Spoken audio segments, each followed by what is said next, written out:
Chapter 1. The Rural Youth. It stands as a symbol of this era, embodying justice, serving as a guardian of order, a protector of peace, an assistant to the people, and a disruptor of the conventional. Knowledge held by many. 20 years ago, it was developed and collectively termed the natural form Mech. This Mech operates without physical intervention, controlled instead by advanced brainwave technology. Its energy is derived from natural sources, which is why it bears such a name. The atmosphere, sunlight, flowing water, and earth all provide energy, making it one of the most remarkable inventions of our time. After over a decade of continuous technological refinement, the day eventually arrived when it gained worldwide recognition and widespread usage. In the early hours of the morning, a young boy opened his eyes. The world around him was cloaked in darkness, and as he glanced out the window beside his bed, he could hear the faint chirping of insects still active in the night. It was the dead of night, and the boy touched his forehead, wiping away beads of sweat. He had awakened from the heat, despite the fan beside him whirring away. In temperatures exceeding 40 degrees, the fan seemed inadequate. Recently, the heat had reached unprecedented levels. Whether it was due to the natural form Mech or some other reason, the world had changed, and for the boy living in an old rural house, it was quite unbearable. With no air conditioning and plagued by mosquito bites, the nights were difficult to endure. Thus, he rose from his bed and made his way to the table for a glass of water to soothe his parched throat. The boy's name was Li Xingze, 18 years old. That he had lived in the city until the age of 10, but due to circumstances involving his parents, he had moved to the countryside to live with his grandfather. 8 years had passed, and he had spent his days laboring in the fields alongside his grandfather. However, 6 months prior, his grandfather had passed away, leaving him to live alone. Although he attended school, it failed to spark his interest. He was like many 18-year-olds, filled with curiosity, yet faced with the tumult of recent events. He longed for a stable life, or so he believed. His concerns were ordinary, contemplating the possibility of relying on the farmland for sustenance. Yet, that dream was swiftly dashed when, a month ago, his land was requisitioned. Reluctantly, he accepted this fate, as it was reported that all the land in the area had been acquired by the government. The natural form Mech played a significant role in this. It could replace human labor, rendering the need for the boy's toil obsolete. His worries centered on the uncertainties of the future. Before he knew it, morning arrived, and sunlight streamed into the room. Due to time constraints, he hastily finished his breakfast, grabbed his backpack, and set off for school. The school was not far from his home, and he soon arrived at the rural institution, where he spent the day as usual. As the sun began to set, he decided to leave the school premises. It had been some time since classes had ended, and he was not particularly fond of lingering at school, yet today felt different. As he stepped outside, most of the students had already departed. He strolled leisurely along the narrow path beside the school gate, heading homeward. The rural path was modest in width, a stark contrast to the city where he had once lived. Ahead, he spotted 4 students standing together. "Apologize, Xingze, or else. You understand, don't you?" said one of the boys with red hair, exuding an air of confidence, flanked by 3 others who did not appear to be exemplary students.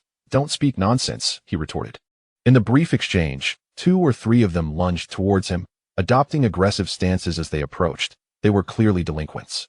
According to societal norms, he retaliated, landing a punch on the foremost attacker, quickly dispatching the others in the scuffle. As they fell, he remained standing, bearing several marks from the altercation, which he brushed off as no major concern, akin to the mosquito bites he had endured the previous night. "What's going on? This guy isn't weak." Though he might also be labeled a delinquent, it mattered little at the moment, as the defeated boys lay sprawled on the ground while he stood tall. His recent labor in the fields had fortified him, proving his strength was not to be underestimated. Despite his companions being downed, the red-haired boy maintained an air of nonchalance, fixing his gaze on Li Xingze. "I anticipated this outcome, but today I have prepared a special gift for you," he declared, pulling out a pair of goggles from seemingly nowhere and placing them before his eyes. The dark goggles illuminated after a few seconds, and suddenly, a 3-turtle robot emerged from the wall beside him, crashing down to the ground with a resounding thud that stirred up dust. "Here, take this. I secretly acquired this natural form Mech from my father. It's designed for lumberjacking." The thing he referred to as a towering robot, now advancing towards him.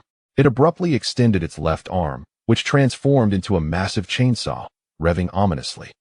In the next moment, the robot lunged forward, swinging its colossal right arm downward, striking him with a force that sent him sprawling a meter away before he regained his Footing, the robot seemed poised to follow up, raising its chainsaw arm for another strike. Instinctively, he rolled away, but his shoulder grazed the blade, leaving a minor cut. Oh, I accidentally swung it out. This thing is quite difficult to control, the red-haired boy remarked, adjusting his goggles. The special gift had indeed shocked him, nearly costing him his life. This guy? Whatever was amiss with him was not his concern at the moment. In an instant, he dashed away in another direction. The towering robot, as reported in the news, could easily take down a full-grown North American brown bear.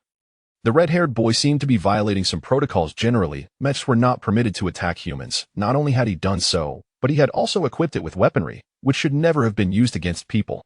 Seriously, he ran away. I won't even need my weapon to deal with you, he taunted, his goggles flashing as the colossal figure retracted its chainsaw, reverting to a fist form. Use your fists, coward. If you get hurt, just consider it an accident. Don't run. Li Xingze, the giant pursued him, moving at a surprisingly swift pace. As he sprinted, he recalled that remarkable speed from the news reports. He was bound to be caught, but the boy seemed to struggle with operating it. Remember this. Don't tell my old man about this, or he'll kill you, he shouted. As he ran, he couldn't help but ponder whether he should report to the boy's father after successfully escaping that he recognized the man as a local landlord, certainly not lacking in wealth. Those who could afford a natural form mech were likely not impoverished. The price for one exceeded $2 million. For an ordinary citizen like him, obtaining one was nearly impossible, but for the red-haired boy, it was likely a trivial matter. In a frantic escape, I unknowingly found myself within the confines of an old school building behind the playground. The colossal size of the mech rendered it incapable of entering the dilapidated doorway in a single stride. Thus, I took refuge within its shadowy interior. As I ventured further into the antiquated structure, my footsteps echoed softly upon the weathered wooden floorboards. Yet, after traversing a mere 10 meters, a sudden crack pierced the silence, and beneath me, a section of the floor gave way. In that instant, my feet plunged into the abyss as the very ground beneath crumbled, creating a gaping pit. Like a treacherous snare, I plummeted into the depths, accompanied by the splintered remains of the floor. With a second resounding crash, I descended into an enveloping darkness. Chapter 2. The special stone. In a certain corner of the basement of the old school building, I surveyed my surroundings to confirm my location. Gazing up towards the entrance, I noted that it was over 5 meters away, far beyond what could be achieved by mere human leap. Abandoning the notion of retracing my steps, I glanced around. The darkness enveloped me, and the path was narrow and foreboding. The only course of action was to advance toward the basement's passage, where I hoped to find stairs leading to the upper floors of this antiquated structure, a place I had never visited before. I had stumbled into this unfortunate situation after being pursued and falling through the rotting floorboards. Utilizing the light from my mobile phone, I proceeded down the corridor. After a while, I encountered a fork in the path. After a moment's hesitation, I chose to venture down the left passage. As I traversed further, an object radiating light caught my eye in a corner. Intrigued, I approached the luminous entity for a closer inspection. It was a stone, glowing with an otherworldly luminescence. What could cause a stone to emit light in such darkness? Was it a phosphorescent mineral? Though I couldn't ascertain its nature at that moment. The stone's radiance beckoned me closer. The nearer I drew, the more spectacular its brilliance appeared. The glow was a yellow-green hue, subtly shifting with each flicker. What could be the cause of such a phenomenon? My curiosity triumphed over the trepidation instilled by the enigma before me, and I reached out to touch the stone's surface. Upon contact, I felt an inexplicable sensation, perhaps a manifestation of the stone itself. I pondered in confusion, gazing intently at it when suddenly, I sensed a pulse within the stone, a heartbeat akin to that of a living creature. Although the stone's exterior was undeniably solid, I wondered if it was merely an illusion. As I contemplated this, a surge of light seemed to engulf my hand, making it shine with a similar brilliance. From the center of my palm, the stone, larger than a basketball, appeared to transform into a liquid state, flowing into my hand as if drawn by gravity. Water naturally flows downward, yet my palm was not a conduit for such a liquid. It was perplexing. As this energy coursed through me, I experienced a peculiar sensation. Like an invasion of sorts, the light radiated outward, enveloping me in a resplendent glow akin to a flower blooming in an instant. I instinctively shielded my eyes, and moments later, the brilliance faded, plunging the basement back into darkness. I surveyed my body, discovering no abnormalities. Stretching cautiously, I felt no difference. My hand bore no signs of intrusion. After taking a few steps, everything seemed as usual. After a brief pause, I resolved to find a way out of this place. Continuing down the passage, I soon arrived at a flight of stairs. Ascending the stone steps, I reached the first floor of the old school building. I tread carefully across the aged wooden floorboards, wary of another collapse, and proceeded toward the large door ahead. Upon opening the door, I found myself at the rear entrance of the school. Circling around the building, I made my way to the front, where I discovered the vicinity was deserted. The mech that had pursued me earlier had vanished. It had been quite some time, and I assumed the red-haired figure had returned home. With this reassurance, I boldly approached the passage, preparing to head home from school. However, as I reached the narrow corridor for the second time, I was confronted by a figure standing in the center. This time, it was not the red-haired individual, but a middle-aged man, slightly plump and wearing sunglasses, clad in a black short-sleeved shirt and brown trousers.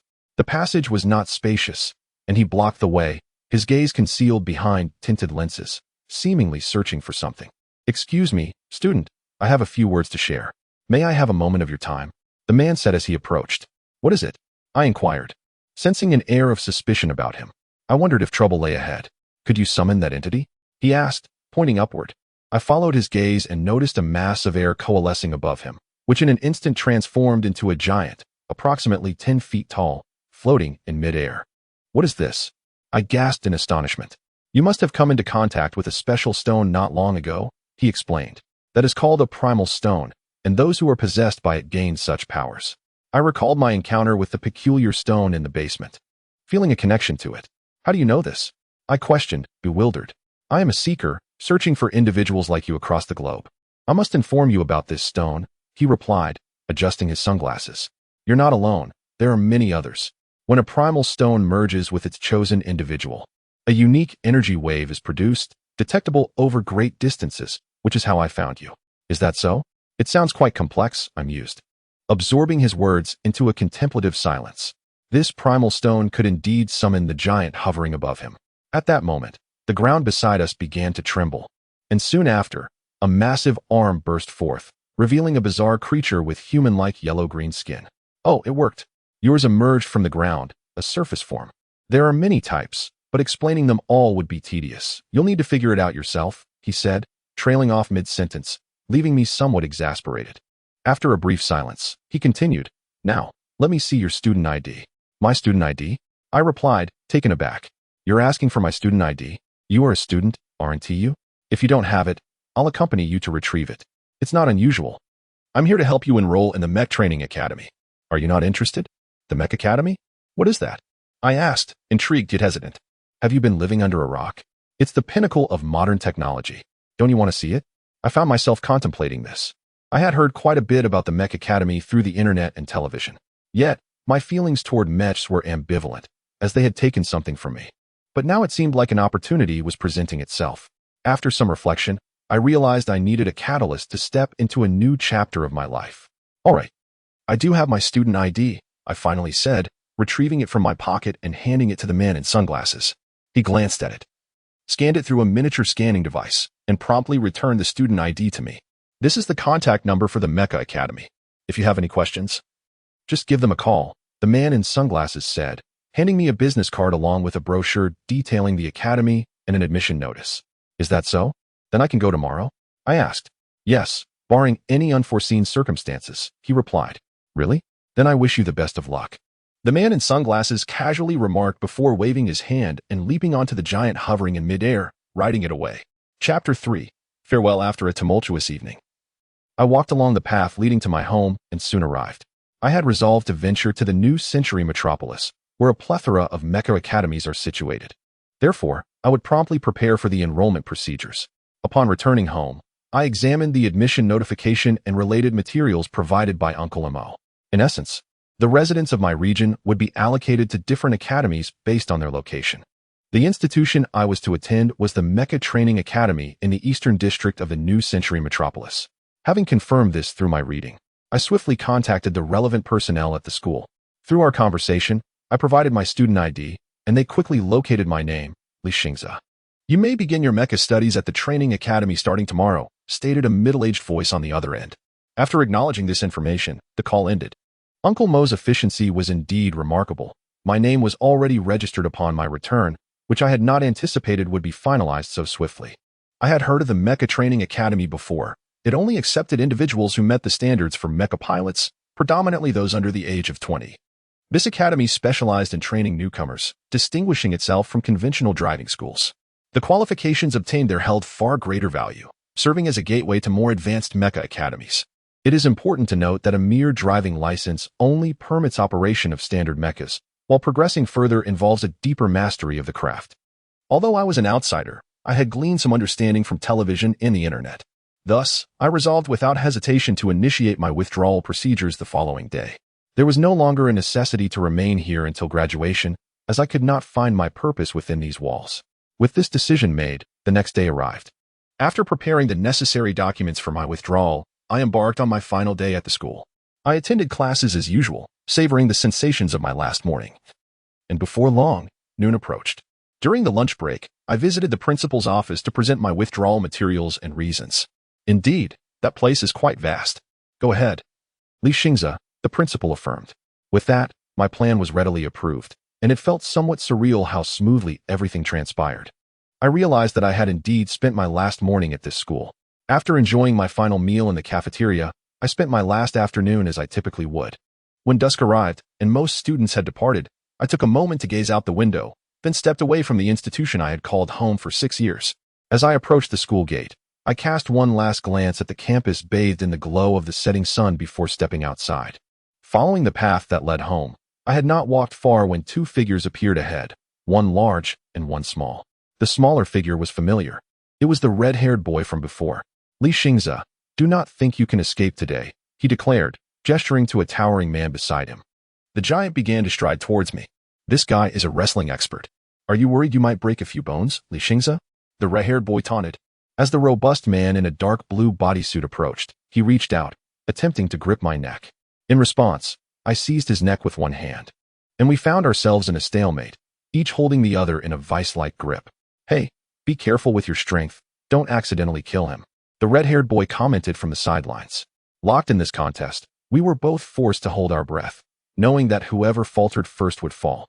After about 10 seconds, the towering man's face began to flush red, and he soon exhibited signs of surrender. Observing this, I released my grip, and he dropped to a half-squat, gasping for air. What a wrestling expert. He's merely an amateur, I scoffed as I stepped past the bulky figure, continuing on my way. The previous encounter had not posed much of a challenge, perhaps due to his lack of skill, or perhaps due to some change within myself. I glanced at my hands, feeling them stronger than before. At that moment, standing before me, the red-haired boy, Lin Hongwang, had unknowingly donned the goggles from yesterday. The device used to control a natural form mecha. The dark goggles illuminated with a green light, and suddenly, a massive humanoid figure leaped down from a nearby eave. I brought it with me today. Are you scared? He taunted.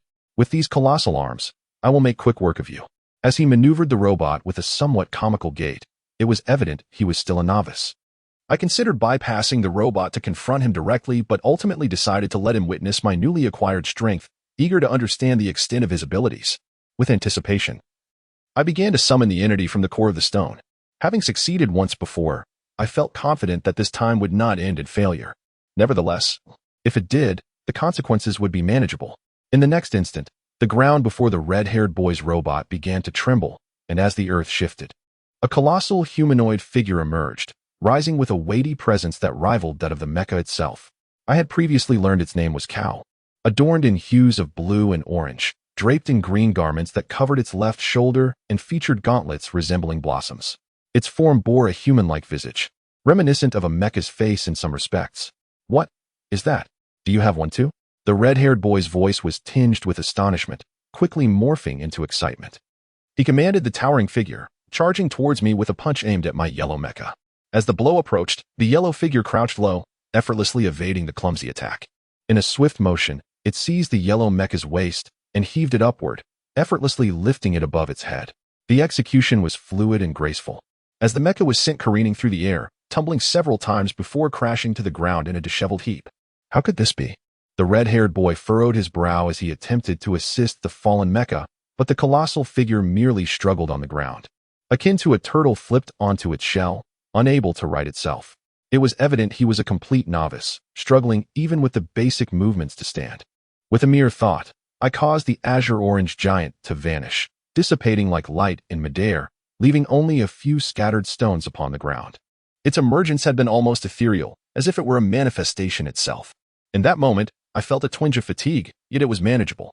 I silently observed the red-haired man before me, resolved to approach him. Our fates were destined to converge at this juncture. You've become rather pleased with yourself, you fool. Allow me to demonstrate my prowess. The red-haired man exclaimed, not even bothering to remove his goggles as he charged at me with clenched fists. He swung a punch at me, which I deftly evaded, then retaliated with a powerful strike to his face. Instantly, he was propelled backward, collapsing to the ground in a disarrayed heap. That blow was akin to a counterstrike in boxing, delivering a dual impact from his forward momentum and the force of my fist. Damn it, I muttered, gazing down at him before continuing. Let me tell you something. Starting tomorrow, I will be heading to the New Century Metropolis, so this is farewell, country bumpkin. The New Century Metropolis? Isn't that the most advanced place? And you intend to go there, country bumpkin?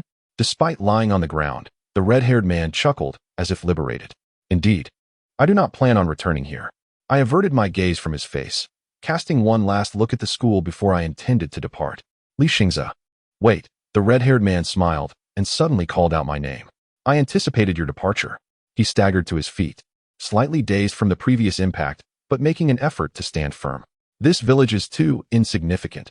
Ultimately, you must venture forth. I know it cannot contain you. I remained silent, pondering his intentions. By the way, there are far more extraordinary things out there. Go forth. Is that so? Even without your prompting, I would still go. So, farewell, Lin Hongwang. With that, I turned to leave. Wait, do you recall yesterday? That was an accident. I did not intend to saw you with a chainsaw. The red-haired man hastily remarked as he saw me turning to leave. Oh, that? I didn't take it to heart. Yesterday's incident was indeed a remarkable gift. However, it also propelled me toward a new beginning. I walked along the sunlit path toward my residence, taking in the scenery until I soon arrived home. It was a solitary dwelling, and soon it would become an empty shell. After packing my belongings, I sat in silence, awaiting the final moment. The following day, after tidying up the house, I prepared to depart. Last night, I had discussed my future plans with my parents, and everything proceeded smoothly without any objections. At 8 in the morning, I stood at the threshold of my home, casting a final glance at the place that had sheltered me. Then I turned to leave, heading toward the airport.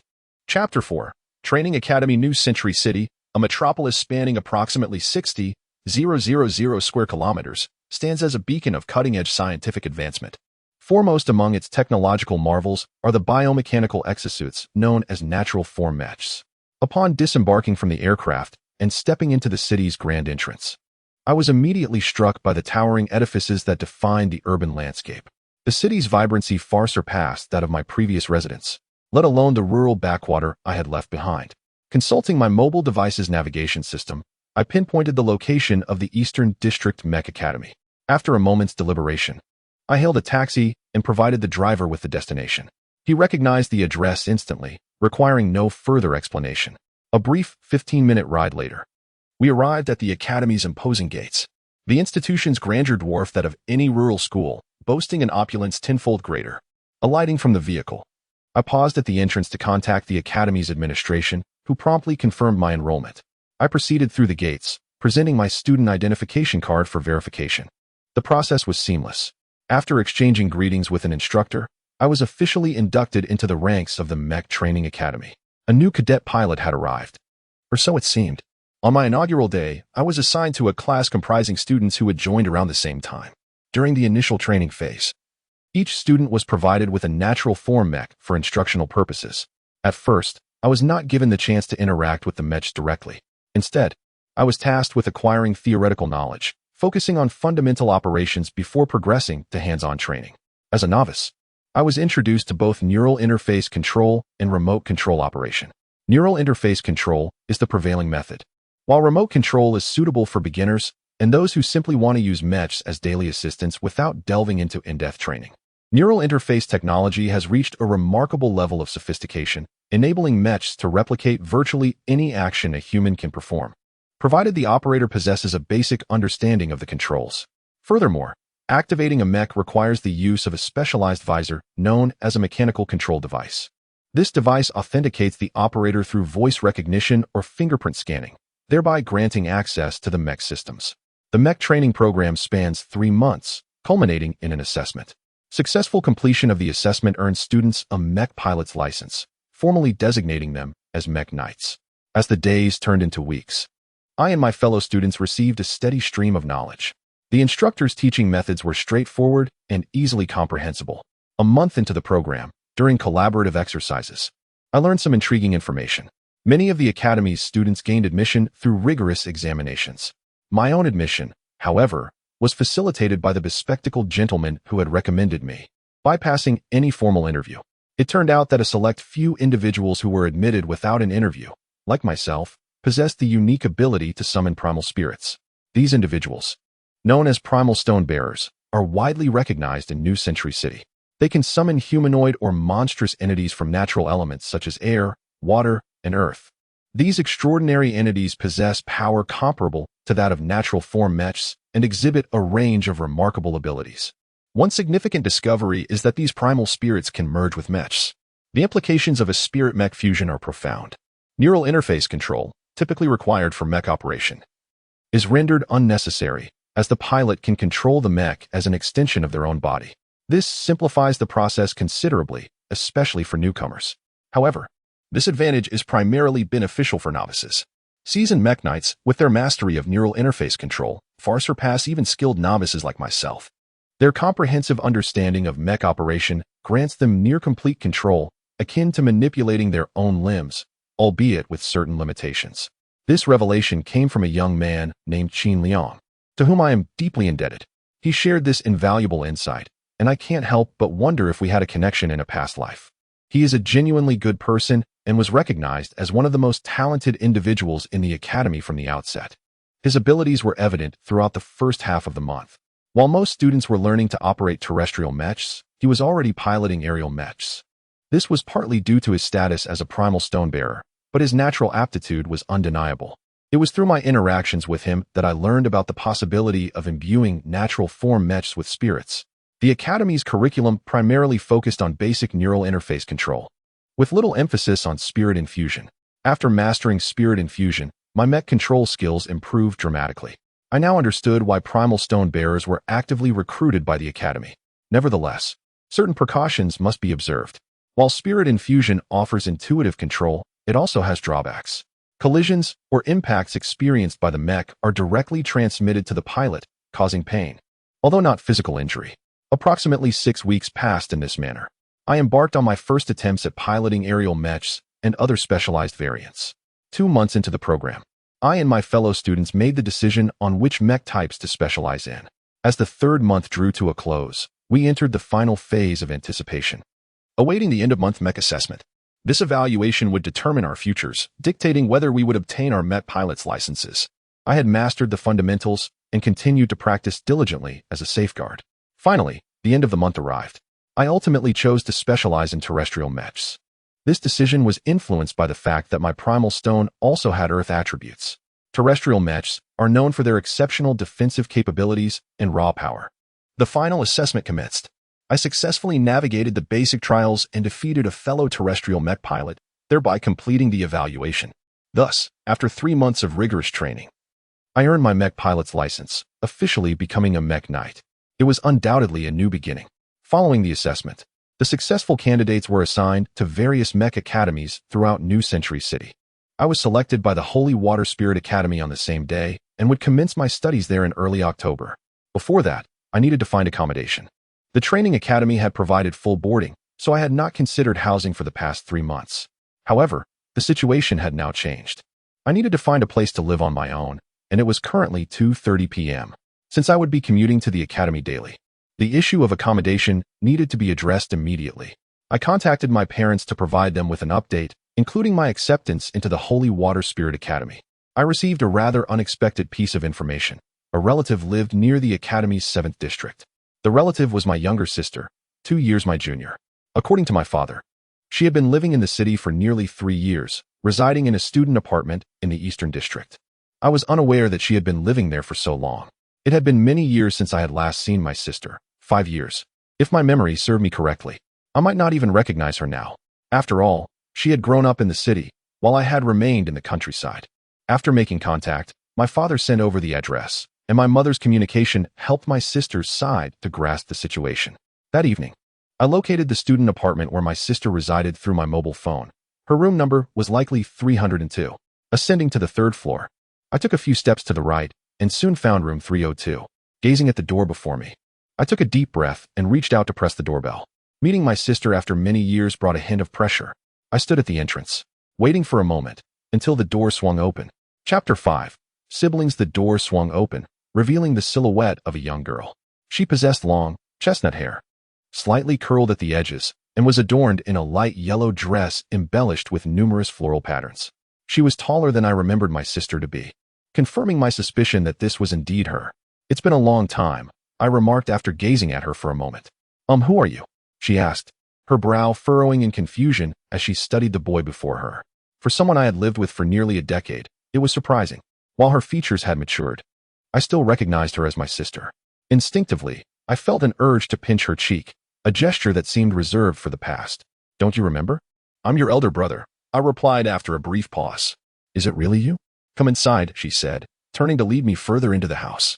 Her name was Lilanyue, and she was 16 years old. I followed her into the room, passing through the hallway and the adjacent kitchen, arriving at the living area. The house was quite spacious. It certainly surpassed my previous rural dwelling. To be honest, I had not anticipated residing here. My more pragmatic thought was to eat a meal and then find a place of my own. Xingza, it's almost time for dinner. I'm cooking. So please wait a moment, she announced. The fact that this 16-year-old girl could cook was understandable if she lived alone, as I had some cooking skills myself. Do you need any help? I inquired. No need, she replied, and I settled onto the nearby sofa to wait. The dining table was already set with several dishes, indicating she was in the midst of preparing the meal. After a brief wait, dinner was nearly ready. We both took our seats at the table, and I reached for the chopsticks. Let us eat, Lanyue said. I nodded and picked up a seemingly complex dish, savoring its incredible flavor. This is quite well made, I complimented. Really? Well, I've been living here alone for nearly 3 years, so it's only natural, she said, a satisfied smile gracing her face. 3 years? I've only spent about half a year living alone. Do you remember 2 years ago when I invited you here? Lanyue asked. I do, I replied after a moment's reflection. Why didn't you come then? Back then, things were fine, and I had no reason to leave. 2 years prior, Lanyue had reached out to me through our parents, inviting me to the new century metropolis while I was living with my grandfather. Did you dislike having me around? She queried. No, I never disliked you. It was simply a matter of opportunity. So, do you plan to live here with me now? If you can accommodate me, I would gladly do so. Of course, that's not an issue. This house has plenty of space, she assured me. With that, I felt relieved. Starting from today, I would reside here. The earlier atmosphere had been somewhat tense, but at least I no longer needed to worry about finding a place to stay. Afterward, I assisted Lanyue in clearing the dining table. As night fell, I began contemplating where I would sleep. Lanyue introduced me to the various rooms in the house, one of which was her own, and another adjacent room that was unoccupied, presumably meant for me. Brother, you will be staying in this room from now on. Is that all right?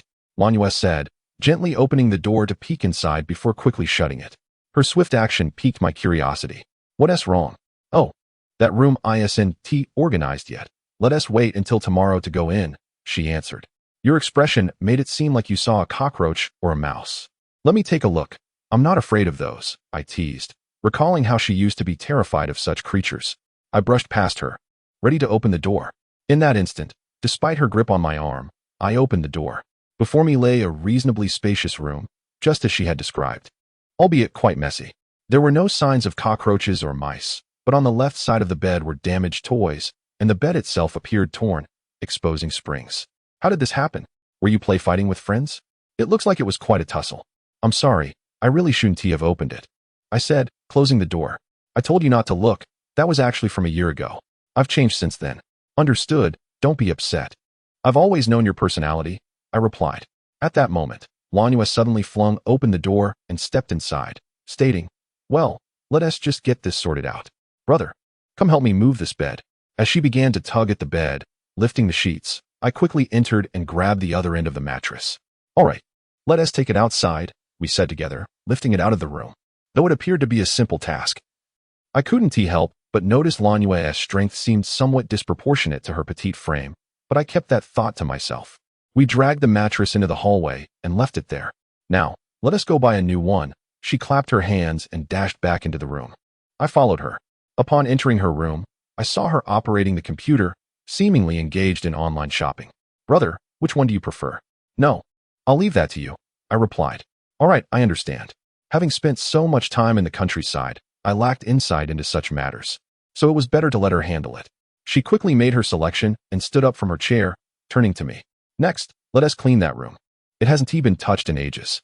We still have some time before bed, so let us tackle it together. Sure, I agreed.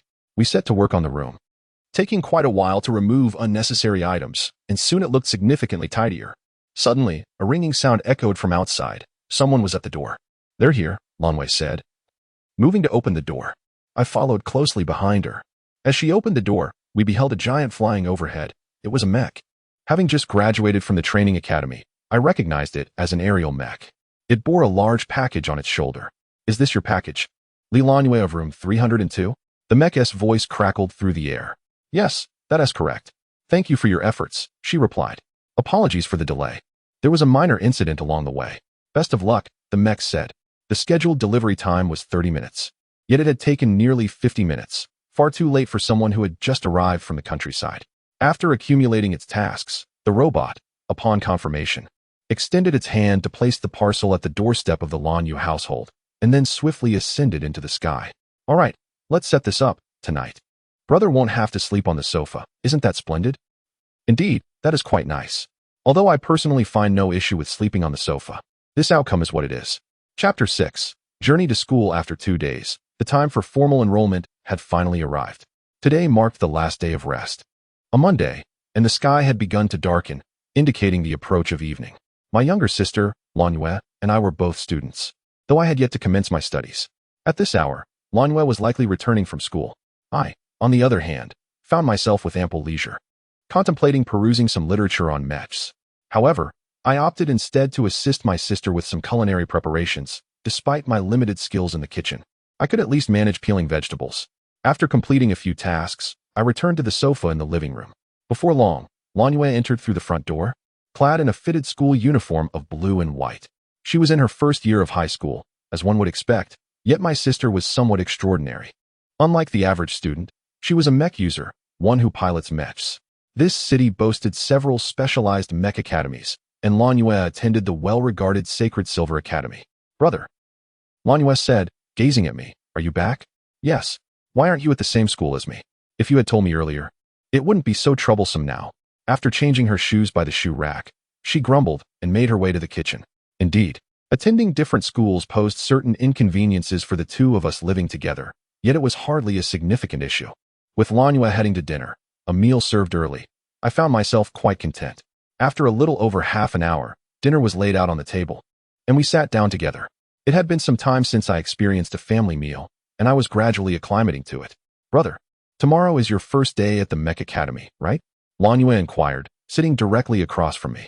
Indeed. Are you also an original stoneholder? She continued to ask. The term original stoneholder was one I had heard from a talented youth during my training at the academy, referring to individuals capable of summoning a special creature with their consciousness. Oh, are you familiar with this? Of course. I know much more than you, brother. After all, I've lived here for nearly 3 years, and I am also an original stoneholder. Which is why I think that way. Is that so? Yes, if you ever have any questions, feel free to ask me. All right, I will do so. With that, dinner concluded, and the day passed peacefully. The following day marked my journey to the Sacred Water Spirit Academy. According to the regulations, students were to arrive by 8 in the morning. Having familiarized myself with the distance from home to the academy, I decided it prudent to leave early on this first day. Thus, I departed at 20 minutes past 7. As I approached the door, I unexpectedly encountered Lanwei, who also appeared ready to leave for school, dressed in a crisp uniform. As I changed into my outdoor shoes, I bid her farewell. Well then, see you tonight, Lanwei. Be careful on your way, Xingza. Nodding, I set off towards the Sacred Water Spirit Academy. Along the way, I traversed streets adorned with towering buildings, their heights accentuated by aerial tunnels resembling scenic routes. Occasionally, mechs would soar out from these tunnels, taking to the skies. After nearly 15 minutes, I arrived at the entrance of the prestigious Sacred Water Spirit Academy. Standing before its vast gates, I was momentarily taken aback by the sheer size of the institution, which dwarfed the rural school I had attended. It was even more expansive than the training academy. Scattered around were numerous students making their way inside. all donned in predominantly white tops accented with green stripes. In contrast, I and the other new students were dressed in casual attire, lacking uniforms. According to the acceptance notification I had received, I was to gather with the other newcomers at the western entrance and participate in the enrollment ceremony at 9 o'clock. Despite this information, I found myself disoriented upon arriving at the academy, uncertain of where to proceed. Thus, I silently followed a group of casually dressed boys ahead of me. As I walked quietly, I suddenly felt a hand on my shoulder. Turning, I recognized a boy in a dark green jacket and white shirt. He greeted me with a wave. "Xingza, you arrived quite early today." "Qinliang, is that you?" I still remembered his face. "Yes. Let's head to the Eastern New Student Welcome Area together. Do you know the way?" I seem to have lost my bearings. "Lost? Isn't there a map right at the academy entrance?"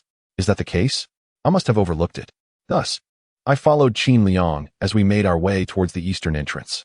It wasn't long before we reached the new student reception area, where many students who had joined during this term had already gathered. Depending on their regions and performance evaluations, successful candidates would be assigned to various Mech academies to commence their new Mech journeys. At this moment, a female teacher at the reception was checking off the names of attending students, with a line forming before her. "Xingza, let's go," Qinliang urged. "Sure." I nodded and walked alongside him to join the queue. After completing our registration, we took seats in a nearby classroom to await further instructions. As the time had not yet arrived, many new students were still absent. In a rather upscale classroom, we awaited the arrival of our fellow newcomers. After a while, the majority had gathered. A female teacher stood at the front, explaining the rules we were to follow and outlining the details of the upcoming enrollment ceremony. Subsequently, under the teacher's guidance, we made our way to the student assembly hall. According to the instructions, the ceremony was set to commence at 9 o'clock, and the time was drawing near. Following the teacher's lead, we gathered by the curtain on the left side of the stage, awaiting our names to be called to step forward. Suddenly, music began to play, and an elderly man with white hair and a bushy beard, wearing glasses, took to the podium. Clearing his throat, he spoke in a deep voice. "We shall now commence the enrollment ceremony." At once, applause erupted from the thousands of students in attendance, and the elder continued.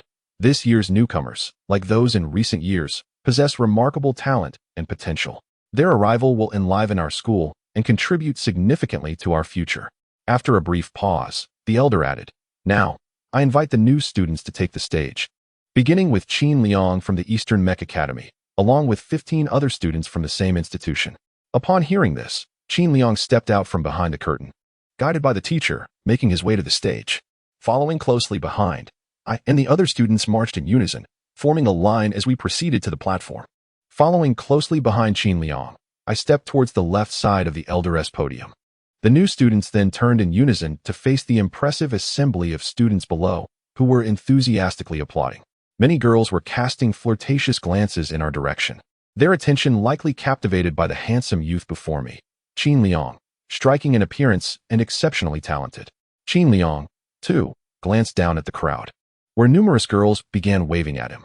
Yet, he remained remarkably composed, offering a gentle smile before returning his gaze to the podium. He waved back in a friendly gesture, and after exchanging greetings with the chairman, we turned our attention towards the stage, awaiting the arrival of the subsequent students. The individual named Qinliang appeared to be quite an admirable character, albeit with an overwhelming popularity. I stood silently on the stage, anticipating the conclusion of the enrollment ceremony, where he was undoubtedly the focal point. The 14 of us, myself included, were merely supporting characters. It is worth noting that according to our rankings from the examinations, I stood second, positioned behind Qinliang. Following the conclusion of the East District introductions, the South District would follow suit. At this time of year, only students from the Southeast regions were being admitted, all of whom were likely to be academically distinguished, as this institution is renowned as one of the prestigious Mech academies. On the other side, having completed their self-introductions, the ceremony was nearing its end. After a brief interval, we new students gathered for a final briefing on prohibited matters before enrollment. Subsequently, we were assigned to our classes, totaling 32 students, barely enough to form a complete class. Our enrollment did not align with the traditional September intake, thus we would be distributed among various classes. Upon receiving the class assignments, we prepared to attend our lessons. I learned that I would be placed in Class A13. Alongside me in this class were two others, a boy ranked 5th from the same training academy as mine, and a girl from the South District. Together, the three of us followed our homeroom teacher, a young instructor with glasses and chestnut short hair, into our designated classroom. Chapter 7. The class. It was the commencement of the second period when our homeroom teacher, a petite woman who, despite her youthful appearance, emanated an undeniable aura of authority, ushered me and two other new students to the doorway before entering the classroom alone. This esteemed institution commanded respect, and the educators were not to be trifled with. "New students, please come in," beckoned our homeroom teacher, Ms. Wu Feng, gesturing towards us. I led the way, followed closely by the others, understanding that introductions were inevitable. Even someone from the countryside should grasp this custom. I raised my chin slightly, surveying the unfamiliar faces, and simply stated my name. The other two followed suit. Deribo, with his mushroom haircut from the East District, and Lin Qin, a girl from the South District with bronze skin and short, pale blue hair tied in a ponytail. We three nodded respectfully to conclude our introductions. Meanwhile, the classmates seated at the podium began to murmur amongst themselves, some expressing disappointment. Likely because we were not the much-anticipated Qin Liang. "Teacher, could you please disclose the rankings of the new students?" inquired a bespectacled boy, glancing towards Ms. Wu Feng. She surveyed the three of us and, receiving our tacit consent, announced, "Li Xingze from the East District ranks second, Lin Qin is fourth, and Deribo is fifth." This revelation sparked another wave of chatter among the students. "Those are impressive ranks," one exclaimed. "Fool, it seems our class ranking is bound to plummet," another lamented. After the introductions, the three of us were assigned to different seats. I found myself in the last row by the window, occupying an empty spot that would henceforth be mine. "All right, let us prepare for class. New students, as you do not have textbooks yet, please share with your neighbor until tomorrow when the new ones will be distributed. Bear with it for now." The classroom was furnished with individual white electronic desks paired with matching chairs, each equipped with a screen that appeared to be operable. These desks could also be moved. A girl in the front row demonstrated how to navigate the screen to select the option for movement. Completing the operation swiftly, my desk began to glide to the right, seamlessly aligning with the neighboring desk after a few seconds. As I was seated by the window, I could only shift my desk towards the right, where a girl with long, lustrous black hair was seated. "Hello," I greeted softly. She responded, glancing briefly in my direction, nodding slightly as she placed her textbook on the corner of my desk. After that, she returned to her work, a rather ordinary exchange. Yet it drew the attention of those around us. I could not fathom the reason for their intrigue. Indeed, the girl was quite charming. But it was merely our first day. Surely they wouldn't harbor jealousy so soon? "Isn't she the one from before?" a few students whispered, their conversation irrelevant to me. I decided it best to focus on the class. As the lessons progressed, I found the material comprehensible, consisting of foundational knowledge that was relatively straightforward. Before I knew it, I had successfully navigated my first day. In the afternoon, the school provided us new students with uniforms, a white ensemble adorned with green stripes that we would don starting tomorrow. Thus, my first day concluded, and I began to acclimate to this new environment. At 4 in the evening, the school day came to an end. I preferred to walk home, as the distance was not far. Merely a 15-minute stroll sufficed. Upon reaching the entrance of the student dormitory, I unlocked the door to my new abode, stepping into the spacious interior, which remained unchanged. After changing into slippers, I ventured into the living room. At that moment, I noticed Lan Yu was not yet home. She had mentioned yesterday that her school also dismissed at 4. Yet the journey was considerably longer. Logically, she would return later than I did. After preparing some materials, I settled on the sofa and switched on the television to pass the time, just as my sister returned. "Ah, brother, you're home quite early," she exclaimed. "Indeed. This school is much closer to our house," I replied. "True. I'm somewhat envious of your school," Lan Yu said wistfully, then added, "I'll go prepare dinner. You must be hungry." After placing her shoes on the rack, she hurried to the kitchen. The house fell silent once more, and in this spacious, air-conditioned home with a sister who could cook, I felt life was taking a promising turn. "Dinner is ready," she announced, the speed of her preparations surprising me. "Wow, that was quick," I remarked, as she had already laid the meal on the table. "Today's fare is simple, just a light meal," she said. And I began to eat. Her culinary skills had not waned. My sister undoubtedly possessed a remarkable talent. "This is delicious. I'll be relying on you for dinner every day from now on." "Are you praising me again?" she teased, a shy smile gracing her face. "Quite the contrary. It's the truth," I assured her, prompting her to playfully tuck a strand of hair behind her ear. "By the way, how is school treating you, brother? After being in the countryside for so long, are you managing well?" "Quite well," I confirmed. "As usual, After finishing dinner, we entered our leisure time. Students and ordinary workers alike took a respite at this hour. Lan Yu and I sank into the sofa, indulging in television. Such was the essence of our daily routine. The following morning, before the first period commenced, staff distributed new textbooks. A hefty stack of books lay before me, and upon glancing at them, I noted that 70% pertained to mecha studies. When the bell rang, our homeroom teacher, a petite woman with a youthful visage and short hair, arrived punctually. "All right, let us begin class," she announced. As the lesson commenced, she introduced the everyday functions of mechas. Prior to entering this academy, I had memorized several essential regulations, including prohibitions against improper mecha parking and the unauthorized armament of weapons against humans. Before long, boredom led my gaze to wander towards the girl seated next to me, the one who had shared a textbook with me yesterday. I inadvertently observed her, curiously. It appeared she had not brought her textbook today. What could be the reason? Perhaps she simply forgot? If that is the case, should I not place the newly issued book beside her desk? After all, we shared one yesterday, and today she has not brought her own. So it seems only right to return the favor. "Excuse me, do you need a book?" I inquired of the girl at the neighboring desk. "Is that all right?" "No problem," she replied. I handed her the book, pleased that she now had something to read. As for me, to be honest, whether I listened to the current lesson or not mattered little. I was content with the thought that she could make good use of it, and thus I quietly settled into my seat. At that moment, the desk next to mine shifted closer, creating a slight scraping sound as it joined with my own. "Thank you," the girl softly said. "It's nothing. You lent me one yesterday," I replied, casting my gaze toward her desk. The electronic screen displayed the names, student IDs, and seat numbers of each student, and I intended to glimpse her name. "My name is Qian Zhihua." Just as I was about to confirm, she softly answered the question lingering in my mind.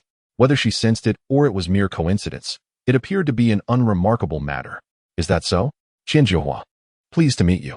"Yes, Li Xingza," she responded. Our conversation was interrupted as the surrounding classmates erupted into noisy chatter, drawing my attention. It seemed that a few nearby were observing us with curious glances. "Are those two? Have they gotten together? No way, it's only been a day. Right? Unbelievable." Such whispers seemed to float around us. In fact, during yesterday's lunch break, I had overheard some rumors regarding the girl beside me. One was that she was the most gifted student in the class, often ranking at the top academically. The other was a peculiar rumor that she was a cursed girl, bringing misfortune to any male who came into contact with her. I was inclined to believe the first point, while the latter held no credibility whatsoever. It was merely hearsay from classmates, not something I sought out. I happened to overhear it during lunch, as it had been making the rounds in class recently. However, in my interactions with this girl, I felt nothing amiss. Lately, I had been doing quite well and found her to be a rather pleasant individual. At this moment, Qian Zhihua remained quietly seated, as if enveloped in a serene landscape, attentively listening to the lesson, and I followed suit. Both of us maintained a silence as we continued with the class, and the clamor would not linger for long. Chapter 8. Challenge. After a while, the bell rang, signaling the end of class. Once the homeroom teacher gathered her materials and exited the classroom, the students began to disperse freely. "Thank you, Li Xingza," one student remarked. "It's nothing. The upcoming class should be fine, right?" replied another. "Well, that book I lent out has been borrowed by someone else, so I'm planning to retrieve it. There shouldn't be any issues afterwards." As she spoke, Qian Zhihua deftly manipulated the electronic screen, returning the desk to its original position. With a light and tidy step, she proceeded toward the aisle, turning left to approach the desk located in the second row from the front and the third seat. At that moment, a classmate who was about to leave her seat collided with her. This individual had chestnut-colored short hair and a rather eye-catching appearance. "Hello, Zhu Weishua. Did you take good care of my book? Please return it to me now," Qian Zhihua inquired, her gaze steady. "Book? What are you talking about? You borrowed it yesterday, right?" Zhu Weishua responded, momentarily caught off guard by Qian Zhihua's penetrating stare, which was accentuated by her bangs. She glanced around, noticing that several students were observing the scene. "Did you forget to bring it?" A clear voice chimed in again. Feeling pressured, Zhu Weishua's irritation flared. She reached into her drawer and withdrew a book, hurling it toward Qian Zhihua's face. "That's not how it is. I've come to return it." A thick book flew through the air, and in that instant, Qian Zhihua's demeanor shifted. A gust of air materialized before her, forming a purplish-blue cylindrical barrier that intercepted the book, which then transformed into a hand that caught it deftly. The book lingered midair for a moment, and whether it was an illusion or not, It soon found its way back into Qian Jiuhua's grasp. With a displeased expression, Zhu Weishue stormed out of the classroom. The preceding display certainly contained elements of the supernatural, yet the students remained relatively unfazed, merely expressing mild astonishment. It became evident to me that many students at this academy possessed unique abilities. Witnessing such a swift maneuver from that distance was indeed impressive. It was no wonder Qian Jiuhua was regarded as exceptionally talented. After Zhu Weishue's departure, Qian Jiuhua picked up the book and turned back toward her seat. The surrounding students looked on with bemusement, and once Qian Jiuhua settled back down, the commotion subsided. Did she forcibly take it from you? I inquired. Well, I have retrieved it now, she replied. The earlier incident involved a classmate, and it seemed that taking someone else's book was a rather pointless act. It was likely that Zhu Weishue had taken it without permission, as Qian Jiuhua delicately suggested. The reason behind her actions, however, remained a mystery. As the next class approached, we would have practical lessons in the afternoon focused on mecha operations. This academy specialized in training mecha pilots, and I didn't mind the prospect of more practical courses ahead. After dining in the cafeteria, as the lunch break was nearing its end, I made my way back to classroom A13. On the way, I spotted Qian Jiuhua ahead, though she seemed impeded by a group of male students blocking her path. Uncertain of the situation, I cautiously approached. Among the group, one boy, clad in a school uniform adorned with 3 green stripes on the chest, clearly a senior, confronted her. Are you the one bullying my cousin? How despicable. Just because you're a bit stronger doesn't give you the right to pick on the weak. Let us settle this at the duel arena after school, shall we? We can exchange techniques in mecha combat. Are you in? He declared. Qian Jiuhua remained silent, merely observing him. This is an upperclassman's invitation. Don't you know you should respect your seniors in school? He continued. But Qian Jiuhua appeared disinterested in engaging with him. Noticing the escalating tension, I felt compelled to intervene.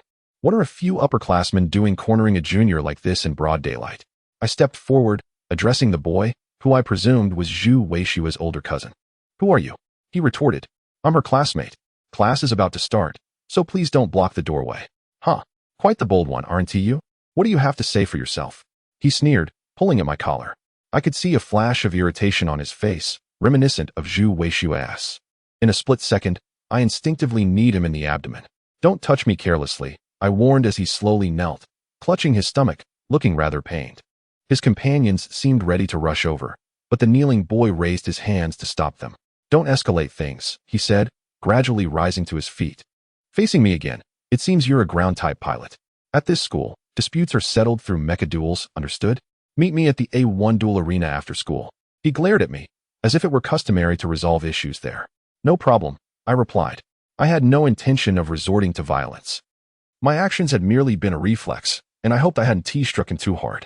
My name is Zhu Qing. I'll see you after school. With a huff, he departed with his 2 companions.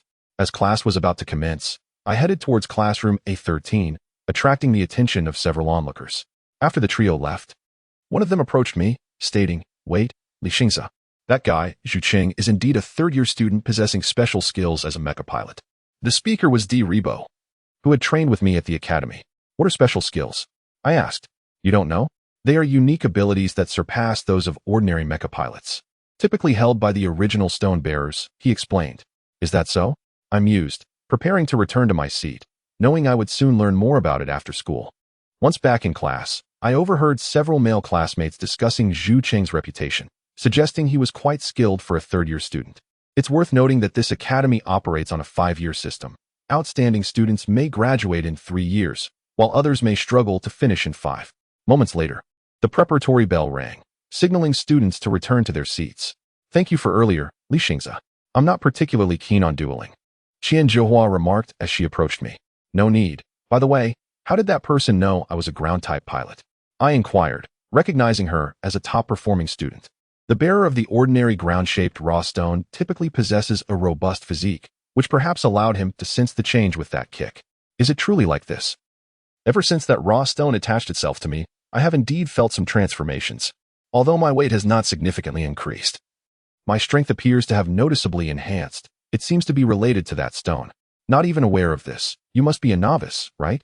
Li Xingzi, perhaps you should contemplate this matter seriously after school. It is perfectly fine if you choose not to participate. I have made my decision, although it is my first time. That duel seems rather intriguing, does it not? Indeed, I have cautioned you. In any case, should you find yourself in trouble, do not blame me. Qianjua turned back to her seat.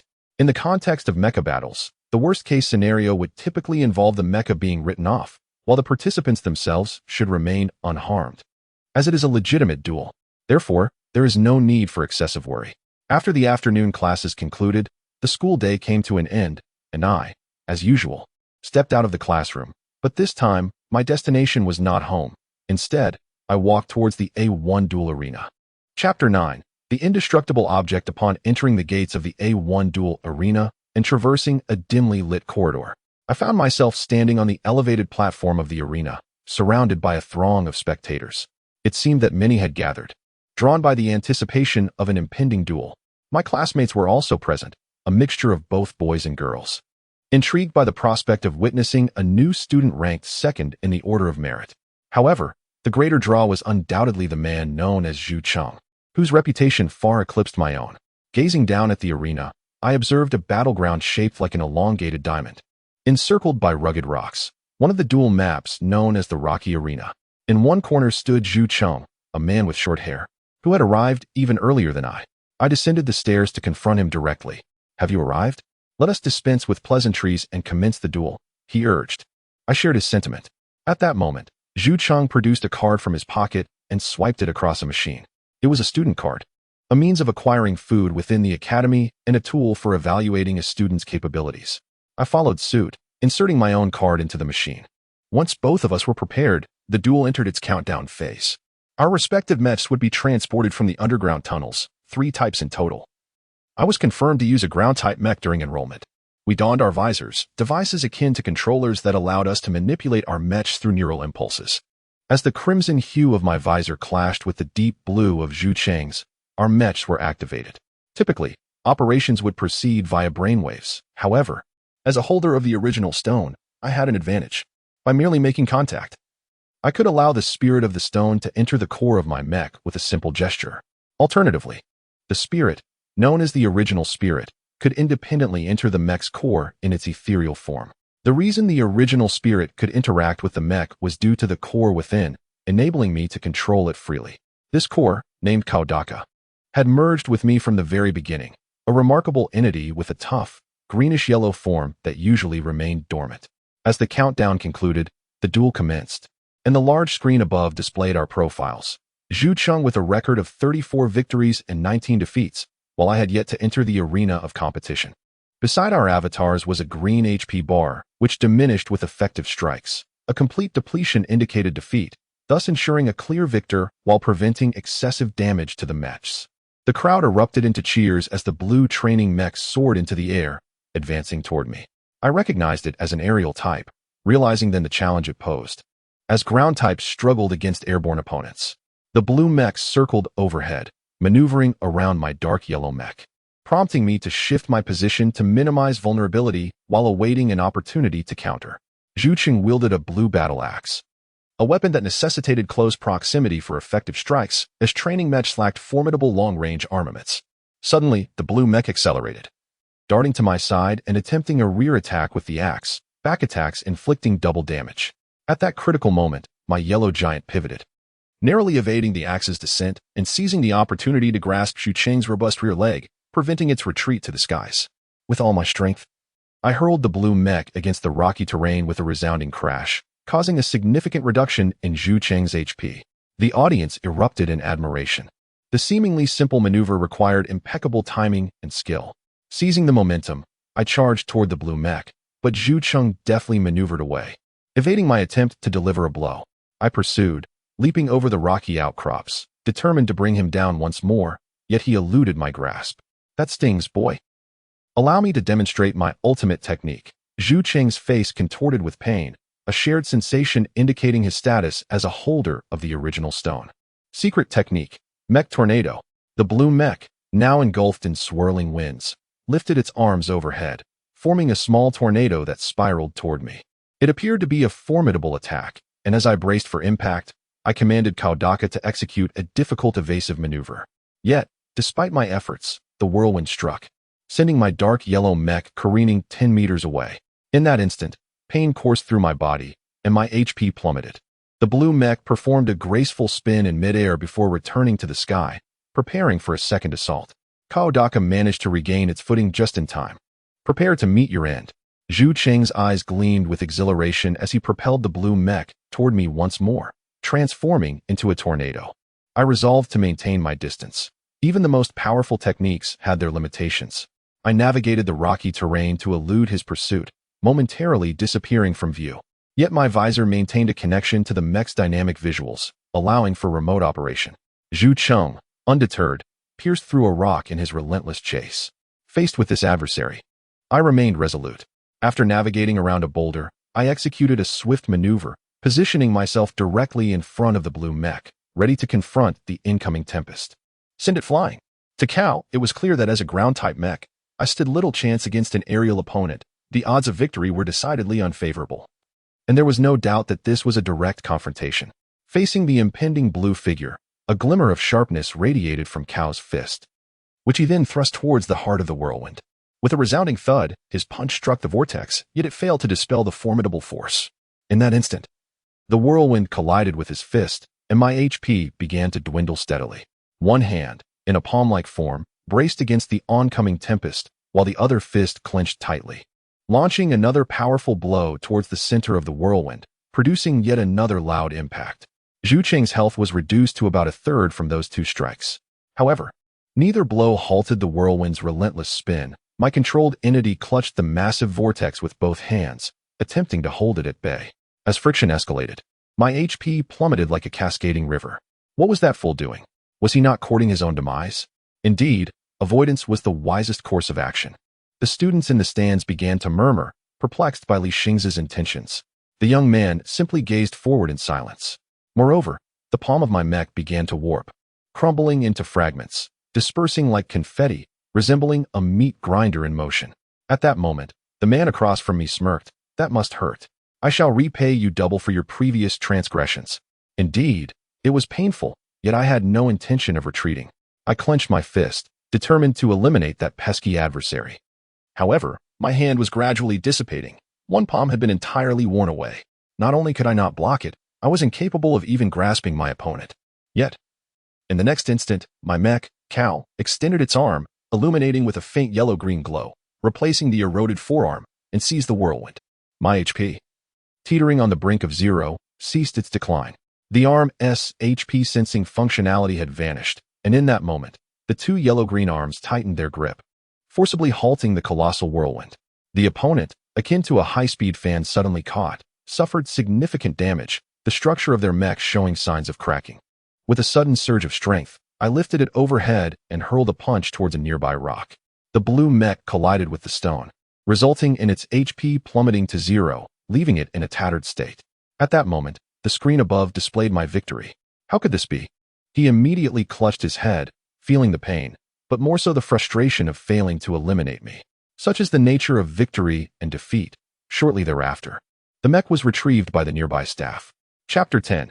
After the duel, I successfully withstood the unique technique of that man, Zhu Cheng, which astonished many students in the stands, igniting a sense of excitement among them. Such an occurrence seemed unprecedented, and no fool had dared to attempt it. That ultimate move was indeed a forbidden technique. Its reckless use could be perilous, possessing destructive power far exceeding that of ordinary weapons. Those who witnessed the mecha storm were fortunate to behold such a spectacle. Zhu Cheng, resigned to his defeat, closed his previously eager eyes, transforming into a man who accepted his loss. And he left through the adjacent corridor. Afterwards, I exchanged a few words with him, aware that he intended to teach Qian Juhua a lesson through this means. But given his defeat, it seemed unlikely he would pursue that path again. I could sense it. Since mastering his unique technique, his previously less than 50% win rate had gradually risen to 60 through consecutive victories. Yet today marked a significant setback for him. Ah, yes, that girl. A young lady clad in work attire, with long red hair and matching crimson eyes, was seated in the upper A1 stands. She briefly surveyed the scene before turning away. Nearby, a silent boy also departed after the match, accompanied by several others who followed him toward the corridor. That newcomer truly was remarkable, one of my classmates remarked. Indeed, replied Qin Liang, a boy with dark green hair, who had come to witness the commotion and showed interest in his peer from the Eastern District. After the competition concluded, he left with a few other classmates. After adding another victory to my record, I decided to head home promptly. Although Zhu Cheng appeared rather fierce, he was not a malicious person. I could confirm he wouldn't be seeking trouble with me or Qian Zhihua anytime soon. As for his cousin, Zhu Weixue, her issues were not a cause for concern, for Qian Zhihua was a deeply enigmatic individual, and I knew that child would not be able to bully her. With these thoughts in mind, I quickened my pace and made my way home. Due to the duel, I had spent quite a bit of time today, and upon changing my shoes, I noticed my sister's footwear was already on the rack. As I stepped through the door, I unexpectedly bumped into my sister, who was just emerging from the kitchen, seemingly preparing dinner. "Brother, what have you been up to? You came home quite late today." "Not much. Just sparred with a senior using my mech." "Oh, really? Did you win?" Lan Yu asked curiously, holding a plate in her hands. "I did." "You won?" "I won my first match too. It was quite thrilling, brother." "Indeed. I nearly lost, though. I'm not sure what Lan Yu experienced, but my victory was far from easy." "Oh, I see. In that case, how about we have some special training together? I'm actually quite skilled in that area. I have several years of experience." Lan Yu's big eyes sparkled as she spoke. "Special training? You seem very enthusiastic about it. Won't you join me?" she continued, her eyes still gleaming with excitement. I had no reason to decline. She was a wonderful sister who had supported me greatly. "Sure, but let's start another day. We should eat first." "All right. I'm looking forward to it, brother." The lingering aches from the duel made me hesitant to engage in any physically taxing activities today. I concluded that resting was the wisest choice, and thus, the day passed like any other. The next day dawned clear and bright. After finishing breakfast, I set off for St. Shui Spirit Academy. Traveling along the now familiar bustling streets, I arrived at the academy in no time. At 7:45 a.m., I reached the classroom.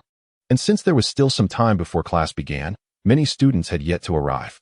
However, Qian Zhihua, the girl seated next to me, was already there, engrossed in her book. Shortly thereafter, another girl with tea-colored hair entered the class. After placing her bag in her drawer, she hurried over to Zhihua's seat. "I sincerely apologize for my actions yesterday, and for the cursed girl. That was my doing as well. I'm sorry, it was entirely my fault, and I won't do it again," Zhu Weixue said, bowing repeatedly, appearing genuinely remorseful. She quickly revealed her misdeeds to the class, leaving everyone perplexed. Zhihua, somewhat bewildered, soon learned that Weishua's boyfriend had abruptly distanced himself from her due to his secret affection for Zhihua, provoking her anger. In retaliation, she devised a plan against the academically gifted beauty. However, by yesterday afternoon, she discovered that the man was actually a fickle-hearted individual who had begun dating another girl. Weishua was fortunate not to have been involved with him, thanks to Zhihua, which led her to come and apologize today, addressing both that matter and her request for her cousin's assistance. Thus, this incident reached a resolution, transforming their relationship from extremely hostile to merely ordinary, just another trivial episode in daily life. The day's lessons unfolded as usual, and soon the school day concluded with the ringing of the dismissal bell. As the time for departure arrived, I spent an extra hour on extracurricular training, as my control over the mech had diminished since graduating from the academy. Now, with some spare time, I could improve my operational proficiency. After an hour, training concluded, and as the sun set, I prepared to return to the classroom to retrieve my bag before heading home. As I approached the classroom, I noticed a student still present inside, Qian Zhihua, standing at her desk, seemingly lost in thought while gazing out the window. I silently walked over to grab my bag, preparing to leave. Just as I was about to exit, she casually spoke up. "Thank you for yesterday, Li Xingza." "Yesterday? Haven't we already expressed our thanks?" I replied. "Today. I owe you my gratitude once more. This is a different matter." "Is that so?" "Well, it's nothing. We are classmates, after all." "Classmates? Wouldn't it be more appropriate to consider each other friends?" Jiahua inquired, seemingly puzzled. Her assertion carried some weight, leaving me somewhat flummoxed. "Very well, if necessary. Let us regard it as a friendship," I suggested. "Then, I look forward to your guidance henceforth, Xingza. And you as well." Returning to the classroom, I inadvertently forged what seemed to be a reliable friendship. With my bag in hand, I prepared to head home. "Goodbye," I said, stepping out. While Jiahua remained behind in the classroom, I was curious about her intentions, but as I had promised my sister, I would return home swiftly. Chapter 11. The transfer student. Upon returning home, I found that my sister had already arrived long ago. It seemed that dinner was even prepared, and she was waiting by the hall. Today felt particularly slow. Hadn't it been mentioned that there would be some training at school? If that's the case, I only need to join you for special training. Nothing else is required. despite my appearance. Suddenly, a sword materialized in my sister's hand, coalescing under a bluish-white glow. The hilt was white, and the blade was flat on both edges, resembling a wooden sword used in kendo. She suddenly gripped the sword and swung it toward me with remarkable skill and fluidity, stopping mere centimeters from my face. Lanyu, what was that just now? More astonishing than her swordsmanship was the fact that the sword appeared out of thin air, as if by magic. Brother, let's practice together. Don't waste time on training at school. Lan Yu's gaze shifted slightly, imbued with a hint of determination, though it quickly faded into a dazed expression. Could you please set the sword down first? Starting tomorrow, come home on time, brother. That's no problem. But what does the special training entail? Brother, it's this, she said, holding the sword. Swordsmanship. Swordsmanship. For now, I was relying on my fists to fight. Isn't the reaction speed of operating a mech crucial? If I master this, it will surely become second nature in the future. Besides, fists are merely a basic form. You don't intend to rely solely on them forever, do you? That would be impossible. Upon reflection, it was true that many mech users wielded their own weapons or employed unique techniques and combat styles. I had been fighting exclusively with my hands, which, while not boring, seemed lacking in depth. For some reason, I yearned to grow stronger. I understood. My only question was how that sword had materialized. I gazed at Lan Yu with curiosity. That is the power bestowed by the original stone. Perhaps you could also achieve it, brother? She replied, appearing somewhat uncertain. Could I really do that? Perhaps. As she spoke, I felt a surge of eagerness and attempted to visualize a sword. But how does one conjure a sword? It felt somewhat strange to imagine such a thing. Could it truly be accomplished? Doubting my ability, I pondered, and at that moment, the original stone within me answered my inquiry. It can be done. As I envisioned the sword, a dark luminescence appeared in my hand, gradually transforming into a pitch-black blade. Oh, I did it. Lan Yu's eyes widened in surprise as she looked at me. The sword bore resemblance to the one Lan Yu had conjured, lacking a sharp edge, likely mimicking her style. Regardless, I had succeeded. But it seemed I needed to commit to practicing swordsmanship from now on. Since that's the case, Lan Yu, can we practice swordsmanship together from now on? Will you teach me? Of course, as I mentioned yesterday, Lan Yu replied with great enthusiasm. After some time had passed, I engaged in swordsmanship training with my sister Lan Yu after school. In addition to fundamental exercises, we also sparred against one another. Despite being a girl and my sister, her sword skills were impressive. Through just a couple of duels, it became apparent that she was exceptionally strong, a stark contrast to the delinquents I had encountered before. We trained in an empty room in our home, a space that had been vacated.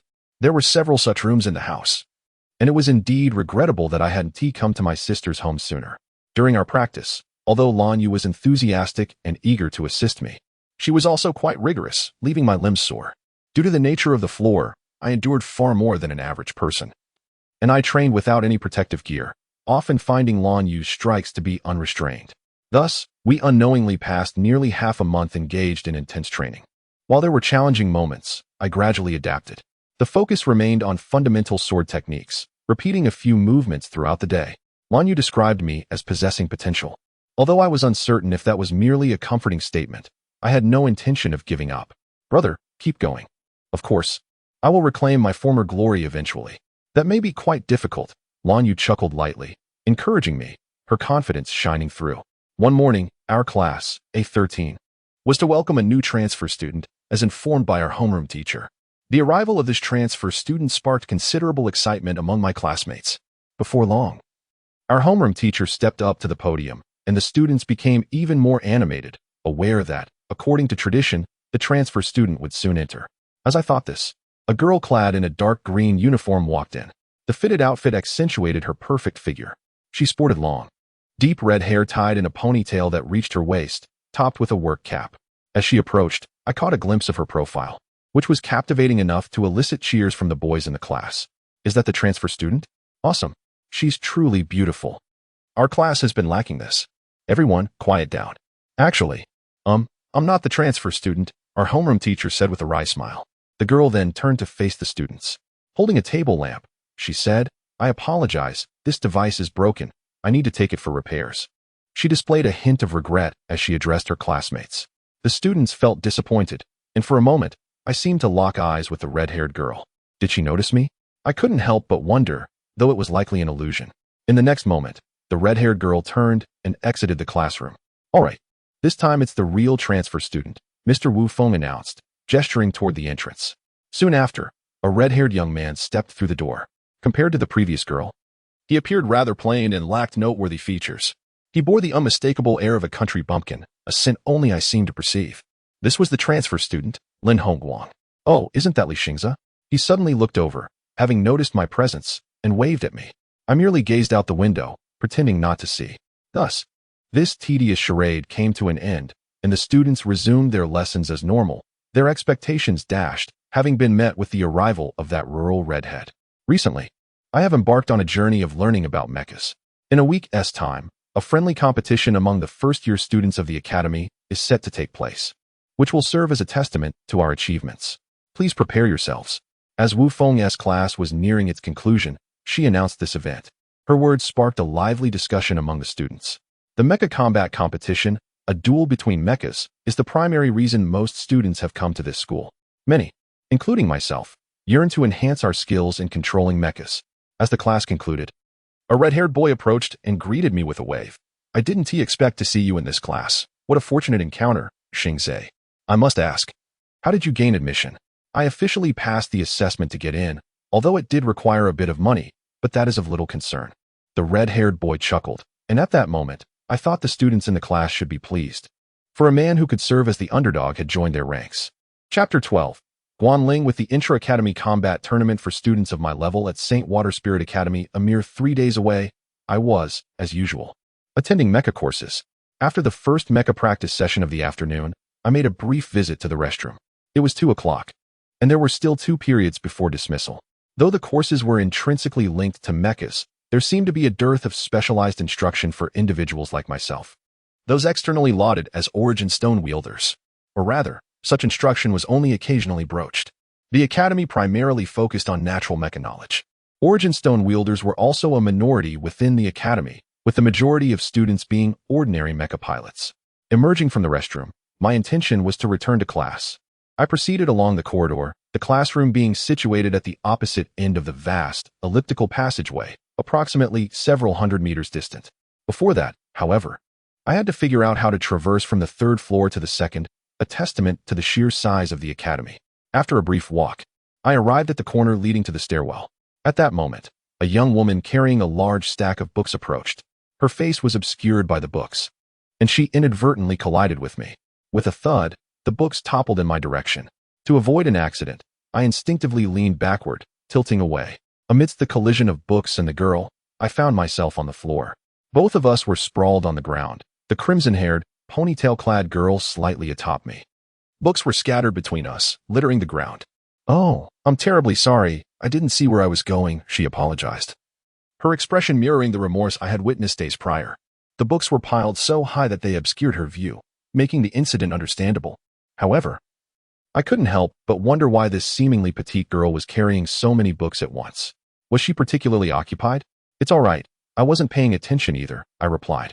I began to assist her in gathering the fallen books, stacking them one by one. Soon, I had a thick pile in my arms, and the girl had accumulated a stack that reached below her neck. Gazing at the weighty pile, I wondered if I would have to add even more. "If you don't mind, I can help you carry some of the books," I offered. "Really?" "Yes, of course. Thank you so much." Upon my agreement, the girl peeked out from behind her stack and offered a smile, extending a hand in gratitude, almost causing her books to tumble. She managed to steady the books just in time, a slightly clumsy gesture that elicited an embarrassed giggle. "All right, let's go this way," the girl said.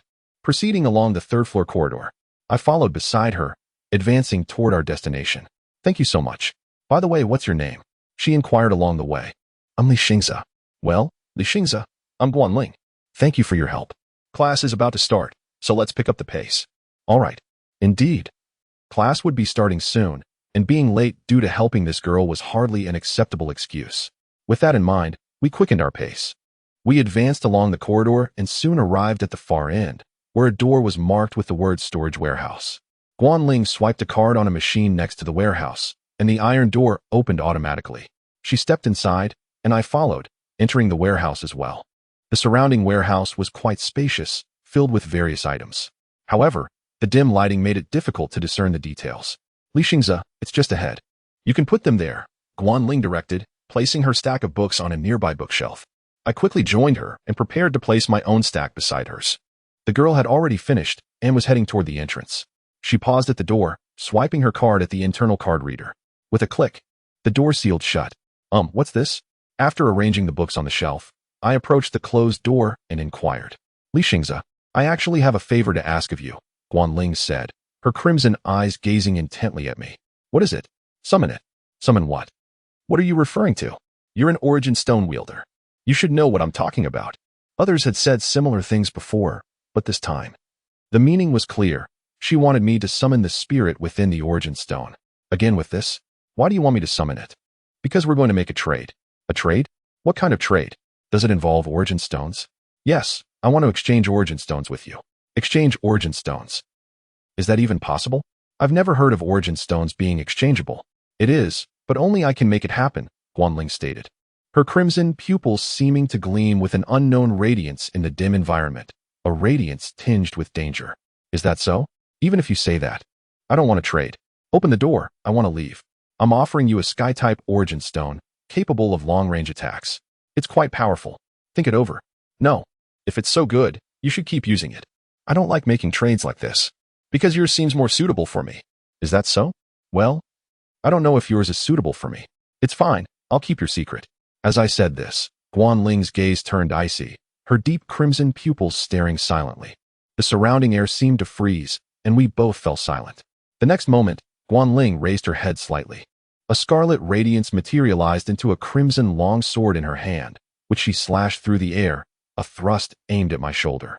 Having practiced with my sister for quite some time, I shifted my body slightly to the side as the sword struck, narrowly avoiding the blade as it grazed my shoulder.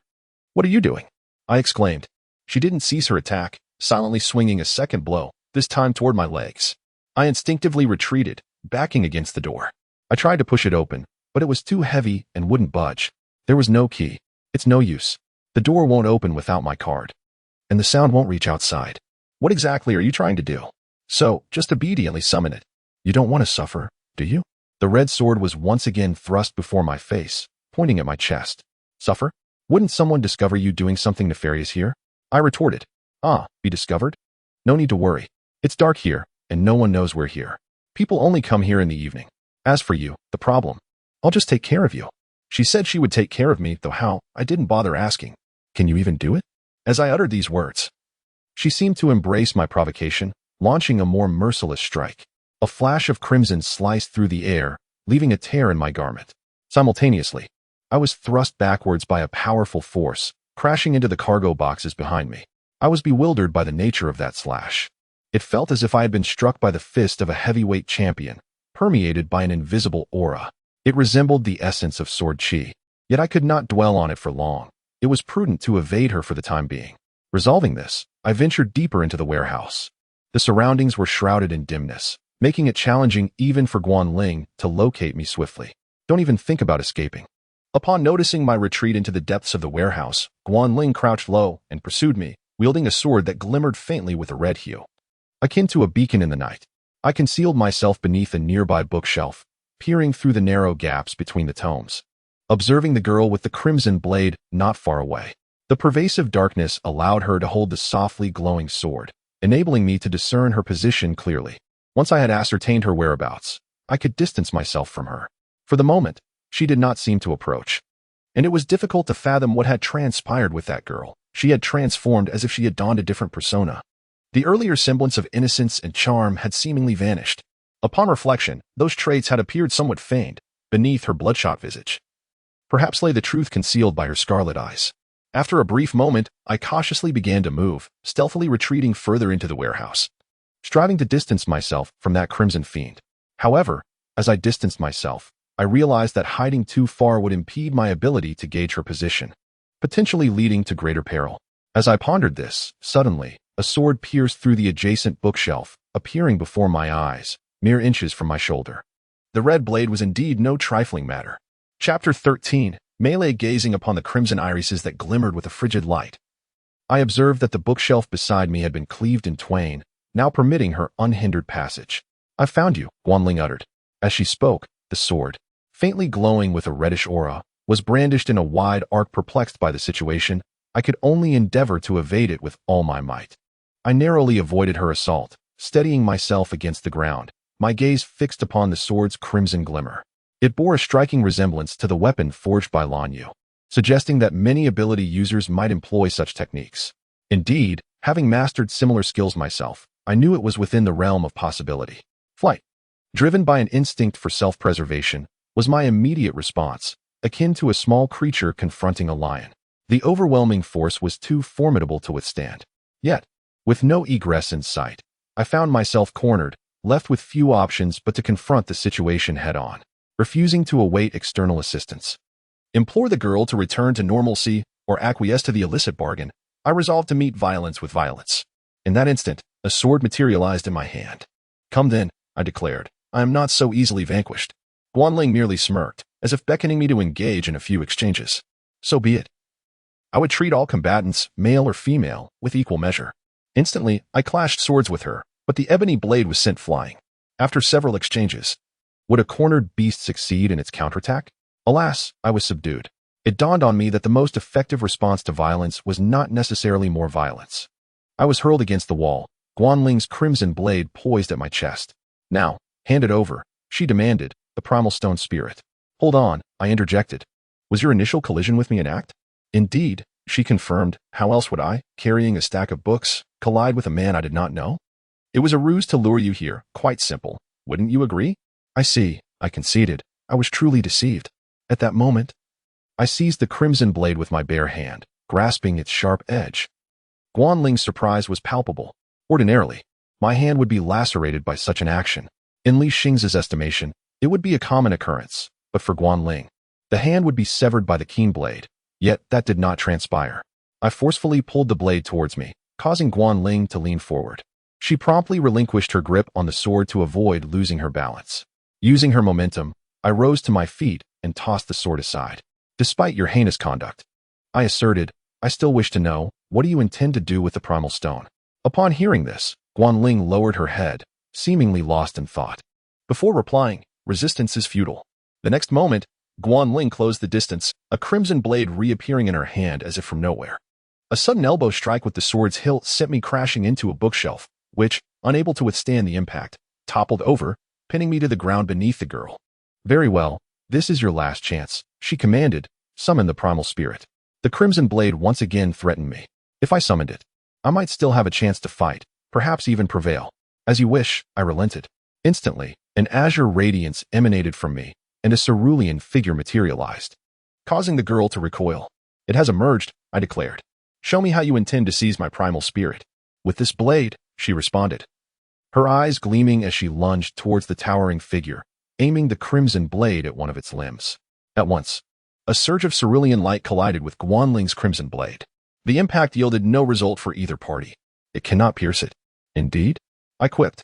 Then you are incapable of it. As I spoke, Kaodaka vanished into thin air. Wait. Alas, I cannot summon it indefinitely, I explained. That was already a desperate measure, and I am thankful it even responded. How could this be? Guanling lamented. Ignoring her, I began to move towards the exit. It seemed the matter was settled, but Guanling was not yet ready to concede defeat. If that is the case, I shall force you into dire straits once more. Hold, I commanded, as Guanling advanced towards me, sword in hand. I understand now. Tell me why you seek to seize my primal stone, Guanling. I have many tasks to accomplish, she replied, and I require power. Such as? I inquired. Such as? To obliterate certain things, Guanling responded, her voice low and somber, reminiscent of a faulty recording. I know not your motives, and I care not what you wish to do, I stated, but interfering with others is unacceptable. You shall not succeed. Is that so? Guanling inquired. Then what must I do? We fell into a mutual silence. You do not know, do you? It is simple, I declared. Allow me to assist you. Assist with what? What can you possibly do? Behind you, I warned.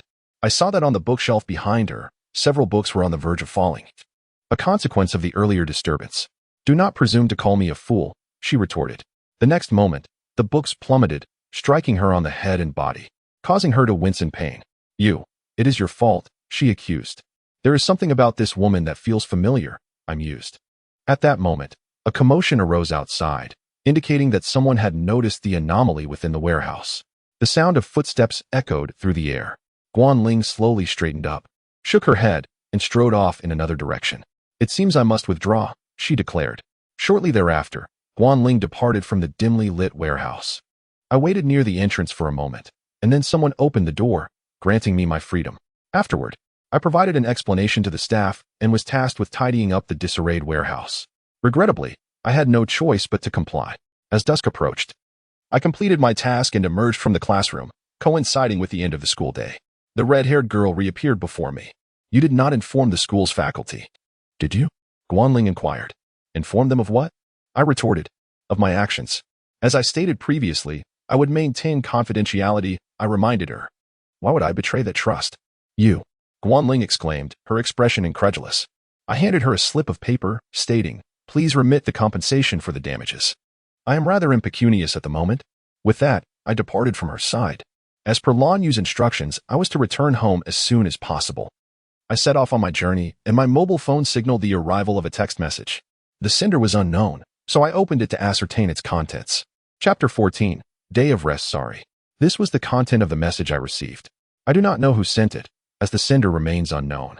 Regardless of that, upon returning home today, I found the house empty, which felt quite normal. As I washed my hands briefly, I felt a sharp pain.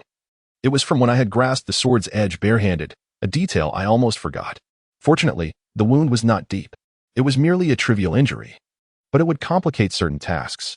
I exhaled, attended to the wound with the supplies from the medicine cabinet, and covered it with a layer of gauze, putting the matter to rest. Before long, my sister Lanue returned home, as she always did. She came over to greet me and noticed the bandage on my hand. What happened, brother? Is your hand okay? It's just a scratch. I'm fine. Then, we won't be doing the special training today. In that condition, it's impossible. You're right. The ground beneath us, composed of rugged stone, was indeed tough. As Juhua had mentioned, I was fortunate not to have sustained more serious injuries. However, for now, it was best to stay put. Tomorrow was Saturday, and the Holy Water Spirit Academy would follow the same schedule as typical schools, welcoming a weekend for the students. The next day dawned bright and sunny, with the sun hanging high in the sky. A rare weekend indeed warranted a stroll outside. I should familiarize myself with the area. After all, this city was far larger than the one I previously resided in. Brother, let us go shopping today. Oh, what do you wish to buy? Of course. Many things. Clothes and such. We both have plenty we need. Very well then, let us go. The temperature here is significantly different from where I used to live. I ought to purchase some clothing. Let me get ready, and we shall leave shortly. Not long after, dressed in casual attire, I stepped outside first. At that moment, I noticed a letter in the mailbox beside me. Upon retrieving it, I saw that it was addressed to me, with a name I recognized. I took the envelope and read the sender's name. Guanling, was she the girl from yesterday? I thought, as she was the only Guanling I knew. While Lanwei was still preparing to leave, I opened the envelope. The content read, I am sorry about yesterday. Please forgive me. It was my fault. This suggested that the message from yesterday was likely sent by her. Although I had not disclosed my home address or phone number, it would not be hard to find. The letter continued, stating, I am affiliated with the school and found your contact information in the student handbook. I sincerely apologize for my actions, but I wanted to reach out. If you could forgive me, please note my number. Her phone number followed, along with a suggestion to meet. The overall tone of the letter conveyed sincerity. After a moment, Lanue emerged, and we proceeded to the shopping center near the student dormitory, which was not far away. We walked along a straight path, flanked by numerous towering buildings, most exceeding 10 stories. Looking up, I saw several aerial tunnels branching out like tree limbs. These were specifically constructed for mechas. Occasionally, natural-looking mechas would burst forth from these tunnels, soaring into the sky. Having spent nearly half a year here, I had grown accustomed to it, yet I still found myself marveling at the city. Compared to a typical city, this one resembled a futuristic metropolis. And compared to the countryside, it felt like an unknown civilization. We've arrived, brother. As we reached the shopping center street, Lanue gazed at the window display of a prop store and remarked, Oh, how does that look? Isn't it wonderful? Her eyes sparkled as she admired the clothing in a nearby boutique. That should suit you perfectly. Really? Then let's buy it. We entered the clothing store, where she tried on several outfits for my approval. Each one complemented her beautifully. It seemed that over the years, Lanue had developed quite an appealing figure. Brother, which one should I choose? She pondered, torn between a blue dress and a loose white top paired with a yellow skirt. Opt for the one on the right. I believe I've seen that blue dress before. You're right. Having taken my suggestion, she agreed. We spent a considerable amount of time at the shopping center, accumulating quite a few purchases. While following Lanwei to the next store, my phone suddenly chimed with a text message. I opened it to find it was from Guanling, the sender's number matching the one from yesterday. The message read, "Is shopping enjoyable?" What had she seen? It was not particularly entertaining. It was just that she must have spotted us. I replied, "Where are you?" "What's the matter, brother?" Lanwei asked, noticing my sudden pause. "Oh, nothing, carry on." A moment later, I received a response. "Yes, I'm nearby. Since you're shopping, I won't disturb you." "Who was texting you? A classmate?" Lanwei inquired. "Something like that."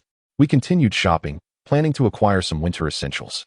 Regarding Guanling, it might be best to meet her again, for some reason. She seemed to be in an unusual state. Despite having experienced a thrilling event yesterday, it was unlikely to recur. Thus, choosing an appropriate venue was crucial. "Are you following us?" I texted back, and a moment later, her reply came. "No, it's merely a coincidence that I'm here too." I concluded that since tomorrow was still a day off, we would meet again. The location would be a CAF, where I would encounter the young lady once more. With this decision made, Guanling cheerfully departed, unaware of any implications of following. Meanwhile, Lanwei and I concluded our shopping successfully, laden with bags. Thankfully, we had transportation. And as noon approached, we returned home. Completing our tasks for the day, the weekend passed swiftly, and before I knew it, it was Sunday. This afternoon, I was to meet that young woman at a CAF. The rendezvous was set for the central street of Area 8, a district that differed from our student dormitory by one area. Not far, really. Both the 7th and 8th areas belonged to the academic zone, named so due to the prevalence of students and educational institutions. My residence was relatively close to Area 8, so I was unlikely to get lost. Notably, the eastern region comprised 28 areas, with my location in the 7th area, making the 8th area feel like a neighboring district. I took a taxi, which quickly delivered me to the central street of Area 8. Upon arrival, I surveyed the shops, seeking the CAF where Guanling had suggested we meet. It did not take long to find it. It was a rather conspicuous establishment bustling with patrons. Without hesitation, I stepped inside, scanning the room until I spotted a familiar figure in the corner, a girl with deep crimson hair. Our eyes met, and Guanling waved at me, prompting me to approach without further thought. Chapter 15. The day before the competition. Good afternoon, Li Xingza. "Oh, Guanling, is there something you need to discuss with me today?" As I spoke, I settled into the empty seat directly opposite Guanling. At that moment, she approached and took the seat beside me, saying, "There is quite a bit." "What is it?" Just as I was about to inquire further, the waiter arrived. "Excuse me. What can I get for you?" Guanling took the menu, glanced at it, and said, "Coffee. Would you like some too?" "Yes, I would like a cup as well." "2 cups of coffee, please." Guanling handed the menu to the waiter, who nodded and departed. "Guanling, what is it that you want to discuss?" Seeing the waiter leave, I asked. I looked around to see what others were doing. Guanling smirked and said, "Do you understand now?"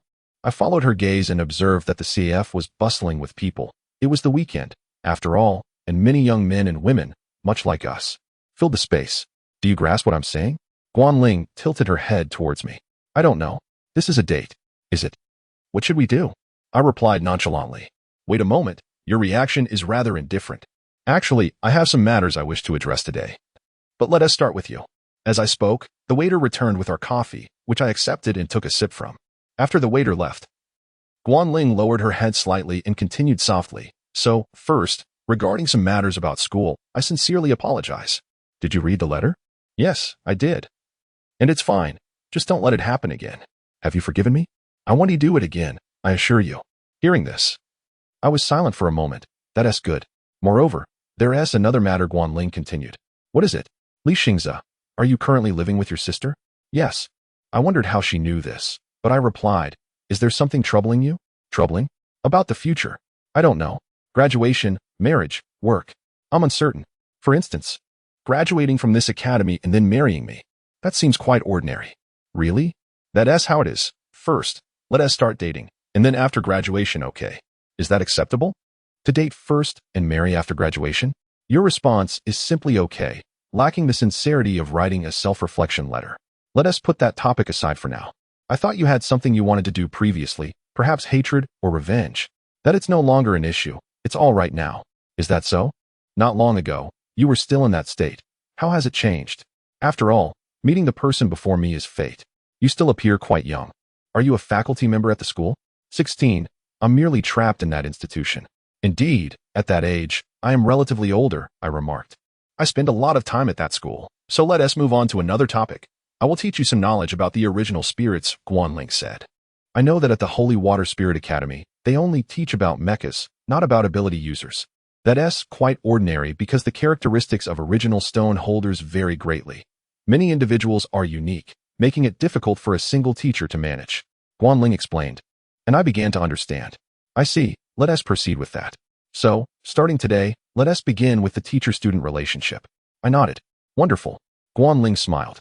The outcome was indeed unexpected, yet it seemed manageable. Guanling possesses exceptional abilities, though she occasionally experiences lapses in judgment. Regardless, that's acceptable. Let us call it a day. I must head back. As I stood, having finished my coffee, it was time to leave. Someday, I expect a response, Xingza. Just before I left, Guanling said, and I glanced back before walking out of the CAF. A relationship akin to that of a master and apprentice should be like this. Afterward, I returned home to find my sister sitting on the sofa. The items I had bought earlier were likely already taken care of. Brother, where did you suddenly go? Lan Yu expressed some discontent. I met with an acquaintance. Is that so? Well, is your hand all right? The wound has nearly healed. It's at a level where I can train without issue. Is that so? Then let us begin, but just a little practice, considering your wound isn't completely healed. I nodded. It was now 3 in the afternoon, and I could practice sword techniques until dinner. There was a dedicated practice room in the house. I entered, initially warming up, before engaging in direct combat with Lan Yu.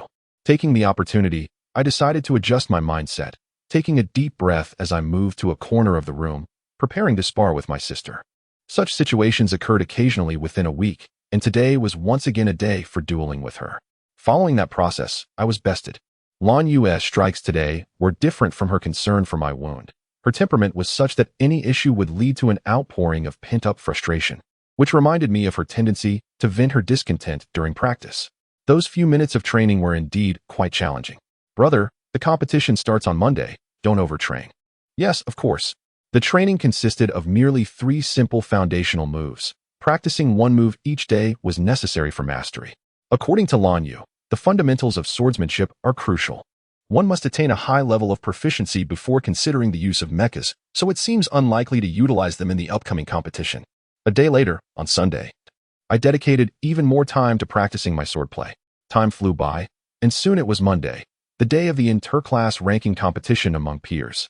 I arrived early at classroom A13, where many classmates appeared quite motivated. The time for men to showcase themselves had arrived. Having engaged in considerable extracurricular practice, this was finally the day. Many competitive boys were already fired up, and at that moment, a red-haired boy approached me. Xingza, even though I just arrived not long ago, I'm participating in this competition as well. Is that so? Don't lose too badly. What a joke. I'm saying this to meet you again in the duel arena, so wait and see my progress. The red-haired boy scoffed before returning to his seat. At that time, another student approached the desk next to mine. She was Qian Zhihua, who seemed to have arrived a bit late today. Not long after her arrival, the class bell rang, and our homeroom teacher, Mr. Wu Feng, entered at that moment. Today, he came empty-handed, looking as if he were heading to battle. The inter-class ranking competition would commence shortly. Once the music plays, we will begin the internal selection of our class. Each class can only send 5 participants, so I hope everyone performs well, Mr. Wu Feng stated. In fact, today's event is an internal competition as well as a ranking contest within the class. We have been waiting for this for a long time, teacher. The duel is divided into 2 sessions, one in the morning and one in the afternoon, and the list of matchups has been prepared and will soon be distributed. A few students from the front tables passed down the white matchup roster, which clearly documented the pairings from various regions, along with the start times for each match. Competitors who fail to arrive within the designated time will be deemed to have forfeited. I glanced at the matchup list and quickly located my name. My duel was scheduled to take place in the E2 arena during the second round, after 9 o'clock. Since there is only one duel area available to our class, 2 matches can occur simultaneously within that area. Thus, following the conclusion of the first round, it would be my turn in the second. Everyone, let's get ready. At this moment, the battle music began to play, and my classmates lined up, preparing to head towards the designated location. Under the guidance of our teacher, we set off and emerged into the corridor, where we could see not only our own class, but also others lined up, ready to proceed to their respective arenas. In fact, this academy has a total of 8 battle zones, and our class is heading to the 5th area. After a brief walk, we soon arrived at the entrance of the 5th combat zone. The teacher used her staff card to unlock the mechanical iron gate. Juhua, are you participating in this competition? I inquired, addressing the girl standing before me. No, I am not participating, she replied. Why not? You are quite strong, aren't you? Xingza, I actually plan to pursue a career in exploration and reconnaissance after graduation, which does not require immense combat prowess, so it is perfectly fine for me not to participate. Is that so? I recalled Guaning mentioning that those who possess raw talent are generally quite modest individuals. I could understand. We are a select few, and revealing our identities in front of a crowd of strangers is hardly a commendable act. As the iron gate before us swung open, the students arranged in 2 lines began to step forward into the arena. Chapter 16. Ranking competition. The internal competition within the class commenced, with each match averaging around 10 to 20 minutes in duration, although some could conclude within 30 seconds based on the fighter's performance. After approximately 15 minutes, the first round of matches drew to a close, paving the way for the second round, in which I was to compete. As my name, Li Xingza, was announced, I made my way to the E1 duel arena. Positioned to the east of the arena, my opponent from the west was a fellow classmate named Lu Yang. We both ascended to the duel platform, and after our student cards were verified, the large screen above displayed our statistics. Lu Yang, with a record of 4 wins and 4 losses, while my record stood undefeated at 9 wins and 0 losses. I had not tasted defeat thus far, having occasionally sought out peers within the academy for duels during my free time after class. All encounters were meticulously recorded through our student cards, contributing to a comprehensive data set that would ultimately influence both our honor and graduation, as dictated by the school's regulations. A formidable opponent with an unblemished record. Interesting indeed, Lu Yang remarked, as his mech, resembling a naturalistic design, emerged from the ground onto the duel arena. His mech, similar in color to mine, was a pale yellow, with robust arms and iron gauntlets fitted onto its fists. The 2 fists collided, emanating a palpable sense of combat readiness. As the countdown to the match reached 0, both of us entered a state of battle. Given that we both piloted ground-type mechs, the competition would inevitably devolve into a direct melee confrontation. My dark yellow mech closed in on Lu Yang's, and from his stance, it was evident that his weapon was those iron gauntlets, while I wielded none. Thus, the ensuing clash would hinge solely on our physical prowess. As his fist lunged toward me, I deftly evaded the strike and retaliated with a counterpunch. In close combat, our striking ranges were comparable. His gauntlets indeed offered a slight advantage in reach and damage, yet if they failed to connect, they were rendered meaningless. Employing a mature combat strategy, I dodged and parried his attacks, ultimately delivering a decisive blow that sealed his defeat. Throughout our exchange, my maneuvers clearly surpassed Lu Yang's, and despite the parity in our mech types, I maintained an advantage in sheer strength. The outcome was unmistakable, evident even to the observing instructors, and I emerged victorious. An achievement not to be overstated. Truly impressive for someone with a perfect record, remarked the spectators who buzzed with excitement. Thus concluded my first match, with the second match scheduled to commence in 2 hours, during which we were free to roam. The competitions would continue throughout the day, akin to a sports meet. Students were welcome to traverse the various combat zones, watching any match of their choosing, with match schedules available to all. Lacking interest in lingering to observe the ongoing class matches, I opted instead for a leisurely stroll, as the cacophony of the combat arena was not to my liking. Exiting through the 5th zone's gate, I ventured into the corridor, intending to enjoy the breeze by the railing. However, I noticed a considerable number of students milling about, some like myself, while others grouped together en route to different arenas. The most anticipated match among our year was undoubtedly that of Qin Liang. Renowned as the strongest student from the Eastern District, possessing not only formidable skills, but also an appealing demeanor that attracted admiration from the female students. Xingza, long time no see, greeted Qin Liang, the green-haired individual who appeared before me. I had indeed noted his presence on the participant list for the 6th zone during my earlier scan. How did your match go? Did it conclude? I inquired. Yes, it just finished. I'm currently on a break, he replied. I just completed my match as well. You'll be competing in the main event, right? I look forward to a proper contest, he said, clapping me on the shoulder as we passed each other. Indeed, should the opportunity arise, I shall oblige, I responded. Each of us continuing in our respective directions. Qin Liang was perhaps the most formidable competitor among my peers, and should our paths cross in the matches, it would undoubtedly serve as a significant test. As the Academy's lunch break neared, I made my way to the cafeteria and resolved my midday meal simply. With the time approaching for my return to the 5th zone, I prepared for my next match. At precisely 1 o'clock in the afternoon, my second match was set to begin. This time, my opponent was another male classmate with a mushroom haircut, a fellow newcomer from the Eastern Training Academy named D. Rebo. He boasted a rank of 5th, and through our recent studies together, it was evident that he possessed considerable skill, as evidenced by his advancement to the second round of the ranking competition. "Xingza, I hope you will go easy on me," he requested. "That may not be necessary," I replied, as we both inserted our student cards into the combat machine. The large screen displayed our records. I had just won my last match, bringing my total to 10 victories, while D. Rebo stood at 7 wins and 2 losses. The countdown commenced. 3, 2, 1. The match began, and D. Rebo's purple training mech soared into the air. As a sky-type mech pilot, he presented a challenge for my ground-type mech. Those capable of controlling aerial mechs within this academy were generally regarded as possessing innate talent compared to those restricted to ground mechs. While ground mechs held advantages, this was only true in relation to novices. With sufficient operational skill, a ground mech could leverage its strengths to pose a threat to aerial types. In a flash, the purple giant flew above me, wielding a lance. Suddenly, it darted to my side, preparing to strike. The purple giant lunged, thrusting its lance forward with ferocity. I sidestepped the blow, but the onslaught did not relent. The lance retracted only to thrust again in a relentless barrage. The rapid strikes inflicted a sting, reducing my HP by a quarter. Seizing the moment, I evaded sideways and grasped the lance firmly. With a powerful tug, I pulled both the lance and the hovering giant down. Capitalizing on this opportunity, I unleashed a flurry of heavy punches, drastically depleting D. Rebo's health. Ultimately, he succumbed to defeat, and I emerged victorious once more in a remarkably brief span. "That was painful. I hope next time you'll be gentler, Xingza," D. Rebo remarked after his loss. "Was I truly that harsh?" I replied, somewhat surprised. "Of course, or else it wouldn't hurt so much," he acknowledged. "My apologies. I shall be more considerate in our next encounter," I assured him. After securing my second victory, I retreated to the sidelines, preparing to await the commencement of the next match. Notably, since half the participants had already been eliminated after the first round earlier that day, there would be no prolonged wait for the ensuing match. I intended to quietly observe the upcoming competitions from the stands when a man with red hair approached and took a seat beside me. I cast a fleeting glance at him and inquired, "What is the matter?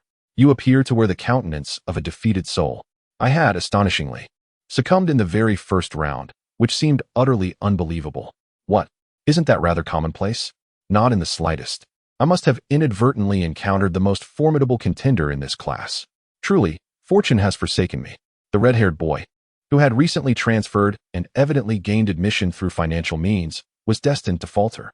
After all, this academy was not a haven for the unskilled. "Indeed. Who was your adversary?" "It was, in fact, a girl, with skin of a bronzed hue." "What was her name again?" As the red-haired boy scratched his head in contemplation, he suddenly spotted a girl passing by and pointed her out, exclaiming, "Ah, it's her." Following his gesture, I turned my gaze in that direction and beheld a girl with exquisite, shoulder-length bangs of pale blue, who I recalled was a fellow newcomer to this class, having entered alongside me during orientation. She hailed from the Southern District. Chapter 17. The Blue Mech. After sitting in the audience for approximately an hour, my third round of competition was about to commence. Once the E1 duel arena was cleared, an announcement echoed from above, calling the contestants for the next match. One of the competitors, Li Xingza, was soon summoned, stepping onto the duel stage. Shortly thereafter, another opponent arrived on the opposing platform, a young woman with short, light blue hair, known as Lin Xin, a fellow student who had entered this class with me. As her name was announced, she stood directly across from me. Gazing at the girl before me, I was taken aback by the suddenness of our encounter. She was the opponent referenced by that red-haired boy. What kind of adversary would she prove to be? It would soon become evident. With both sides prepared for battle, the teacher stated the readiness of the competitors. They inserted their student cards into the duel machine, which illuminated with radiant lights. In the center of the arena, the large screen displayed the contestants' information. On the left, Li Xingza's profile showed a record of 12 wins and 0 losses, while on the right, Lin Xin's profile, featuring her striking features and bronze skin, displayed her record of 9 wins and 0 losses. As the data flashed across the scoreboard, excitement rippled through the audience. This showdown meant one of these undefeated competitors would soon face their first defeat. The anticipation was palpable. Two unvanquished warriors from our class were about to clash. As the countdown to the match reached its climax, I found myself piloting a dark yellow natural mech, while Lin Qin commanded a deep blue mech, which brandished a blue trident-like weapon of equal length to its body. As the battle commenced, both mechs closed in on each other, indicating a confrontation of close combat styles. The blue mech struck first, utilizing its weapon's extended reach to unleash a rapid and powerful blow, slicing through the air and colliding with the dark yellow mech's left arm. My HP plummeted by 10, yet her weapon could not be retracted in time, allowing me to retaliate with a fierce punch.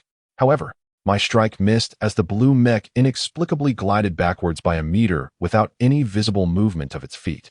Could it be that her mech is not grounded? I pondered. In the next moment, the mech executed a lateral glide and delivered a robust horizontal strike. I raised an arm to block it, the impact reverberating as my arm connected with the shaft of her trident. The force was formidable, reminiscent of an aerial maneuver. "Why don't you wield a weapon?" she inquired. After parrying her strike, I attempted to counterattack, but she evaded with that same fluid motion.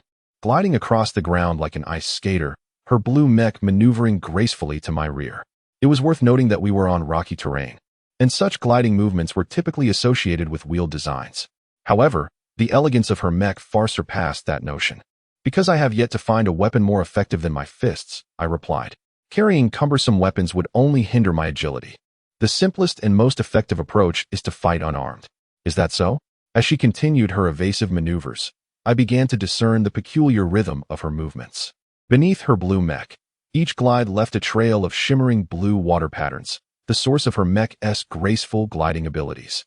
"Are you a marine type? Have you figured it out? But knowing one T change anything, will it?" Lin Qin shrugged, her demeanor exuding confidence. Although I comprehended her combat technique, seizing an opportunity to strike proved elusive. The blue mech's unique combination of evasion and attack, coupled with her exceptional operational skill, posed a significant challenge. Nevertheless, despite her remarkable agility, she could not match the strength of my mech, Karo. Throughout my numerous battles, I had yet to encounter any opponent capable of surpassing my power. In the brief exchanges of blows, I managed to create considerable difficulty for her, demonstrating my own proficiency. We both possessed a solid foundation in combat skills. At that moment, the teacher intervened, declaring the match a draw. The elegant blue mech came to a halt, mirroring the stillness of my dark yellow mech. "Both of you have demonstrated commendable prowess. Therefore, you are both eligible for tomorrow's official match," the teacher announced. So, there was no need to deplete our strength before the formal competition. Having secured my place, I disengaged Karo from the mech and made my way down the steps. Departing the arena, Lin Qin followed suit, and as we exited, we briefly exchanged glances, for there was only one path leading out. "It's a pity," she remarked, her blue eyes fixed on me. After that, the internal ranking matches concluded, and those selected to represent our class were me, Lin Qin, and the 5th-ranked D. Rebo. Following this, the students gathered for a final assembly before the school bell rang. As customary, I picked up my backpack, preparing to leave. Today had been eventful, but the true competition awaited us tomorrow. As I strolled down the familiar bustling street, it took me 10 minutes to return home. Upon entering, I noticed my sister's shoes on the rack. She had returned. "I was a bit later than usual today. How did it go?" she asked. "Tomorrow is the real match. It's troublesome. I'll be home later than usual." "Is that so? But perhaps you'll lose quickly, and then you won't be late." "Will I lose?" "I don't know. What do you think?" "You will win, big brother. But you should still come home in time for dinner." My sister possessed remarkable confidence, likely due to her own strength. Yet, I remained uncertain. My swordsmanship was still unrefined, and the looming uncertainty of the match with Qin Liang weighed heavily on my mind. If only I could face him, all doubts would be laid to rest. Chapter 18. The official match the following day. A gathering of my fellow students convened in the hall for the opening ceremony of the friendly matches. After nearly half an hour of speeches, the competition commenced. Participants, including myself, were escorted by the teachers to our respective battle arenas to prepare for the duels. Today remained a day of leisure for the first-year students, devoid of any classes, allowing the general student body to spectate the matches of their choosing, while competitors like myself awaited their turns. As the clock approached 9:30, my inaugural match was about to begin. The first battle took place in the A2 duel arena. As I stepped forward from the eastern side of the arena, I soon spotted my opponent silently waiting on the opposite side. Upon inserting our identification cards, the duel platform displayed pertinent information, revealing my opponent to be a mech pilot from Class A7. Based on the opponent's appearance and the way they approached on foot, it was clear they operated a ground-type mech. Battles between ground-type mechs are generally straightforward, relying on the fundamental capabilities of both combatants, which grants me confidence in my prowess. My initial adversary was a deep green mech wielding a massive battle axe. The axe possessed considerable destructive power, and being struck by it would significantly deplete one's HP and inflict severe damage on the mech. Thus, caution was paramount. Soon, as we engaged, I deftly evaded their relatively unchallenging attacks, subsequently delivering a powerful punch that sent their mech reeling. The encounter posed little difficulty, and I emerged victorious. Nevertheless, having only faced one opponent, I could not ascertain the full extent of my peers' capabilities. The large screen soon flashed with the announcement of my victory, indicating that the winner would advance to the next round, while the loser would be eliminated. After my triumph, I quietly exited the duel arena, anticipating a brief respite, during which I intended to settle in a corner of the audience area, for such competitions tend to be physically taxing. In my secluded spot, I realized I had unwittingly lingered for nearly an hour as the second round of matches was set to commence. During this interlude, I gleaned from the large screen the performance of my classmates. 5 of us were competing, and 2 had already been eliminated. Rebo and Lin Qin had both secured victories in their first matches, which was to be expected given the caliber of participants representing our respective classes. Once the break concluded, my second match would take place in the A1 duel arena of the first district, characterized by a flat terrain. My opponent for this round was a male student from Class A5, also a ground-type mech pilot. Having spent considerable time in the academy, I had come to understand that ground-type mech pilots were the majority, while those capable of aerial combat were a rare breed. In this second bout, my opponent wielded a blunt weapon, similar to my previous adversary's powerful armament. Without adequate skill, such heavy weaponry posed no threat to me, as its cumbersome nature slowed their movements, allowing me to dispatch them with ease. I sustained minimal damage, and the battle was hardly a challenge, perhaps due to the fortuitous circumstance of facing 2 ground-type opponents in succession. Regardless, my objective remained clear: to defeat any adversary before me.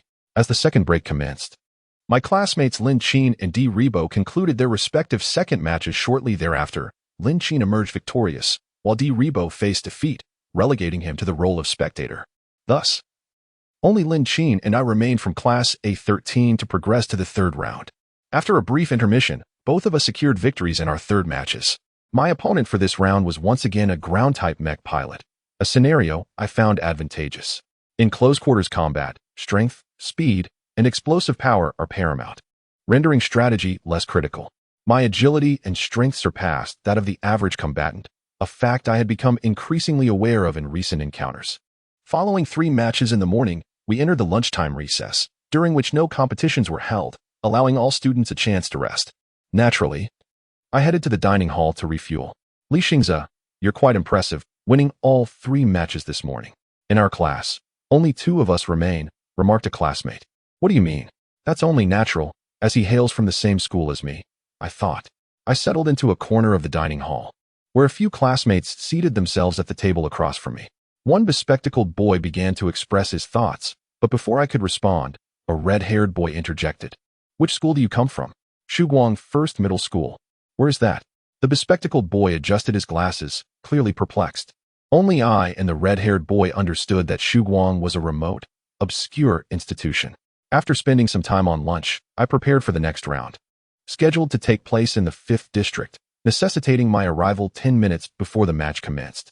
Notably, there are 8 districts in total, in addition to a central duel arena. Aside from the central venue, the remaining 8 arenas share similar layouts, with variations in terrain, such as rocky fields, plains, lakeside arenas, and urban streets. The announcement rang out. The 4th round of Group B is about to begin. Contestants, please proceed to the E2 arena for assembly. At this cue, I began walking towards the eastern entrance of the duel arena, where my 4th opponent approached from the west. We both placed our student cards into the duel machine, which, upon successfully reading our data, displayed our records on the large screen. My record was 14 victories with none lost, while my opponent from Class A11 boasted 10 wins and 3 losses. I hear you're a ground-type pilot, yet you've never tasted defeat. Quite impressive. Allow me to experience your prowess, he taunted. Bring it on, I responded, ready for the countdown before the match.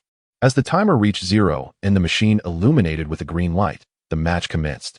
The brown mech before me soared into the sky, confirming my suspicion that he was an aerial mech pilot. Observing his weapon, which resembled a spiral drill, I prepared for the impending assault. In an instant, he descended from above, closing the gap to about 3 meters. With a swift motion, he swung his weapon down towards me. As the attack approached, I readied myself for defense. However, before the weapon could reach my striking range, the drill-like steel tip unexpectedly elongated, thrusting towards me and striking the left shoulder of my dark yellow mech with a resounding impact. The unexpected blow registered an 8 reduction in my HP. Faced with an aerial opponent whose range surpassed mine, this match promised to be more challenging than the previous 3 encounters. As my opponent took on the shape of the sky, I realized that lingering in one place would not serve me well. I needed to seek opportunities through movement. After a short while, following an intense confrontation, victory was mine.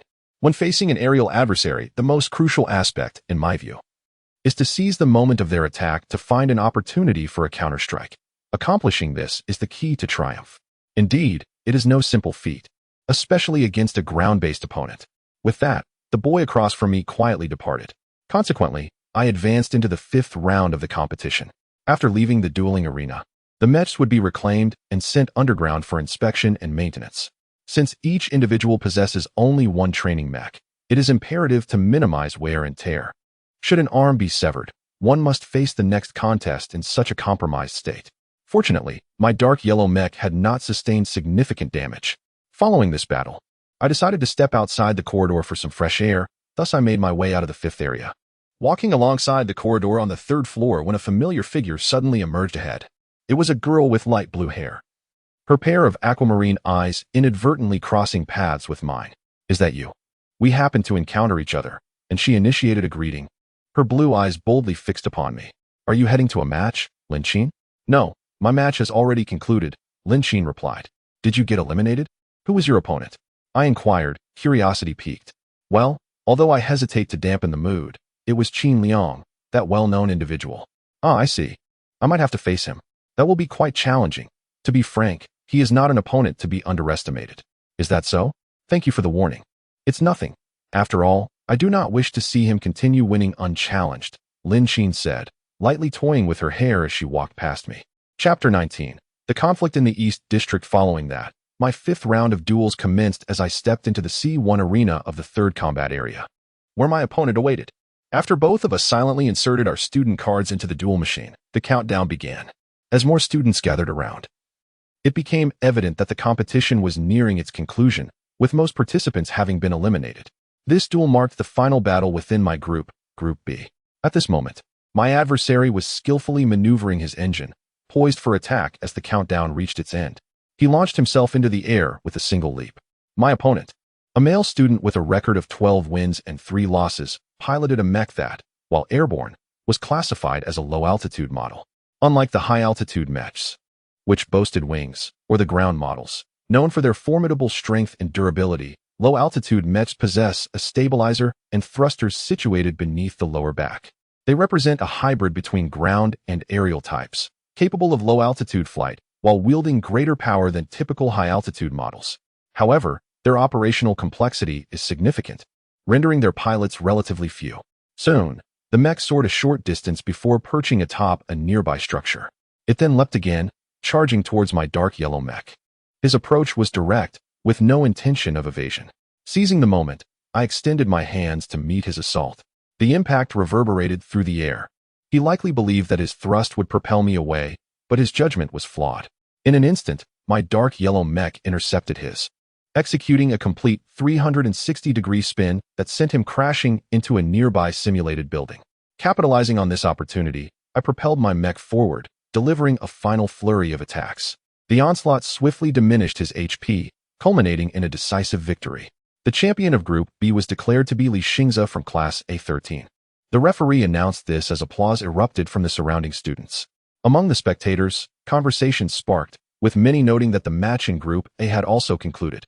Indeed, the winner there appeared to be heading towards the central arena. The instructor's voice rang out, urging all first-year students to gather at the central venue promptly. emphasizing the necessity of arriving before 3 o'clock. As the teacher's words resonated, students gradually vacated the area before proceeding to the central venue. The students of Class A13 convened to take attendance, then lined up to advance. At 2:35 p.m., we were set to commence the finals of the East District at 3 o'clock. As one of the finalists, I did not return to my class, but instead followed the staff directly to the contestants' lounge within the central arena. As I passed through, I observed that this venue offered a more expansive dual space compared to ordinary arenas, roughly the size of a football field, with additional seating elevated for spectators. According to a nearby teacher, this arena was designated for significant mech duels, and today, it served as the final stage of the friendly competition for first-year students. As the clock struck 3, I emerged from the lounge at the announcement signal. Now commencing the East District Finals. Contestants, please take your positions, called the event's host. Figures emerged from both the eastern and western entrances. My instructor accompanied me as we stepped through the entrance. He shared brief yet pertinent details, which I acknowledged with a nod as I made my way to the center of the duel arena. Upon arriving at the center, my opponent, Qin Liang, approached. I anticipated your arrival. As previously stated, let us engage in a duel, he remarked. Indeed, I shall not hold back, I replied. That is as it should be. As a gesture of respect, we exchanged smiles before turning away, each returning to our respective sides of the arena to prepare for the competition. We inserted our student cards into the machines on either side. Following verification, our profiles appeared on the central screen. My record stood at 15 wins and 0 losses, while Qin Liang boasted 18 wins and 0 losses. The audience, engaged in conversation, turned their attention to the central arena. The duel space was a blend of rocky terrain and simulated structures as the countdown approached 0. The white mech, piloted by Qin Liang, ascended into the sky. Its pristine exterior gleaming in the sunlight, a slender, sharp white blade gripped in its right hand. With a swift motion, it charged towards me without hesitation. Navigating through numerous obstacles, it closed in on my dark yellow mech. Prepared to receive the attack, I commanded my formidable figure to spread its arms wide. In an instant, a flash of white streaked past, and I felt my HP diminish by 8 as the blade struck my shoulder. In the blink of an eye, the white mech sped past me, accelerating further as it approached. It then swiftly looped around, soaring above me before diving towards my mech with astonishing velocity. I could see the pair of sky blue wings on the back of the white mech, radiating deep blue particles of light, seemingly enhancing its speed. In a heartbeat, it zipped past me once more. How swift! The relentless barrage of attacks was far superior in speed and frequency compared to any opponent I had faced before, leaving me unable to find an opportunity to counter. Remaining stationary would be detrimental. Thus, I maneuvered my mech forward, but the white figure surged from behind, and I narrowly evaded the strike. As I advanced to the central area of the arena, the need to match that incredible speed became apparent. Relying solely on my mech's vision was insufficient. I needed to enhance my awareness with my own eyes, as remaining still would obstruct my view with numerous obstacles. I removed my visor, which held little significance for a raw stone wielder. Faced with such an opponent, adopting a relaxed approach would undoubtedly lead to my defeat. Focusing my gaze, I concentrated intently. Through the previous exchanges, I had gleaned an understanding of my adversary's speed, and I engaged in a brief warm-up. In the next moment, my dark yellow mech surged forward across the rocky terrain with remarkable speed, leaping onto a massive boulder. Utilizing the height of the rock, I leaped skyward, aiming directly at the approaching white mech, and with a clenched fist, I prepared to strike. However, as the strike approached the opponent, it was deftly evaded. Despite being a sudden attack, the adversary did not falter. Subsequently, my machine plummeted from a height of 20 units, and seizing the moment, I commanded Cow to land on its feet. The altitude posed no challenge. Even the ground was equipped with a cushioning mechanism that released a stream of air through the gaps, alleviating the pressure from the descent. In that instant, to confront such a swiftly moving opponent, my reaction speed had to match the pace necessary to keep up. In truth, the original spirit's speed was not slow, merely underutilized, as I had not previously encountered an adversary of such caliber, leaving little room for its deployment. Now, however, was the time to test the full potential of this original spirit and to unveil its true power. As I gazed upward at the approaching white mech, my dark yellow figure's eyes gleamed. I propelled myself off the ground, soaring towards my aerial foe with unwavering focus. Qin Liang instantly paled, recognizing the formidable dark yellow entity and instinctively attempting to evade the incoming punch that struck like a cannonball. The white mech, propelled forward with excessive speed, found itself unable to halt in time, and could only roll to the side to avoid the blow. His remarkable instantaneous judgment allowed him to narrowly escape the dark yellow creature's onslaught. This was not merely retreat. Even in the face of a frontal collision, he sought to retaliate with his weapon. Yet, in that fleeting moment, Qin Liang's white mech was sent flying by an immense, intangible force. It was a colossal fist that did not directly connect, but nonetheless impacted him, causing the white mech to spin several times in the air before staggering to a stop. Its HP significantly depleted. That heavy blow destabilized the white mech, and in that moment, Qin Liang felt an overwhelming pressure. Was this the true strength? The outcome hung in suspense. The spectators were likely at a loss to predict the result. This was a duel between the fastest man in the sky of our academy and the strongest man on the ground. No further strategies remained. Both sides surged forward with full force, the explosive speed generated by their velocity, clashing with the astonishing power unleashed through their might. In the blink of an eye, Qin Liang's white machine crashed into a pile of rocks, its wings severely damaged from the previous impact, leading to his defeat. The match concluded, and the victor from the Eastern District was Li Xingzi. As the announcement echoed, a clamor erupted from the stands. Some applauded, while others wore faces of discontent. And a few even appeared heartbroken, particularly the girls. Following the revelation of this outcome on the large screen, sporadic applause arose from the audience. Many had anticipated Qin Liang's victory, and thus, they could only express disbelief at the result. Those who had bet on his win could only lament their misfortune. I too felt a sense of relief regarding the outcome. My confusion dissipated. I did not know why I had exerted myself to the utmost, but the result stood as it was. Qin Liang gazed at his white mech, slightly closing his eyes before departing towards the opposite passage. I too exited through another corridor. It was not an unfathomable result. Simply, the second had triumphed over the first. Moreover, following this match, there awaited a confrontation with the victor from the other side, prompting my return to the resting area. Chapter 20. Post-war. As I entered a period of respite, I settled into a chair in the lounge. My gaze fixed on the screen displaying the imminent Southern District Finals. On the eastern side of the arena stood a young man named Rock, boasting an impressive record of 18 wins and a solitary loss, while his opponent, Lin Shi, had a commendable 15 wins against 3 losses. Both were adept pilots of aerial mechs. As the match commenced, Rock's golden mech soared into the sky alongside his rival's azure machine, signaling the onset of an aerial confrontation. The golden mech, captured vividly on the large screen, appeared unscathed, reminiscent of Qin Liang's earlier white mech. After a brief exchange of attacks and defenses, Rock's golden mech exhibited a marked advantage in speed, its golden wings radiating a brilliant light that, upon its eruption, propelled it to an astonishing velocity. This phenomenon echoed an earlier occurrence during Qin Liang's match, where a sudden acceleration had been observed. In a swift maneuver, the golden mech positioned itself beside its adversary, extending one of its massive arms, which suddenly coalesced with a luminous white light. This energy formed a ray, striking the opposing mech's body and causing a destabilization of its center of gravity, resulting in an approximate 8 reduction in its HP.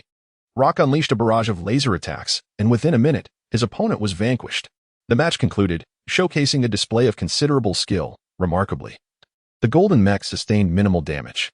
Following a brief intermission of 15 minutes, the host announced the results of the first-year students' matches. Subsequently, the final showdown between the Eastern and Southern Districts approached.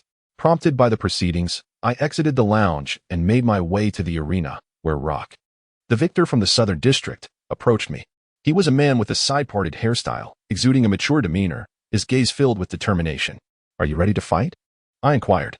"Of course," he replied. "Then you shall face that mech over there." I gestured towards a dark yellow mech station some distance away. "Are you conceding?" "I see. It appears your training mech suffered significant damage in the previous battle," I acknowledged. Indeed, my intention was solely to duel with Qin Liang. I confided to the young man before me. The dark yellow mech at the arena's edge bore a broken arm and was marred by numerous injuries, rendering it incapable of a fair contest. "In that case, I can switch to another mech, as I initially anticipated facing Qin Liang," he stated, explaining the situation to the officials nearby. While the rules prohibited such changes, the audience was eager to witness this climactic battle. Just as several officials began to consult with their superiors, I interjected. "Let it be. The victory belongs to that student." With that, I took my leave, and Rock emerged as the foremost contender among his peers. Thus, the friendly competition among classmates reached its conclusion. After the students stood in formation to hear the words of the year group leader, they dispersed. The only lingering sentiment was towards Rock, who seemed genuinely intent on a fair confrontation.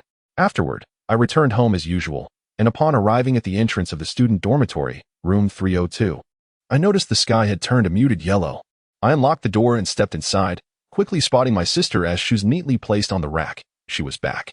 At that moment, my sister, Lanwei, was seated on the living room sofa. "Brother, have you returned?" "Yes," I replied as I walked towards her, her gaze revealing a hint of curiosity. "How did it go?" Lanwei asked. "It's over. I lost in the end. Are you satisfied with that?" "I don't know. Perhaps you should reflect on your future. It seems undecided," she suggested. "How would you know that?" "Intuition. You're right. I will contemplate it. Let us eat. Dinner is ready," Lanwei said, heading towards the dining table. Once the meal was served, we began to eat. "Let us go out this weekend. What do you have in mind?" "The amusement park. Isn't that a place for children? But I don't mind. It has indeed been a long time since I last visited," I agreed. "Great." After dinner, we spent the remaining time watching television, and after taking a shower, I retired to bed. The following day dawned bright and sunny as I awoke from a vivid dream. One that felt strikingly real.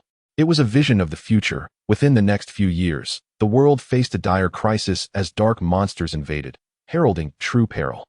In this dream, a mysterious giant spoke to me, saying, "You possess the power to save us from this crisis. Please train diligently." As I continued my routine, I arrived at school. Following my victory in the Eastern District Finals the previous day, my rank as a mech pilot had ascended from novice to advanced. This advancement was a challenging endeavor, as the ranks of mech pilots were generally categorized into 5 levels: novice, advanced, elite, top tier, and ace, a classification mentioned in our curriculum. On my way to class A13, I noticed many students acknowledging my presence. Despite my previous anonymity, winning against Qin Liang had garnered considerable attention. Some girls cast glances of disdain in my direction. I progressed down the hallway, soon arriving at the classroom. Due to my victory, many classmates praised me. "See, those who come from the same school as me are simply different. That doesn't really concern you, does it?" The red-haired boy began to boast, only to be quickly debunked. Following the conclusion of the tournament, classes resumed as usual. After enduring the morning lessons, I sat for a while during the lunch break, contemplating my next move towards the cafeteria. As I traversed the corridor towards the staircase, I encountered a fellow classmate, a girl with short light blue hair. I recognized her. She was Lin Qin. "Xingza, are you heading to the cafeteria?" "Yes," I affirmed. "You really did it yesterday," she remarked. "Was it Qin Liang?" "I nearly lost. Luck was on my side," I admitted. "Is that so? In any case, I look forward to working with you from now on," Lin Qin replied. "Likewise," I responded. And together we made our way to the cafeteria. Chapter 21. Learning in the evening, I resumed my nightly training sessions with my sister, which had become an integral part of my routine. The following day, as usual, I spent the morning at school, and after the second class in the afternoon. Only one elective class remained. This course could be freely chosen based on the student's preferences. For me, the only option was to train in mechas. I believed I had grasped the fundamentals, but my perspective shifted after battling Qin Liang. Thus, I decided to head to the training ground for this elective class. As I made my way there, a familiar figure emerged from a half-open door beside the corridor ahead. Clad in a green work uniform and sporting long, deep red hair, she wore a hat and had a striking physique. "Xingza, long time no see," Guanling greeted me with a light wave of her hand. Guanling. I had not seen her in recent days, and without contact, I nearly forgot about her. Indeed, she had mentioned often staying within the academy. "Have you forgotten? We share a master-disciple relationship, but since you are older than I, just call me Ling," Guanling said, approaching me. I recalled her request to address her that way. "Understood. Do you have any plans now?" "Yes, I specifically sought you out. Shall we study together?" "I mentioned previously that I wanted to discuss some matters regarding the original spirit. Is it now?" "Yes, do you have time?" I nodded lightly. Guanling gently tugged at my sleeve, leading me toward the other side of the corridor. "Where are we going?" I inquired. "The next class is an elective, I know. So it doesn't matter if you join me. We are heading to my private room. Although it is not truly mine, I usually spend time there alone." As Guanling pulled me along, we ventured deeper into the corridor. Is that so? Being led by a girl was a first for me. And we soon arrived at the end of the second-floor corridor. After navigating 2 corners, we reached the innermost room, where Guanling paused. "We're here." Guanling retrieved a card from her pocket and swiped it on a machine beside the door. Following the card's verification, the door opened after a few seconds. "Let us go," Guanling continued. This was the second time I had been brought into a room. I glanced around and saw a spacious area lined with numerous bookshelves filled with books, resembling a library. Yes, this is my private room, Guanling said, extending her hand as she walked deeper into the space. We made our way through the towering bookshelves until we reached the far end of the room, where a window draped with blue curtains overlooked a set of wooden tables and chairs. Guanling stopped there. Take a seat. Let us study here. I complied and sat down. All right. Guanling nodded in satisfaction, then took the seat beside me. I felt it might be more appropriate for her to sit opposite me, but she seemed to prefer being next to me, just like in the CAF. I've always been curious about Xingza's original spirit. What a unique existence it is. It draws me closer, and now I wish to test what it truly is, Guanling remarked, as a glimmer of red light emanated from her hand. She opened her palm to reveal a crimson gemstone, which began to levitate as she released it. What is this? In the dimly lit room, the gemstone's glow illuminated our surroundings. This is my ability, a manifestation of my power. It is a magical stone capable of revealing the origins of the original spirit. A magical stone? What should I do then? Calm yourself, observe the stone, and extend your hand to touch it, Guanling instructed. I closed my eyes momentarily, gazing at the radiant stone before reaching out to it. I placed my hand on the surface of the multifaceted red gem and maintained the position. Yes, that's right. Now slowly lower your hand, Guanling advised.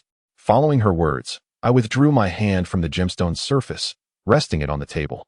At that moment, I noticed ripples around the gem, as if changes were occurring within. Suddenly, vibrant colors began to radiate from the gemstone, transforming its glow into a spectacular array of hues. The colors were truly enchanting. Guanling gazed intently at the stone, her focus unwavering. It's about to happen. As the gemstone shifted through a spectrum of colors, a shadow of black suddenly enveloped it, obscuring all light, and the gem transformed into a dark hue. In the next instant, it exploded, scattering into countless fragments that faded into the air. What just happened? A gust of wind swept through, plunging the room back into silence. My magical stone has been destroyed, which indicates that your original spirit is quite extraordinary, Guanling explained. Does that mean I cannot trace the origins of my spirit? No, there is another way. My femnum is of high quality, likely akin to a demigod. The one capable of destroying a high-quality magical stone is probably because yours is of superior quality, divine. Divine, what does that mean? There are various types of original spirits, and divine is the highest tier among them. It is indeed exceedingly rare, but it is no surprise since I initially aimed for it. I listened in silence. Next, let us go outside, Xingza. Where are we headed? To the pond. The stone likely resisted my power for some reason, resulting in its destruction. However, I have other methods to manifest it. As Guanling walked toward the door, I followed closely behind, intrigued by the entity residing within me, eager to uncover its truth. What can we accomplish at the pond? I asked. At that location, femnum can exert greater power. I have cultivated a significant connection with that original spirit, so it should be feasible. Is that so? Truly remarkable. We walked to the pond nestled within a grove behind the academy, resembling a grand park, a testament to the prestigious institution it was.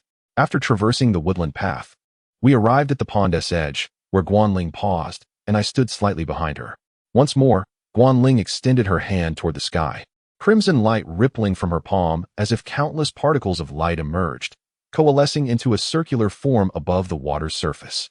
Reflected on the water, I observed Guanling clasping her hands together, kneeling, her eyes closed in deep concentration, as if performing a ritual. Softly, she murmured incantations, continuing for nearly 20 seconds, when suddenly the sky darkened, and I looked up to see dark clouds enveloping the land. As the dark clouds gathered, the reflections in the water turned pitch black. Suddenly, ripples spread outwards from within, revealing a colossal figure in a dark golden hue. It was a success. Guanling opened her eyes and, upon witnessing the scene before her, instinctively took a step back, crouching on one leg upon the ground, beads of sweat glistening on her forehead. Did you summon me? The dark golden giant's voice resonated like a lioness roar. Yes, Guanling responded. She recognized the giant, recalling having encountered such a figure in a dream, albeit with a more muted color palette. You are here too, Li Xingza. It is remarkable that the girl beside you could call me forth. It is indeed a result. Where do you hail from? How do you know my name? I inquired. Where I come from is not necessary to disclose at this moment. Do you remember something, Li Xingza? In the near future, you too will witness that scene in a dream. Do you recall? The scene. Is it that dim world? Yes. Do not dismiss it as merely a dream. It is a calamity that will surely occur over the coming years. What does that mean? Perhaps it is fate. The essence you inherit is intimately connected to that existence. Fate, unavoidable? At that moment, I was profoundly struck by the giantess' words. The unknown impact left my heart surging, as if awakening from an ancient slumber. Why is that, Mr. Giant? Guanling, still crouching, asked. Because that is the nature of cause and effect. I merely relay this message to you. If it cannot be severed, then allow me to be entwined within that cause and effect. Guanling, you possess the formidable power that has allowed me to manifest here. From this moment forth, you are irrevocably entwined. Is that so? How wonderful. Guanling chuckled lightly. Li Xingzi, pursue further cultivation as a practitioner. The dark golden giant said, shifting its gaze towards me. Mr. Giant, I now understand. At that moment, Guanling stood up and moved to my side, taking my hand. I will aid Xingzi in his cultivation. I wish to grow alongside him. With her declaration, the giant fell silent, observing the smiling and joyous expression on her face with indifference. Is that so? Guanling smiled at me. Just then, the giant reflected in the water shook its head. Time is short. I must take my leave. It may be difficult to meet again in the future. With those words, the giant's reflection began to dissolve amidst the rippling water. Chapter 22. Learning, Part 2. As the peculiar clouds overhead dissipated, the sky transformed into a clear expanse once more, with sunlight filtering through the branches and leaves of the trees, indicating that it was now afternoon rather than evening. Has the giant vanished? I inquired of Guanling. Yes. It seems I will need to summon it again. It will be quite challenging, just as the giant mentioned, she replied. Let us return, I suggested. And I began walking along the forest path, with Guanling following closely behind. It's perhaps fortunate that there's hardly anyone around. Wasn't the commotion just now quite loud? Did no one see it? I don't know, but perhaps it is better that they didn't. If they had, it could have led to complications. Indeed. From now on, I look forward to your guidance, Xingzi, and I yours. With our exchange, we returned to the academy. The pond in the woods was situated in a relatively secluded area, seldom frequented by others. Today concluded swiftly, as the elective class came to an end, and we parted ways. Although we would be separated for now, it seemed our encounters would become more frequent, as the young girl appeared to have free time each day. On the following day, Guanling's lessons were set to continue, and I arrived punctually at the designated location, the ancient study. This seldom used library served as Guanling's sanctuary. I took a seat and began perusing a book regarding the holders of primordial stones. It was indeed the latest edition, detailing the 4 major types of stone bearers: earth, sea, sky, and radiance. The radiance type was the rarest, reportedly constituting merely 1/100th of the total count among stone bearers. Regarding the fundamentals, Guanling explained, the holder shares senses, sight, sound, touch, with the primordial spirit. To command the spirit to perform tasks requires expending one's own energy. I understand. I replied. The primordial spirit does not attach itself to the mecha. It manifests directly, and I can only sustain its form for around 3 minutes. You have already reached an advanced level. Being able to achieve that is commendable. However, what I am about to teach you concerns the utilization of power. Power? Are you referring to the strength of the primordial spirit? That spirit harbors boundless potential, and there is much I can impart to you. Please, go ahead, Ling understood. Guanling smiled gently and commenced her explanation. Much like the human body, the primordial spirit possesses immense potential, yet it remains constrained. Unlike humans, the potential of a primordial spirit can be more readily awakened, requiring far fewer conditions. It is inherently a being of spirituality, relatively unobstructed. To unlock its power, one must first establish a connection, trust between the individual and the primordial spirit. Through continuous insight and understanding, one's abilities will enhance. To reach the highest realm, relentless practice is essential. Guanling elaborated, and I had several questions, so I remarked, currently, I feel almost no connection with the primordial spirit and am unable to progress. Xingzi, as I mentioned, it begins with confidence. There will come a day when you will bear fruit. Communication is not the sole means of significance. Is that so? I understand. In the days prior, and even earlier, during your battles alongside the primordial spirit, did you not experience sudden leaps in offensive power or other abilities at certain moments? Indeed, there were instances of radiance. That phenomenon of radiance was your previous resonance, albeit merely a whisper of its potential, a fraction of its capabilities, Guanling explained. Indeed, it is profound and subtle, this primordial spirit. It will grow stronger. You have already sensed it. Your journey ahead will not stagnate. I comprehend. Guanling sighed in relief, leaning back in her chair. What I convey is merely guidance. The crux lies within yourself, and I cannot claim to be a true master. It's all right. Let us practice together. Certainly, Guanling replied with a light smile. Moreover, Xingze, your mecha is currently not engaged in combat with weapons, correct? What is the reason for that? Well, I plan to use a sword, but I have yet to master it to the point where it surpasses my hands. Perhaps having a weapon would be better. Yet my sister advised against using one until I have learned properly. A sword, you say? I also wield a sword. How marvelous. We can learn together, Guanling remarked, recalling the time I witnessed her swordsmanship, which had emanated an aura of chill. How did you know I lacked a weapon? I quietly observed during the previous competition, so I was aware. Oh, I see. I couldn't fault her curiosity. After all, she had outmaneuvered me once before. She exhibited various issues, occasionally revealing them. Much like a person with a switch. In the days to come, I would train alongside this girl, encompassing not only the understanding of primordial spirits, but also swordsmanship. Several days hence, within the training grounds of Zone B1 at the Academy, we engaged in swordsmanship training. My efforts revolved around foundational exercises. Yet it was not merely a repetition of swordplay. The actions of wielding the sword had become second nature to me at home, where I practiced regularly with my sister, Lan Yu, who was an exceptionally skilled individual. With her assistance, I had not fared poorly. It seemed I had indeed found the right path. The distinction in my current swordplay lay in the synchronization with the primordial spirit, aimed at awakening its power, thus refining my technique. Through Guanling's guidance, I had gained a clearer understanding of the methods of cultivation. The practice was intended to achieve harmony, a form of training that allowed communion between the individual and the primordial spirit. I can see it, Xingze. You are performing admirably. That is largely thanks to you. No need for modesty. I appreciate it, Guanling replied, slightly bashful. During these days, I had spent considerable time training with Guanling, during which I had also gleaned aspects of her sword technique, graceful and proficient, undoubtedly surpassing my own, a testament to her diligent practice over time. Having reached this level, would it not be wise to begin equipping it onto your mecha? I still need to wait a while longer. Is that so? After a period of self-directed practice, I swung my sword, allowing it to transform into a dark luminescence as it returned to my palm. Let us conclude for today. Classes have ended. I glanced at the electronic clock beside me. All right, she replied. I wiped the sweat from my brow with a towel, donned my white-green school uniform jacket, and prepared to leave the training grounds. Goodbye, I nodded in farewell.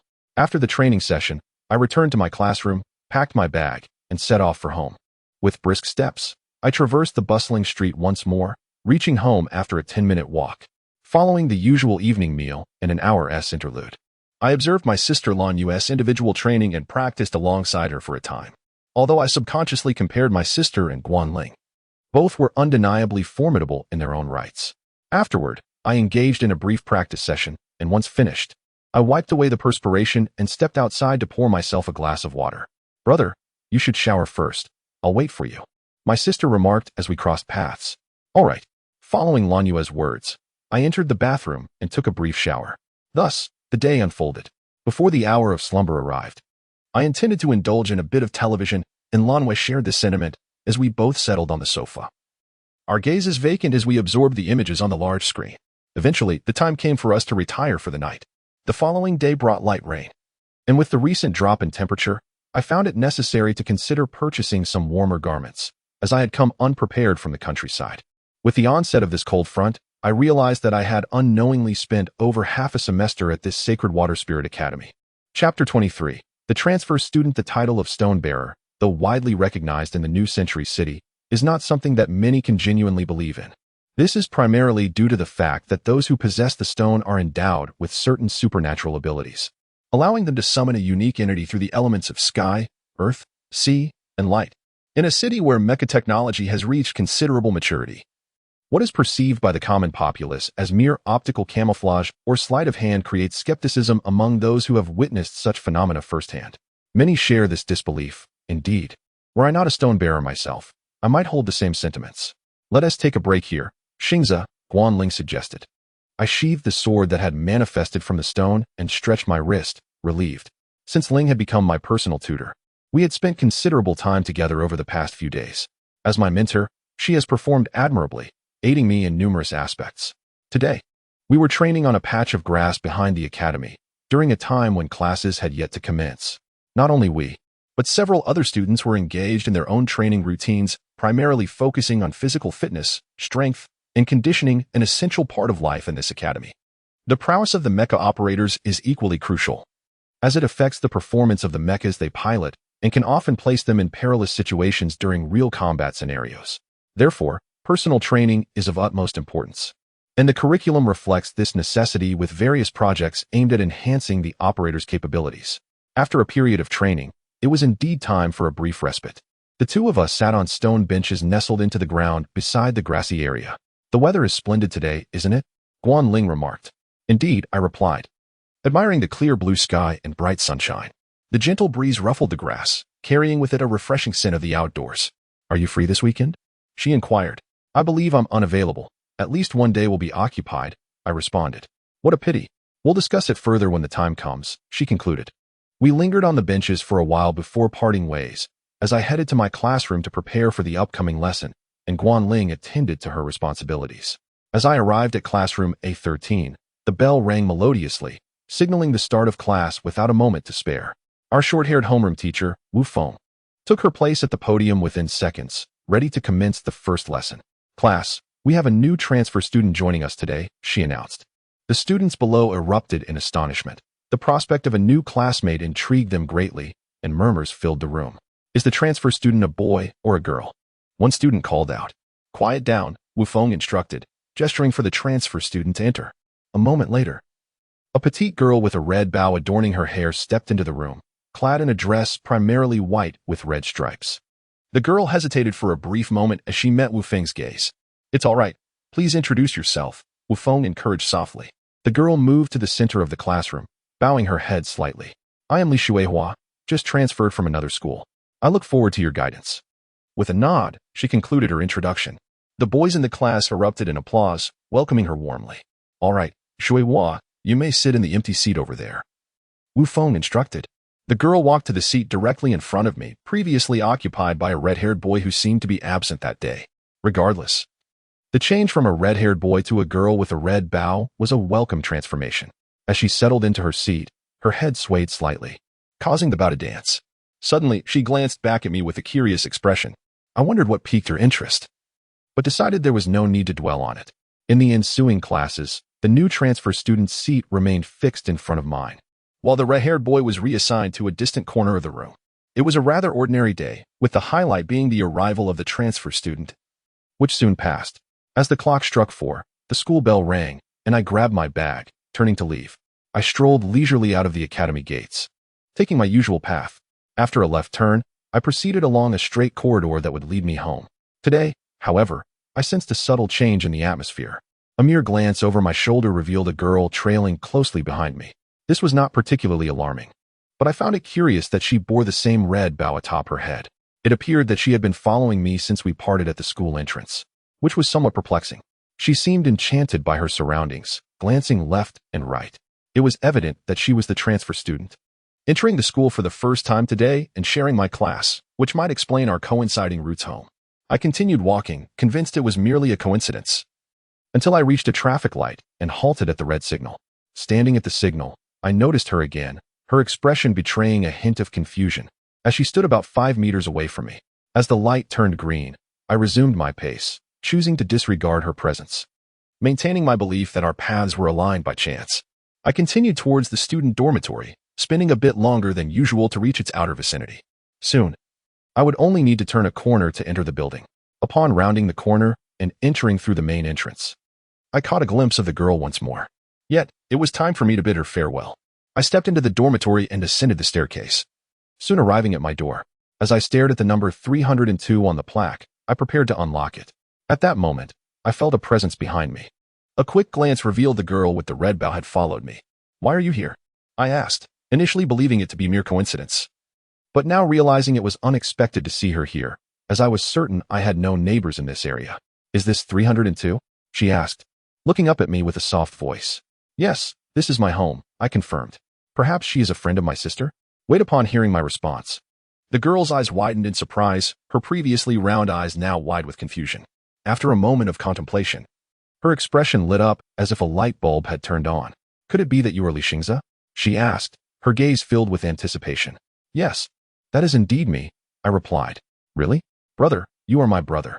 As she spoke, the petite girl joyfully rushed towards me, her shorter stature allowing her to wrap her arms around my waist, her face nestled against my chest clad in a white school uniform, gently rubbing her cheek against me. Who are you? I inquired, somewhat perplexed. Brother. The girl before me addressed me as such, prompting me to ponder her identity. However, my mind drew a blank regarding any recollection of this girl. Indeed, my sister should be a child named Lanyue.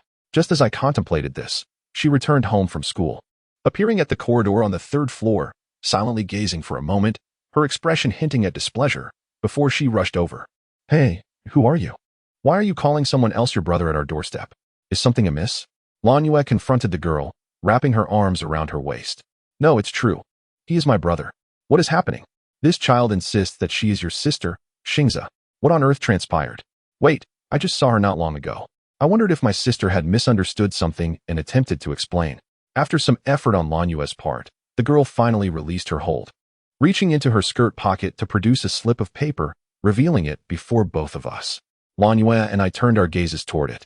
It was a photograph of Xuehua in casual attire, her appearance strikingly similar to the present moment. While she was indeed a rather adorable girl, the focal point was the familiar figure beside her in the photograph, our father. This is, I told you, I am truly your sister. This is the proof. No way. Both Lanyue and I exhibited expressions of shock. Subsequently, through a phone call, Lanyue confirmed with our father, and it turned out to be true. In fact, prior to our parents' divorce, he had secretly raised another child, Xuehua, a child born out of wedlock. Astonishingly, our parents were aware. Yet only Lanyue and I discovered it at that moment. Thus, it was indeed real. Upon closer inspection, I noticed the girl bore a slight resemblance to Lanyue. And amidst our astonishment, the two of us welcomed Xuehua into our home. Chapter 24. A day in the life of a transfer student. Xuehua arrived in the hall and took a seat on the sofa, while Lanyue was busy preparing dinner. And I too was seated on the sofa. In this moment, a multitude of questions swirled in my mind, eager to be shared with my recently acknowledged sister.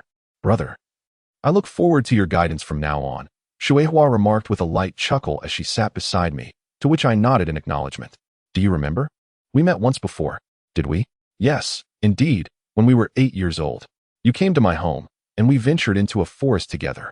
Did you not call me Xuehua? The name echoed faintly in my mind, a distant memory that felt hazy due to the passage of time. Oh, I see.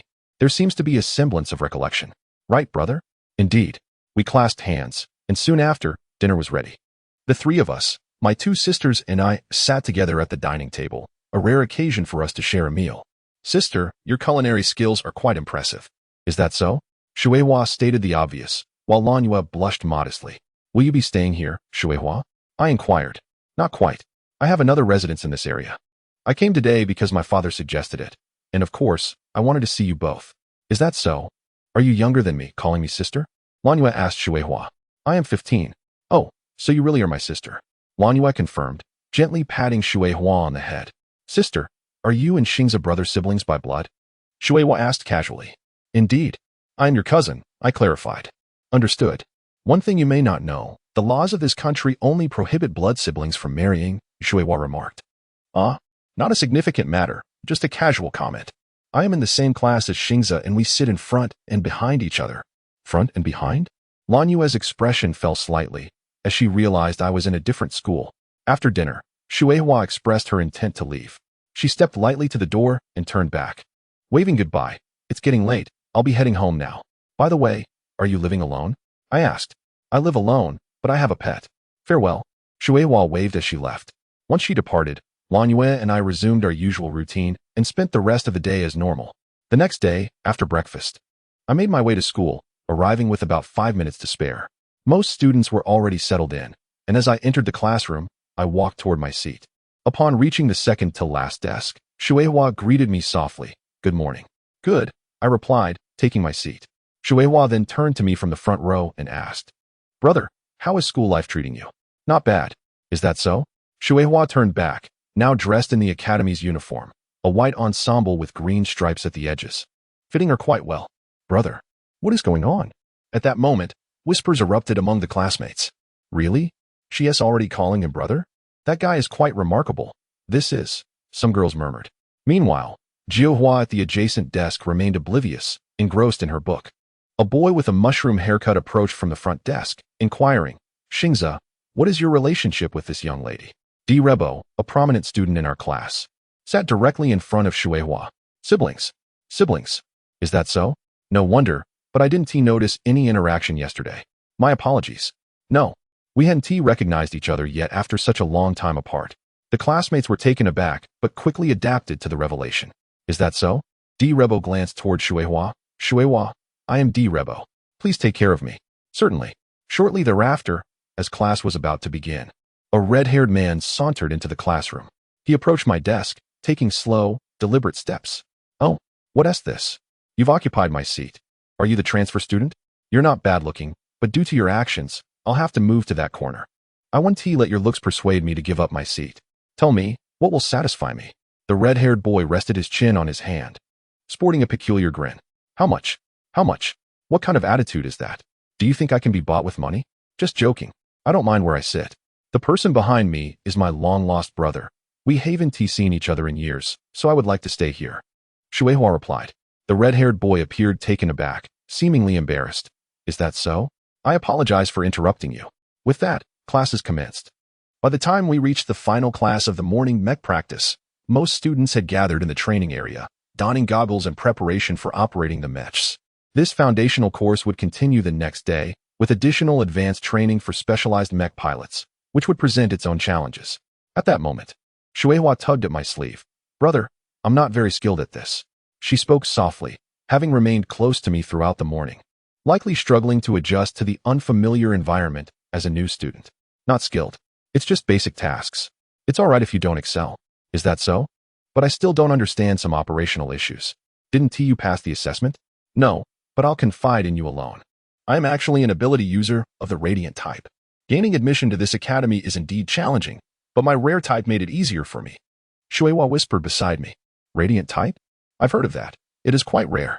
At this academy, students who possess original stones make up about 1/5 of the population, with earth types being the most common, followed by sky types, and radiant types being exceedingly rare.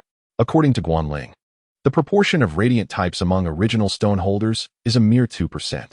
As far as I know, the only radiant type in this academy previously won first place in the interclass friendship competition. This is something you must keep confidential. Do not disclose it lightly to others. I was just an ordinary resident of this city before, but one day I encountered a golden stone, and that led to my discovery and subsequent arrival here. Is that so? In any case, I appreciate your efforts. Shueihua waved her hand lightly. No, it's nothing. Being able to see you here is more than enough. As the two individuals engaged in a hushed conversation in a corner of the training ground, another young girl approached. Xingza, it's training hour. Are you here to practice? There is an obstacle course over there. The speaker was Lin Qin, a girl with flowing light blue hair. Although she was youthful, she stood as one of my competitors in this class, and through several interactions, she had also become one of my few friends. This prompted Shueihua to cast a glance towards the other girl, her expression shifting as she inquired, Who are you? My brother is training with me today. You should seek out someone else. The obstacle course Lin Qin referred to was specifically designed for mechas, requiring operators to navigate the course in the shortest possible time without touching or damaging any obstacles, as this directly influenced the outcome of the competition. You've been clinging to Xingza since morning, calling him brother and brother. Let us set aside personal matters. It's class time, and you ought to focus on your studies. Do you understand? Lin Qin's azure eyes confronted Shueihua defiantly. What is the matter with this class monitor? I simply wanted to consult my brother about some fundamental concepts. I am the class monitor. Fundamentals isn't that rather simple? Don't you know how to do it? Lin Qin gestured towards the nearby students warming up with their mechas. Shueihua lowered her head, tacitly acknowledging the truth. Really? Though it was meant to be kept confidential, it was exposed in an instant. The atmosphere fell into silence until another girl, with long, glossy black hair, happened to pass by and broke the quietude. Ah, I see. I understand the situation now. My fundamentals are quite solid. Do you require assistance? Qianjua turned her gaze towards Shueihua. Is that possible? Indeed. I happen to be quite free at the moment. Then I shall entrust this to you. Shueihua bowed respectfully to Qianjua, seeking her guidance. Immediately, Tianjua led her toward a nearby training area. Having the best student in the class provide instruction was indeed a stroke of good fortune. Chapter 25. Learning, Part 3. Afterward, a weekend arrived, coinciding with the recent drop in temperature. On Saturday, I made arrangements with my younger sister to visit the shopping mall to purchase some winter necessities. As this city becomes exceedingly cold and snowy during the winter months, we set out in the morning for shopping, but by the afternoon, I was reminded by my sister. "You haven't forgotten, have you? The amusement park?" "Oh, right. Let's go this afternoon," I replied. Having prepared ourselves, we stepped out together, heading toward the shopping center to acquire some clothing and other items, a venture that would undoubtedly consume a considerable amount of time. As I anticipated given my sister's penchant for prolonged shopping excursions. True to form, we spent the entire morning browsing, acquiring a fair amount of goods. By the time we returned home, laden with our purchases, it was already lunchtime. After a customary meal, the afternoon rolled around. According to my sister, it was time to head to the amusement center located in District 13, known as Amusement Street, a popular spot among students. Just to clarify, I mentioned that this would be my first visit there, and she should not expect me to be familiar with the place. "Really? I'm in the same boat as you. So there's no need to worry," she assured me. With that, we set off once more. The precise destination was an establishment called New Century Amusement Park. Upon arriving, we were greeted by a vast expanse bustling with activity. Given that it was the weekend, the crowd was significant, predominantly consisting of minors, groups of students, parents with children, and young couples. The amusement park boasted numerous thrilling attractions. It would be remiss not to indulge in a few. We embarked on various rides, roller coasters, carousels, and after enjoying those attractions, we found ourselves at the entrance of the haunted house, which was also part of our itinerary. I could easily discern my sister's foolish expression. It was nothing new, having witnessed it several times before. However, the experience was far from over. Thus, we ventured into the dimly lit corridor of the haunted house.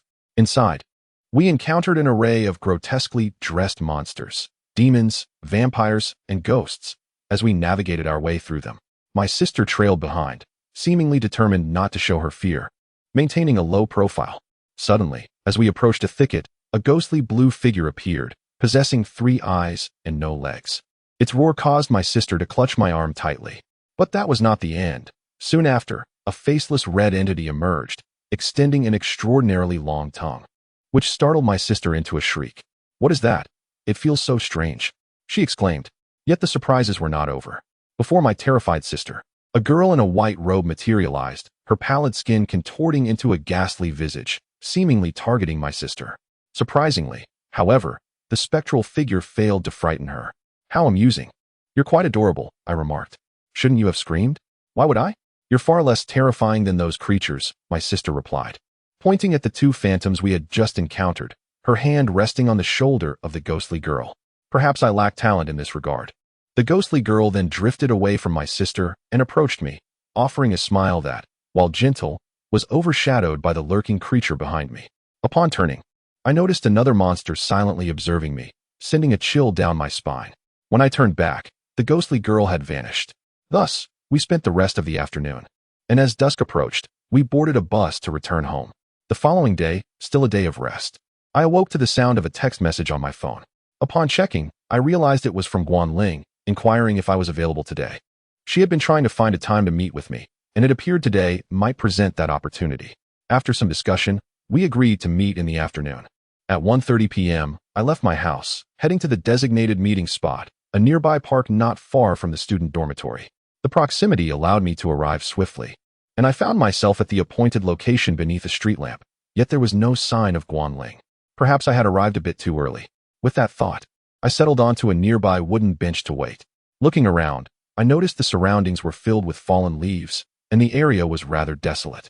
It was autumn, and with the impending cold, it was not surprising that few people were about. After a brief wait, I spotted Guanling approaching, her red hair and distinctive aura making her easily recognizable. "Sorry to keep you waiting, Xingza," she said upon reaching me. "No, I just arrived myself." "It's still a bit early," I replied. "Is there something specific we are doing today?" She asked. "Yes, today we'll be experiencing the original spirit." "Original spirit? Come on, is that okay?" "Absolutely," I confirmed. As she spoke, a red light began to shimmer before her, emanating from her chest and transforming into a crimson figure. This entity, resembling a fairy, floated gracefully in the air, adorned with translucent red and white wings, exuding an air of elegance. "This is my original spirit, named Fimnum," Guanling introduced, and indeed, it was a beautiful figure, embodying the essence of an original spirit.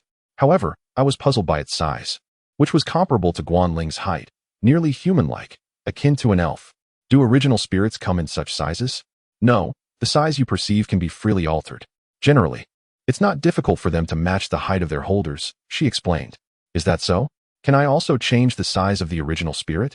Yes. Original spirits do not possess a fixed size. Their dimensions can be shaped by the mind and consciousness of their holder. Interesting. I shall give it a try. With a newfound understanding, I envisioned the original spirit shrinking and called upon it, utilizing the Earth's energy to summon it. In an instant, the original spirit appeared beside the park bench, now a teal-colored figure clad in a green coat, standing at a height of approximately 2 meters, normal for a human. I had succeeded. Well done, but there is room for further transformation, Guanling encouraged.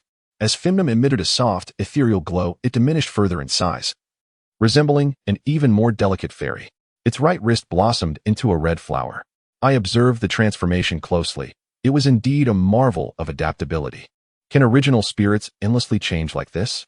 Indeed, that is the nature of original spirits. They can alter in myriad ways, their abilities closely tied to their holders.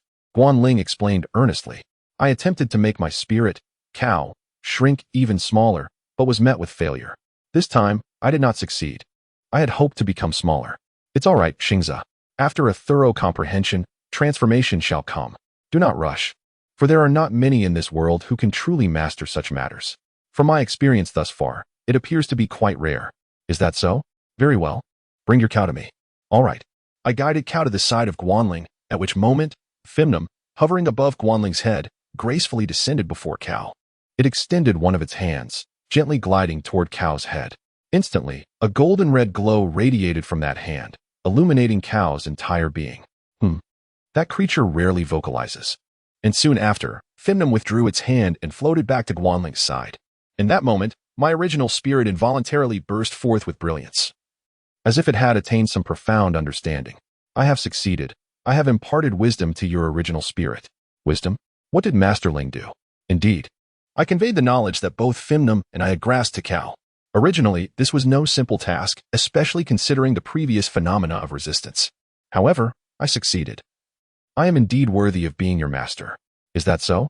This is fate. The original spirit is also a part of it. Its acceptance of us is truly remarkable. Guanling remarked, noticing my attentive demeanor. She continued, the King Kong Cow Daka, gods and their avatars may exist in this world, yet our original spirits are exceedingly rare, particularly in this realm. I listened intently to Guanling's explanation and gained considerable insight. Indeed, it is a rarity, I understand now. Shortly thereafter, we concluded our practice with the original spirits. Throughout that process, I realized that reducing the size of the original spirit would also diminish the energy consumption, thereby yielding significant benefits. Following our practice, we prepared to embark on our respective journeys home, but before we departed, Guanling halted me once more. By the way, in a while, the Academy will hold the spring conference. By then, Xingza, you will participate, will you not? After all, you are the top of the Eastern District. Seize that opportunity to gain some experience. The spring conference? I have heard some classmates mention it. It is a test of strength for freshmen at the beginning of the second semester. Yes, I view obtaining victory as a goal of cultivation, of course. If one cannot achieve it, that is perfectly acceptable. Is that so? Indeed, there is no issue with that. I accept. During class, I often overheard students discussing such topics. The spring conference piques the interest of all students at the Mech Academy, especially those male students who have a penchant for combat. Chapter 26. Spring competition. The life at the Academy continues to unfold, marked by the rhythmic cadence of daily routines. Through relentless practice, my swordsmanship, honed in tandem with Lanyue, has reached a commendable level of proficiency. As spring dawns, I am mentally prepared for the trials that lie ahead, particularly concerning the primary weaponry equipped on my mech. As the time for wielding my sword approaches, spring has ushered in the second semester at the Academy, and within a week, our homeroom teacher announced the upcoming spring tournament. This event serves as a platform to assess the accomplishments of new students and is scheduled for early April. The competition, centering on mech combat, provides a direct means to gauge the student's progress, and is a highly anticipated spectacle. This tournament is not confined within the academy. Rather, it is a grand celebration organized collectively by various mech academies in this new century metropolis, recognized as the spring competition. It primarily targets first-year students, like myself, who have grown over the course of one semester. Given the extensive range of this competition, each academy is limited in the number of participants they can send, determined by the total student body, alongside individual honor and prowess. By early March, the organizers confirmed that the Holy Water Spirit Academy would send a total of 8 participants. I was chosen as one of the competitors, alongside my classmate Lin Xin, while Qin Liang was also selected without surprise. Furthermore, another top student from our cohort, Rock, was successfully included. With 2 weeks remaining until the competition commences, the academy remains in a phase of observation, searching for outstanding newcomers to uphold its reputation, necessitating the identification of the finest candidates. In this regard, I continue my diligent training. One ordinary evening at 8 o'clock in apartment 302, I trained with Lan Yue, engaging in a rare direct confrontation. It had been quite some time since such an encounter, and my foundational movements have matured significantly. Although I still cannot compare to Lan Yue, I have at least reached a respectable level. Unlike before, I am no longer merely on the receiving end of attacks. Progress is evident. The prospect of victory seems attainable, albeit a distant thought at the moment. Now, I find myself sipping water, seated on the sofa in the common area. Brother, your progress has been remarkable lately. Have you encountered a notable mentor? Lan Yue inquired, her gaze filled with curiosity after our practice session. Yes, I have a mentor guiding my studies, I replied. Is that so? No wonder your techniques have changed. You must have been influenced, she mused. Indeed, though my mentor is merely a girl 2 years my junior. In certain aspects, she may not have much influence, I responded. Guan Ling is indeed formidable, elusive even. Yet, she possesses a number of foolish traits that are quite evident. 2 years younger than you. Is she 16, like me? Lan Yue suddenly interjected. Precisely, I confirmed. How unfortunate. Allow me to teach you as well. But truly, how regrettable. Just like with swordsmanship, I only learn from you. Guan Ling instructs me on the knowledge of raw stones, she stated. Very well, I agreed. As Lan Yue headed off for a bath. Thus, I continued on through the day as usual, and soon, half a month had elapsed. After extensive selection, the Holy Water Spirit Academy finalized its roster of 8 competitors, with 3 slots from our A13 class, myself, Lin Xin, and the recently selected D. Ribo. With the competition imminent. Today marks the day before the event. Our teacher has clearly communicated the details of the spring tournament. As the class with the most selections, our homeroom teacher conveyed the importance of our participation earnestly. In summary, tomorrow's spring tournament will take place in the 30th district of the new century metropolis. This district, located near the center among the eastern, southern, western, and northern regions, is one of the busiest and is renowned as the Mech Center, a popular battleground. Tomorrow, I shall head to a venue known as the King's Martial Arts Arena. The following day arrives, a Saturday.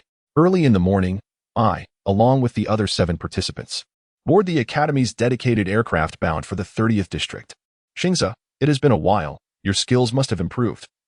Qin Liang remarked as we sat together on the plane, his deep green hair framing a handsome face, his eyes observing me intently. I have made some progress. I replied modestly.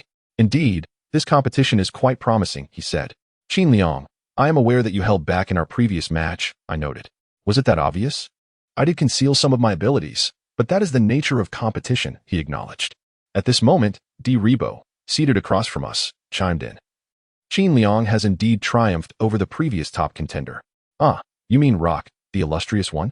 I inquired. Precisely. He is here today as well, D. Ribo confirmed. Shifting his gaze to where Rock sat quietly, seemingly undisturbed while wearing headphones. Please, let us maintain some decorum, Lin Xin, the blue-eyed girl, interjected from the other side. Apologies. Qin Liang responded. Before long, the plane, after a brief journey, landed swiftly at the 30th District's airstrip, and we disembarked, following the faculty members. The venue is not far from the King's Arena. A short walk brings us to our destination. Have we arrived? D. Ribo asked. Indeed, this is it, Qin Liang replied. By this time, a considerable crowd had gathered around the vicinity, with an hour and a half remaining until the tournament's commencement. Most attendees are eager spectators, primarily students. As we approach the entrance of the King's Martial Arts Arena, The 8 of us were swiftly verified as competitors through the faculty's ID cards. This allowed us to enter the venue early, following the main group into the hall. Soon, event organizers guided us to a designated rest area for our academy as participants. Afterward, the staff promptly distributed a combat schedule outlining our groups and opponents. "I am in Group B," Rebo announced after reviewing the document. "I am in Group F," Qin Liang stated. "I am also in Group B," I added. The combat schedule displayed 8 groups labeled through H, each featuring different opponents.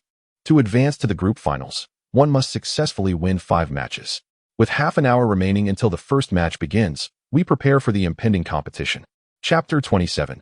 The tournament commences in this world. The total number of gemstone bearers hovers around 20,000, with the vast majority congregated within the metropolis of the new century. Among the participants in Group B is Rebo, whose selection for the Elite 8 is largely attributed to his mastery of a special technique. It is essential to clarify that a special technique refers to a unique maneuver created by gemstone bearers, fundamentally differing from ordinary physical attacks, though some similarities may exist, contingent upon the individual. Possessing a special technique proves advantageous in such competitions. A previous senior serves as a testament to this, having dramatically improved his performance after mastering a unique maneuver. After a half hour of anticipation, my moment to compete has arrived. Following a briefing on the surrounding terrain, I stride towards the duel arena designated for Group B. Upon arrival, I am struck by the vastness of the competition ground, which is indeed larger than several basketball courts combined. The first match is scheduled to commence at 9:30, making it one of the earliest contests of the day. The arena is designed as a simulated street environment, a setting that rigorously tests operational skills, requiring participants to consciously navigate around various obstacles. Random destruction of standard buildings incurs technical penalties, which indirectly reduce the operator's HP as a form of punishment. As the duel approaches, both competitors insert their student cards into the duel machine, and the large screen promptly displays our respective records. I bear 1 defeat, courtesy of Bailuaka, while my opponent boasts a record of 20 victories against 5 defeats. As the countdown reaches its conclusion, a gray mech before me leaps into the air, soaring skyward. It is evident that my adversary pilots a flight-type mech, easily identifiable by its pair of wings. In contrast, my own mech is a brand-new, pure black training model. The battle swiftly commences, with my opponent initially maneuvering in the air before approaching from the side. In an instant, the gray humanoid brandishes a gleaming pirate cutlass, preparing to throw it with a swift motion. With a whoosh, the radiant blade is launched, spinning through the air like a whirling disc, curving towards me. I attempt to catch the incoming attack with both hands. However, upon impact with my steel arms, a powerful shock reverberates through me, forcing my arms apart and causing me to fail in my defense. The cutlass rebounds, returning to the grasp of the gray mech. This ability to concentrate energy into the weapon, creating a dazzling effect, is a skill inherent to gemstone bearers, as I learned from Ling last semester. Concentrating energy is merely a fundamental aspect. Manifesting it as brilliance enhances a weapon's power, potentially doubling or even tripling its might. Faced with an opponent who favors evasion and ranged attacks, I realize my own limitations and decide to maneuver, seeking an opportunity. Remaining stationary would render my black mech a mere target if my opponent chose not to descend. Though I move, Kaodaka's speed surpasses my previous abilities, and I dart along the simulated street like a black mamba, eventually finding a concealed spot to remain still. With no target in sight, my opponent resorts to searching for me through movement. However, as it traverses the path I had previously taken, passing between 2 adjacent buildings, I vault into the air like a rocket, swiftly reaching a high altitude and seizing one of the flight-type mech's arms. Such speed, I scarcely saw a figure. My opponent, in that moment, might have vaguely perceived a dark silhouette, but it was too late to react. Almost immediately, the opponent swung their right-hand cutlass in attack, but my mech deftly deflected the strike with its free hand. The disparity in our abilities was stark. I followed up with a series of kicks that sent the gray mech crashing to the ground, concluding the match as their HP plummeted to 0. Remarkable. That speed is truly impressive, Rebo remarked from the sidelines. My mech then gently descended. Even ground-type models possess a modicum of hovering capability. And after my growth alongside the original spirit, my hovering ability has significantly improved. Undoubtedly, a student of the Sacred Water Spirit Academy possesses extraordinary prowess. After acknowledging my skill, my opponent turned to exit the arena, and my inaugural match concluded amidst the fervent cheers of the audience. Subsequently, I made my way to the competitors' lounge, where I encountered several familiar classmates, Rebo, Lin Qin, and Qin Liang. The lounge is equipped with a large screen, allowing us to watch various matches from different divisions. That match was impressively swift and decisive, Rebo commented. Your growth is evident from that jump height, Qin Liang added. No, I still have a long way to go. Speaking of which, your matches should commence soon, I remarked. If I can continue to win, I may face up to 4 more matches, which will undoubtedly deplete my physical and mental stamina. I hope to effortlessly defeat my opponents. Congratulations. I must prepare for my upcoming match now. Farewell, my fellow classmates. Lin Qin, with her blue short hair, rose and headed toward the lounge's exit. All right, we will await your good news, we replied.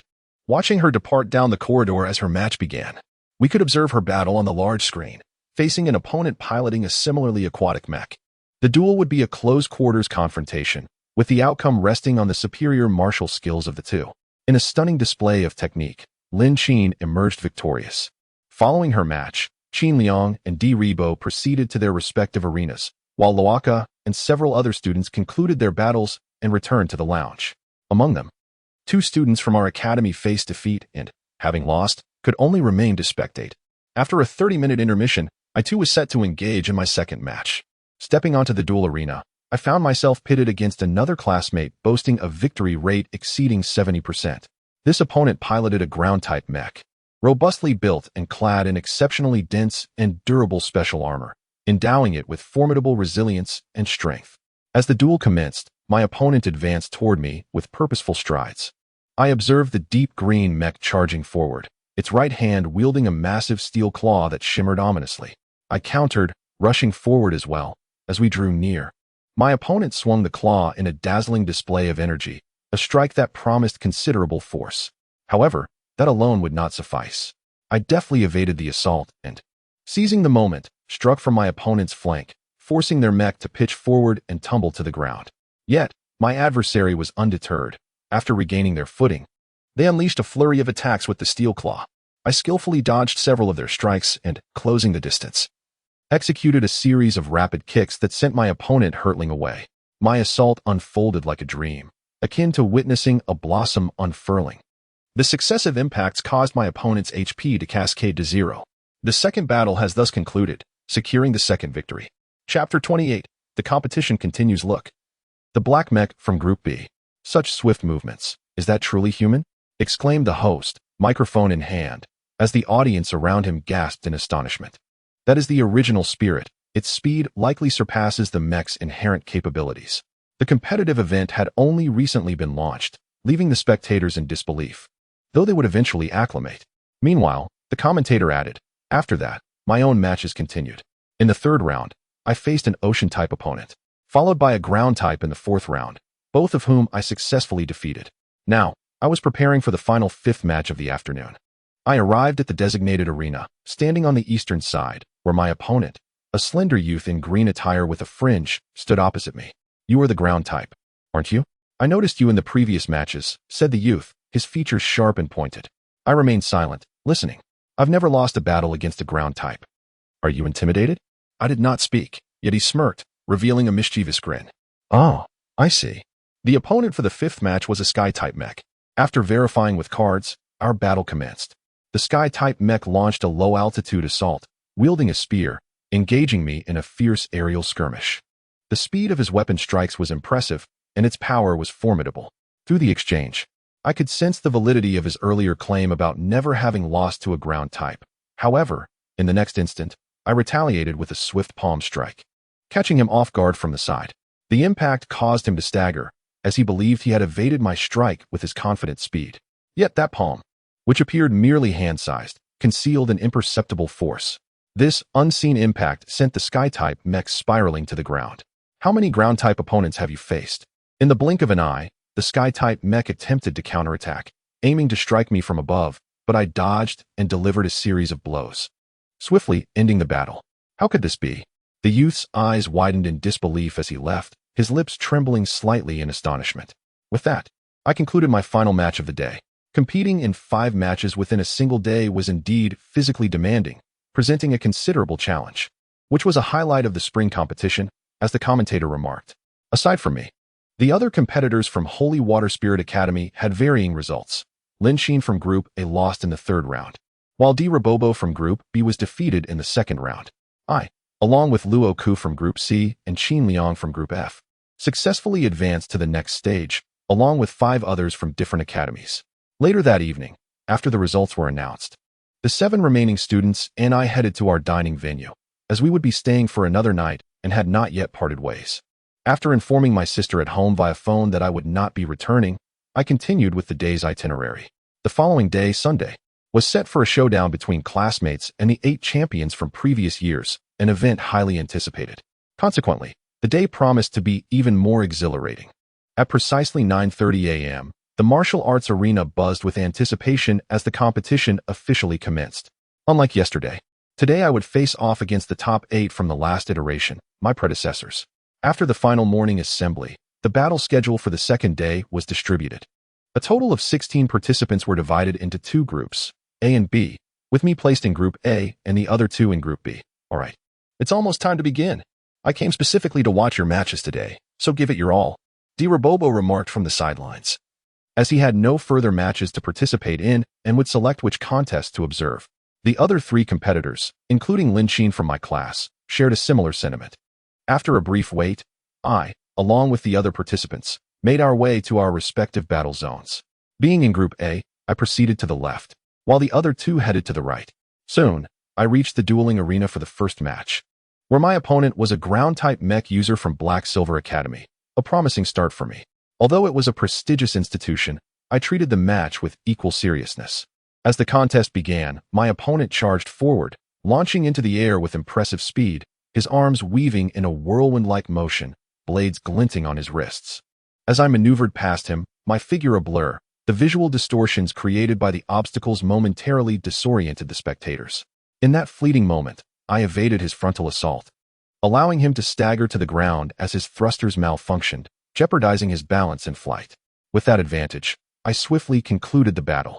The competitor had not matched my prowess, leaving the audience bewildered and shouting in disbelief as I exited the arena. As I made my way toward the competitor's lounge, I encountered a classmate, Lin Xin, with her striking blue hair. Impressive. You must be the top of our class now, she remarked. Such statements are difficult to gauge, I replied. It seems you have the potential to go even further, Xingze. Is that a compliment? Thank you. I held no aspirations for glory. My only desire was to understand and fulfill the goal that Guan Ling had mentioned. At that moment, another figure emerged from the dimly lit corridor. Identifiable by his dark green hair, it was Qin Liang. Unlike his usual stoic demeanor, he appeared rather lackluster today. Qin Liang, have you finished your match? I inquired. Yes, he replied, his tone tinged with disappointment. We then returned to the competitor lounge together. After a brief conversation with Qin Liang, I discovered he had lost in the first round, which explained his despondent demeanor. Shortly thereafter, Luo Ku also returned to the lounge, having successfully defeated another Sky-type mech user, advancing to the quarterfinals. After resting for a while, I prepared to head back to the arena for the next match. Chapter 29, Collision after a period of time. My second match was about to commence. Following the schedule, I walked to the eastern duel arena of Area A.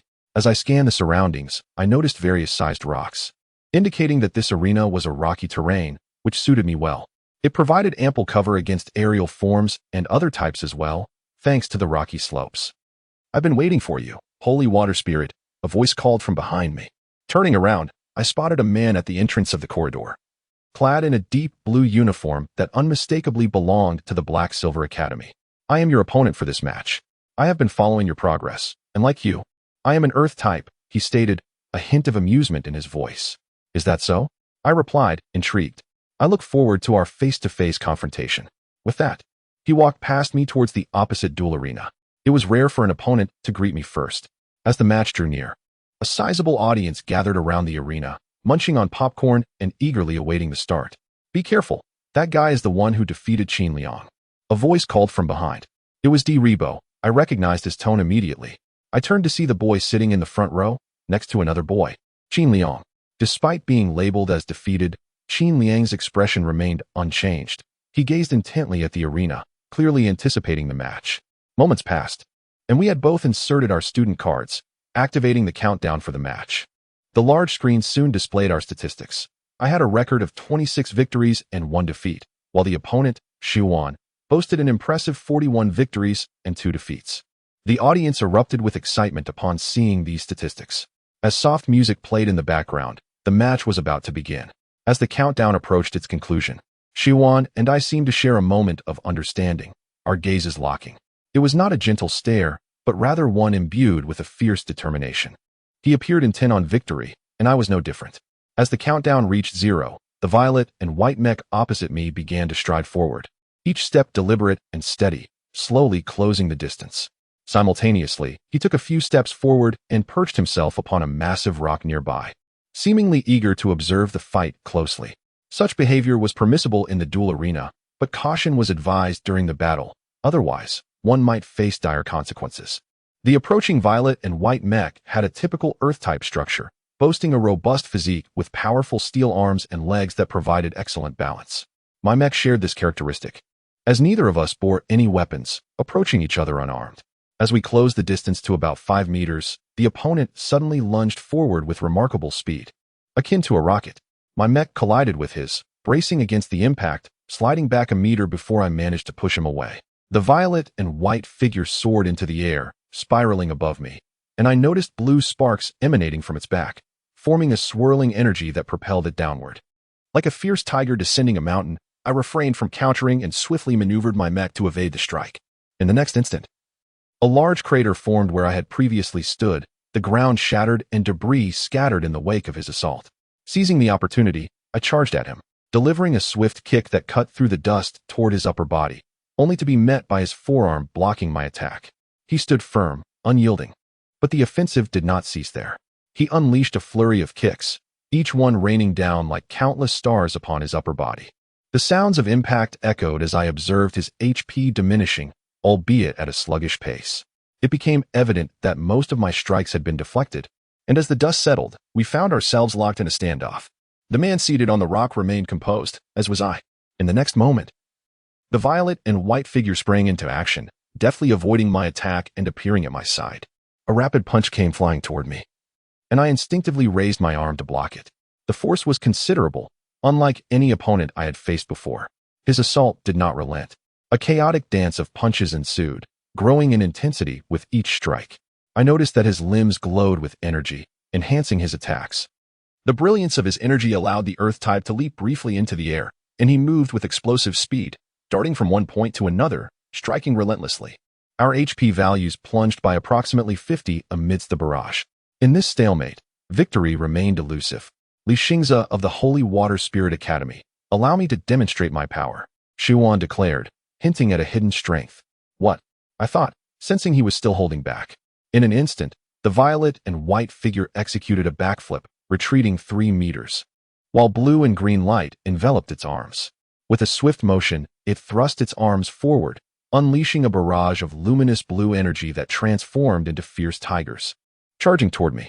At a mere 5 meters away, I was caught off guard. My black mech raised its arms in defense, but 2 fists could not withstand the onslaught of multiple tigers. I was sent hurtling backward, crashing against a rocky wall. What is that? Qin Liang, seated among the spectators, suddenly focused intently on the special technique, secret technique, Tiger Fury Barrage. The relentless pain coursing through me was overwhelming. That complex assault was Xiwan's special skill, manifesting as illusory blue and green tigers striking with physical force. My HP plummeted by roughly 35 in an instant, leaving me with less than 20, plunging me into a perilous red state. Is this your ultimate move? I questioned, barely able to respond. Indeed, it seems you cannot continue. Allow me to deliver the final blow, Xiwan taunted, observing my fallen mech. After a brief moment, my mech, nestled amidst the rubble, emerged, only to see him launching himself at me once more. The violet and white figure used its full momentum to deliver a powerful kick, forcing my mech to rise and glide into the air. With energy surging beneath my legs, I maneuvered, dodging the chaotic onslaught of the blue tiger strikes. This adversary proved to be formidable. I narrowly evaded the astonishing attacks, but with my HP dwindling, engaging in close combat was futile. I would undoubtedly be defeated. In a moment of desperation, my mech emitted a dark glow, which transformed into a sword. I would face him with this weapon in hand. Though I had to engage at close quarters, it was of no consequence if my strikes failed to connect. The opponent's ultimate technique could not be employed in an unbroken succession. As multiple exchanges unfolded, beads of sweat began to form on Shiwan's forehead. Observing the sword gripped in my black mech, he demonstrated no desire to retreat, instead surging forward with fervor. The violet and white figure advanced, and I unleashed a swift strike with my ebony blade, cleaving downward towards his torso. Undeterred, I pressed on, employing my well-practiced swordsmanship to deliver a series of rapid thrusts.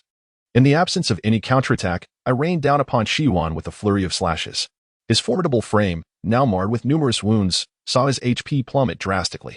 Unfazed, he pivoted once more, launching a fierce punch towards me, which I met with the edge of my sword.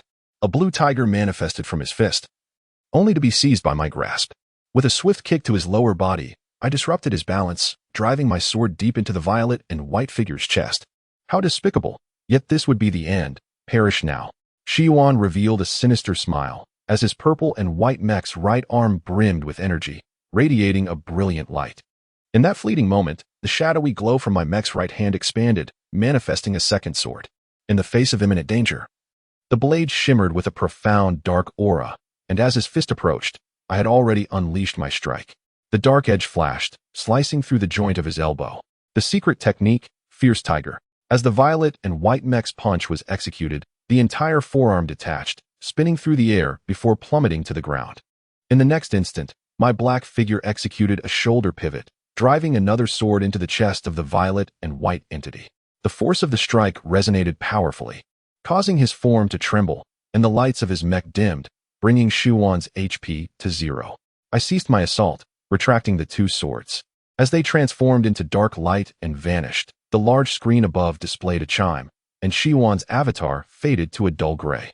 Chapter 30. The return journey. The exhilarating process left the audience in awe. Perhaps some elements were beyond their comprehension, yet the outcome was universally acknowledged. The anticipation of victory or defeat was palpable, and when the victor emerged, a thunderous cheer erupted. Truly astonishing. Was this the essence of mecha competition? The host remarked.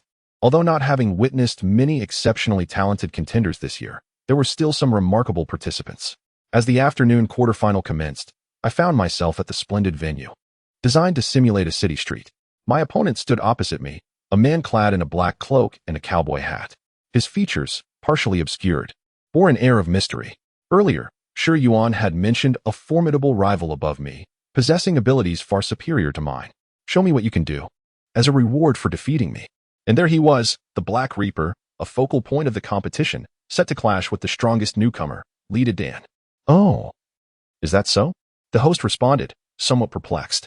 Deities was a top contender last year and is now recognized as an elite with remarkable potential, nicknamed the Black Reaper. A player of the skies, the commentator added. As the match drew near, the man and I exchanged a brief nod in the center of the arena. Hello. Indeed, you are the strongest newcomer here, Deities stated. No, I wouldn't dare claim that, I replied modestly. Such humility, but do not hold back in our match. Rest assured, my intent is to win, I affirmed. After a moment of focus, we retreated to the rear of the arena. No need to hold back, I remarked as I walked away. The man's gaze was inscrutable, leaving me puzzled as to what he saw. Suddenly, the duel commenced. The Black Reaper's mecha surged forward at breakneck speed, wielding a scythe, like a bolt of black lightning slicing through the air. It passed before my eyes with the swiftness of a train through a tunnel. It felt eerily ordinary, yet then a fissure appeared in the center of my mecha, splitting it in two. The Reaper's scythe had determined the victor. Although my HP was not yet depleted, my mecha could no longer function, shattered and emitting black smoke. After the battle, we met again. Welcome to a different world, newcomer, Deities said. This man was something else. I now understood the sinister aura emanating from his shimmering dark violet eyes. This was Deities' true nature. No wonder he was dubbed the Black Reaper. Your nickname is indeed fitting, I remarked as I prepared to depart. The man continued. You seem to carry a burden, yet you are likely to achieve nothing. I suggest you consider becoming my subordinate. Your future could be bright. I was taken aback by his words, a surge of azure-orange light emanating from my palm, extending toward him as if to seize his hand. The air around us thickened, and I felt an imposing pressure. Who are you to presume my future? Your audacity is remarkable, I scoffed. Radiance seemed to spread, a purplish glow illuminating my arm. I intensified my grip, casting him aside. He soared several meters before crashing to the ground. However, his form dissipated into light. My apologies, that was beyond my expectations. I should retract my earlier statement. But it seems fate will bring us together again, Lita Dan whispered as he vanished, devoid of sincerity. After the battle, I returned to the lounge, prepared to accompany the others back to the academy. Ultimately, I placed 4th, while Qin Liang and Rock ranked 7th and 8th respectively. This marked the performance of the Sacred Water Spirit Academy for the year. Subsequently, we boarded the dedicated aircraft returning to the academy. Upon arriving home, dusk had settled, and the atmosphere felt somewhat somber.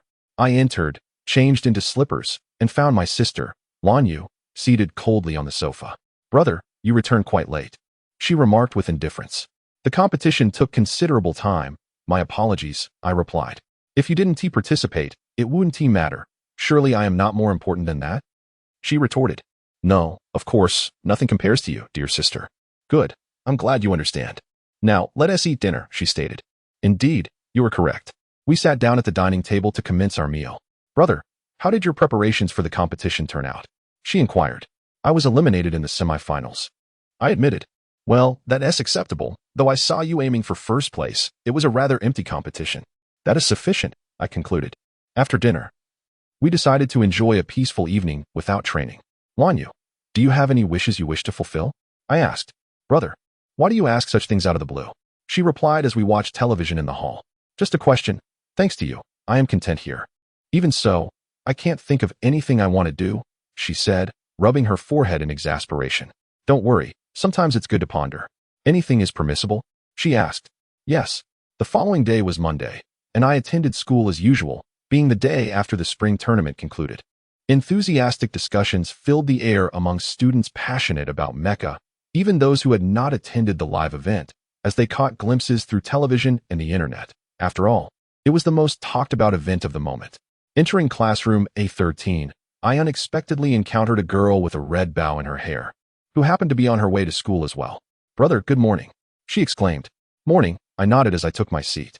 Soon, classmates surrounded me, eager to discuss yesterday's competition, including the swift defeat I faced and its aftermath. "Good morning, Shueihua. As we embark on this new semester, I look forward to your guidance," D. Rebo greeted my sister. "Of course, D. Rebo," she replied, marking the official beginning of the new academic term. Chapter 31. The task. As the weekend approached, my initial plan was to go shopping with Lanwei.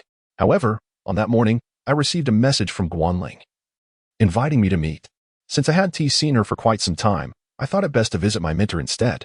Thus, my plans changed, and I could not go shopping with Lanwei. The agreed meeting place was a CAF where we had met several times before. I arrived there at 9:30 in the morning. Pushing open the glass door, I entered and glanced towards our usual corner, where I spotted the familiar figure of a girl with long red hair. Guanling was there, waving at me. I approached and took a seat beside her, ready to listen to what she had to say today. "Ling, is there something important today?" I inquired. "Yes, but let us take our time," she replied. "I haven't seen you around lately. Where have you been? Have you gone home?" "Home. The academy feels like home to me," I responded. "Have you been living there all this time?" "Mostly. Did you miss me while I was away?" "I didn't manage to secure first place in the recent competition. It's not something that can be easily attained," she jested. I chose to overlook her humor and continued.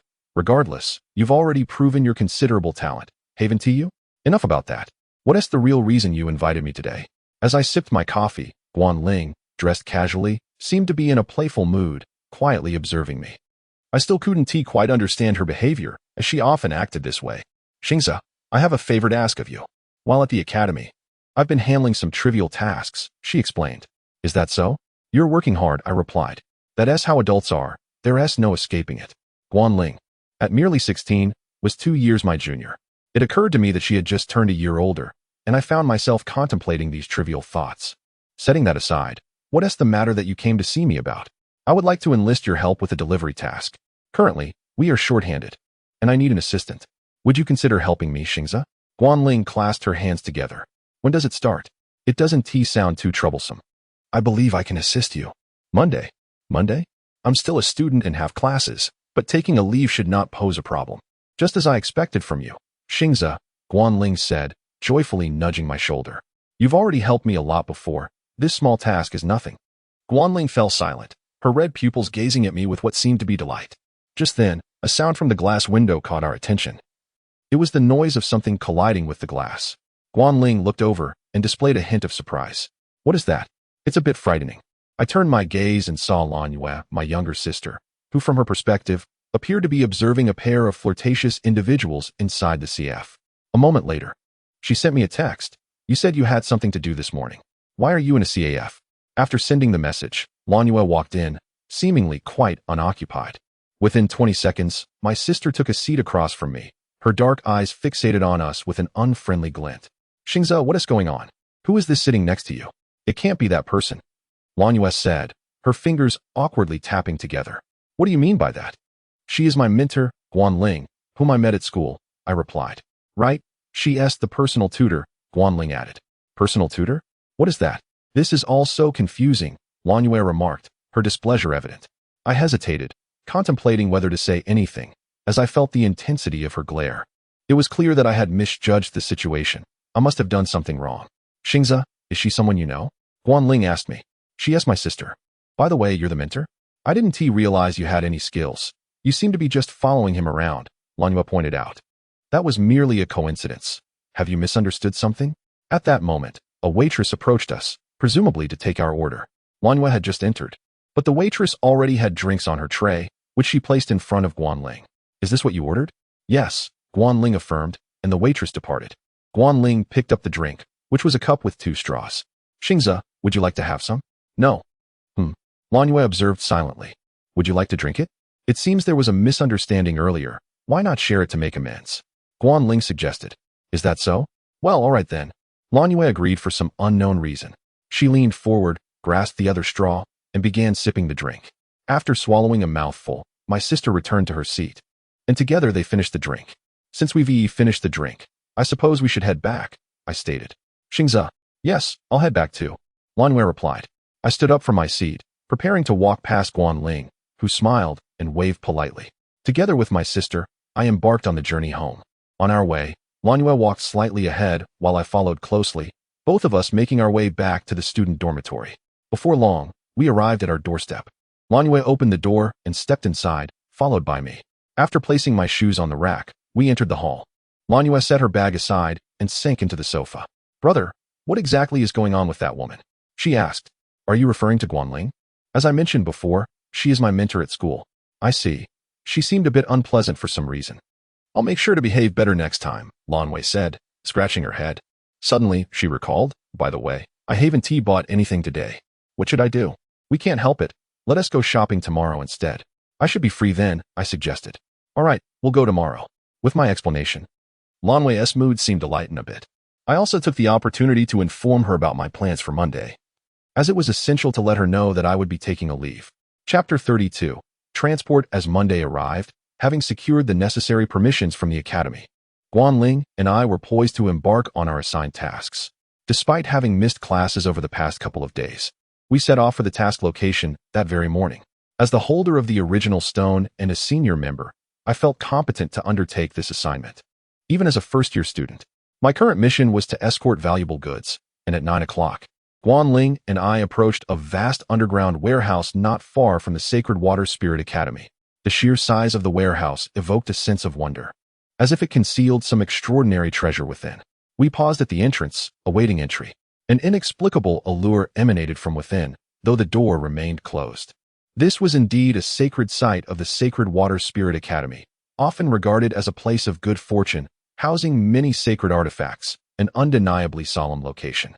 Beside this hallowed ground stood the immense warehouse, filled with numerous items. It seemed we were to retrieve precious goods. Indeed, it appeared to contain ancient scriptures and incantations. We would need to exercise caution during the transport. Before long, after completing necessary communications and verifications, we entered the warehouse, where a transport vehicle awaited us at the entrance.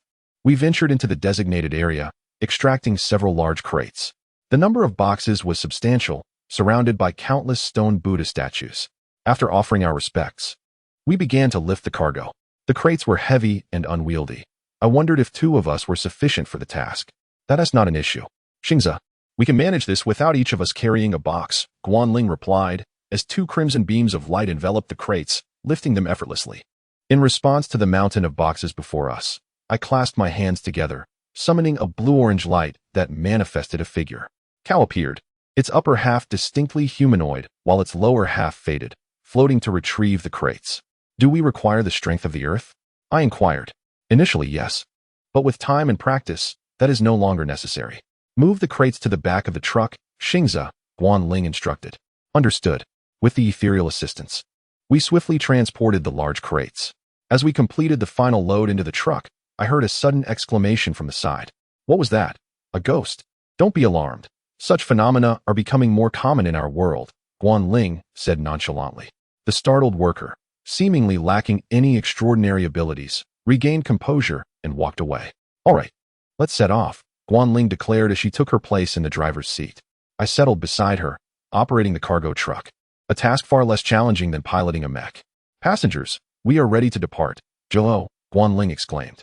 Master Ling, where is our next destination? I inquired.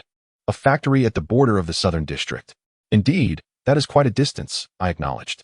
Exactly, so we must increase our speed, otherwise, we will be late. She replied, accelerating as the truck surged forward at an astonishing pace. During our journey, Guanling produced a map, marked with our destination's coordinates. Upon examining it, I noted a green icon indicating our starting point, flanked by two red icons located in the southern district. What do the two red markers on the map signify? One likely represents a checkpoint, Guanling suggested, as the truck maintained its swift progress, the route appearing seamless, indicative of her adept driving skills. We are required to arrive before 6 o'clock, and the distance is approximately 500 kilometers. Currently, we are traveling at 85 kilometers per hour, which should suffice. Who knows? It's south best to drive a bit faster. After an hour, I checked our location via my phone. We had entered the southern district. However, today would be spent entirely in the cargo truck, as per the task's requirements.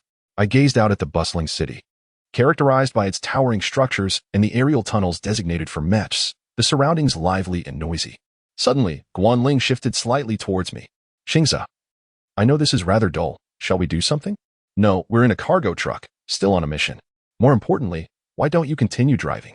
Let Fimnam take the wheel, Guanling suggested, as a crimson glow shimmered beside her, seemingly steering the vehicle. Is that acceptable? Of course. It's like having my doppelganger, she reassured me. Guanling remained close, her silence filled with contemplation as we approached our first destination. I noticed her eyes had closed. Was it safe for her to be driving in such a state? When she finally reopened her eyes, we were indeed nearing the first target location. Following the map's coordinates, we navigated towards a narrower route leading to the factory. Upon confirmation, our task was to deliver a specific item to the factory's interior. Are there any potential issues with such transport tasks? Is there truly a shortage of personnel? I queried. Firstly, the item we are escorting is of significant importance. While it seems ordinary now, unforeseen events often arise. Thieves, mech criminals, and various individuals with unique abilities may strike at any moment, she explained. Is the item exceedingly valuable? I cannot say for certain. But there are indeed many peculiar characters out there. You, who have lived a mundane existence, likely possess little insight. I see. By then, the cargo truck had arrived at the factory's entrance, and we opened the doors on either side, preparing to disembark. Chapter 33. Anomalous circumstances at precisely noon. We located the items destined for the factory in the rear compartment. 2 large crates, one for Guanling, one for myself, and we proceeded toward the factory entrance. Excellent. We didn't overlook this as a transfer point, I remarked. Indeed, she concurred. Our destination was a loading bay in the colossal structure situated in the 36th sector of the Southern District. Upon reaching the gate, we authenticated our credentials via card and personal communication, and the portal swung open. We advanced into the dim tunnel, its confines lined with seemingly impenetrable steel barriers. After traversing a distance, we observed numerous support structures and an assortment of crates and other items within the warehouse. Following the designated address for our cargo, we promptly located the allocated storage unit. A vacant container awaited the consignment. I'll handle this, Guanling volunteered, stepping forward to unlock the metal container. As she placed the first crate inside, a plume of dense smoke erupted, obscuring the surroundings. Guanling recoiled, perplexed. What's happening? Is there a fire? Why the smoke? I inquired. Nay, methinks it is a noxious gas. Stay back, Xingza, she cautioned. Poison gas. Guanling echoed, retreating to my side, her composure wavering as she leaned against my shoulder. Affirmative and potent, I'm feeling enervated, I acknowledged. Why poison gas in this place? Some sort of trap? I pondered. The gas emanated from the container upon insertion of the crate, specifically induced by the crate's presence. A voice declared from the doorway. A radiant, amber-hued mecha approached. Standing approximately 20 feet tall, a mid-sized model, dwarfing those I had previously piloted at the academy. Over there, they've neutralized the security mechs, Guanling stammered, struggling to maintain her balance. So, they are the adversaries, then? I exercise caution, Xingza, she urged. The incapacitation of the gate's security mechs implied a formidable adversary. Indeed, a brief commotion had transpired earlier, but it was swiftly quelled. Now, several mecha silhouettes advanced, their floodlights illuminating the murky warehouse. Aside from the lead mecha, towering at 20 feet, the others were approximately 10 feet in stature. You must be the delivery personnel. We're here to seize your cargo and any other valuables within, the lead mecha announced. Robbers, are you? Such actions invite legal repercussions, I retorted. Enough prattle. Eliminate him first. Advance. The Amber Mecha commanded. Its cohorts surged forward. Their success against the security mechs suggested they were not to be trifled with. A subtle disturbance had occurred earlier, but it was quickly suppressed. However, my immediate concern was the present predicament. In a flash, luminescence emanated from my chest, and a cyan-orange humanoid materialized, as fluid as water. Coda. I entrust them to you. Eradicate them, I implored. My current abilities were insufficient to confront such a multitude of foes. Therefore, I relinquished control to Coda. Instantly, several black figures converged upon me. The cyan-orange humanoid launched itself forward, striking the lead figure with a single blow, sending the mecha careening backward. Another adversary, wielding a long axe, lunged, evading the strike. Coda ascended, striking the assailant into the air. 2 or 3 mecha encircled the unmoving cyan-orange figure, their weapons poised to strike. Suddenly, a radiant beam erupted from the center of the encirclement, expanding outward and scattering the surrounding mecha. What transpires? What occurred? The toppled mecha questioned. That is an origin spirit. Not easily vanquished. I shall ascertain its capabilities, the Amber Mecha declared. The colossal figure charged, its velocity astonishing, yet its feet remained stationary, scraping against the ground. A relentless assault. In an instant, the significantly larger war machine collided with Coda, who braced against the impact. Mere bulk will not suffice, Coda asserted. Perish now. The colossal mecha countered, raising a foot imbued with dark energy, poised to crush Coda. A cyan flash interceded, and a concussive force reverberated. You cannot even displace me, Coda declared. What? As the dust settled, the diminutive figure remained unmoved, while the mecha's right foot exhibited a fissure. I comprehend. You are formidable. But the power is not your own. Eliminate him. Coda unleashed a torrent of cyan light, overturning the Amber Mecha and sending its massive frame crashing to the ground. As the din subsided, the remaining mecha circumvented and advanced upon me. This is dire. I cannot confront them in my current state. We must flee, Ling Shifu, I exclaimed. Very well, Guanling acquiesced, though her mobility was impaired. I hoisted her onto my back and sprinted into the warehouse's depths, a labyrinth of shadows and narrow passages, where the mecha would struggle to pursue. As I fled with Guanling, a figure emerged from the overturned Amber Mecha, brushing off dust and striding toward the warehouse interior. I shall deal with you, a man in sunglasses muttered, cracking his knuckles as he entered the warehouse. The warehouse's support structures succumbed to the mecha's onslaught, collapsing in a cacophony of noise and dust. I feared capture was imminent. Indeed, a gray humanoid descended from above, blocking my path. Found you. Submit, it commanded. I still possessed approximately 20% of my power. I conjured a sword, prepared to confront the mecha. Life is long. Do you seek to end it prematurely? The mecha taunted. The one facing demise remains to be seen, I retorted. Chapter 34. The chaotic warehouse. In an instant, the gray mech darted forward like a serpent, its hand shimmering with brilliance. A long blade materialized, slashing horizontally, clashing against my dark sword. The weapon erupted in a dazzling display, reverberating with sound, akin to a chainsaw whirring at high speed, creating friction with my blade that sent sparks flying. With your frail physique, I could easily tear you apart, echoed the voice of the man within the gray mech. The impact overwhelmed me, forcing me several meters back. Seizing the moment, my adversary launched a flurry of strikes. I dodged frantically, but when I could no longer evade, I raised my weapon to defend myself. Yet, my strength paled against the monstrous blade's relentless speed. This is my power, the manifested blade of destruction that could even cleave through steel. I took another hit from the gray figure and was sent sprawling once more. my arm vibrating with shock. I feared that with 2 or 3 more blows, I would reach my limit.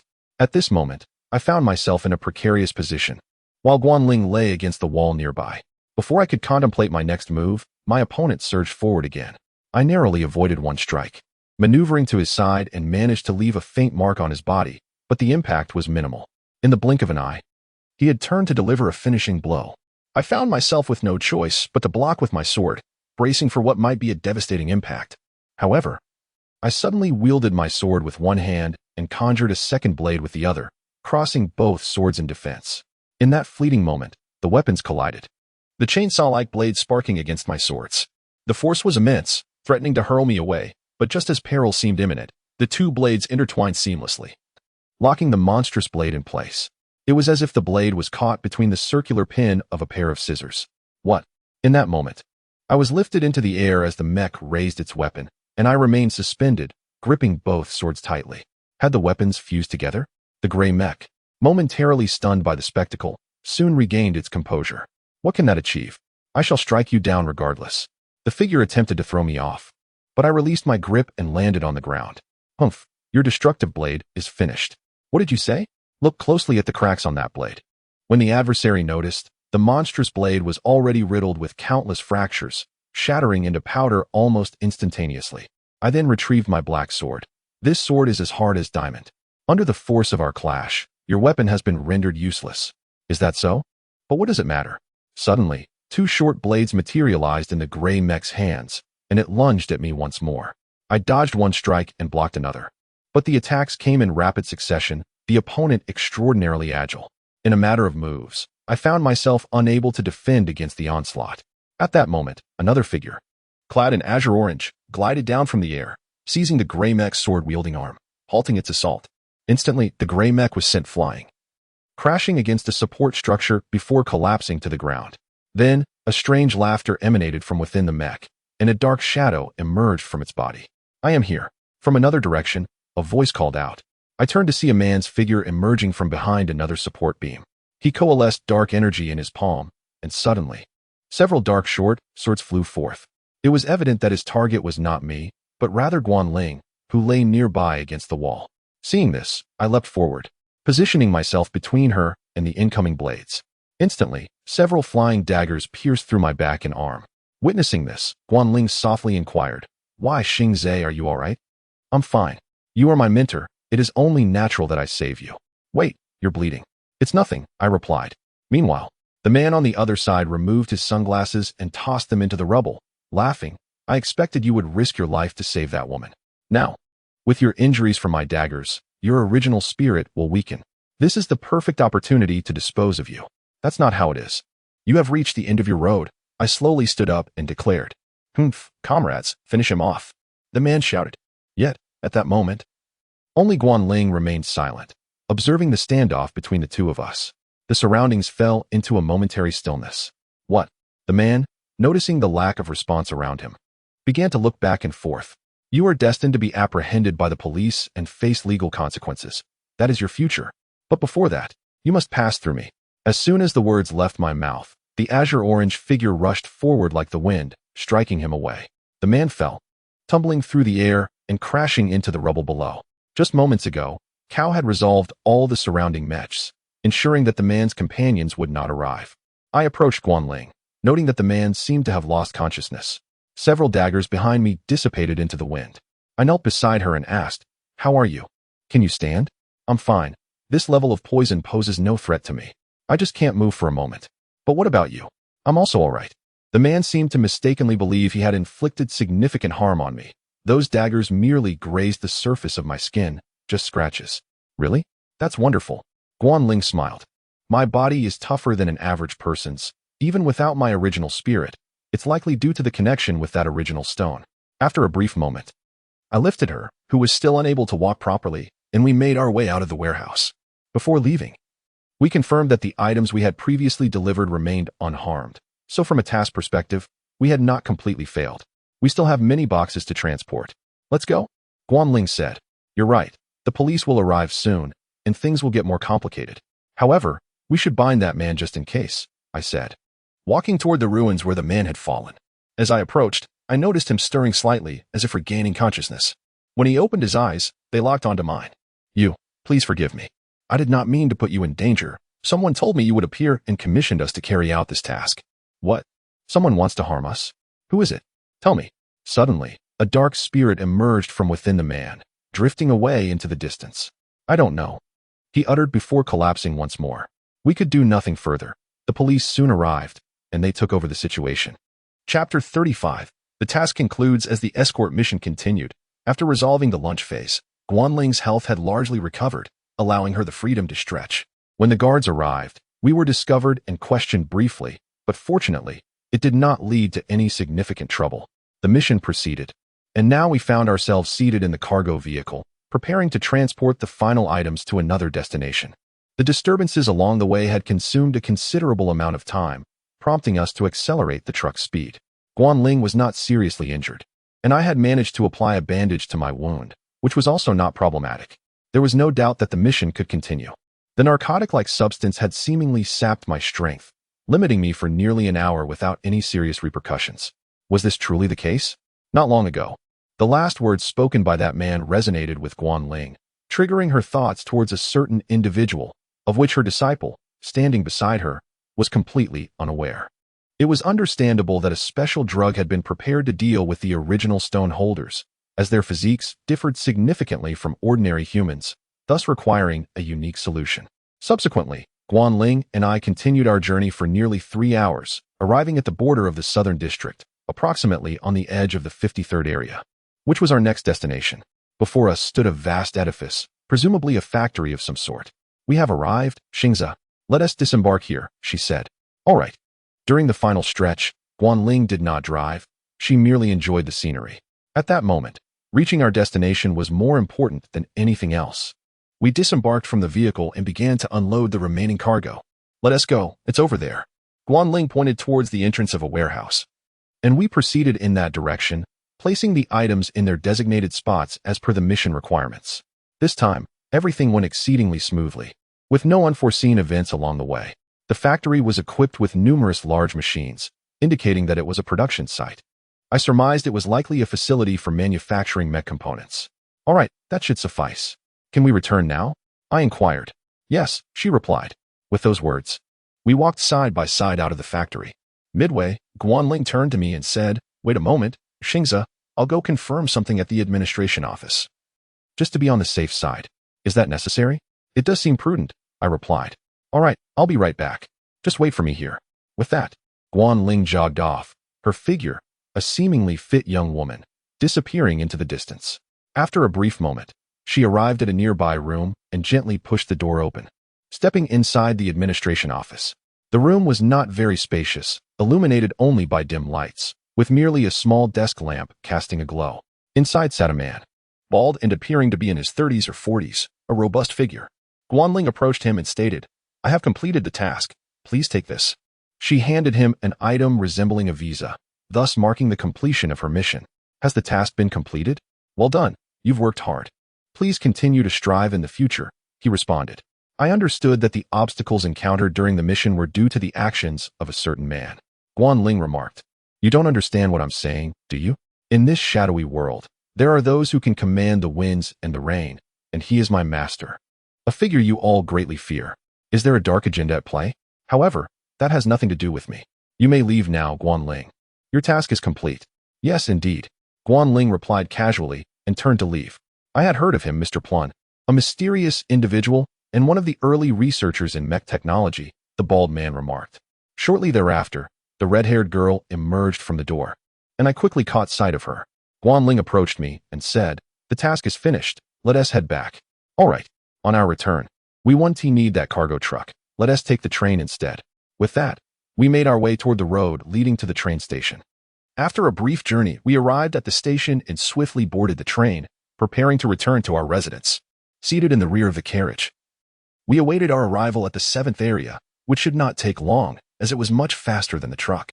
I leaned back in my seat and closed my eyes. At that moment, Guanling spoke. Xingza, do you remember? The task took 2 days. Are you free tomorrow? Yes. I replied, opening my eyes.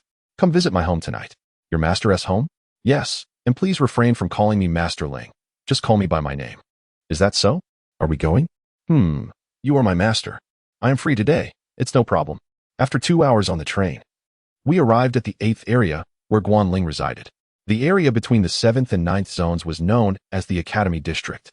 Upon disembarking, we made our way down a certain street, and after a short distance, we arrived at a residential area, which was somewhat sparse and rather old-fashioned. We're almost there.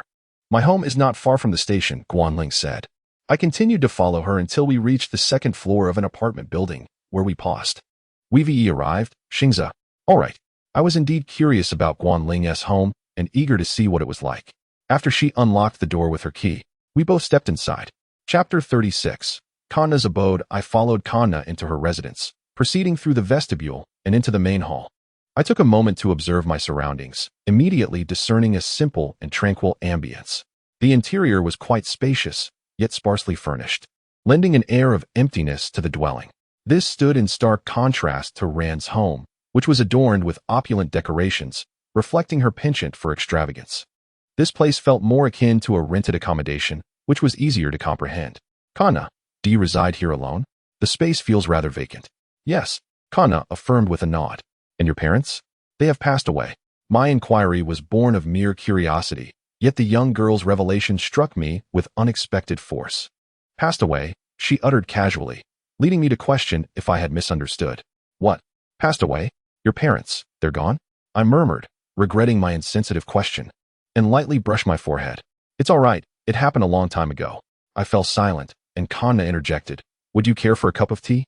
No, thank you. Then, what is it you wish to know? I shall answer your queries. Am I free to ask anything? Indeed, anything I am privy to. However, you are permitted but one question. This is in recompense for your previous rescue, so consider your words carefully, Kanna mused. Upon hearing this, I pondered earnestly. Anything at all? I thought, then I shall pose the question I most desire to know. I inquired, tell me, Kanna, what manner of life have you led until now? The words escaped my lips in a flash of inspiration. The girl exuded an aura of mystery. Her home may have been spacious and serene, but it was neither indicative of financial hardship, nor typical of a 16-year-old girl. That is quite the profound question. I hardly know where to begin, she admitted. Is that so? If it's too difficult, then never mind. No, it's quite all right. Come with me, Kanna said, taking my hand and leading me towards a particular room. I followed her through a passage until we arrived at a corner where 2 memorial portraits stood. Unsurprisingly, they depicted her parents. Accoutrements for offerings were arranged nearby. This is where I honor my deceased parents, she explained. I visit occasionally upon my return. Otherwise, I spend most of my time at the academy. Before that, I was under the care of a man who fostered me. Now, I am capable of independent living. Is that so? Yes. Is that sufficient? You now reside here, having left your benefactor. Why is that? That is, I did not wish to remain there. I did not care for that man, even though he raised me. Kanna replied softly. I see. Is that satisfactory? Yes. Very well. Now that your question has been answered, let us recline on the sofa in the living room. Your journey today must have been fatiguing. Indeed. We proceeded to the living room and settled onto the sofa. It was now night, and a single lamp illuminated the room, casting a dim and subdued glow. The lighting here is rather dim. I am accustomed to it. Is there something amiss? Nothing in particular. Speaking of which, do you have any engagements this evening? I inquired, glancing at the time. I considered whether I should depart. Engagements? Is that indispensable? Kanna asked, with a hint of displeasure. No, it's just that I feel it's getting late. I have a sister at home. I have no engagements. Is that so? Then I shall take my leave. As I rose from the sofa, preparing to depart, a hand suddenly grasped mine. I turned to see Kanna. Wait, are you simply going to leave? I gazed at Kanna, who remained seated on the sofa. She then added, I am not your master at the moment. Upon hearing this, I responded, you are my master. I found myself drawn back to her side. It seemed she had something more she wished to say. In that case, I would stay. It's about something that happened a long time ago. Do you have an answer? Kanna continued, her voice barely audible, tinged with a hint of unease. Is that so? I recalled the matter she had raised at the CF earlier.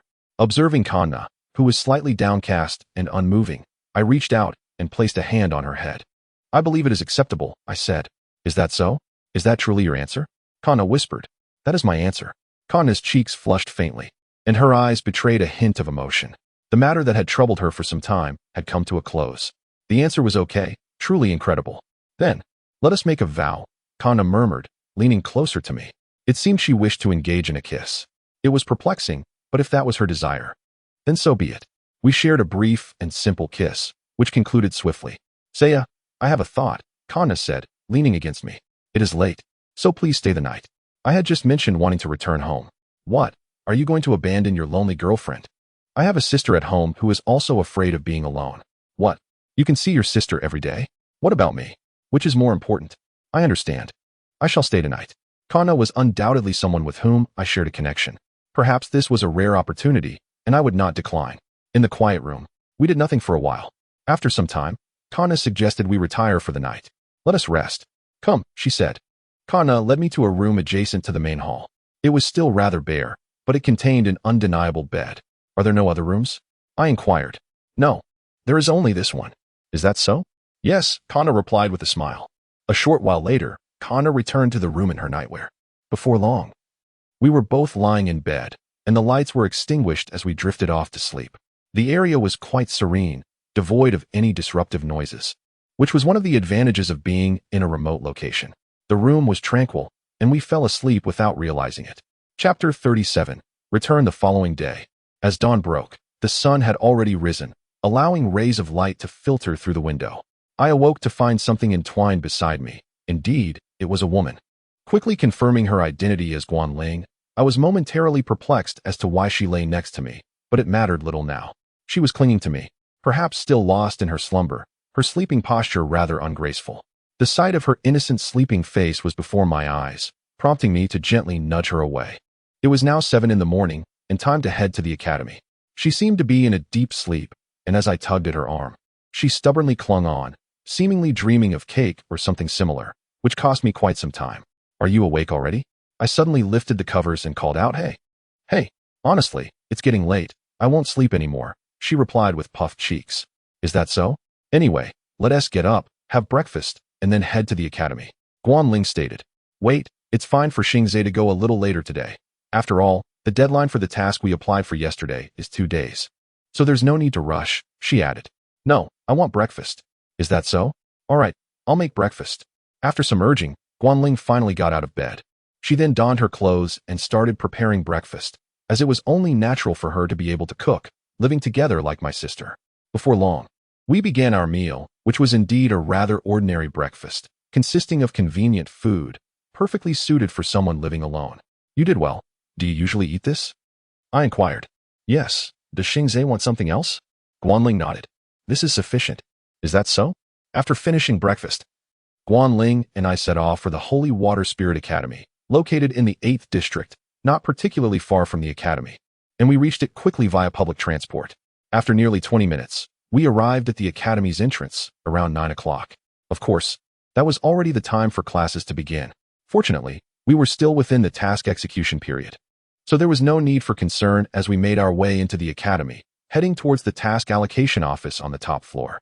After reporting the task details and confirming, our escort mission came to a close. Subsequently, along the corridor on the 2nd floor, Guanling and I parted ways. She went to her workplace while I returned to my classroom. As I walked to the classroom, the bell rang, signaling the end of class, and I arrived just in time. Entering the classroom, I took my usual seat by the window, where my other sister, Shueihua, a girl with a red bow in her hair, quickly noticed me and approached. Xingze, I heard that you seem to have encountered something during that task. Yesterday, indeed, I encountered some illegal groups. My luck was rather unfortunate, but the task was completed smoothly. You weren't injured? Not at all. At that moment, a girl seated next to me, Jiuhua, approached Shueihua, taking the seat in front of me. Xingze, actually I saw you on the news last night. Really? Yes, I saw it too. It was true, Shueihua added. I was reported. Indeed, I faced some questioning that day, though I have no idea which television station it was from. It was quite bewildering. You seem to have a good relationship. When did it start? I casually replied, glancing at Jiuhua beside Shueihua. It was when we just enrolled. She and Jiuhua helped me a lot back then, so it must have been around that time. That's quite ordinary. We are friends, and friend sisters are undoubtedly friends too, Jiuhua remarked, having seemingly started wearing glasses since the 2nd semester, exuding an air of academic excellence. The day's lessons progressed, and after class, I intended to head home quickly. As the bell rang, I was about to exit the school gate when I suddenly heard a familiar voice from behind. Turning around, I saw Shueihua jogging towards me. Wait, Xingzhe, brother. What is it? I'm going home with you today. Oh, so Shui Hua is coming to my house. Yes. In just 2 sentences. Shui Hua and I were on our way back to our home. This was not the first time. My sister Shui Hua had visited Lan Yue's house several times, so I was quite accustomed to it. Shui Hua, carrying her backpack, walked beside me, saying, "Not long ago, I would get lost, but now I'm fine." Is that so? Have you memorized the directions? That's great. I feel quite embarrassed. We strolled along until we arrived at the entrance of the student apartment. We then ascended to the 3rd floor and reached our door, where I opened it. Upon entering, I immediately spotted my sister's shoes on the rack. She was indeed back. Without much thought, I stepped inside, changed into slippers, and walked into the living room. "Brother, you're back." "Yes." "And Shui Hua, you're here too?" Lan Yu exclaimed upon seeing the girl with the red bow behind me. "Sister, it's been a while." "Indeed, I'm just about to prepare dinner. Come in and sit in the living room." "All right." Shui Hua and I made our way to the sofa in the living room. "It's quite rare for you to come to our house while at school," Lan Yu remarked. "No, this is actually my first time, but it doesn't matter." "What's wrong? Did something happen?" I inquired. "My dog ran away." "Your dog ran away? When did this happen?" "Yesterday. It was gone when I got home." Shui Hua replied. "Is that so? It must have gotten lost." "Perhaps, but if it doesn't come back, there's nothing we can do," Shui Hua responded. "Is that why Shui Hua came here today?" Lan Yu interjected. "Yes. In that case, we should report it to the police. You must have a picture of the dog, right?" Lan Yu added. "I do, thank you, sister, but let us prepare dinner first." "I'll help," Shui Hua said, then headed to the kitchen with Lan Yu. The dog Shui Hua mentioned was indeed one I had seen before. It was a medium-sized dog, easily recognizable. Standing by the window, I gazed outside and spotted a dog's silhouette. With Lan Yu and Shui Hua in the kitchen, I decided to step outside for a closer look. Determined, I leapt from the windowsill, eager to discover the truth. Chapter 38. Searching for the dog. The silhouette of the dog was a considerable distance away from me, and descending the stairs left me little time to catch up. Under the moonlit night, I leaped from the windowsill, traversing the student dormitory to the outer road. The power of the original spirit allowed me to land effortlessly, and I swiftly pursued the direction of that figure. The dog, seemingly startled by the subtle commotion, darted away from nearby woods. For a moment, I lost sight of its path, but then I concentrated, sensing it around the corner not far off. I feared it would flee with that fellow's figure, so I hastened after it. Turning the corner, I found myself beside an abandoned construction site, where I spotted the little creature again. I continued my pursuit, covering some distance until I reached a secluded corner. There, I discovered the dog's presence, and I began to understand why it had lingered away from Waterflower's home. Beside the medium-sized dog was another female dog, currently in the phase of giving birth to pups. At that moment, the dog noticed my presence and turned towards me, yet showed no hostility, for I was not a stranger to it, having encountered it before. "Come with me, back to your owner," I said. The dog, seemingly understanding, gazed at me and approached, accompanying me back towards the student dormitory. Given our previous meetings, it was familiar with me.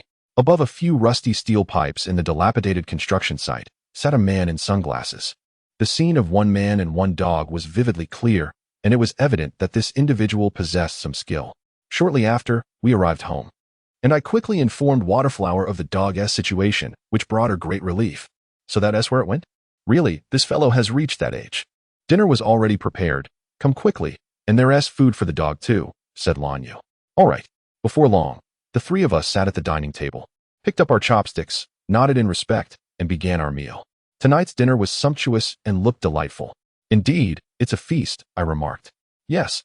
Today's dishes are the fruits of Lan Yu and my joint efforts. Do taste it, dear brother," she replied. With a heart full of gratitude, I began to eat. The aroma of the food wafted from the table, truly whetting my appetite and elevating my spirits as I relished the delicious offerings before me. "These dishes are exceptionally well prepared," I commented as I neared the end of my meal. "Is that so? Does it suit your taste, brother?" I nodded. "Wonderful," Waterflower exclaimed, clapping her hands with Lan Yu, as if celebrating a victory. Having dependable sisters skilled in culinary arts was indeed a delightful experience. The 3 of us continued our dinner until nearly finished, when I paused to inquire, "By the way, Waterflower, are you returning home today?" "No, I will stay here tonight," she replied. "Oh, is that so? There are still plenty of rooms. Where will you sleep, Waterflower?" Lan Yu asked. "Well then, I shall share a room with my brother," Waterflower said with a light laugh, glancing at me. "Wait, although there are only 2 beds, There's also the option of letting my brother sleep on the sofa. You see, he is not a child anymore, Lan Yu advised, while Waterflower maintained her smiling demeanor. All right, let us share the room. That is the common sense of the world. Lan Yu interjected. That is fine. Waterflower nodded in agreement with Lan Yu. Thus, Waterflower's first night here began. The following morning, sunlight streamed through the window, and my sisters in the adjoining room had risen. After sharing breakfast together, we all prepared to head to school. Since Waterflower and I attended the same institution, we would leave together, while Lan Yu cast a subtle glance our way, contemplating, perhaps I should transfer. Sister, goodbye? I will come again this weekend. Waterflower waved her hand before stepping out with me towards the academy. Nearby, a man in sunglasses pouted, silently observing the group before him. Quite impressive, those few. My training did not cease. It continued relentlessly.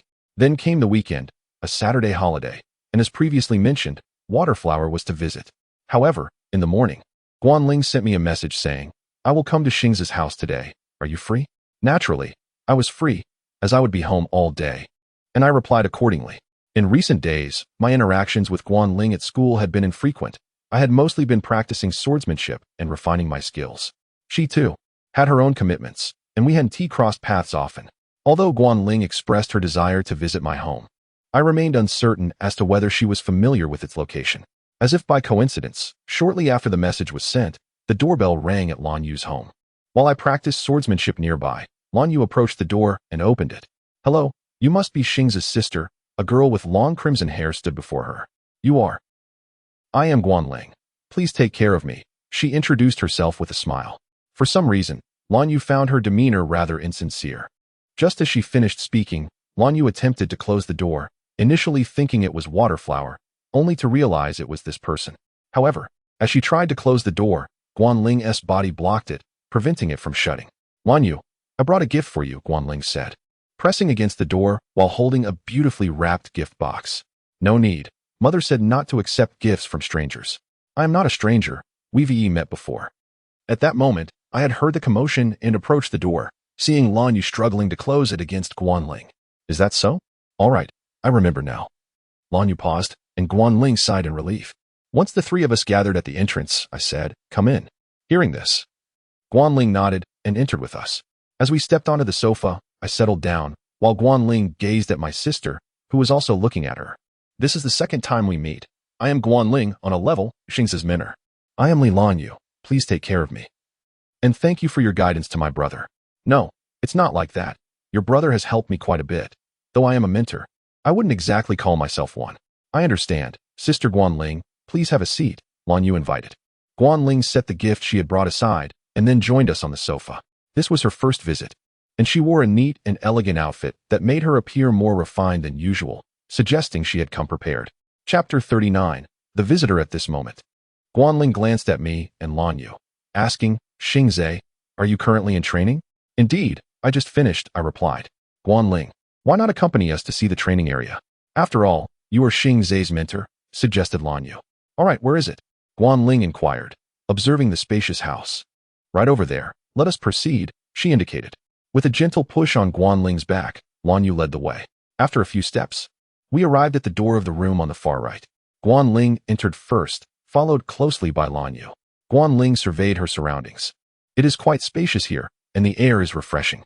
Thankfully, we have planted numerous plants. We often practice swordsmanship here, training with an array of items. Is that so? Lan Yu pointed ahead, where a pale yellow flower blossomed from a vase on the ground, radiant light emanating from its petals like a cascading rainbow. Guanling extended a hand to collect the light, which dispersed around her palm.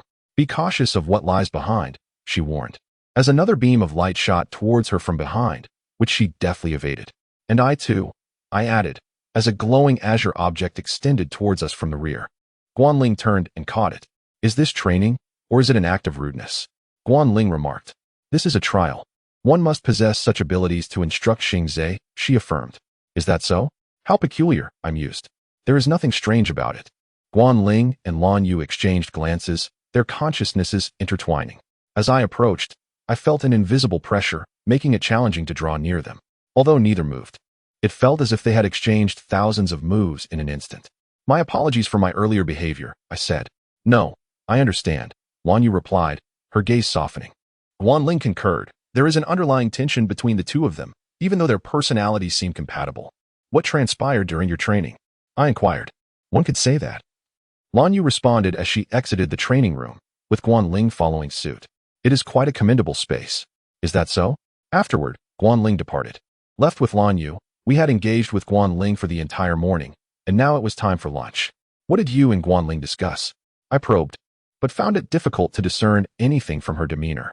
She was likely concealing much, possessing skills, yet something felt amiss about her intentions. Indeed. You must also continue your training, she advised. Setting that aside, today was meant for waiting for Shui Hua, yet it was Guan Ling who arrived. Where could Shui Hua be? Lan Yu pondered. That individual did not guarantee her arrival. You should prepare lunch. I will assist, I suggested. Very well, she agreed. After we completed lunch, we proceeded to enjoy the weekend as usual.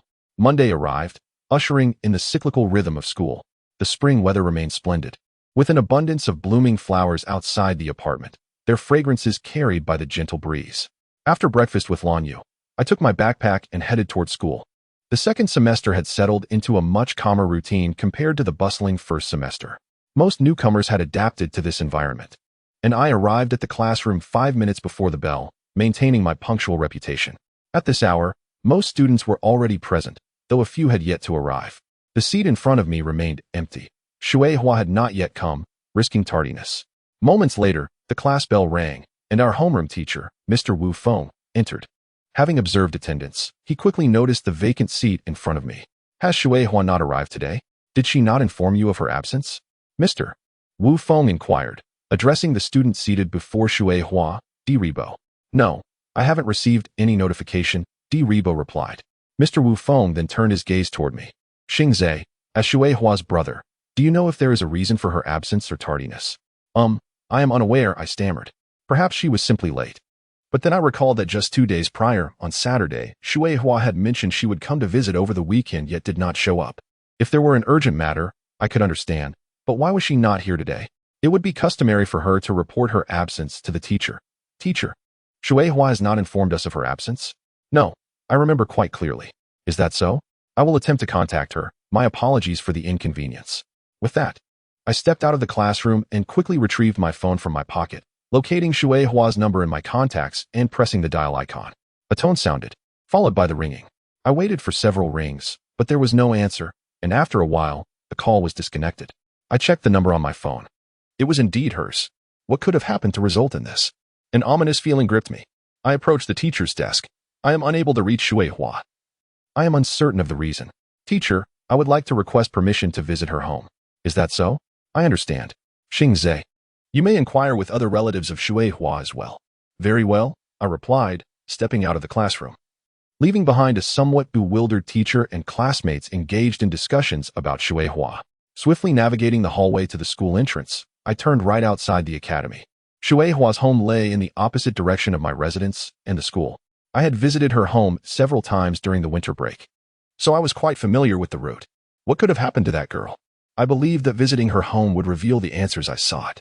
With an urgent mindset, I dashed across the street, ignoring the red traffic lights, and pressed onward in a straight line. At last, I crossed beneath a roofline, descending from a building. This path led to my sister Shui Hua's home, lined with trees that resembled a park.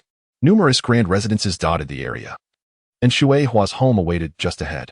After traversing a flower-lined path, I opened an iron gate, revealing a magnificent house, Shui Hua's residence. The gentle breeze carried fragrant scents, drawing me closer. Chapter 40. The search. As I pushed open the iron gate and stepped inside, the sight of the grand mansion and its courtyard unfolded before me. Beneath a nearby tree stood an empty doghouse, indicating that the dog was not within the vicinity of the residence. Approaching the mansion's entrance, I rang the doorbell. After several chimes echoed unanswered, I paused and took out my phone to dial Shui Hua's number. Once again, my efforts yielded no results. Utilizing the heightened senses I had developed through my shared cultivation with Yuan Ling, I discerned no sounds emanating from within the house, no ringing phones or signs of life. Lacking a key, I resorted to my abilities to unlock the door. Upon entering, I surveyed the numerous spaces within the house, yet Shui Hua's presence eluded me. I traversed from the first floor to the second, finding no trace of anyone. Subsequently, I settled onto a sofa in the hall. taking a moment to gather my thoughts and restore some semblance of order to the disarray. Once composed, I dialed Lanua's number. Although she was in class, she answered after a few rings. "Hello, is this my brother?" she asked. "Yes, it is I. What brings you to call me at this hour?" "I'm currently in a practical lesson, so I only had a moment to answer your call. Do you know where Shueihua is?" "Shueihua? Isn't she in your class?" "No, she hasn't shown up today. For reasons unknown, I've been unable to reach her by phone, and her home appears deserted. Do you have any information?" "I find it strange as well. She mentioned she would come over this weekend. I suppose I should inquire with our father." "All right, please do. I shall continue searching elsewhere." "Understood. Keep me updated if you find anything." With that, I ended the call. Next, I had another destination in mind, particularly considering the absence of the dog. It was likely that it had ventured to the old construction site, where it had previously encountered a female dog. Thus, I made my way there. Retrieving my phone from my pocket, I departed from Shueihua's charming home and hastened toward my new goal. As I traversed the path, I arrived at the dilapidated construction site not far from her house. Following the trail deeper into the site, I reached the corner where I had previously encountered the two dogs, only to find that they had vanished. With no success at the second likely spot, I turned to leave, pondering the possibility that the dog might still be nearby. Retracing my steps, I began to scan the vicinity around the construction site. Passing a cluster of steel rebar and concrete pipes, I noticed a man wearing sunglasses sitting silently. I approached him and inquired, "Have you seen a female dog and a girl with a red bow in her hair?" "The dog is everywhere, and so is the girl," he replied dismissively, appearing uninterested. Sensing that further questioning would be futile, I moved on. Moments later, my phone vibrated in my pocket. It was Lanua calling. "Any updates on Shueihua?" I asked. "No. I reached out to our parents, but they had no information about her whereabouts. It seems she has truly gone missing. This complicates matters. I might skip class to help you search for her. That is unnecessary. I still have a few places to check. I plan to return to the academy first. Perhaps the teachers might have some leads. Even so, I should assist you. You do have an upcoming assessment at the academy. That is secondary. My priority is finding Shueihua." "All right, do what you can. I'll consult the teachers since she is our classmate." "Agreed. Let us proceed accordingly." After ending the call, I confirmed that there was no sign of Shueihua in this area and prepared to return to the Sacred Water Spirit Academy. After some effort, I arrived back at the academy just as classes were letting out. I encountered our homeroom teacher, Mr. Wufeng, who approached me with concern. "Xingze, have you found Shueihua?" "No. I visited her home, but found no trace of her." "Have you inquired with her relatives?" "My sister asked on my behalf, but there were no leads. Shueihua lives alone, so her absence has gone unnoticed." "Don't blame yourself. I have some understanding of Shueihua's situation. Since one of our students is missing, we share the responsibility. We will coordinate our efforts to locate her. Given the urgency, we can mobilize the academy's upper echelon if necessary. Indeed, we must act swiftly. I will assist in the search." At that moment, Jiuhua, with her long black hair, joined us. "You're joining the search too?" "Yes, as I mentioned. She is my friend, and I aspire to pursue a career in exploration, making this matter quite pertinent." A group of onlookers gathered around us, and a boy with a mushroom haircut stepped forward. "I'll help as well. My ability is sky-related. I can search from above." "Wait, I want to join too." "How could you forget about me? I'm always here to lend a hand," chimed in Lin Hongwang, the red-haired boy from the crowd. One of the girls, Sung Weishua, frowned and remarked, "No one asked for your help. You just want to skip class." Amidst the commotion, Mr. Wufeng, slightly perplexed, confirmed the formation of our search party. "Very well. Xingze will lead Jiuhua, Deribo, and Lin Hongwang in the search for Shueihua. I will contact the higher authorities to approve your absence." "Thank you, teacher." I responded with a nod of gratitude. "It's my duty. You may proceed to the areas where Shueihua is likely to be found. If she is not located by today, contact the upper echelon to dispatch a search team." "Understood.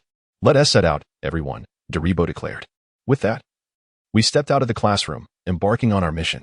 Thus, the four of us, myself, Jiuhua, the mushroom-headed boy, and the red-haired boy, formed a search team, ready to take action. If we failed to find Shueihua by the following day, the academy would likely send out a search party. After skipping the upcoming classes, the three of us reached the school gate. Jiuhua and I deliberated and came to a consensus. We would disperse across the 7th district to seek out the girl. With her distinct feature, a red bow serving as our guide, our search commenced. Chapter 41. The Incident Within an Ancient Edifice. The interior reveals itself to be far removed from the dilapidation of its exterior. Although shrouded in dimness, it exudes an enchanting aura, illuminated by a myriad of luminous glows. And the intricate architecture is both exquisite and opulent. Within this structure, two young maidens reside. One sports a short ponytail, accompanied by a girl with a luxuriant chestnut bob. Her hair just brushing her shoulders. Adorning her head is a crimson bow, and she is clad in a red dress. Shueihua finds the brilliance of the light here quite dazzling. Do not gaze too long. It is likely an illusion meant to beguile us, she cautions. What shall we do then? Patience is our only recourse. We must brace ourselves mentally. Will anyone come to our rescue? Fear not, Xylan. We are not in immediate danger. Due to structural issues, this location is slated for demolition, yet for now, it remains intact. Presently, Shueihua and her companion find themselves unable to leave. They are situated in Zone 14, an ancient city, which, in comparison to the majority of the new century metropolis, is markedly underdeveloped. The streets, residential areas, and shops all reflect this stagnation. However, this very characteristic renders the area a picturesque locale, steeped in historical architecture. How did Shueihua and her companion end up in such a place? The answer traces back to 2 days prior.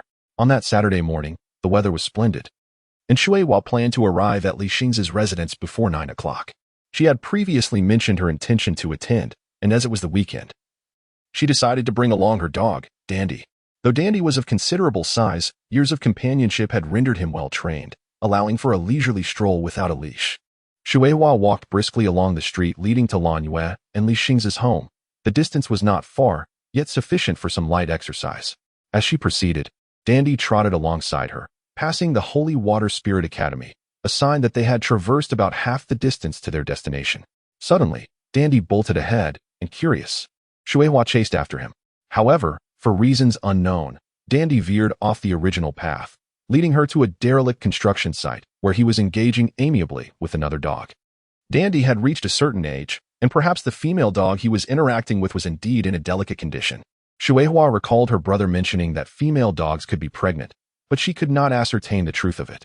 At that moment, a man in sunglasses approached from nearby steel and concrete pipes. "Is this dog yours?" he inquired. "Yes," Shueihua replied. "Such a pity." In an instant, the man removed his sunglasses, his gaze locking onto Shueihua with an unsettling intensity. She felt an overwhelming sense of dread, but it was too late. Under the weight of his sinister stare, her consciousness began to blur, and she succumbed to unconsciousness. Seeing his owner in peril, Dandy rushed to her side, barking fiercely at the man. But the man swiftly unleashed a dark arrow from his hand, piercing Dandy's body. The female dog, witnessing the attack, fled in terror, leaving Dandy paralyzed by fear, his eyes slowly closing. Tears streamed down Shueihua's face as her awareness dimmed. She had forgotten to mention that Dandy had another companion.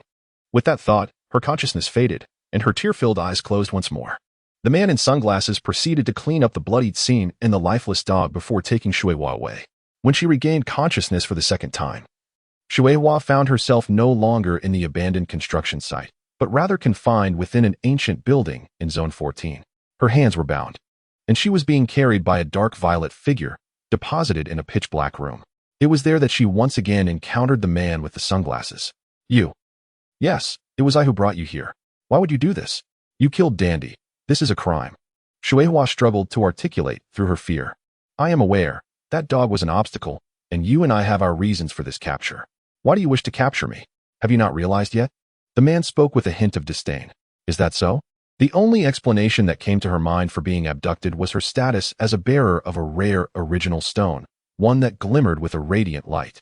"Do you understand? Your eyes tell me this, lighting up like a bulb. I can discern the type of original stone bearer simply by looking into your eyes. Is that truly the reason? You are quite." A glint of brilliance flickered in Shueihua's gaze as a resplendent object began to materialize before her. Where there is light, shadows inevitably follow. In an instant, the man snapped his fingers, and the surrounding darkness surged like a tidal wave, transforming into a fantastical realm filled with grotesque creatures. Nearby, a den of iniquity thrived, where scantily clad women mingled with unscrupulous men, indulging in debauchery, a true den of darkness. Before Shueihua's golden creation could fully manifest, it was obliterated. Do not fret, you need not engage in the same activities as those women. As a bearer of radiant abilities, your healing arts surpass any modern medicine, capable of curing any ailment. Your immense value is beyond measure. I shall not take your life. Is there anything wrong that requires my healing? Shueihua asked. That is quite unlikely. You are destined to become a lucrative asset. I will not harm you. Simply comply and assist those in need, aiding in their recovery. It is not so bad. You can help others with your hands. What do you say? What do you truly intend to do? Fear not. Soon, you will assist many injured souls, healing their wounds. Eventually, I will sell you to the Alliance. And then you shall find your freedom. But when will that be? I do not have that much time to spare. Enough of your prattle. You will obey my directives.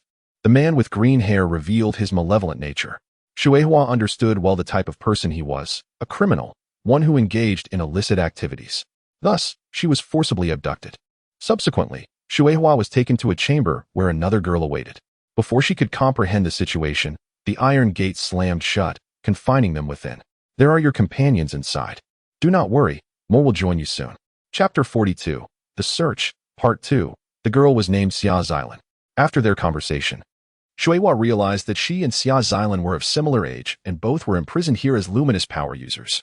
Xia Xilan wore a single ponytail and appeared to be a pure-hearted girl up close. Both were confined in this place. The luminous crystal possessed an astonishing ability to heal ailments, capable of remedying any injury. The number of crystal bearers was exceedingly rare, with the healing powers predominantly held by women.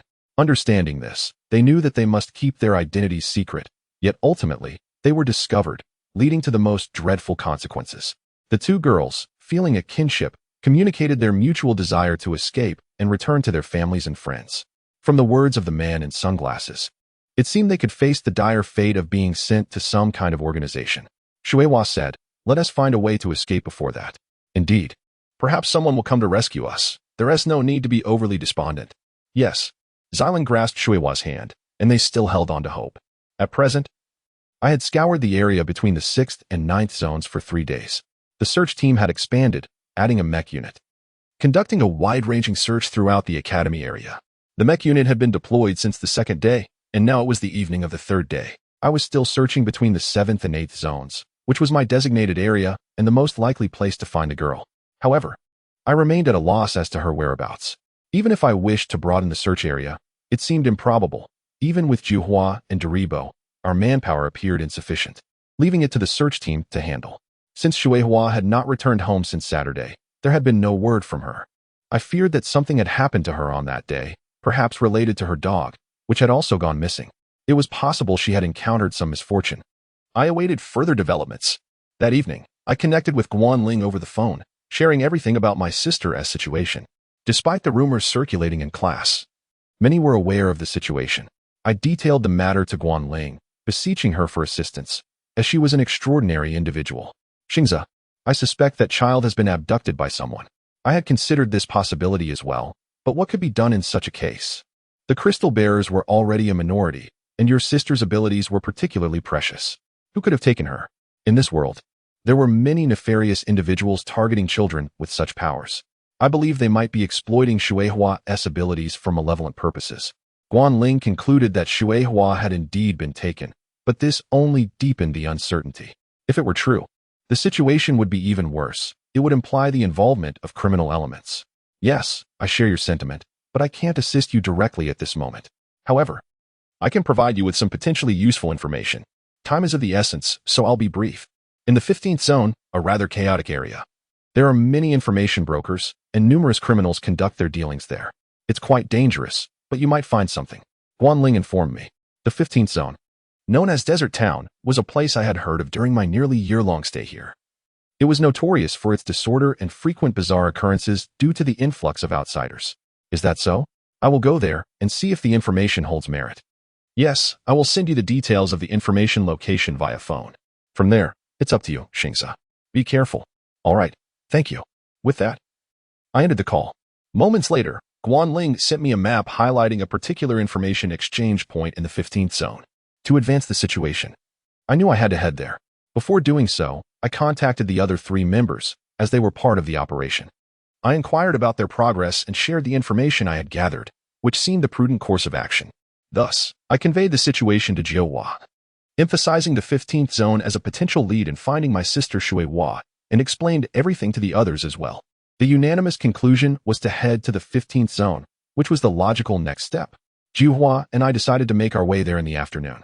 Given the urgency of the situation, I refrained from notifying the academy.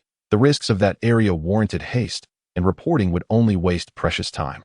After discussing this with Jiuhua, we reached a consensus. The other two remained in the vicinity of the 7th zone.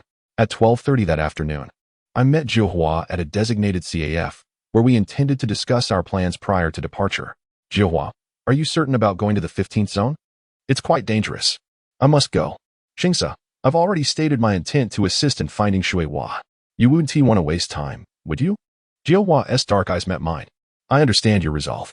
Jiuhua was among the top students in class, exceptionally gifted, and indeed a reliable companion. Today, she donned a brown trench coat and a hood, having slightly altered her appearance for the trip to the 15th zone. Though she still wore her uniform beneath, an issue I deemed negligible. Once we convened at the CAF, Jiuhua adjusted her hat and stepped outside, ready to embark. I followed suit as we set out for the 15th zone, which was quite a distance from the current 7th zone. After our earlier discussion, we decided to take a taxi. At the CAF's entrance, we quickly hailed a cab, and after providing the driver with the coordinates from Ling, Jiuhua and I settled into the back seat. Throughout the journey, Jiuhua remained silent, engrossed in a book, perhaps delving into something profound. After a while, the taxi came to a halt. Looking out the window, I noticed the buildings around us were shorter and possessed a unique charm compared to the academy area.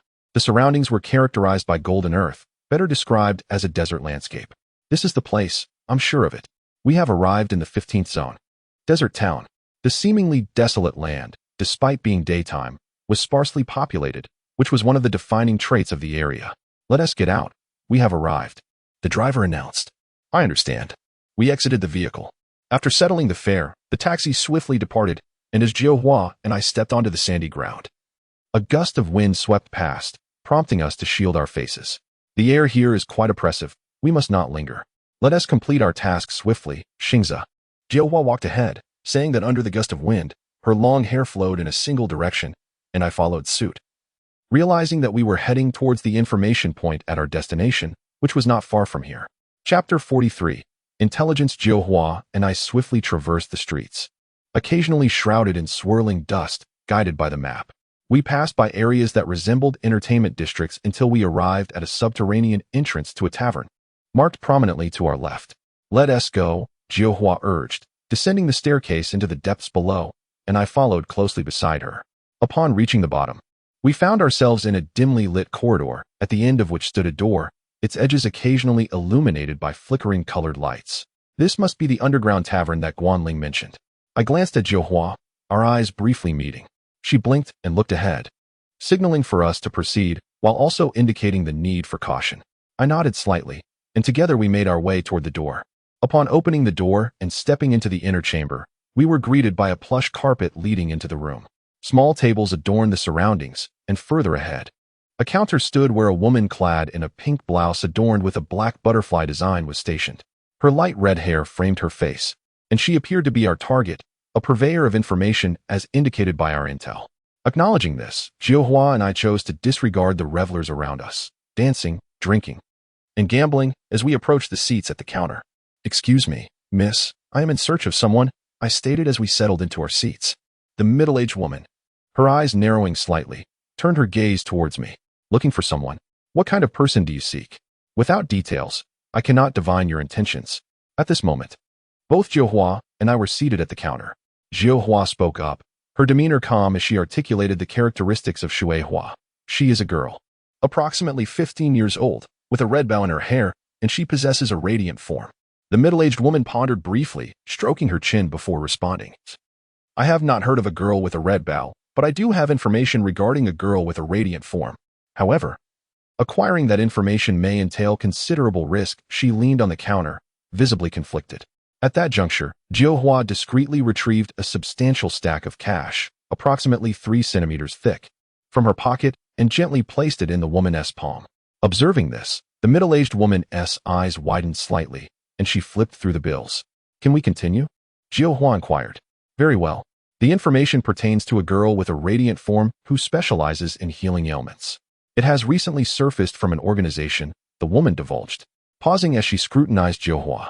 Please, go on, Jiuhua urged, her intelligent gaze fixed on the woman, who seemed to realize that Jiuhua was not easily deceived.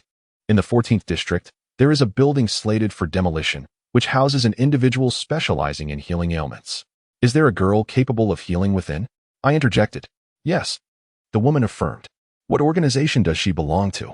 Jiuhua pressed. The middle-aged woman leaned in slightly, whispering. It's an organization called Black Mamba. Could you describe the conditions within that building? Jiuhua replied softly. I edged closer, listening intently to their exchange. It is said that there are 2 girls capable of healing ailments. Recently, many individuals from various organizations have sought treatment through intermediaries. Indeed, the healing radiance of a radiant form can swiftly mend grievous injuries. Indeed, when did this begin? About 6 months ago, then they vanished for a while, but recently, reports have resurfaced, she explained. Can you introduce me to that place? Jiuhua asked. That is somewhat one of my friends requires urgent treatment. Is it possible? Jiuhua pressed, placing another stack of cash in the middle-aged woman's palm. Understood. With that, the woman accepted the considerable sum. And we finally acquired the information we sought, allowing us to depart from the disconcerting atmosphere. We walked back through the dim corridor and ascended the staircase, emerging once more onto the street. I wonder how reliable that information is, I mused. It should be substantial, at least more efficient than our previous random searches. Jiuhua replied. True enough. Thank you for your assistance, Jiuhua. I witnessed your formidable capabilities. I doubt I could have extracted such information myself. It's nothing. It's only right to assist a friend. Her reliability was palpable as we walked side by side. Yet my thoughts were consumed by the pressing matter at hand. My sister remained missing. Next, Jiuhua and I took a taxi back to the 7th district. We had previously arranged to meet the information broker tomorrow at 2 in the afternoon to head to the target area in the 14th district for treatment. Before that, I intended to communicate with Di Bo, who was diligently searching for Shui Hua's whereabouts, to devise a strategic plan before tomorrow. After nearly half an hour in the taxi, we arrived at the 7th district.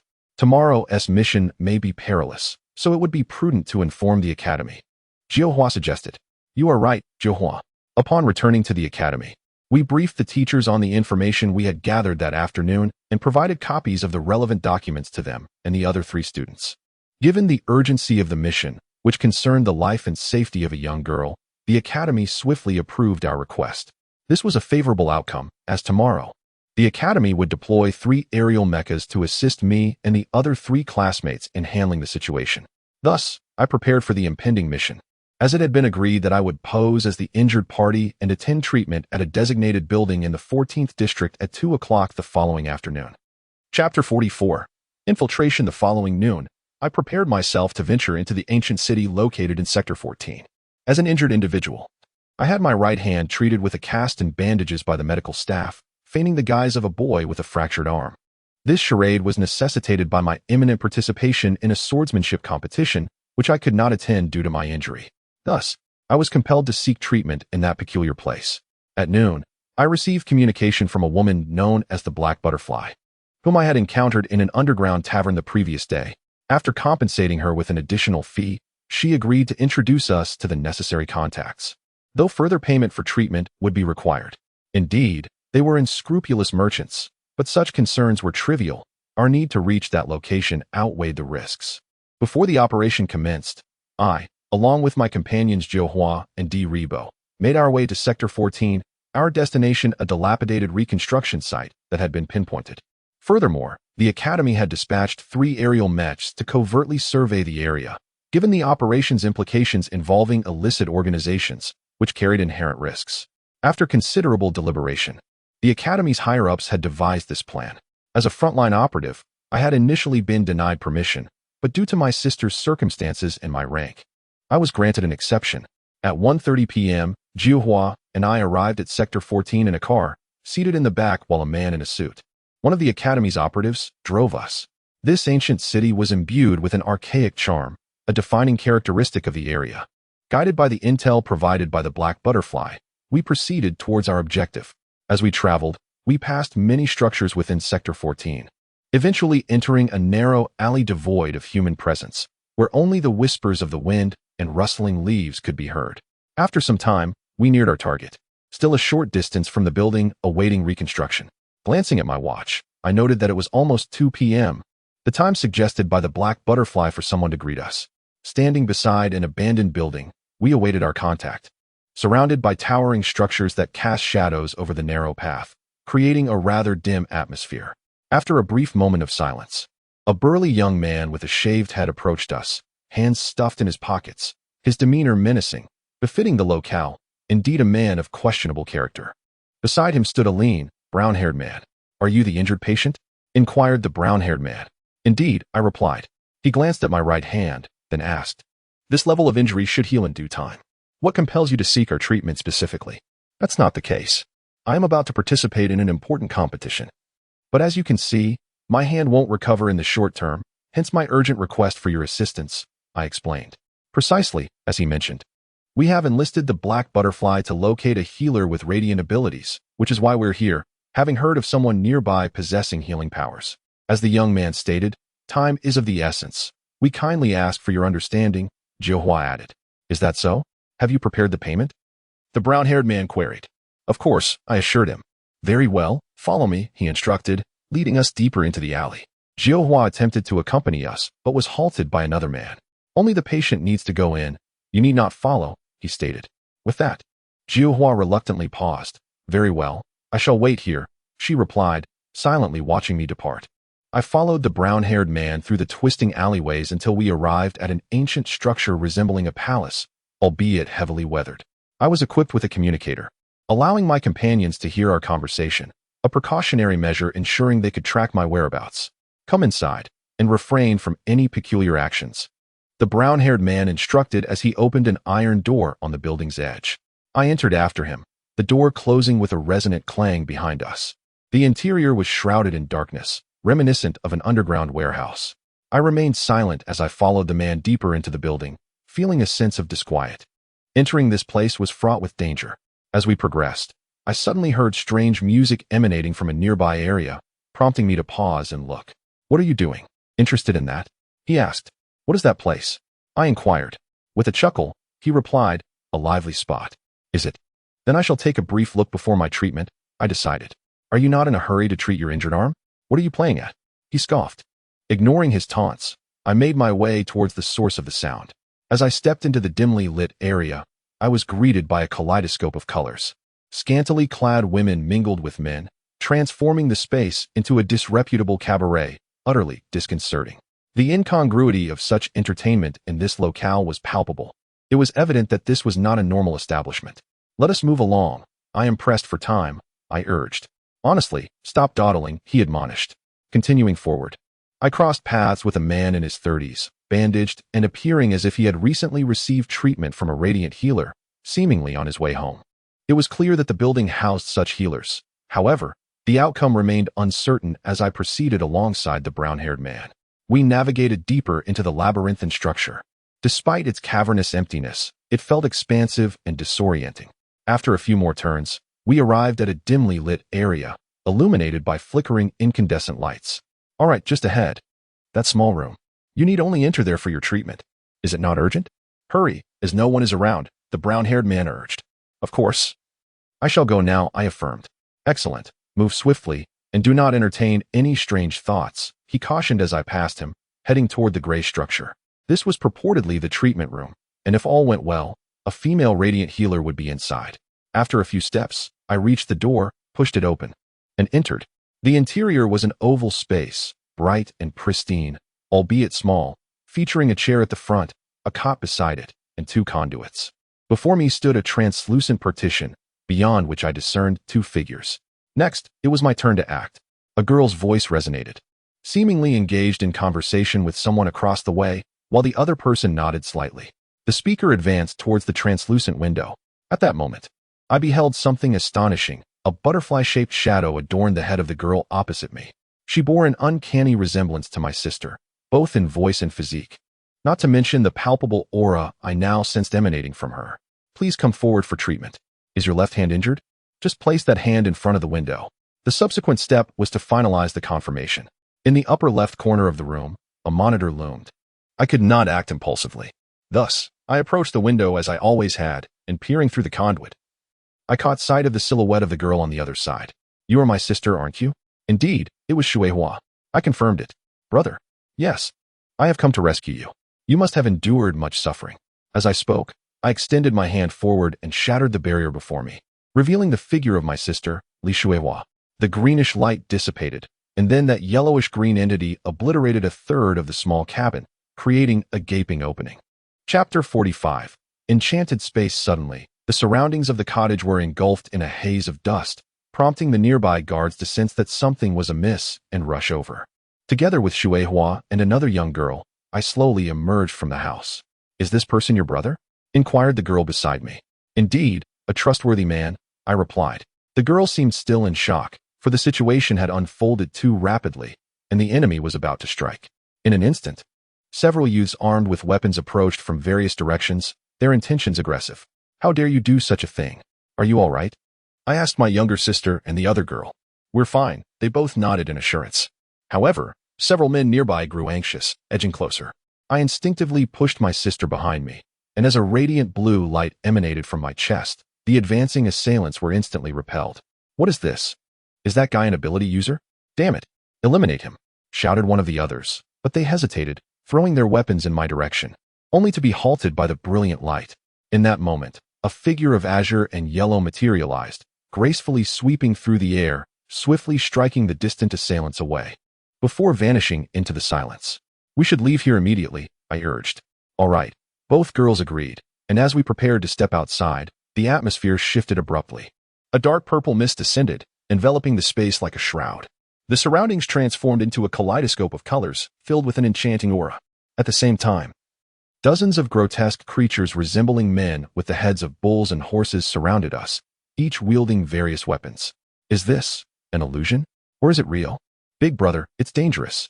Suddenly, a dark purple figure darted past me, prompting the girl beside me to shout as I stepped back to evade it. However, Xuehua was suddenly swept away in an instant. "Is it real or an illusion? You shall find out for yourself," a voice echoed from an unknown source. In the blink of an eye, Xuehua was taken into the radiant glow, her figure disappearing. "Damn it, bring that girl back." "Not a chance."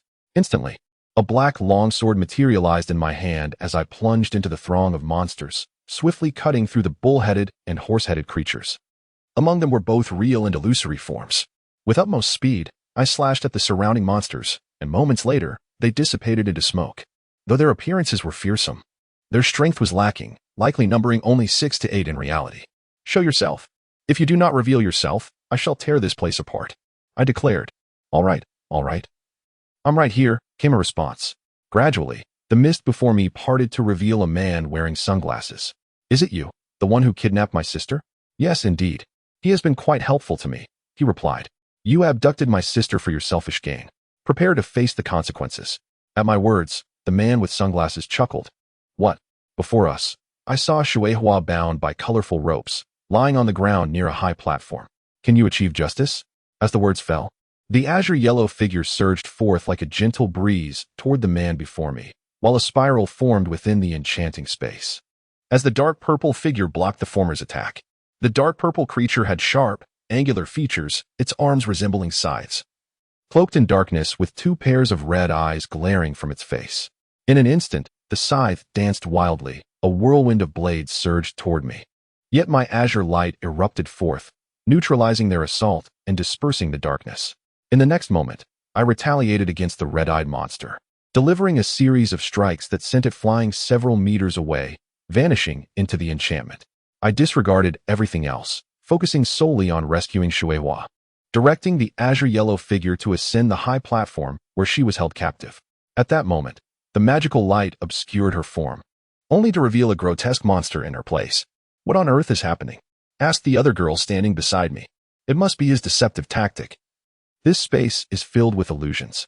The grotesque creature swung its battle axe downward, yet the azure-yellow figure remained unfazed, as the axe passed harmlessly through its form, revealing the truth that the creature was merely an illusion.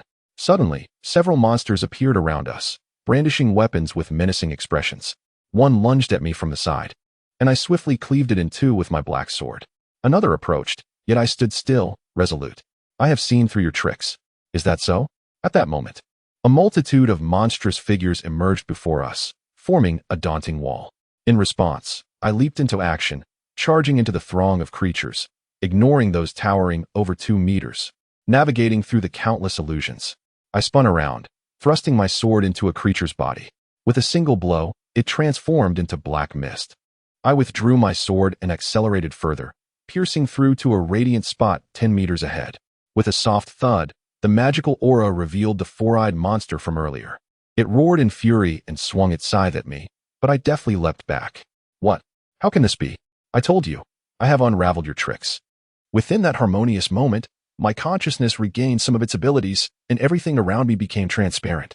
The monsters blocking my path were mere illusions, and only a few entities, derived from the power of that man, remained nearby. As the surrounding creatures lunged at me, my azure light surged forth, exposing the true forms of the illusions. The azure yellow figure re-emerged from the light, flying toward the scythe-wielding monster, delivering a powerful punch to its scythe arm, shattering it upon impact. Damn it, you wretched being, this is not over. Scanning my surroundings, I spotted the man in sunglasses and swiftly pursued him, watching as he hastily retreated with Shuehua, fleeing further away. In an instant, the azure figure radiated with brilliance, its speed surpassing that of the man in sunglasses. Before he could react, I had reclaimed Shuehua from his grasp. You rogue. The man was both shocked and furious. Just as he prepared to unleash his abilities, the azure yellow figure struck him firmly, sending him flying several meters away. Tumbling against the staircase, his sunglasses shattered, and blood trickled from his mouth and nose. I approached Shuehua, unbinding her. Are you all right? I'm fine. I wasn't harmed, Shuehua replied, rising to her feet and brushing off the dust. Chapter 46. The periphery outside the ancient building. A girl with long black hair clad in a brown trench coat was observing from beneath the eave. Not long ago, she had indeed heard some commotion, likely indicating that a disturbance had commenced. However, the communication signals quickly faded away for reasons unknown. Nevertheless, it was evident that something was amiss inside. One could easily imagine the youth, Li Xingzi, undergoing a trial within those walls. Now, Qian Zhuhua had her own task to undertake, to investigate. Shortly after the tumult began, her original spirit had soared into the building, infiltrating through a window with the intent of discerning the situation and aiding the boy in his battle.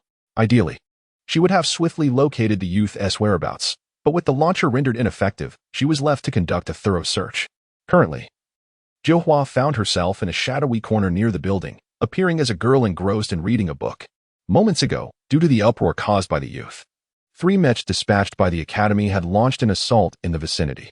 However, enemy Mech soon emerged, indicating that the area was far from simple, with numerous hostile Mechs lying in wait at every exit. At this moment, another boy, D. Rebo, was observing the surroundings from above, utilizing the building's cover to assess the enemy's numbers and relay the information to his companions. Just then, a group of unruly individuals with flamboyant hairstyles strolled out from a nearby alley. It was immediately apparent that these individuals were troublemakers, exuding an air of menace. They quickly took notice of the girl reading in the shadow of the building. "Hey, girl, what are you doing hiding there? Don't you know this is our territory?" shouted several young men, their expressions far from friendly.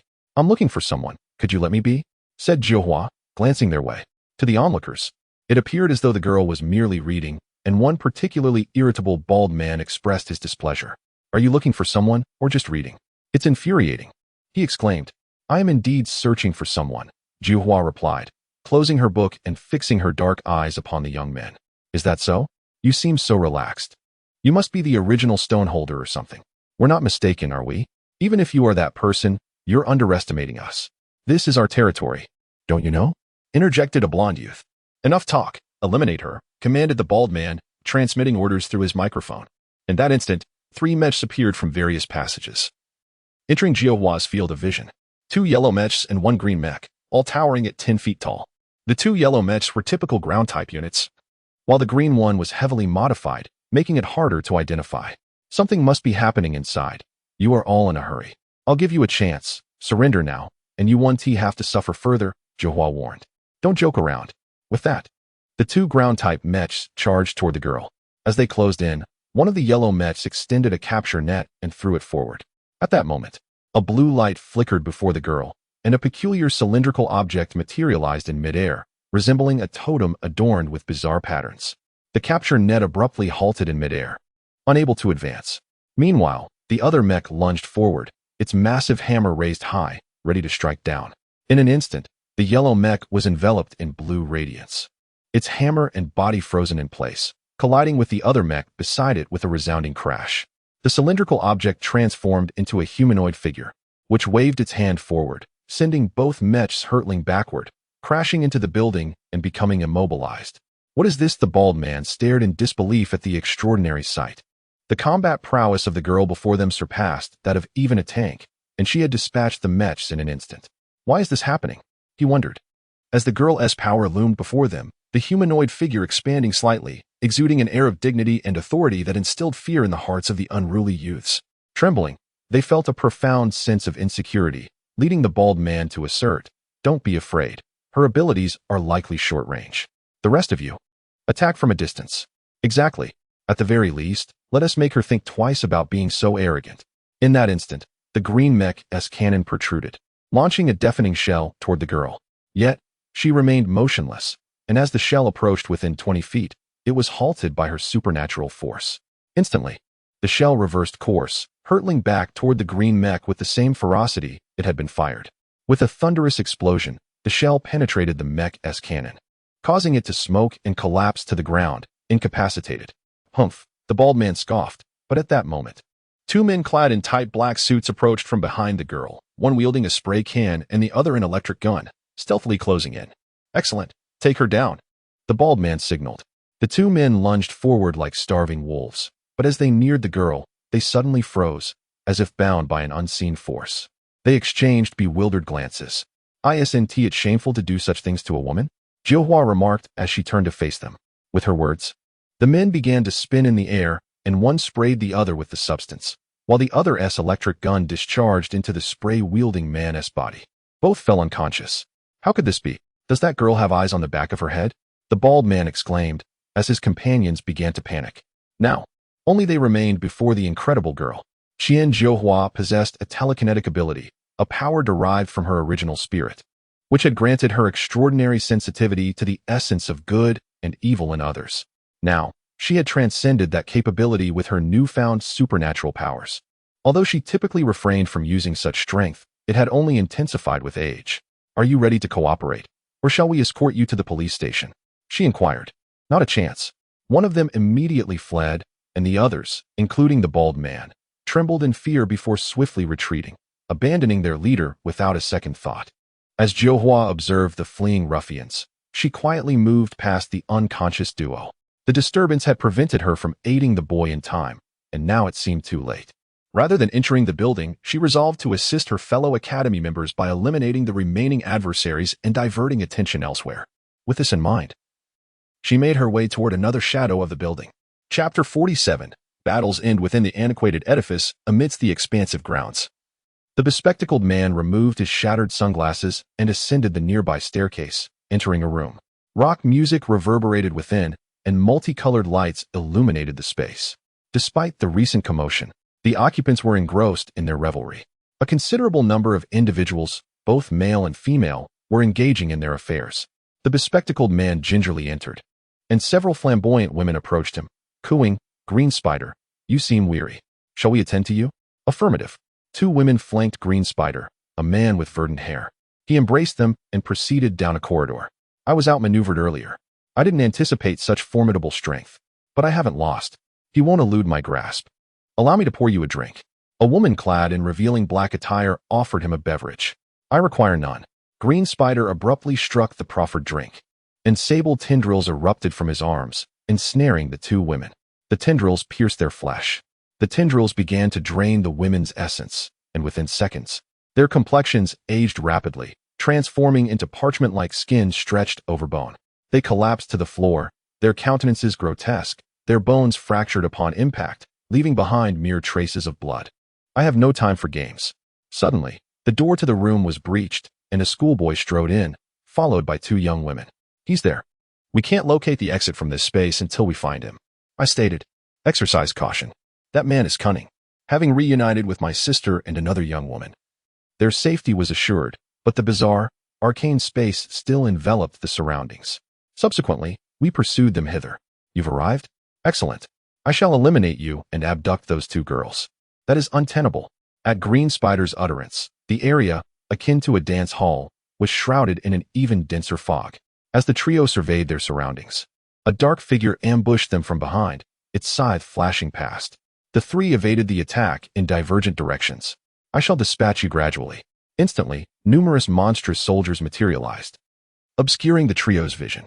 You persist in employing the same tactics? I remarked. Instantly, an azure figure sprang forth, lunging at Green Spider, just as a strike was imminent. Green Spider was surrounded by a multitude of male and female corpses. The umber monster before him possessed an even sharper gaze, and its singular horn began to spin wildly, extending and enlarging as it attacked. The insectoid monster lunged forth with ferocious momentum, disrupting the cerulean humanoid, which was intercepted by Cow, who obstructed its arm with all his might. The two collided with a stone pillar, and numerous bystanders were affected. Some regained consciousness under the impact of the rubble, while others were either bewildered or screaming. Those individuals have been beguiled by his magic and transformed into that state. Exercise caution, brother. Endeavor not to harm them. Understood. The mist dissipated once more, and the monster vanished within it. Green Spider and the monster had eluded my vision, rendering their location undetectable. I am cognizant that while you can locate me in the dimness, your range is limited. You cannot perceive me now. Green Spider lurked in the shadows, advancing slowly, draining the energy of any panicked individuals he encountered, leaving them in a state of enervation and unconsciousness.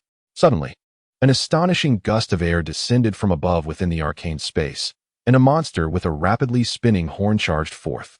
Its speed was exceptional, and it intersected with me before vanishing into the fog once more. The phantasmal insect circled in the air, gathering all its strength.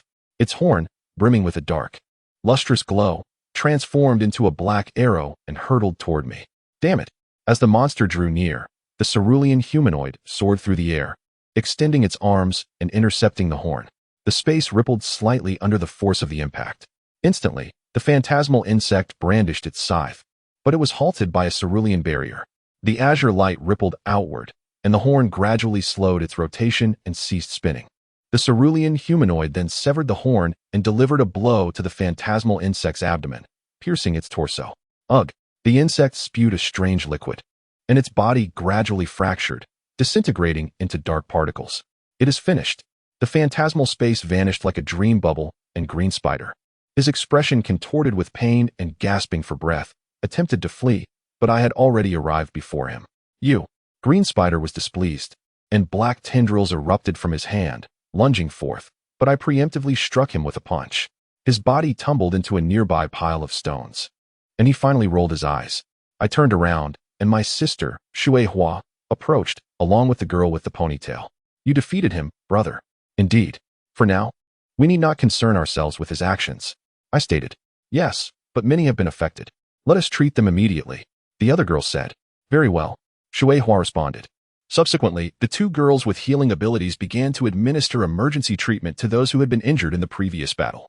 Through their abilities, most of the survivors were able to sustain their lives and ensure their safety. Soon after, the mechanized forces outside, as well as the academy students, arrived at the location. They proceeded to transport the trapped individuals and the injured to nearby hospitals for medical care. Afterward, we departed from the building and emerged outside. I am deeply grateful to you today. I was rescued thanks to you. He is my brother, Li Xingza. He is quite capable. Indeed, you are very impressive. I must become your friend. Xia Xilan said. It is nothing. Just contact me. Shui Hua said. At this moment, the relatives of the girl, Xia Xilan, arrived. A woman taller than her approached her side and said, You have been rescued. Thank you very much, Mr. Li Xingza. We shall meet again if fate allows. I nodded in response, and the two girls departed in different directions. Very well, return home quickly. Your family is worried about you. Very well. On the other hand, Jiu Hua and I had successfully completed this mission and were returning home. Following the incident, most of those who had been rescued were saved, and the organization, including one of its leaders, Green Spider, was apprehended, along with some of its remnants. Thus, the incident came to a conclusion. I, Jiu Hua, and the other members who had participated in the mission were recognized for our accomplishments, and the mission was successfully completed. Naturally, we received commendations. My sister, Shui Hua, was successfully rescued, and she visited our home the following day. Due to the incident, Shui Hua's solitary life in the mansion came to an end. As a rare ability user, she had attracted the attention of many, and continuing to live independently there would be unwise. After discussions with my parents and other relatives, my sister, Shui Hua, decided to come to our home with Lan Yu and reside there. Thus, Shui Hua visited our home the next day and communicated with us. Lan Yu was delighted. In this way, a new girl moved into our home, which had previously been occupied by only 2 people, which was a cause for celebration. However, whether her personality would become more flawed or change as a result of living with Lan Yu remained to be seen. On that day, the moving preparations commenced at noon. My companion Shueihua and I arrived at the dilapidated construction site we had visited before, where we laid to rest the remains of the dog that had met a tragic fate beneath a tree not far away. We offered prayers and performed rites for its soul, marking the conclusion of its life. Beside it stood another dog, slightly smaller, silently gazing as it accompanied a few tiny pups. I recognized this dog. It was the same one we encountered during the birthing process of its litter. It was this very creature that guided us to Dandy's remains, allowing us to give it a proper burial. Now, let us return, dear brother, I suggested. Indeed. We must move. We cannot allow Lan Wei to shoulder all the burdens alone. We nodded in agreement and began our journey homeward. Chapter 48. A new beginning as time flows. Over a year has passed. I, who was once merely a first-year student at the Holy Water Spirit Academy, am now a third-year student. As if in the blink of an eye, the present moment marks the commencement of my 3rd year, shortly after the start of the new semester. During the past year, my rank as a mech pilot has ascended from the senior level to the elite level, a noteworthy achievement within the academy. However, there exist others of elite status as well. It is worth mentioning that this elite classification significantly surpasses the capabilities of an ordinary mech pilot. This distinction is not solely based on operational skills, but rather on a broader realm of expertise. I once faced an elite mech pilot during the quarterfinals of the spring competition who was rumored to be at the pinnacle of their craft. My advancement over the past year can largely be attributed to Guanling, my young mentor, who, despite being my romantic partner, plays an immensely crucial role in my development. As time has progressed, the number of original stones has surged, making it increasingly difficult to ascertain the current count of their holders in the world. The figure has certainly exceeded the 20,000 from a year ago. Who can truly know how many exist now? For the alliance established specifically for these exceptional individuals, this may not be a detrimental situation. Upon graduation, original stone holders may voluntarily join the alliance, where they can embark on new lives in designated areas. There are 3 prominent alliances: the Holy Feather Alliance, the Greenfield Alliance, and the Guardian Alliance. Each of these alliances accepts individuals who meet their criteria. The Holy Feather Alliance welcomes those with aerial or radiant attributes unconditionally, while the Guardian Alliance assesses candidates based on personal virtues without regard to boundaries. Students, particularly those nearing graduation, frequently engage in discussions about this, as their futures are inevitably intertwined with such choices. Even those who do not possess original stones have diverse paths available, and the options here are virtually limitless. Personally, I have no intention of joining any of these alliances. Although they offer an excellent quality of life and convenient cultivation methods, I find them unnecessary, for I already have a mentor and do not wish to complicate matters further. In any case, Guanling is an exceptionally experienced and mature instructor. Her teachings have enabled me to learn swiftly, leaving me with no objections or need to explore other mixed options. Regarding my current situation, I am piloting a gray mech en route to a specific location. This mech stands approximately 10 meters tall, and I am situated within the cockpit, operating it. It is an enhanced low-altitude model with notable close combat capabilities, boasting superior flight abilities that allow for extended aerial maneuvers. Named RZ, I am presently on a mission. I have mastered the operation of all types of mechs. Having become proficient in one makes learning others significantly easier. Over the past year, I have thoroughly grasped these skills, acquired naturally within the academy. And the low-altitude model's comprehensive capabilities are why I chose to pilot it. The RZ mech is a specialized natural form, vastly different in size and equipment from the training mechs I previously operated. Generally, it is forbidden for most to pilot such machines. However, those who have reached the elite level are permitted to do so freely. Currently, I am flying above a vast forest. The reason for my presence in this area is to investigate mysterious species residing within that forest. The creatures encountered are bizarre, unlike anything seen before, exhibiting a variety of appearances and exhibiting extreme aggression. They have been temporarily dubbed magic beasts, yet their true nature remains unknown. Recently, I received intelligence indicating that a forest near the New Century City, renowned for its primitive wilderness, has become the habitat of unknown large beasts. This forest, known as the Agar Jungle, spans over 5 million square kilometers, and reports have surfaced regarding the emergence of these enigmatic creatures. The situation escalated when a village on the outskirts of the Aegir jungle experienced an unprecedented attack by these black monsters, resulting in the village's complete destruction and significant casualties. According to information and photographs obtained from villagers, the creatures are covered in black fur, roughly the size of adult cattle, with terrifying red eyes, robust limbs, and sharp claws. Their strength surpasses that of bears, and their combat proficiency exceeds that of tigers, making them exceedingly aggressive. These beings are referred to as magic beasts due to their perilous nature, their black skin and fierce demeanor evoking the image of demons. Once the news of this incident spread, it garnered significant attention, with the higher-ups of New Century City being the first to receive the report.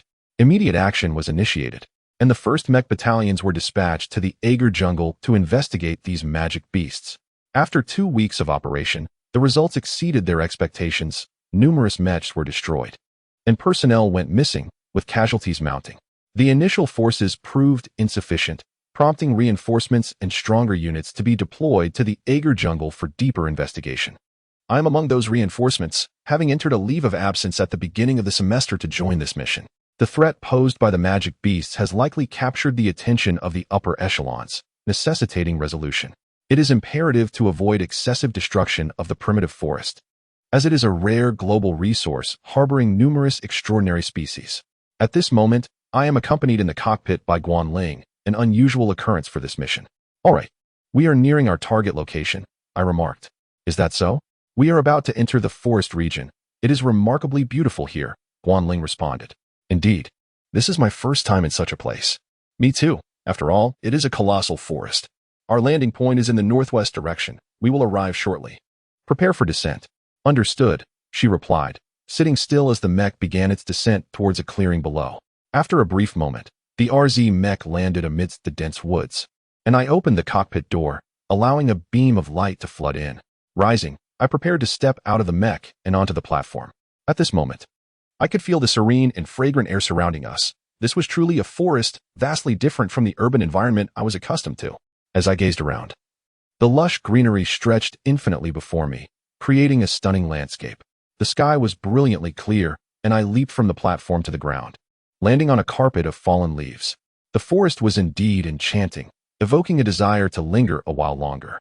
I'm coming down, Guanling said, gracefully leaping beside me. As she landed, I instinctively steadied her, though it may not have been necessary. This is splendid. We can explore this place, she remarked, taking in the vast sea of green. Indeed, but we must focus on our mission. Don't say that. It's rare for me to accompany you into the outside world. Let us head towards the rendezvous point first, I suggested, and we began to tread deeper into the forest. This journey required us to remain vigilant, as we were still unaware of what the rumored magic beasts truly were. I've prepared lunch. Let us find a spot to eat when we're hungry, I added. Understood, but for now, it's time for exploration. Chapter 49. The Aegir jungle. As we traversed the forest, we encountered a plethora of wildlife, including snakes and rodents. However, we had yet to encounter the targeted magical beasts, suggesting that our fates had not yet intertwined. At that moment, a white and blue mech soared through the sky, slicing through the air like a beam of light. The pilot seemed to take notice of the two of us below in the forest, abruptly turning around to descend.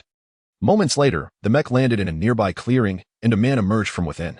His neatly cropped hair and dignified visage were familiar to us. It was Qin Liang, a well-known figure at the Sacred Water Spirit Academy. Xingza, Gu Nling, it has been a while, Qin Liang greeted. It has indeed been some time. What brings you here? I replied. I am also an executor of this mission, having received my orders not long ago, I explained. Is that so? And where are you headed? I am en route to the Northern Assembly Point, I answered. Ah, understood. At this juncture, Gu Nling interjected. You have reached the elite level now. There is no need to address me as senior anymore. Regardless of age, we stand as equals. No, you are indeed my senior. I insisted. I must proceed to another assembly point, so I shall take my leave now. Gu Nling regarded him with a semblance of indifference. Over the past year, Qin Liang had indeed received guidance from his mentor and had trained alongside me, reaching elite status himself. After a brief exchange, Qin Liang boarded his mech and ascended into the sky. We continued our journey along a natural path through the forest, the terrain soft beneath our feet. The melodious calls of birds surrounded us, and the air was refreshingly crisp, lifting our spirits considerably. As we navigated through the thickets, an hour passed, and we were nearing noon. According to our itinerary, We should be approaching the assembly point shortly. Let us pause for a moment. Xingza, you must be hungry as well. How about we find a spot for lunch before continuing? Gu and Elling suggested. Upon reflection, I concurred. Indeed, that sounds reasonable. Let us rest for a while. We can still make it to the assembly in time. Very well, let us seek a suitable place to sit. We pressed on for a short distance and soon discovered a slightly more open area, ideal for our respite. Let us settle beneath that tree, I proposed. Agreed. Not far ahead stood a majestic tree, its dense foliage providing ample shade from the sun, making it an excellent spot for our picnic. As we approached, something caught my eye. I had been aware of the presence of magical beasts in this forest, and it appeared we were about to encounter one. Just beyond the thicket, a creature clad in black fur, larger than a bear, with dim eyes and sharp fangs, loomed. Is that a magical beast? I mused. It certainly resembles the images we have seen, and its aura is unlike that of a typical animal. At that moment, the beast seemed to take notice of us, its gaze locking onto our position. It's coming, Gu and Elling whispered, retreating behind me. Perfect timing. Let us see what it is capable of, I declared, stepping forward. The creature, sensing my advance, emitted a low growl and crouched, preparing to pounce. In an instant, the massive black beast lunged at me with astonishing speed, claws bared, ready to strike. I swiftly evaded, momentarily suspended in the air as I conjured a rainbow cloud beneath my feet, landing deftly on the opposite side. The beast, momentarily disoriented, shook its head and refocused on me. It roared, baring its dark maw, and charged once more. Summoning my black sword, I struck, severing its protruding fangs. In agony, the creature howled, and from the wound, a layer of black mist emanated, with its flesh and teeth astonishingly regenerating. Its vitality was remarkable, and it lunged at me again. This time, I slashed through its body, and it fell with a pained groan. Despite its grievous injuries, it pressed on fearlessly, almost as if it were devoid of the instinct to fear death. Is it truly a living being? I pondered. Perhaps not. Look at that smoke, Gu and Elling remarked. I turned my gaze to the creature's remains, where the black aura dissipated, revealing a pile of splintered wood. Wood? So that is why it felt non-living. Is that black mist its true essence? I speculated. Not quite. There are numerous accounts of magical beasts transforming into minerals after defeat. That must be energy, or perhaps magical essence, I concluded. So it is not an entity in the conventional sense? Perhaps not, though it seems to possess individual consciousness, even if it is fragmented. Indeed, the truth behind their existence remains elusive, I admitted. I, too, am not well versed in this subject, unable to discern its reality, Gu and Elling confessed. Regardless, we have expended considerable effort. Let us adhere to our mission protocol, I suggested. And we made our way to the shaded area beneath the tree to commence our midday meal. Having encountered a magical beast and collected a portion of its remains, we deemed it sufficient for our report. Gu and Elling produced our lunch, and we spread a blanket on the ground. Let us enjoy a simple meal, she said. Earlier, that was quite impressive. What do you mean? The cloud that formed in the air, the rainbow cloud, I clarified. Indeed, it is part of my abilities. With it, many tasks in this world become considerably easier. It is quite beautiful. Rainbow clouds have various names among others, but that matters little. With that, I focused on my meal, savoring the dishes prepared by Gu and Elling, which had improved significantly over the past year. This must be classified as a form of divine power. Yet, you have grasped it as well. That is truly commendable. It is nothing, she replied modestly. After we finished our lunch, I declared, we should set off again. You are quite indifferent. It is rare for us to have a moment of leisure. Is there truly any place to enjoy? Anywhere is fine, Gu and Elling retorted. Let us prioritize the mission, I concluded, and we resumed our journey towards the assembly point. The origin of that mysterious black mist and its connection to the dreams I once had remained unclear. Regardless, we found ourselves entangled in this enigmatic situation, and all we could do was press onward. According to our findings, magical beasts undergoing defeat often transformed into flora, soil, or stone, likely due to the dissipation of the magical energy enveloping them. Ultimately, we were left with no clear understanding of what lay beneath it all. Chapter 50. Journey to the camp. What is the truth behind the mysterious black mist? Where does it originate, and what are its roots? The cause of its existence remains unknown, and at present, no one is aware of it. A contingent of approximately 300 personnel dispatched from the New Century capital is currently conducting an investigation in this forest. The incident has not yet been disclosed to the world. It is classified as a confidential mission, and it is said that it will likely not be made public until there is significant progress in the investigation. Your lunch was delightful, Ling, I remarked during our journey. That is splendid to hear. This also gives me an opportunity to compete with my sister, she replied. Lan Yu? That child can be quite troublesome. Does she have any particular favorites? Who knows? Perhaps apples. I like them as well. I'll buy some for her next time. With about an hour remaining until our rendezvous, we seemed to be nearing the meeting point according to the map. Time was no longer a concern. Our current task was to explore the area and uncover the truth behind that enigmatic species. We continued on our path, which had been relatively smooth thus far, without encountering any significant obstacles. While this could be considered fortunate, it also meant that we were soon approaching the assembly point. I did not harbor high hopes of discovering decisive clues. Rather, I placed my trust in the reliability of the hundreds of others involved in this mission. After traversing approximately a kilometer, the rendezvous point came into view, just beyond a thicket of trees. Suddenly, we heard strange noises emanating from our surroundings, sounds of some unfamiliar creature. It was likely avian, as such sounds are not uncommon in a forest. Was it a bear, or perhaps an eagle? As the ominous presence drew nearer, I sensed an even greater danger. My gaze shifted toward the direction from which the hostility emanated, and I caught sight of a dark figure darting past an ancient tree, perhaps over 50 years old. It weaved through the dense foliage before veering off in another direction. For a moment, I lost sight of its whereabouts, but the rustling leaves confirmed it was no mere illusion. Another magical beast has appeared, I noted. If my observation was correct, it seemed to have flown past. Guanling added, aerial type. There are indeed such black creatures documented in our intel, added after the initial search team suffered devastating losses. It is said that airborne entities pose a significant threat to mech units, often launching surprise attacks. In the next instant, the target seemed to shift from my side to directly behind me, accompanied by an overwhelming aura of menace. In that fleeting moment, I summoned my sword, perfectly attuned to the position and distance, and swiftly turned to strike. A flash of dark light illuminated the scene, and just as the creature lunged with its sharp claws, it was cleaved in two, its form unraveling under the radiance. Once severed, it plummeted to the ground. The creature resembled a pterosaur, entirely enveloped in darkness.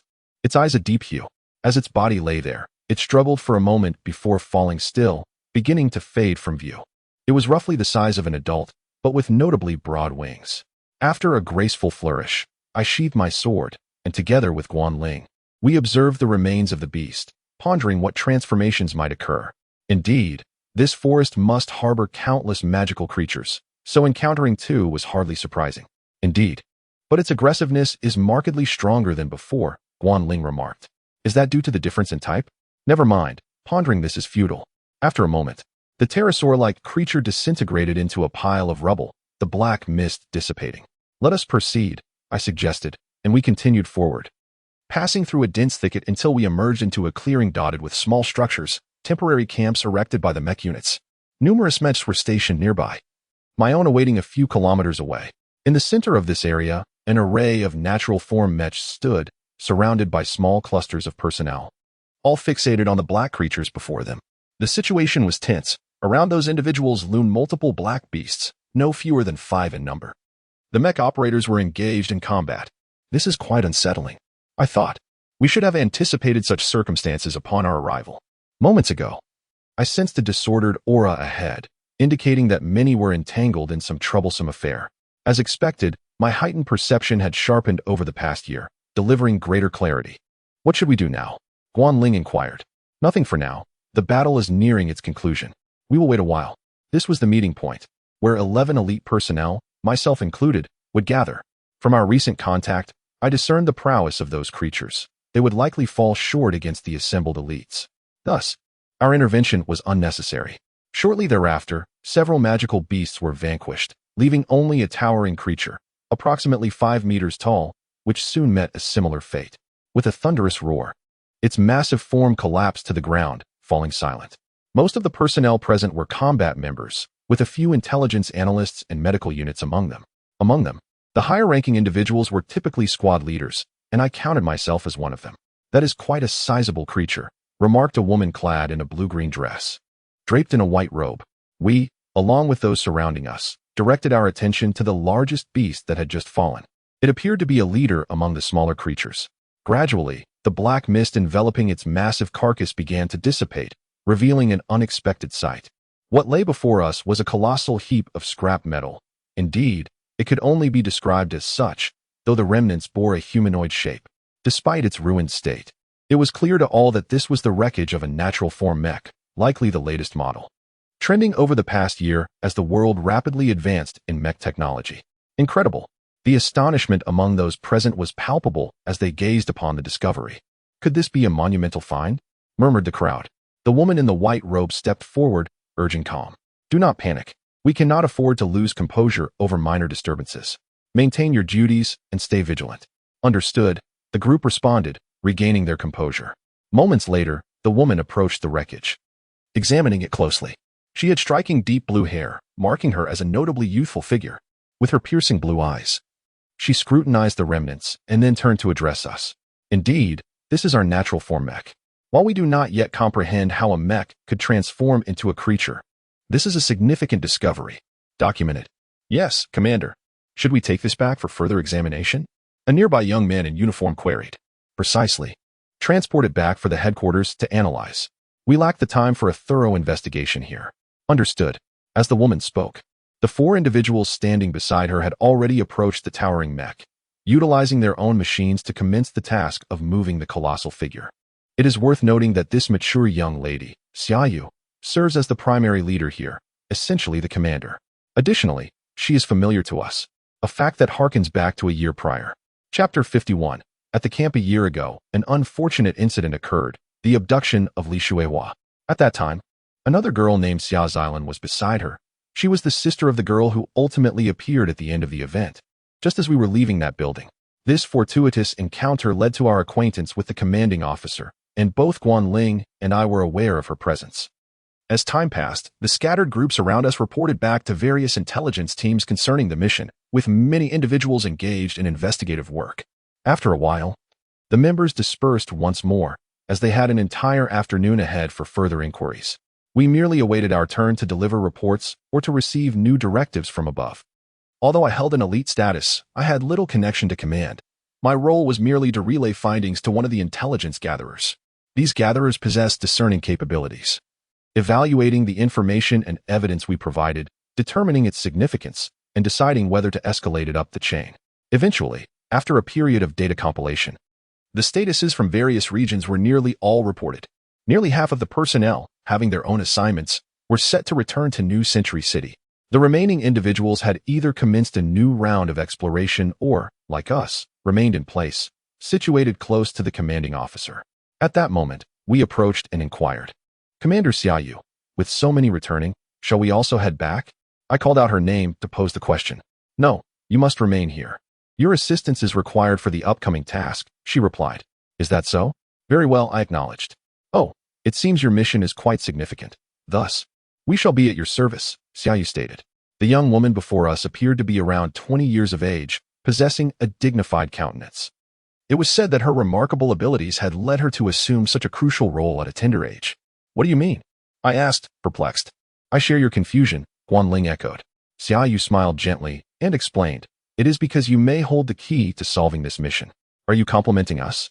Guanling responded. I am aware of your unique capabilities, your ability to perceive what is beyond the sight of ordinary individuals. I have heard of this from your sister. Thus, we place our trust in your words, I remarked. What is it? A supernatural power? Guanling casually inquired. No, it is not that impressive. I cannot foresee the future. I am merely an ordinary girl, Xiaoyu said, covering her face with her hands. Although I did not fully comprehend, it seemed there were still numerous tasks ahead. I decided to rest by the tree's edge, and Guanling joined me there. In any case, we shall continue our investigation. I affirmed. Indeed, she replied. As it appeared there was nothing pressing to attend to, we sat in silence beneath the tree, engaged in quiet contemplation. After a while, a purple mech suddenly soared through the sky from a distance, landing gracefully in the designated area. The cockpit opened, and a woman emerged from within. Subsequently, several other mechs arrived in succession. At this moment, a girl with long hair clad in a light blue uniform descended, her ponytail indicating her youth. Have you arrived?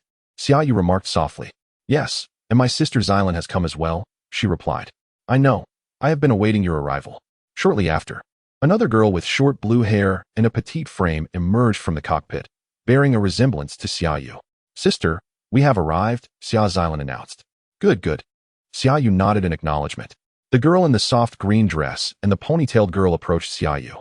Meanwhile, several members from the later arriving Mech hurried towards Xiaoyu, one of them stating, Commander, we apologize for our slight delay. Not at all. Did you encounter any complications along the way? She inquired. Indeed, we faced some interference from monsters, but there were no injuries, came the response. That is good to hear. Please rest nearby for a moment, she instructed. Understood. With that, the group of mech operators stepped aside. They were assigned as guards to protect the two girls before us. At this juncture, Guanling and I rose from the shade of the tree and approached the commander, as Xiaoyu began to summon those who had been idle before. Since the two radiant girls had not yet arrived, we had to wait a bit. It is now time to assign you new tasks, she announced. What will our tasks be, Commander Xiaoyu? One member inquired. For you, first proceed to the southern camp to assess the travel conditions. Report back if everything is normal. She directed. Understood. The group responded before turning to depart. Another smaller group set off in the opposite direction towards the northern camp, tasked with reconnaissance and investigative duties along the way. Ultimately, it was just me, Guanling, two radiant girls, and the commanding officer remaining. Now, it seems we are left with only us, Xiaoyu stated. Indeed, what shall we do next? Guanling asked. After a moment of silence, Xiaoyu replied.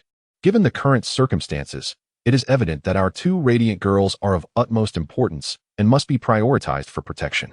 True, but wouldn't it be wiser to leave more personnel behind for their safety? I countered. In critical moments, having too many people can be a hindrance. It is better to rely on a few trustworthy individuals, she explained. I see. So these few are those whom you trust, Commander? The ponytailed radiant girl inquired. Correct. At the very least, they are elite level in capability, and I have faith in you all, Xiaoyu affirmed. Such high praise, I replied humbly. The task is as follows. We shall split into two groups, each accompanied by one radiant girl, and head towards the southern and northern camps. You must be responsible for treating the wounded there, Xiaoyu continued. Understood, the radiant girl responded. I see. Which side shall I go to? Xilan asked. You will head to the north, Xiaoyu instructed. Then I shall proceed to the south, the radiant girl confirmed. Indeed, you and I will go to the southern camp. Along with Guanling, Xiaoyu replied. Wait, won't that make three of us? Guanling exclaimed. Li Xingzi, you and Xilan will go to the north, Xiaoyu commanded. Not a problem, I affirmed. With three women on the other side, the pairing of Xilan and me seemed reasonable. How about I join you in the north? Guanling proposed. No, that area will be entrusted to another person. You must ensure the safety of Su Qing, that is her name, Xiaoyu introduced. As Guanling pondered over this, the girl named Su Qing approached her side, smiling gently. Please take care of me, Guanling-senpai. Oh, very well. Guanling conceded after a moment of contemplation. Chapter 52. The White Squirrel. Thus, we parted ways, and the commander advised everyone to tread carefully on the road. All right, responded her sister, Xilan. Li Xingzi, I temporarily entrust my sister to you. Please take good care of her. Understood.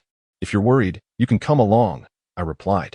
Goodbye, said Xiaoyu, gently patting Guanling's shoulder before heading off in another direction.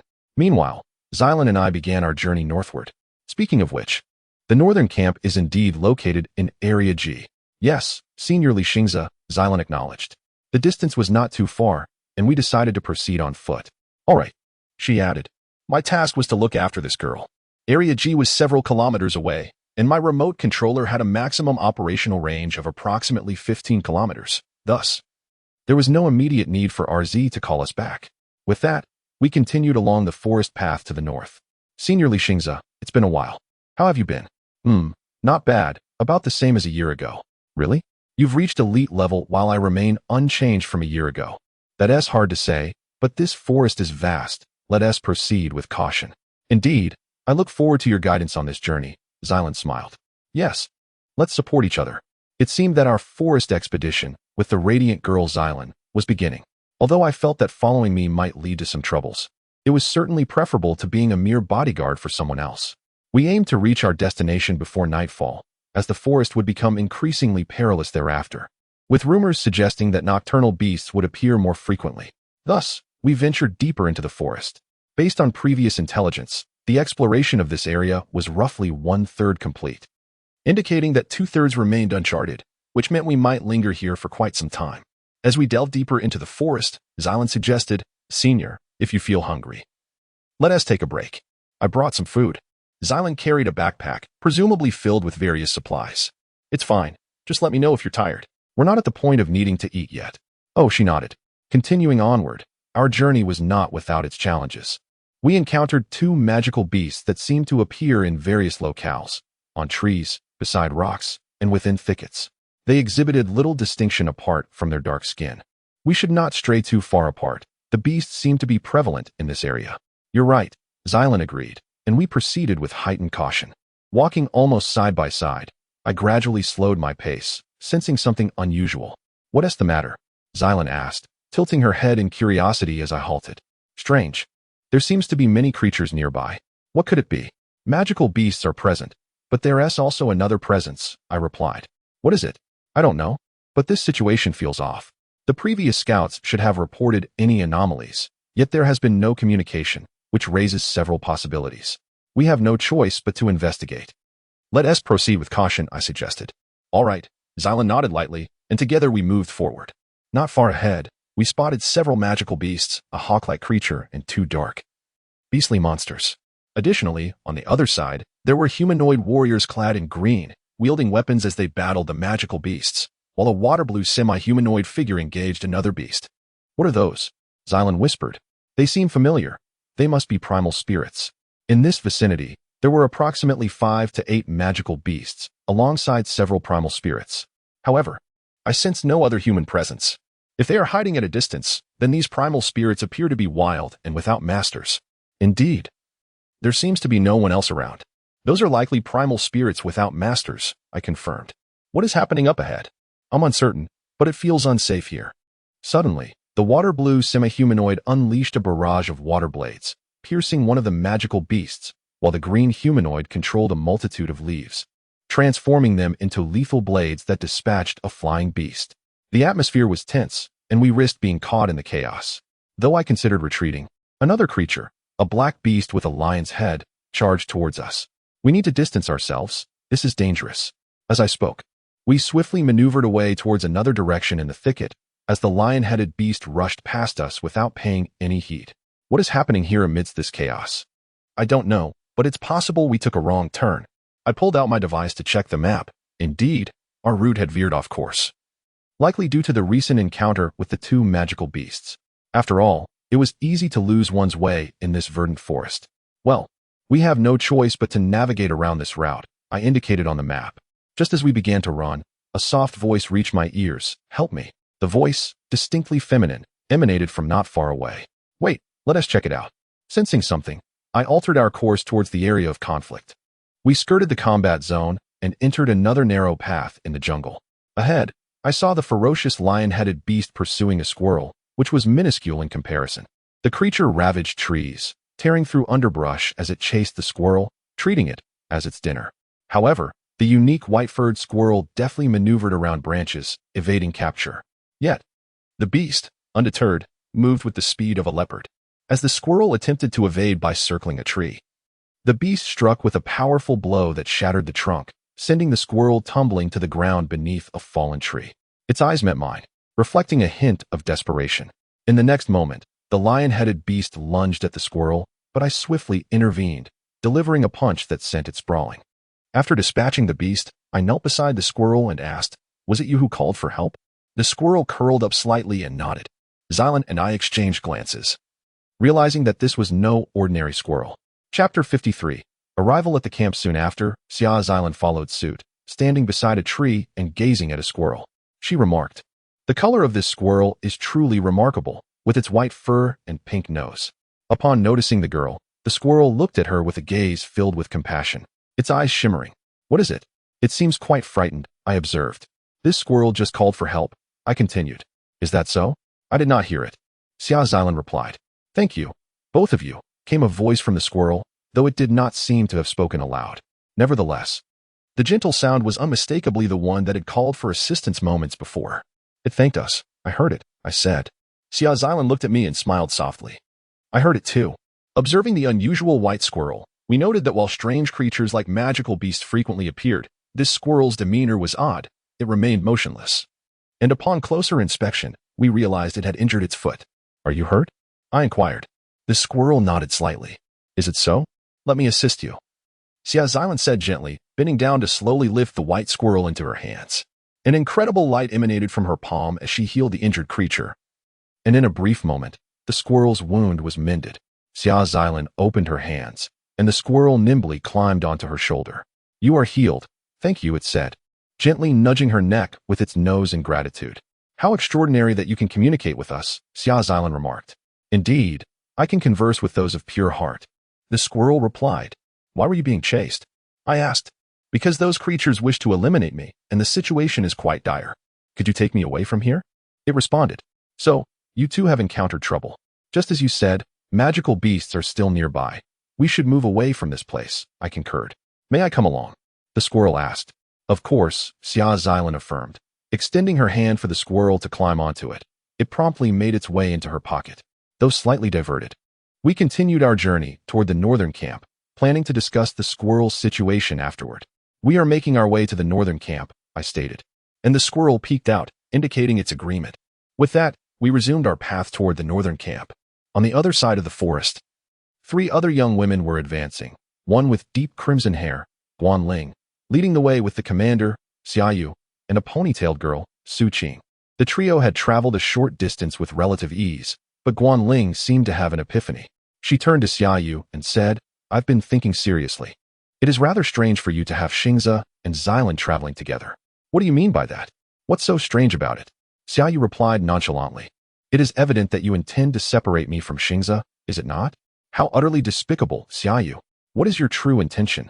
Guanling said, her gaze slightly displeased as she scrutinized Xiaoyu's profile. You show your ugly side when your boyfriend is absent. Wouldn't that startle Su Qing?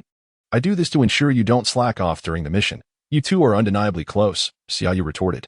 Is that all? Guanling pressed. Is there more?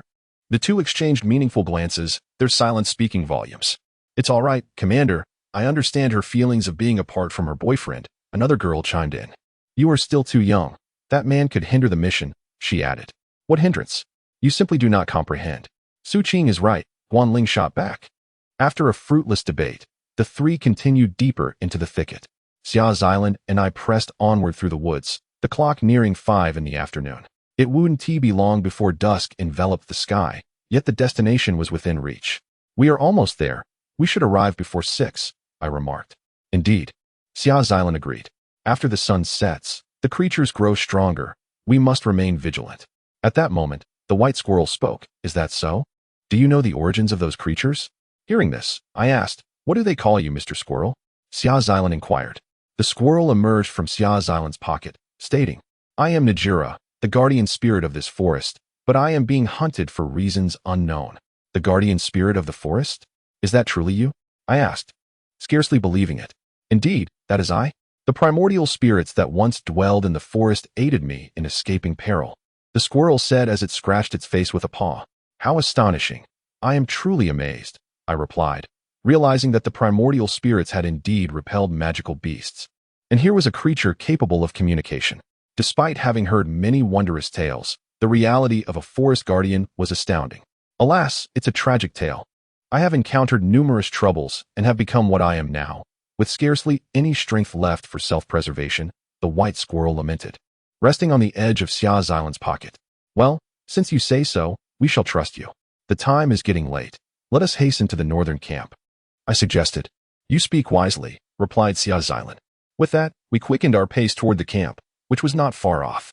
After a brief walk, we emerged from the thicket to behold a vast expanse of land. Before us stood a grand silver-white fence, encircling numerous small buildings of various designs. That was our destination, the northern camp. We have finally arrived, Xiaoxilan sighed. Let us proceed. With that, we made our way to the main entrance, where 2 towering 5-meter mech sentinels stood guard. After passing through the personnel scanning process, we entered the camp. Inside, as we walked along the path, many familiar faces greeted us. Miss Xilan, have you arrived safely? Yes, she replied, as numerous members who knew her, being the commander's sister, exchanged pleasantries. We continued toward the center of the camp, where the girl with the glimmering aura seemed to be heading toward the medical bay. Chapter 54. The Master's Tribulation. We journeyed through the camp until we reached the entrance of the central infirmary. Our first stop was the medical room. Oh, There are patients in dire condition requiring your assistance. After a brief exchange, we proceeded into the infirmary, pushing open the door and stepping through the curtain.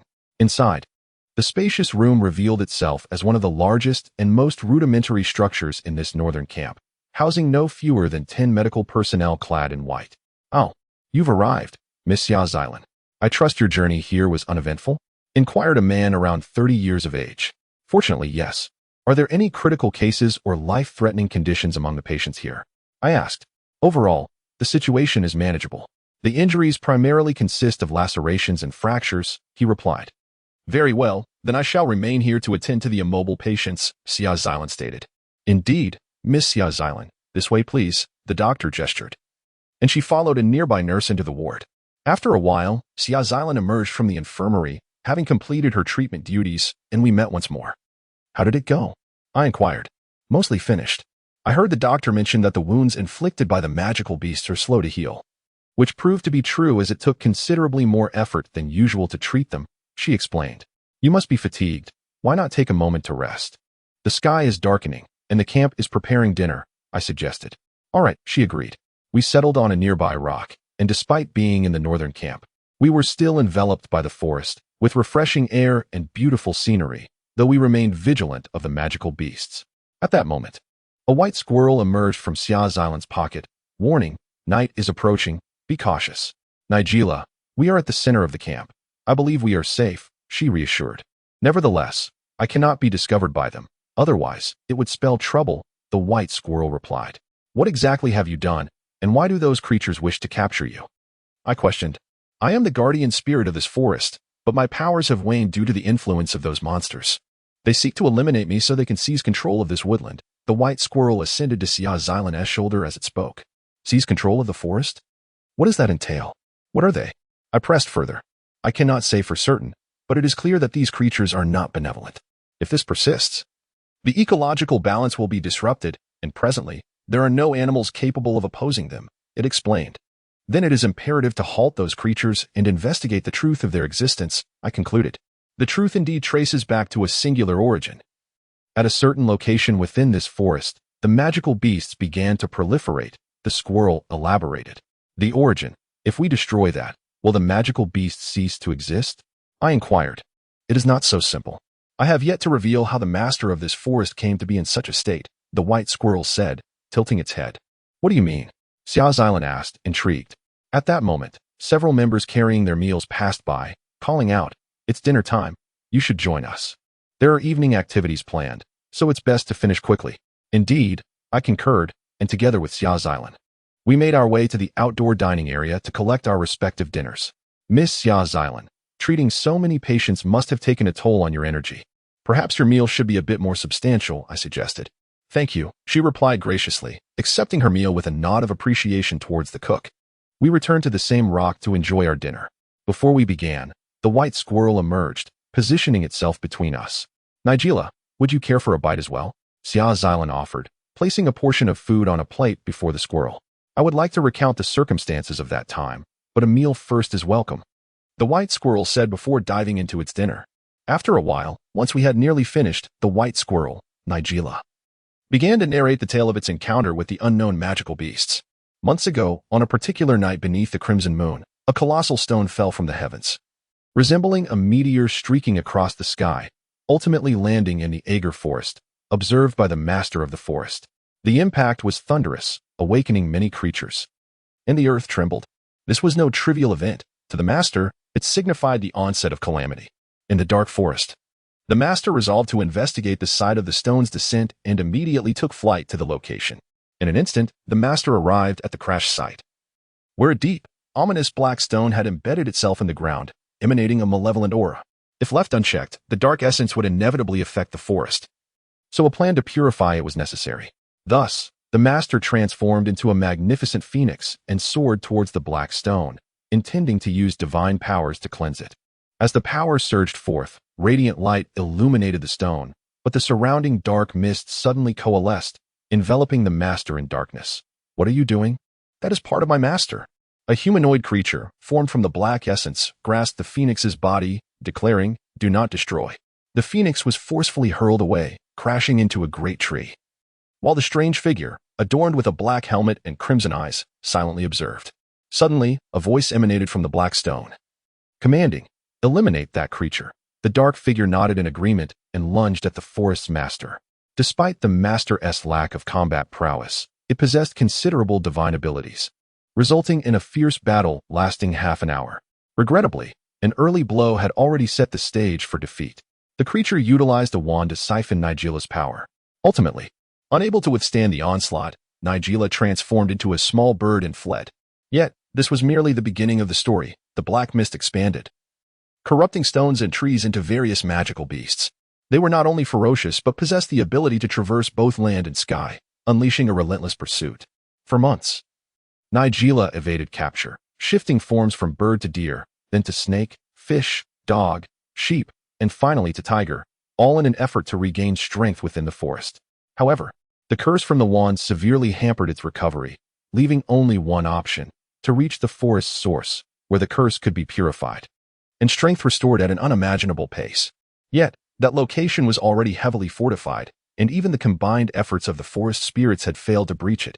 Chapter 55. A day in the camp. At this juncture, Nigila found herself bereft of a foothold, as the forest had been usurped by that malevolent alien species. With the aid of certain primordial spirits, she had managed to escape to this present moment. "It was truly lamentable," sighed the white squirrel. "Indeed," I replied. "Although it is an astonishing tale, if it holds any truth, we must resolve this incident by heading to the forest source that you mentioned." "Precisely.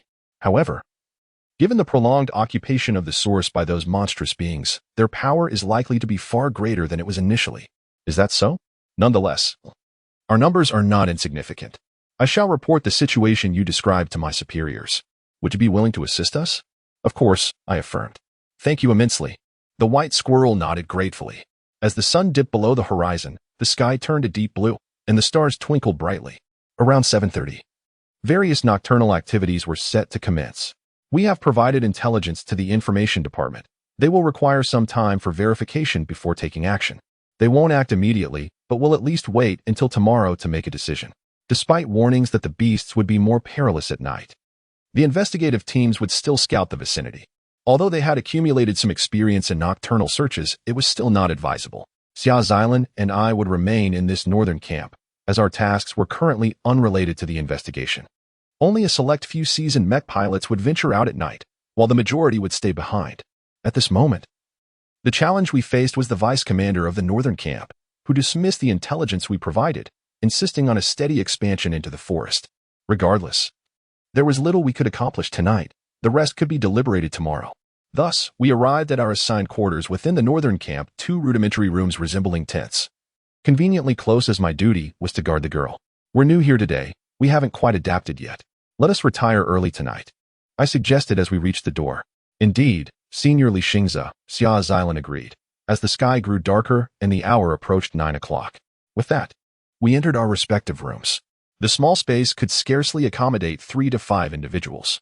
Inside, it was quite simple, furnished only with a lamp and bed. Yet the structure was remarkably sturdy, built in an oval shape from resilient materials, making it difficult for beasts to destroy. The inner layer was draped with fabric. Once I lay down, I prepared to rest for a while. After closing my eyes, I lost track of time until I heard a faint commotion outside. The white squirrel slipped through the crack of the door and promptly came to my side. "What's the matter?" I murmured, slightly opening my eyes. "Li Xingza, I can sense that power is steadily escalating. Soon we shall be in peril." "That magical force? Even so, what can I do now? This place is heavily guarded, and the beasts cannot infiltrate." "Thank you, but we must act swiftly before it becomes irreparable." I listened intently to the white squirrel's words, placing my trust in its wisdom. Just then, I heard another sound outside as the girl, Xia's Island, opened the door and spotted us. "Are you here, Senior Nigila?" The white squirrel nodded, and the girl stepped inside. "It's still early. We can still see the stars." "Is that so? If you can't sleep, it's fine to take a walk. The area is well guarded." "At this hour, I prefer to stay here," Xia's Island said, as the squirrel leapt onto her shoulder. I remained on the bed, listening to their conversation, which seemed trivial. Before I knew it, I drifted into slumber. The following day, I awoke to sunlight streaming through the window. As I sat up, I noticed Xia's Island beside me, seemingly having not returned to her own bed last night. However, she was not properly covered, so I gently placed the blanket over her. "Oh, You are quite considerate, remarked the white squirrel from nearby.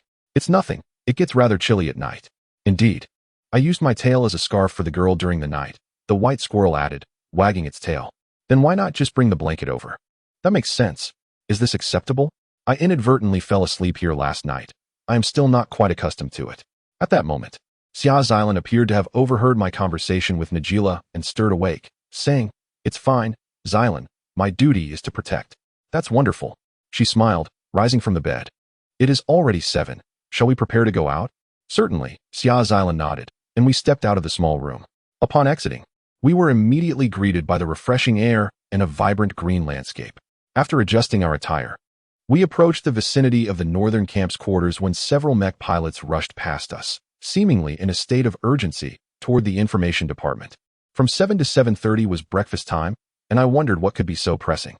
Xia Xilan and I exchanged glances and began walking in that direction. Upon reaching the entrance of the information room, we encountered more hurried individuals. I approached one of them and inquired, Excuse me, what has happened that necessitates such haste? One young mech pilot responded, Squad leader, you may not be aware, but during last night's events, the southern camp was ambushed and many were injured, with several individuals reported missing. Was it the beasts? Yes, we are convening an emergency meeting about it. You should quickly finish your breakfast, otherwise, you will run out of time. I understand, I nodded. Xia Xilan and I exchanged glances. Regardless of what had transpired, we should prioritize breakfast. All right, Xia Xilan softly agreed. And we made our way toward the open-air dining area. After collecting our meals, we settled on a nearby rock. At that moment, the white squirrel emerged from Xia Xilan's skirt pocket and stood on the rock, saying, I fear those creatures have begun their offensive. You have become their targets. Is that so? It seems they wish to drive away the intruders. What about my sister? We still have no news. Xia Xilan expressed her concern. Do not worry. Xia, you just contacted me via text. I reassured her. Is that so? They are safe then. Yes, there is no need for panic. With breakfast concluded, we prepared ourselves for the impending emergency meeting. Chapter 56. The onslaught of beasts. The meeting revolved around the report of the ambush that transpired the previous night. Among the speakers was the vice president, a man in his 30s with short hair. He remained dismissive of the intelligence we had discussed yesterday, seemingly regarding it as too unreliable. More pressing was the matter of the current missing persons incident. During the meeting, half of our northern camp's personnel were assigned to search for the 6 individuals who had vanished the previous night. This phenomenon had not occurred before. Even in the event of casualties, there were no bodies found. The possibility of capture could not be ruled out, as the forest lord had indicated that the enemy appeared to be more than mere beasts. Thus, we must endeavor to locate these 6 individuals, even if it is merely their remains or personal belongings. In the meantime, Xia Xilan and I would temporarily head to the southern camp to assist the injured, as the scale of last night's ambush had been significant, resulting in numerous casualties. Additionally, the beast's strength had seemingly escalated. The creatures from last night appeared to possess enhanced capabilities. Based on captured photographs, they were half-human hybrids. After the meeting, the members of the northern camp immediately set out to their respective task areas. Xia Xilan and I were en route to the southern camp, currently aboard the RZ craft. I had encountered these half-human beasts before. At that moment, a white squirrel, hidden in Xia Xilan's skirt pocket, peeked out and asked, Is it true? What distinguishes them from other beasts? Some time ago, while traversing the forest spring, I had observed that these creatures exhibited heightened agility compared to ordinary beasts and possessed some magical control abilities, including long-range attacks, making them formidable adversaries. Indeed, they warrant caution. I replied. We continued piloting the mech above the forest. It was considerably safer than traversing on foot amidst the beast-infested woods. After half an hour of flight, RZ descended over the southern camp, proving far more expedient than walking. It was now 9 in the morning. We located a suitable landing area and descended. The black mech touched down slowly, its feet creating a resonant sound upon impact. I opened the cabin door, preparing to exit. All right, let's go, I said. Yes. Xia Xilan nodded in agreement. We stepped out of the cabin, ready to commence our duties. The mech stood nearly 10 meters tall. I leapt down alongside Xilan, landing softly. Our immediate task was to assist the injured, so we headed toward the medical tent. As we walked, we encountered some wounded members. One of the medical staff, stationed outdoors, spotted us and exclaimed, You've arrived. That's wonderful. There are far too many injured, and the medical tent cannot accommodate everyone. Miss Xia Xilan, please assist with triage around the camp's perimeter. Is that so? The assault yesterday caused severe injuries, I remarked. Indeed, another healer inside is doing her utmost to save lives. So we must rely on you outside, the medic replied. Upon hearing this, Xia Xilan nodded. All right, please lead me to the injured. This way, please. The nurse then guided Xia Xilan toward the opposite side of the northern camp. I followed closely behind, and after a short distance, we arrived at the eastern edge, where numerous injured individuals lay on beds, some seated in chairs, others receiving localized bandage treatment. As Xia Xilan approached, the injured gazed at her with hopeful expressions. The radiant girl has arrived. How splendid, they exclaimed. Indeed, this is a rather troubling time, they added. Xia Xilan began her healing work, her golden light illuminating the wounds, facilitating rapid recovery. One by one, the patients healed and regained mobility, a truly remarkable sight. Wonderful. I'm healed. I can continue fighting. Me too. Truly. She is the legendary Radiant One, cheered the recovering individuals. Meanwhile, as Xia Xilan continued her treatments, a disturbance emerged from the thickets beyond the northern camp. It seemed like mere rustling, yet suddenly, several dark figures burst forth. These shadowy beasts charged swiftly, closing in on the northern camp's iron fence. Some began to scale the fence, while others attempted to tear it down. In an instant, alarms blared, and the fence was electrified, incapacitating those attempting to climb it, causing them to crash down. The remaining beasts rammed into the fence with their bodies and claws, distorting the iron under their immense strength, threatening to collapse it entirely. Warning. Beasts spotted in the northwest. All personnel, immediately enter combat mode. The broadcast echoed. The mech pilots around us sprang into action, rushing throughout the camp to prepare for battle. Beasts, now of all times? I murmured, observing the creatures outside the fence. Xia Xilan remained focused on treating the wounded, many of whom could barely move, especially in the open air. What a nightmare. They can't be here now, cried one injured member. Panic ensued among the wounded. Some shouted in fear, while others, with broken limbs, struggled to crawl to safety but fell along the way. Damn it, I should have returned to New Century City for treatment. At that moment, shadows filled the sky, flying beasts had mobilized en masse. To them, the iron fence was merely an illusion of defense. What a multitude! We're doomed, shouted an injured soldier. Above, dragon-like creatures soared in orderly formation, weaving through the dim sky, encircling the northern camp like a menacing dance. The scene was breathtaking yet terrifying, akin to the onset of an apocalypse for the wounded. I don't want to die yet. Stay calm. First, we must move the incapacitated to the center of the camp, one by one, I instructed.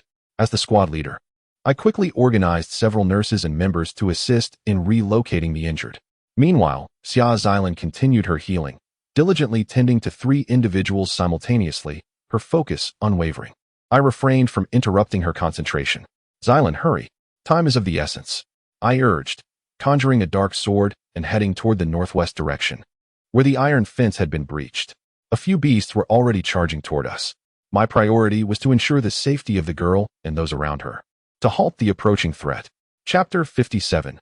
Confrontation in the sky above, several mechs ascended, charging towards the colossal flying beasts that obscured the sun, with battle imminent. At this moment, in the northwestern corner of the northern camp, beasts surged through the iron barricades, rushing towards us. I stepped forward, confronting the foremost wolf-like creature, and with a swift stroke of my sword, cleaved it in two. As the dark form toppled at an angle, a second beast fixated on me, baring its sharp fangs as it lunged forward. My second strike sliced through its lower abdomen. In a swift succession of blows, the attention of the surrounding black monstrosities turned towards me, encircling me from all sides, both those in front and those arriving later. This was precisely what I had anticipated. Suddenly, several beasts approached from various directions, some resembling bears with tiger faces, others serpentine or akin to 3-eyed spiders. A tiger-faced creature attacked from behind, but I evaded, delivering a fatal blow. As I turned, a serpentine beast, akin to a mamba in its swiftness, lunged at me with its gaping maw. My sword pierced through its mouth, severing it cleanly, and black blood splattered forth. Another spider-like creature climbed towards me, spewing venom from its mouth. I leaped into the air, stepping upon the vibrant clouds. And with a fierce gaze, I propelled myself like a spring, descending above the spider. My sword plunged downward, cutting through its form and rendering it incapable of further combat. Collapsing to the ground. As one wave of beasts fell, another arose. Their numbers were overwhelming. Surrounded, I unleashed a brilliant azure light that sent them all flying. Such fierce combat was taxing, yet I was no longer the same as before. Now, even without summoning my original spirit, I could still engage in battle, my powers gradually merging with that of my original spirit through my training, achieving a harmonious union. Although perfection was yet to be attained, I was capable of fighting. Having made significant progress, a line of several beasts advanced towards me, as the azure light on my black sword began to shimmer. In an instant, I swept it horizontally, unleashing a wave of azure energy that rendered the row of monsters incapacitated. The radiance served both as defense and offense, precisely as I intended. The defeated beasts dissipated into black mist, revealing fragments of stone and trees. Suddenly, a dark figure darted swiftly past me, heading directly towards the young girl, Xiaoxilan, who remained focused on healing those in front of her. The figure, resembling a half-beast, wielded a long bone, threatening the girl. Although she sensed the danger, it was too late for her to evade, especially with others still receiving treatment. In that instant, disregarding the creatures before me, I leaped forward, the azure light beneath my feet flashing, arriving before the beast and intercepting its strike with the bone. My sword swung forth, causing the half-beast to leap backward. "Be careful, Senior. Heal them and retreat immediately," I called out as the creature recoiled. "Understood," Xiaoxilan agreed, her countenance reflecting concern.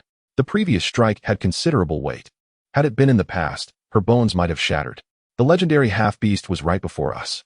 Initially, it had not aimed for me, but rather for Xylan, a clear indication of its understanding of her significance or perhaps sensing a threat. Regardless, I would soon comprehend the truth. In the next moment, the half-beast crouched low, rapidly approaching, its claws emanating a dim light, tearing through the air towards me. I dodged, my sword clashing against the long bone. In that fleeting moment, I severed the bone, and the half-beast dropped low, then leaped into the air, gathering dark energy in its hands, hurling a fragment of the shattered bone towards me.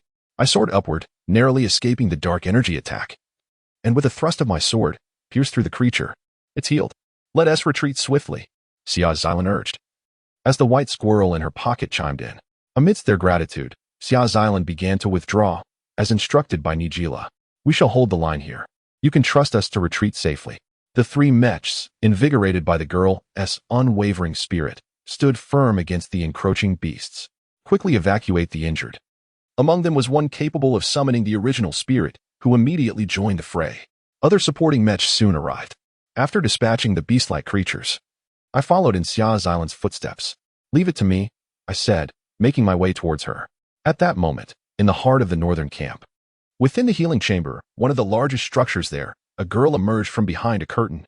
"What a large number. No wonder it's so noisy," Guanling remarked, glancing outside as she noticed Su Qing, who had nearly completed her tasks, peering out to observe the scene. "Sister Ling, isn't this quite dire?" Su Qing questioned. "Indeed. Why are there so many?" Above us, numerous aerial mechs had taken to the skies to confront the beasts. "What should we do?"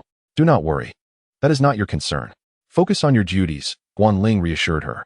"But look around," Su Qing pointed out, noticing the surrounding structures beginning to suffer damage from the beasts. At that moment, Guanling spotted two familiar figures not far off, a girl with short hair clad in a teal dress, and the man trailing behind her. "Have you finally arrived? How wonderful. Come this way." Guanling waved her hand. I too noticed the red-haired girl emerging from the medical chamber, beckoning us over. "It's been a while since we've seen each other, but now is not the time for pleasantries." "Ling, you're here too?" "Yes. I've been following Su Qing. We've been carrying out our tasks. While the commendation is in order, the current situation is quite precarious. Now that we're united, we must prioritize the safety of these two individuals," I stated. "If those beasts fixate on them, it would be even more critical." "What should we do, Xingza?" "I'll stay close to you. You can decide the next steps," Su Qing replied. "First, let us get Xylan and Su Qing into the mechs. They'll be safer there." "Is that so?" "You're right," Su Qing agreed. "Let us go. My RZ unit is over there." With that, we began our sprint towards the designated location. However, on our way, a flying beast spotted us, swooping down like an eagle, its sharp claws aimed at us. At the back, Guanling summoned a crimson light, brandishing a scarlet pistol. The sound of gunfire echoed, and the beast was struck, plummeting to the ground, its form charred and smoldering.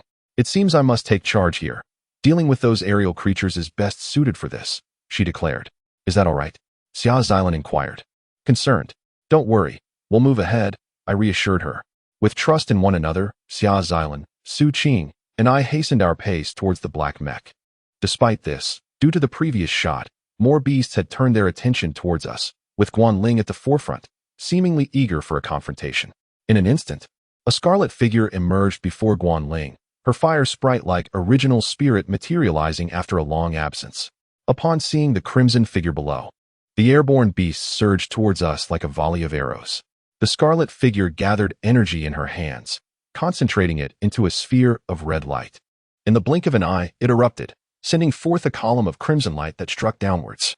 Countless red light needles erupted from the explosion, raining down and ensnaring the airborne monsters, causing them to fall under the force of the radiant explosion. That should suffice, Guanling smiled, then grasped the leg of her spirit. All right, let us head over there. Certainly, it is the location of that black mech. As Guanling ascends alongside the crimson figure with outstretched wings, fading into the distance. Chapter 58. Rescue under the cover of Guanling. We entered the cockpit of the RZ unit. Xia Xilan, Su Qing, and I followed, and I closed the hatch behind us, activating the mech. The black giant soared into the sky. It was a naturally shaped combat mech equipped with various weapons for both long-range and close-quarters combat. I occupied the pilot's seat, with Xia Xilan and Su Qing flanking me. All right, hold on tight, I instructed. Understood, the two young women replied in unison. This is the interior of a naturally shaped mech? Quite remarkable, Xia Xilan remarked as a white squirrel peeked out from her skirt pocket. I beg to differ, I countered. The mech houses a core, the very essence that allows it to absorb natural energy. That is the truly incomprehensible aspect. At this point, we had manually entered combat mode. Armed with a black energy sword in my left hand and multiple cannon ports, the mech stood approximately 10 meters tall, rendering the magical beasts beneath us no more than mere playthings. However, this size brought its own challenges, as maneuverability became an issue. That core is an energy crystal, an amalgamation of countless materials, yet I cannot ascertain the exact number of varieties, Nigella interjected. Regardless, if it is destroyed, the mech becomes inoperable, I noted. The display screen locked onto several pitch-black dragon-like magical beasts. In an instant, multiple cannon ports unleashed their firepower, and several beasts plummeted to the ground. With collective effort, the number of magical beasts in the sky diminished significantly. Overall, the disparity in strength between the magical beasts and the mech was staggering. The black form swept through the air, effortlessly dispatching numerous foes. Below, a considerable pile of beast carcasses accumulated, some dissipating into fragments of stone and wood, leaving the northern camp in utter chaos. Meanwhile, Guanling, gripping a leg of Firminam, soared toward the black mech, using her red spear to dispatch several monsters along the way. The girl's agility was remarkable, allowing her to eliminate magical beasts with ease and sustain no injuries. Firminam is over there, let us proceed, Guanling called out, approaching the crimson figure's waist, eager to join forces with the mech. Firminam nodded, her transparent wings fluttering, accelerating toward the mech. From within the cockpit of the RZ unit, I caught sight of Guanling's face on the screen. She waved lightly, seemingly calling out to me. Consequently, I slightly reduced our speed, preparing to enter a hover state to meet her. Moments later, Guanling appeared near the RZ mech. There are many enemies. Can you assist in eliminating some, Masterling? I inquired. Guanling glanced around and replied, Understood, I will do just that. Thank you very much. Be cautious, as not all of those creatures share the same abilities. Some only excel in close combat, while others can breathe fire, I cautioned. Got it, I am aware, Guanling affirmed, turning her attention back to the swarm of magical beasts and activating her abilities. Firminam remained the primary attacker, utilizing wide-range assault capabilities and making judgments based on the situation. At the same time, other mech pilots in the sky were also engaged in battle. On the ground of the northern camp, numerous structures suffered damage, some ignited by black flames as certain magical beasts unleashed fire from their mouths, while others stirred fierce winds. The diverse types of enemies left the northern camp in disarray. Most of the injured were sheltered in the camp's central area, within the sturdiest buildings. The remaining combat-capable personnel were nearly all engaged in the fight. Despite this, we remained at a significant numerical disadvantage, though our strength surpassed that of the enemy. Many believed that it would soon come to an end. However, at that moment, noises emerged from several directions in the forest, heralding the arrival of new magical beasts. Those black figures swiftly traversed the underbrush, and within the circular northern camp, enemies began to appear from the southeast and northwest almost simultaneously. Here they come. Damn it, And it's those orc-like magical beasts from the latest intel. What a joke. Do they intend to wipe us all out? The mech pilots in the camp felt a sense of confusion and dread, uncertain of how to proceed. Indeed, the numbers did not diminish. As they had stated, the orc-like magical beasts were the next wave of attackers, emerging from multiple directions with an estimated 12 in total. Yet their strength far surpassed that of ordinary magical beasts, possessing greater intelligence, agility, and destructive capabilities, making them a nightmare for the mech pilots. In the blink of an eye, a 5-meter-tall ground mech was destroyed by an orc-like magical beast. The situation below seemed dire. Observing the unfolding events on the display screen, I spoke up. You're right. Those creatures are significantly stronger than the others. If we do not intervene, they will encounter serious trouble. Then I'll go, Nigella announced. The piloting here is in your hands. All right, please be careful, Xia Xilan replied. Nodding, I opened the rear hatch and leaped out. Although the two girls inside felt a surge of worry, particularly for the man who had just flown out, their lack of familiarity with operating the mech was momentarily forgotten. How do I operate this? Xia Xilan wondered, her gaze fixed on the bewildering array of controls. Su Qing, seated beside her, wore a similar expression of confusion. Leave this to me, Nigella declared, shaking her head. I don't know if this will work, but we must try. In the meantime, the orc-like magical beasts continued to dismantle numerous ground mechs. Their objective was either to destroy vital structures or eliminate the mech pilots. Suddenly, a figure clad in a school uniform descended from the sky, landing gracefully amidst the swirling crimson clouds. Captain, seeing me adorned with the silver elite insignia, the others exclaimed in recognition. Before me stood 4 orc-like magical beasts, distinctly different from ordinary magical creatures. They bore a semblance of human intelligence. Gathering black energy in my hand, I manifested the dark sword. The half-beasts, perceiving my presence, exchanged glances before one charged toward me, followed closely by the others closing in from various angles. Their target was me, launching a multifaceted assault. In an instant, I darted past the foremost half-beast, leaving a dark mark upon its body as its weapon shattered and dark red light seeped from within. Another half-beast struck down from above with its claws.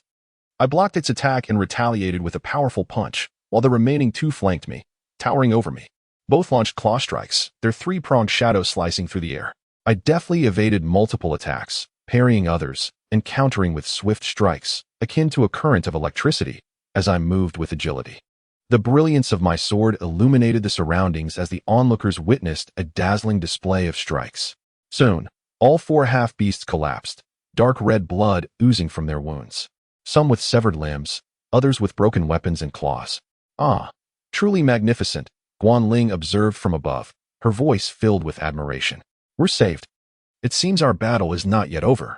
The mech pilots in that area breathed a sigh of relief, for this was the central part of the camp, housing crucial intelligence and medical facilities. Chapter 59, Persistence on the Ground. The fallen half-orcs emanated a dark aura, which dissipated to reveal shattered stones and splintered wood.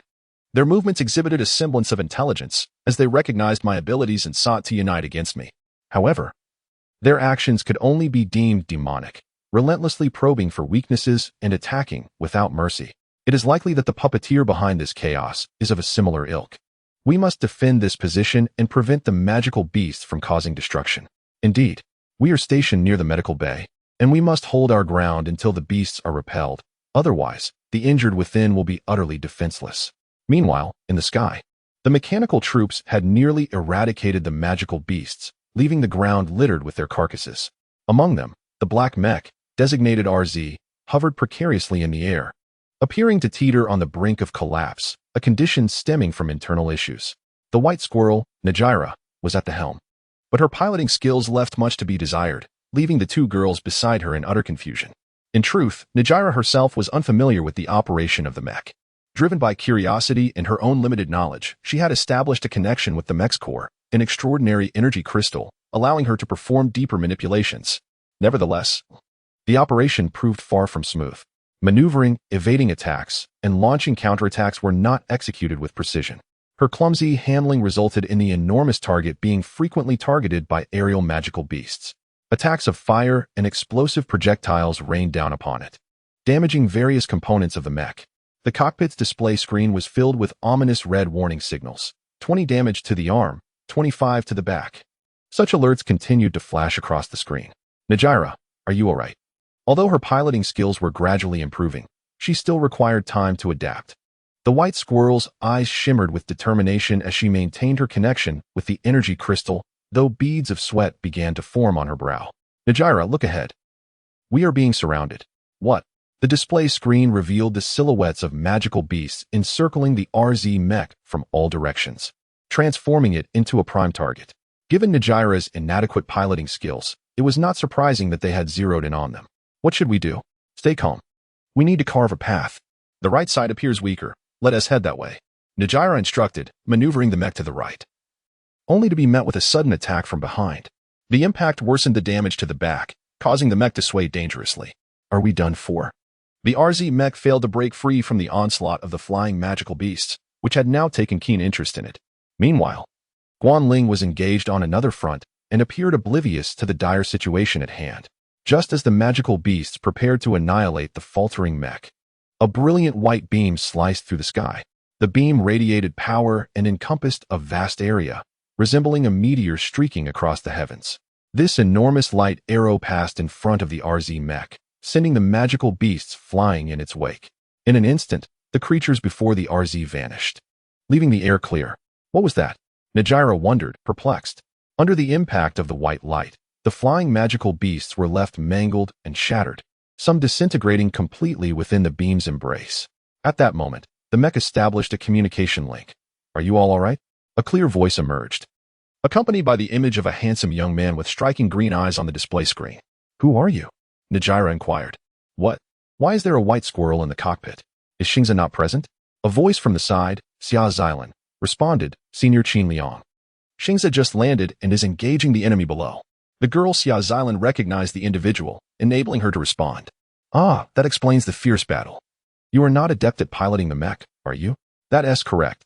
The white beam had undoubtedly drawn the attention of many flying magical beasts, signaling the arrival of an elite individual among the mech operators. All right, let us take advantage of this moment and eliminate those beasts, commanded another elite squad leader within their ranks. Yes, several members replied. Qin Liang's timely arrival was a boon, especially for those within the RZ mech. Are we finally saved? The white squirrel sighed in relief. Though the man on the display screen could not comprehend her words, the outcome remained unchanged. Qin Liang swiftly joined the fray, exhibiting remarkable efficiency as the magical beasts fell to the power of the light beam. At that moment, on the northern battlefield, numerous magical beasts were being dispatched, with over half of the half-orcs neutralized. However, several remained, wreaking havoc.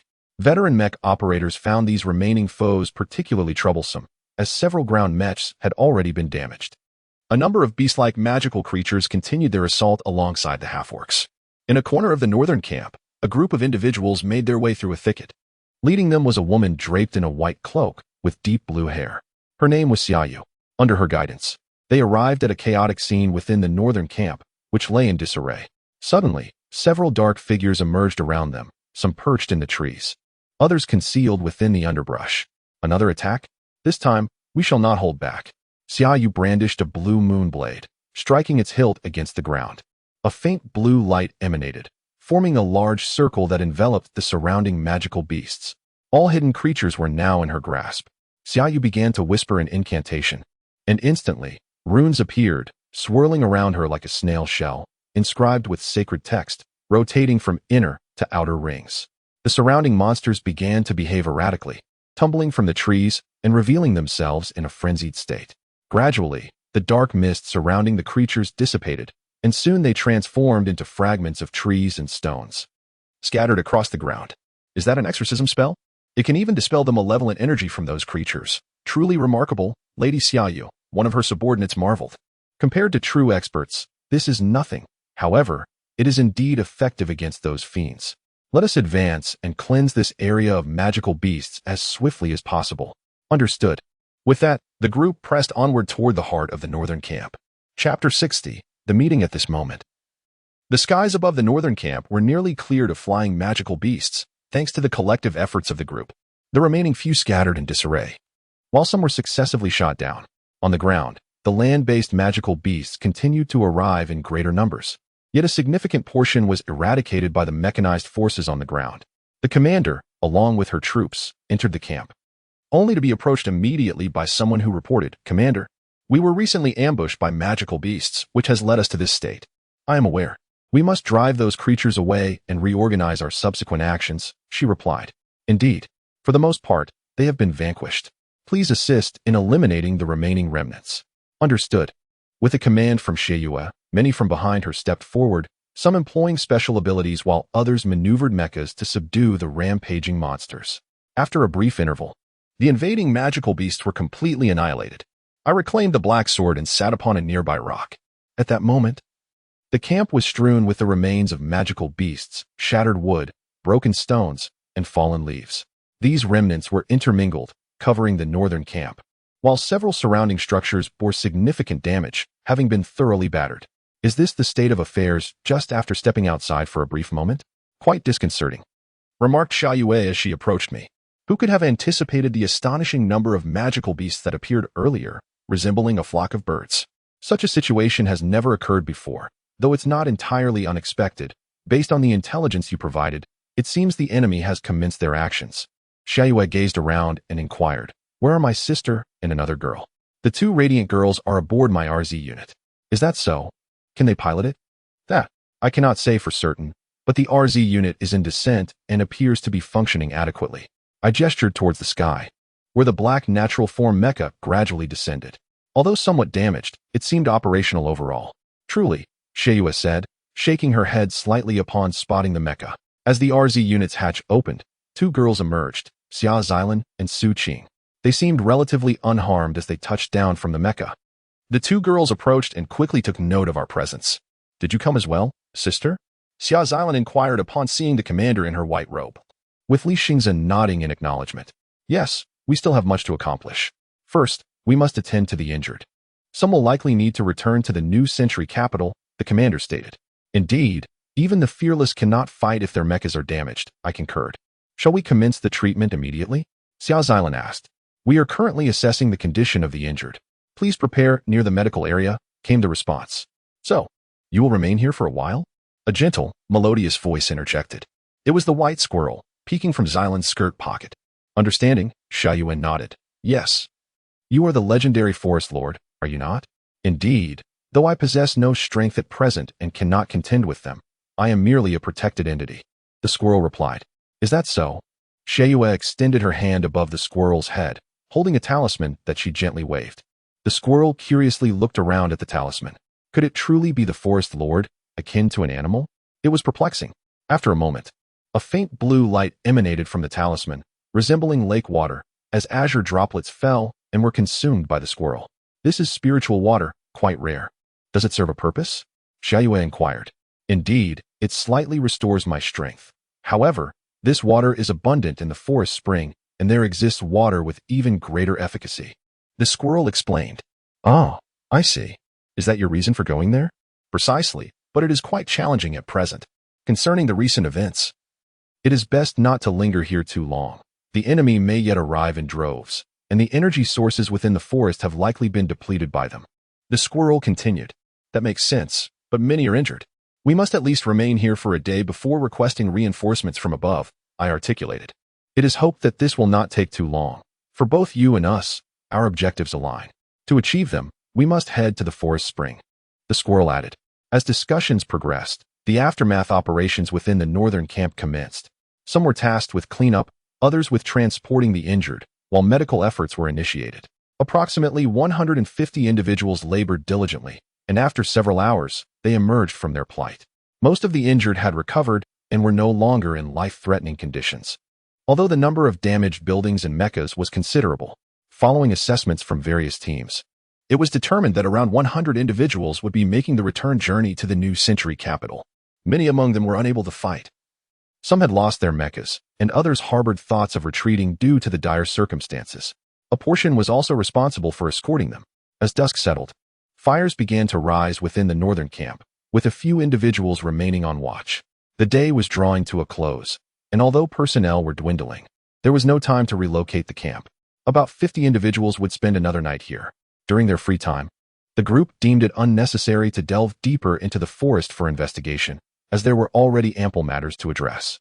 Some intelligence recorders, along with the commander, analyze the situation and determine future strategies. Perhaps it would be prudent for us to temporarily retreat to the borders of the Ager forest, suggested a female recorder. That would indeed be safer, but we cannot withdraw, the commander replied. Commander, may I ask why? Inquired a male wearing the Holy Water Spirit Academy uniform, Qin Liang. The attack by the magical beast is purposeful. They aim to obstruct our advance. Thus, we cannot retreat, as it involves numerous factors, the commander explained. Is that so? In that case, I too shall stand firm with you, he affirmed. As night fell, the group gathered around the flames and began outlining some simple plans for future actions. Though few in number, 2 radiant girls, 5 elite mecha pilots, and the commander, there was no concern for potential issues. By late night, the 2 radiant girls had retired to the central area of the camp for rest, while Guanling and I stood guard outside for a while. How wonderful it is that we are unharmed and able to gaze upon the starry sky here, Guanling remarked. Indeed. But this night in the forest is destined to be anything but peaceful. Let us retire early, I suggested. Agreed, Guanling nodded. And together we made our way towards the building. Chapter 61. Negotiation. The following morning, I awoke to a tranquil environment, seemingly undisturbed by the events of the previous night. It was just past 6, and the sky outside remained shrouded in darkness. As I prepared to rise from my bed, my gaze fell upon a white squirrel, its tail wagging as it stared in our direction. A girl's voice caught my attention. Lying beside me was another young woman, Xia Xilan, whom I was tasked with guarding. She had been with Jila throughout the night. Are you awake? Xia Xilan stirred slightly, then slowly opened her eyes, meeting my gaze. After a moment, she said, yes. Are you all right? How are you, Xilan? Yesterday was quite taxing. I'm fine. My strength does not wane from saving a few souls. If anything, it has grown stronger. I nodded in agreement. That's good to hear. I then rose to fetch some water, when suddenly, the door on the opposite side swung open, revealing Guanling. She surveyed the scene and inquired, what is going on? Why is that girl with you? I am her guard, am I not? You are also responsible for watching over Su Qing. That is not the point. She is right there. Guanling gestured toward the ground, where 2 makeshift beds were closely positioned, with Xia Xilan still reclining on one of them. Let us not overthink this. Didn't Xingzi say that each of you has your respective tasks? Xia Xilan is merely a girl who is afraid of the dark. There is nothing wrong with that. At this moment, the white squirrel approached us, and after a moment of contemplation, Guanling relented, fine, just for a night or 2. But do not push your luck. Tomorrow we shall all sleep together. Honestly, what a peculiar girlfriend, Jila remarked, shaking her head. Soon, it was breakfast time. The inhabitants of the northern camp began to enjoy their meals under the fresh air. We joined them, and after half an hour of dining, an urgent message arrived from the intelligence department, followed by an announcement over the loudspeaker. The content was alarming. News regarding the latest incidents of beast attacks. People began to grow wary as the information spread. Not long ago, the southern camp had faced an onslaught, a sudden and overwhelming ambush. Despite prior communications, the situation had escalated. The strength of these monstrous creatures was evidently more formidable than we had anticipated. The southern camp had been annihilated, and the news struck like a thunderbolt. The camp lay in ruins, completely devastated by the beasts. What was to be done? We could only wait for further developments. More than half of the personnel had already fled the southern camp, seeking refuge here. When the intelligence reached us, the camp had already been ravaged. Reports indicated the emergence of a new breed of beasts involved in this destruction, described as varied in form and generally quite massive. Encased in a layer of armor that rendered them highly resistant to impact, capable of burrowing underground to strike unexpectedly. The inhabitants of the southern camp had been caught unprepared, forced to abandon their encampment and flee. What is happening? The southern camp has been destroyed? This can't be real. Am I dreaming? The members present were bewildered by the sudden news. Soon, more communications followed, and it wasn't long before the personnel from the southern camp began to arrive. Commander Xia Yu convened an emergency meeting, preparing for the impending beast onslaught while conferring with several intelligence officers. After breakfast, preparations were underway to welcome the southern camp's personnel. In one corner, the 4 of us sat on a rock, and at that moment, the forest guardian emerged from Xia Xilan's pocket. This is going to be troublesome, Jila commented. Indeed, the road ahead is fraught with difficulty, Su Qing added. Before long, members from the southern camp began to arrive, with approximately 120 individuals present after 2 hours of waiting. Some had fled the Ager forest alone, while others remained unaccounted for. Following confirmation, the commander engaged in discussions with a few individuals. However, their conclusions differed. The deputy commander of the north, a man named Linda, argued that everyone should withdraw to beyond the Ager Forest or return to New Century City to reassess future plans. His assertions were met with resistance from Commander Xiaoyu, who emphasized that this was a critical moment and the key to resolving the current task, especially considering the safety of those missing in the forest. Commander, you are still young. You must consider the safety of the majority. We should retreat, Lindo insisted. Your greatest error, Deputy Commander Lin, lies in your refusal to accept the intelligence, Xiaoyu countered. Naturally, can you truly believe the words of a squirrel? That is absurd. It is merely a creature of the forest, he scoffed. Xiaoyu fell silent for a moment, then shook her head. Here, I hold the ultimate authority. We must continue with our mission. With that, she indirectly signaled to the deputy commander and all present at the meeting. Then you must bear the full responsibility. Their lives rest upon your shoulders. Are you prepared for that, little girl? Those who do not wish to follow me on this mission may consult with the deputy commander to return to New Century City. Those who wish to advance may remain, Xiaoyu declared. Upon hearing this, Linda's mood soured, and he retreated into the crowd to discuss matters with the intelligence officers. Ultimately, the mission proceeded, with 30 individuals choosing to remain. Some were resolute in completing the task, others sought the missing personnel, and some were staunch loyalists of Xiaoyu, while others, like us, were students. The voice of the forest guardian resonated amongst us. As noon approached, we resolved a series of obstacles and formed a 30-person team, scheduled to locate the next camping site before nightfall, with a specialized aerial reconnaissance mech dispatched for the task. During our midday respite, we sat beneath the shade of trees, and Xiaoyu joined us during her free time. The beast's interference is intensifying. We must act swiftly. The path ahead will not be easy, she remarked. Indeed. This series of actions is unprecedented. Even when they came for me, there were not this many, Niegela stated. What does this signify? I inquired. I am here to reveal the answer. One of their objectives is to capture me, while another is to eliminate those who obstruct them. However, the true purpose is likely beyond your comprehension. Only I, having witnessed the scene firsthand, can understand the ominous energy emanating from a certain stone, growing ever stronger. Threatens to obliterate this forest, Niegela explained. This is indeed troubling. Time is of the essence. We must devise a plan to destroy that stone without delay, Niegela asserted. Understood, I replied. Chapter 62. Reinitiating at 1 o'clock in the afternoon, the journey of the group commenced. Led by Commander Xiaoyu, they advanced towards the northwest, their destination being the forest spring deep within the woods. The group set forth on their expedition.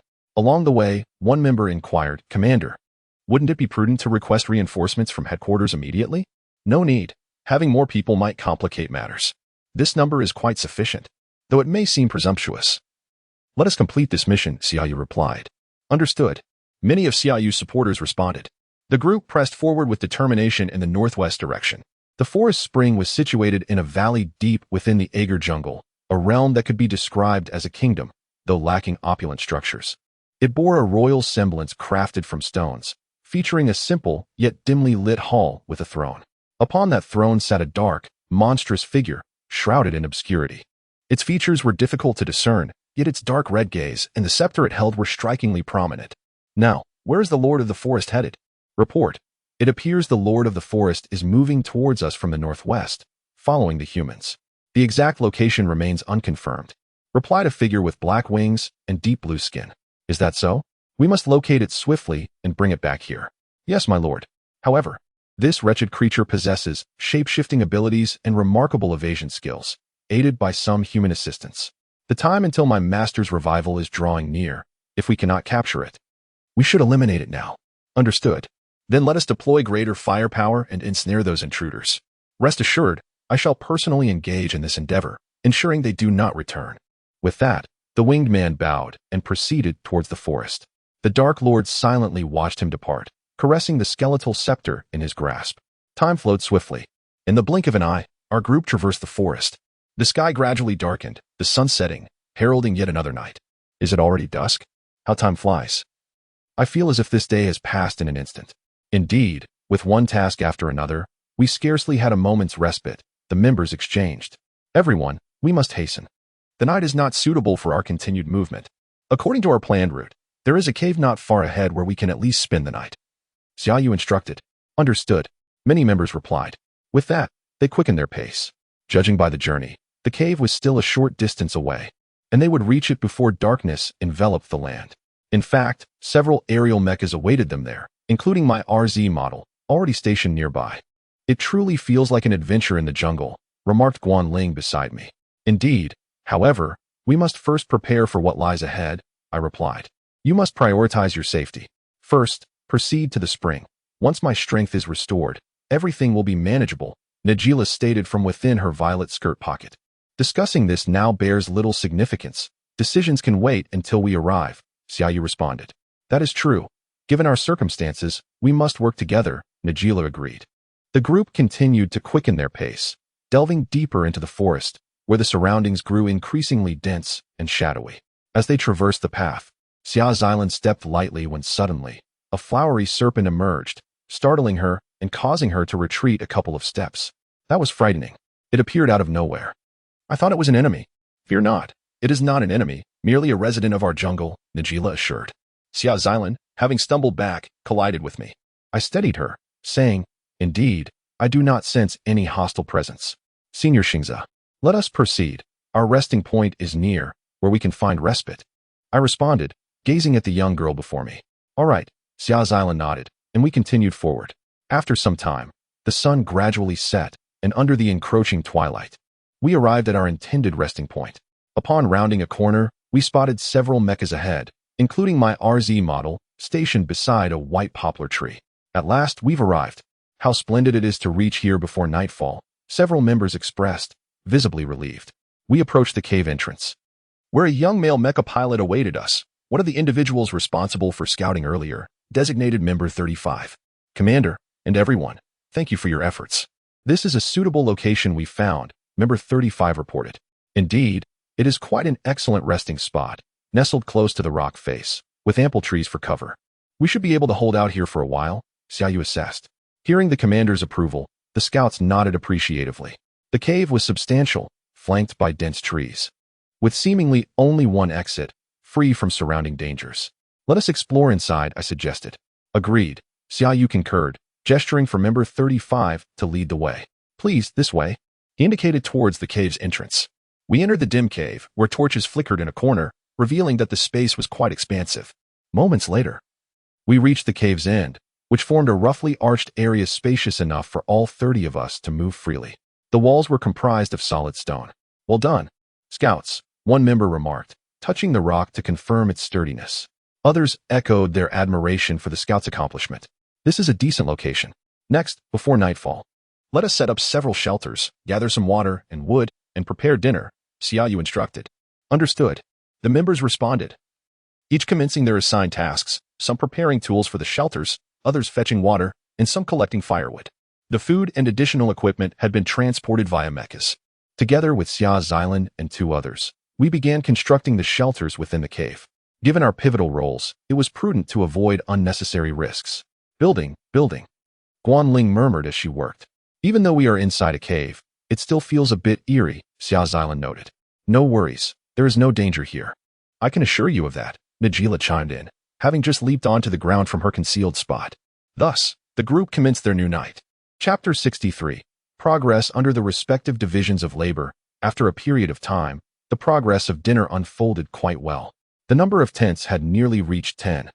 Members who had ventured out in search of materials returned in small groups, and that evening, a large pot was used to prepare pasta dishes for everyone to enjoy. With collective effort, all had completed their tasks, and as the clock struck 7, a glance outside the cave revealed the dim sky through the trees. A group was already gathered near the cave entrance preparing dinner, while others monitored the surroundings using mechs. Among us were 5 elite members, including myself. As time passed, everyone began their meal, and the dinner prepared through our joint efforts in the wilderness was indeed exceptionally flavorful. Despite the rather grim circumstances we found ourselves in, we managed to spend the evening with relative ease. Just as dinner was drawing to a close, a voice emerged from the forest, belonging to a member who appeared somewhat disheveled. Member 23. What's the matter? You're back quite late, Xiaoyu inquired. The member quickly covered his head, apologizing. I'm truly sorry. I intended to find some fruits, but I got a bit lost along the way. Is that so? Did you encounter any dangers? No. There were no magical beasts, just some wild animals. I returned safely. Please don't worry, Commander, Member 23 assured. Is that so? That's good. Hurry and join us for dinner. The food is getting cold. Understood, Member 23 nodded and proceeded to join the others for the meal. Thus, dinner time passed. And as night fell, we had no plans for the evening. However, the aerial Mechs would conduct remote surveillance of the jungle. As the missing persons had yet to be found, I believed that soon reinforcements from the new century capital would arrive, though whether they would arrive in time remained uncertain. The aerial and ground Mechs each had their responsibilities, and their movements, under Commander Xiao's orders, were quite discreet. Attracting the attention of magical beasts would be perilous. Since our group of 30 had formed, our destination was the forest spring, which was still several days' journey away. It was best to avoid encounters with magical beasts. So we aimed to remain as inconspicuous as possible. As night deepened, the hour approached 10 o'clock, signaling bedtime. At this time, the Mechs assigned to watch duty were effectively concealed among the dense foliage, even as the others retired to sleep and could not monitor. The Mechs were equipped with alarms activated by thermal sensors. At this moment, aside from a few members on watch duty, the rest were preparing to rest in the tents. The tent closest to the cave's entrance was my dwelling, and Xia's island resided there as well. Shortly thereafter, Guanling entered. Xingze, we will be spending the night here, Guanling announced upon entering. Really? What about that girl, Su Qing? I remarked upon seeing that Guanling was alone. That child. The space here is a bit cramped, but it's fine if she sleeps beside me, Guanling replied with a smile. We exchanged silent glances as we watched Guanling leave. Just as she stepped outside the tent, she bumped into Commander Xiao.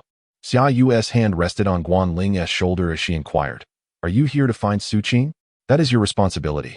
But let her sleep with me tonight. What do you think? That sounds good. We'll see each other tomorrow, Guanling responded before returning to our tent. Sister Su Qing will be with the commander. Shall we prepare for rest? It's still early. Xylan is here as well. Our priority is to protect them and complete this mission. Is that so? Understood, Guanling replied somewhat displeased. What a complicated relationship.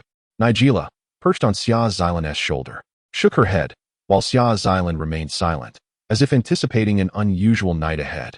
The following day, in the morning, I unknowingly opened my eyes to find Xia Xylan's face beside me, nestled between me and Guanling. Have you awakened? Xingze, can you call me something different? Like a brother? She asked, glancing this way. Of course, that's no trouble, I replied, to which Xylan smiled softly. It's almost time to get up. Prepare yourself. The day ahead will be arduous, I noted after checking the time. All right, Xylan nodded in agreement. At that moment, Guanling, still half asleep, wrapped her arms around Xia Xylan, causing Xylan to squirm slightly, unable to move. After a moment, Guanling opened her eyes, surprised to see the petite girl before her. Why are you here? Really? Didn't Tiwi say yesterday that she should sleep in the middle? You're both responsible for watching over her, she remarked. Is that so? Xylan replied, trying to extricate herself from Guanling's grasp. After a brief struggle, Guanling smiled faintly and gently patted Xylan's head before releasing her. Now, we should get up, I stated, rising from the makeshift bed. So soon? It's still quite dark, Guanling remarked, her eyes still adjusting to the dimness of the cave, where sunlight barely penetrated. It's nearly 6:30, I explained before putting on my jacket and stepping outside the tent. Looking around, I noticed a few others were also rising to begin their morning tasks. According to the map, there was a river not far from here, which might be a good place to wash up. I decided to follow a path outside the cave, with Xia Xylan accompanying me. Wait, Xylan, what's the matter? I glanced back at her, noticing she had changed her clothes, though they were not quite tidy. Brother Xingze, are you going to wash up? She asked. Yes. I nodded in agreement. I'll go with you, she replied as she walked alongside me towards the riverbank. We traversed through thick underbrush and arrived at the riverbank, where, through a dense thicket of trees, we beheld a wide, sparkling river, glistening in the sunlight. The scenery here is truly splendid, I remarked. Indeed. That river seems to connect the entire Agar jungle, she noted. Correct. Following the river would also lead us to the forest spring, I added as Nigella, the white squirrel, peeked from Xia Xylan's pocket. Is that so? It doesn't seem to be marked on the map. The nearby rivers aren't indicated. It's not surprising. That area holds the treasures of this forest, and it's not easily found, I explained. Is that so? We continued on until we reached the river's edge, where Xia Xylan and I submerged our hands into the clear water, feeling its refreshing coolness as we washed our faces and hands, rejuvenating ourselves. This feels wonderful. Is this what nature is like? Don't be astonished. This forest has always been this way. I've grown accustomed to it after such a long stay. But there are still wonders that remain wondrous to you, Nigella stated, floating on the water's surface in a half-sitting position. Suddenly, a shadow flew overhead, startling Nigella, who dove into the water. Magical beast Nigella's telepathic warning reached us as we sensed a similar presence nearby. Chapter 64. The situation. Nigella's head emerged from the water, concealed among the nearby vegetation. Indeed, something has flown past from that direction, I remarked. Isn't that a relief? Xia Xilan interjected, not necessarily. As I spoke, my gaze shifted upstream along the river, where I spotted a dark silhouette not far away, a creature the size of a lion, entirely shrouded in black fur. A beast of the land. Those creatures are likely searching for us, Nigella observed. Then let us return before we attract attention. Unnecessary battles are not needed. Upon hearing this, Xia Xilan concurred, and Nigella climbed ashore. We quietly departed from our hiding place. We soon returned to the cave, where we reported our findings to the commander. Afterwards, we prepared a simple breakfast before gearing up for our next expedition. The morning fare consisted of dried provisions and water, quite convenient. Shortly after returning to the cave, we reunited with Guan Ling and the others, witnessing Qin Liang distributing food among the group. We partook in our meal, knowing we would soon set off again. Everyone, please finish your meals quickly. We must depart imminently and dismantle our camp as well, the commander instructed. Dismantling the camp? Won't that mean we won't return? A member questioned. Indeed, we only plan to stay here for one night, the commander clarified. But why? Setting up camp takes time, another member replied. Our mission is to locate the forest spring and search for the missing individuals. Lingering here serves no purpose. The beasts may arrive soon, and we cannot afford to stay too long in one place. I understood the commander's rationale.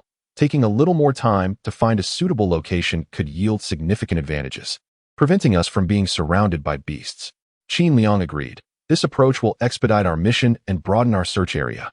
Gradually, others accepted the idea of moving to a new location each day, an extraordinary lifestyle that bore no downsides. Indeed, it's quite interesting. I lived like that once. Guan Ling remarked. You're right, Xia Xilan affirmed. Before long, after completing our preparations, we commenced our journey. Several aerial mecha had already set out to seek clues regarding the missing individuals and potential landing spots. This forest was replete with mountains, and given the current circumstances, it was challenging to estimate how many days it would take to reach our destination. As we walked, Xiaoyu commented, I see. However, regarding provisions, we should manage to sustain ourselves for a week. Beside her, Qin Liang concurred. Indeed, there are beasts occasionally traversing the skies and ground nearby. From this point forward, the journey will become increasingly perilous, and we must be ready. Of course, my mecha is scouting the vicinity. I will make immediate contact should anything arise, Qin Liang assured. Excellent. Along the way, we traversed various woods and rocky terrains, advancing near the river. The landscape was highly intricate. Information from the map alone was inadequate. We needed to experience it firsthand to make judgments. It was indeed difficult to ascertain how long this journey would take. By midday, we decided to pause for a moment's rest. We found a clearing suitable for a brief lunch break. I'm exhausted.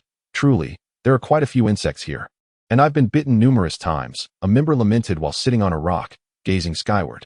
So have I, but it's merely a trial. Let us fetch some water to drink, another member suggested, heading towards the river. The man approached the riverbank, filled his water vessel, took a sip, rinsed his mouth, and sprayed water on the nearby flowers. At that moment, another young man approached and smiled. I'm quite thirsty too. Might I borrow your water vessel? Of course, the man replied, handing the vessel to the other, who was indeed member number 23. I'll just wash my hands and feet in the water, he said, squatting by the river to cleanse himself. Meanwhile, member 23 slowly approached from behind, wearing a strange smile, and extended his hand towards the man. At that moment, in the clearing, Xia Yu and her companions were resting, some consuming provisions while others sat beneath trees. Suddenly, an urgent communication came through, indicating multiple beasts had been sighted a kilometer to the east. Upon receiving this information, I slowly finished the last piece of bread, observing the commander's reaction. Xia Xilan, beside me, sipped water, watching intently. Xia Yu noticed a member approaching to report and stood from her rock, looking at the female member, who hastily exclaimed, It's bad. Beasts have been spotted east of the commander, and one of our aerial mecha is engaged in combat with them. East, you say? Qin Liang inquired. Yes. Then I shall go take a look, Qin Liang stated, as the commander's communicator buzzed. Wait. the commander began, initiating a dialogue with the other end of the line. Reports of beasts near the river were also incoming from member 42. Beasts have appeared by the river as well, emerging from the water. Understood. You must find a way to handle it. Safeguarding your lives is paramount. See how you concluded the call. What is going on? Beasts have appeared on both sides. The girl appeared somewhat flustered. Stay calm. We must remain composed at all times. You are part of the intelligence team. Xiaoyu asserted as she surveyed the group.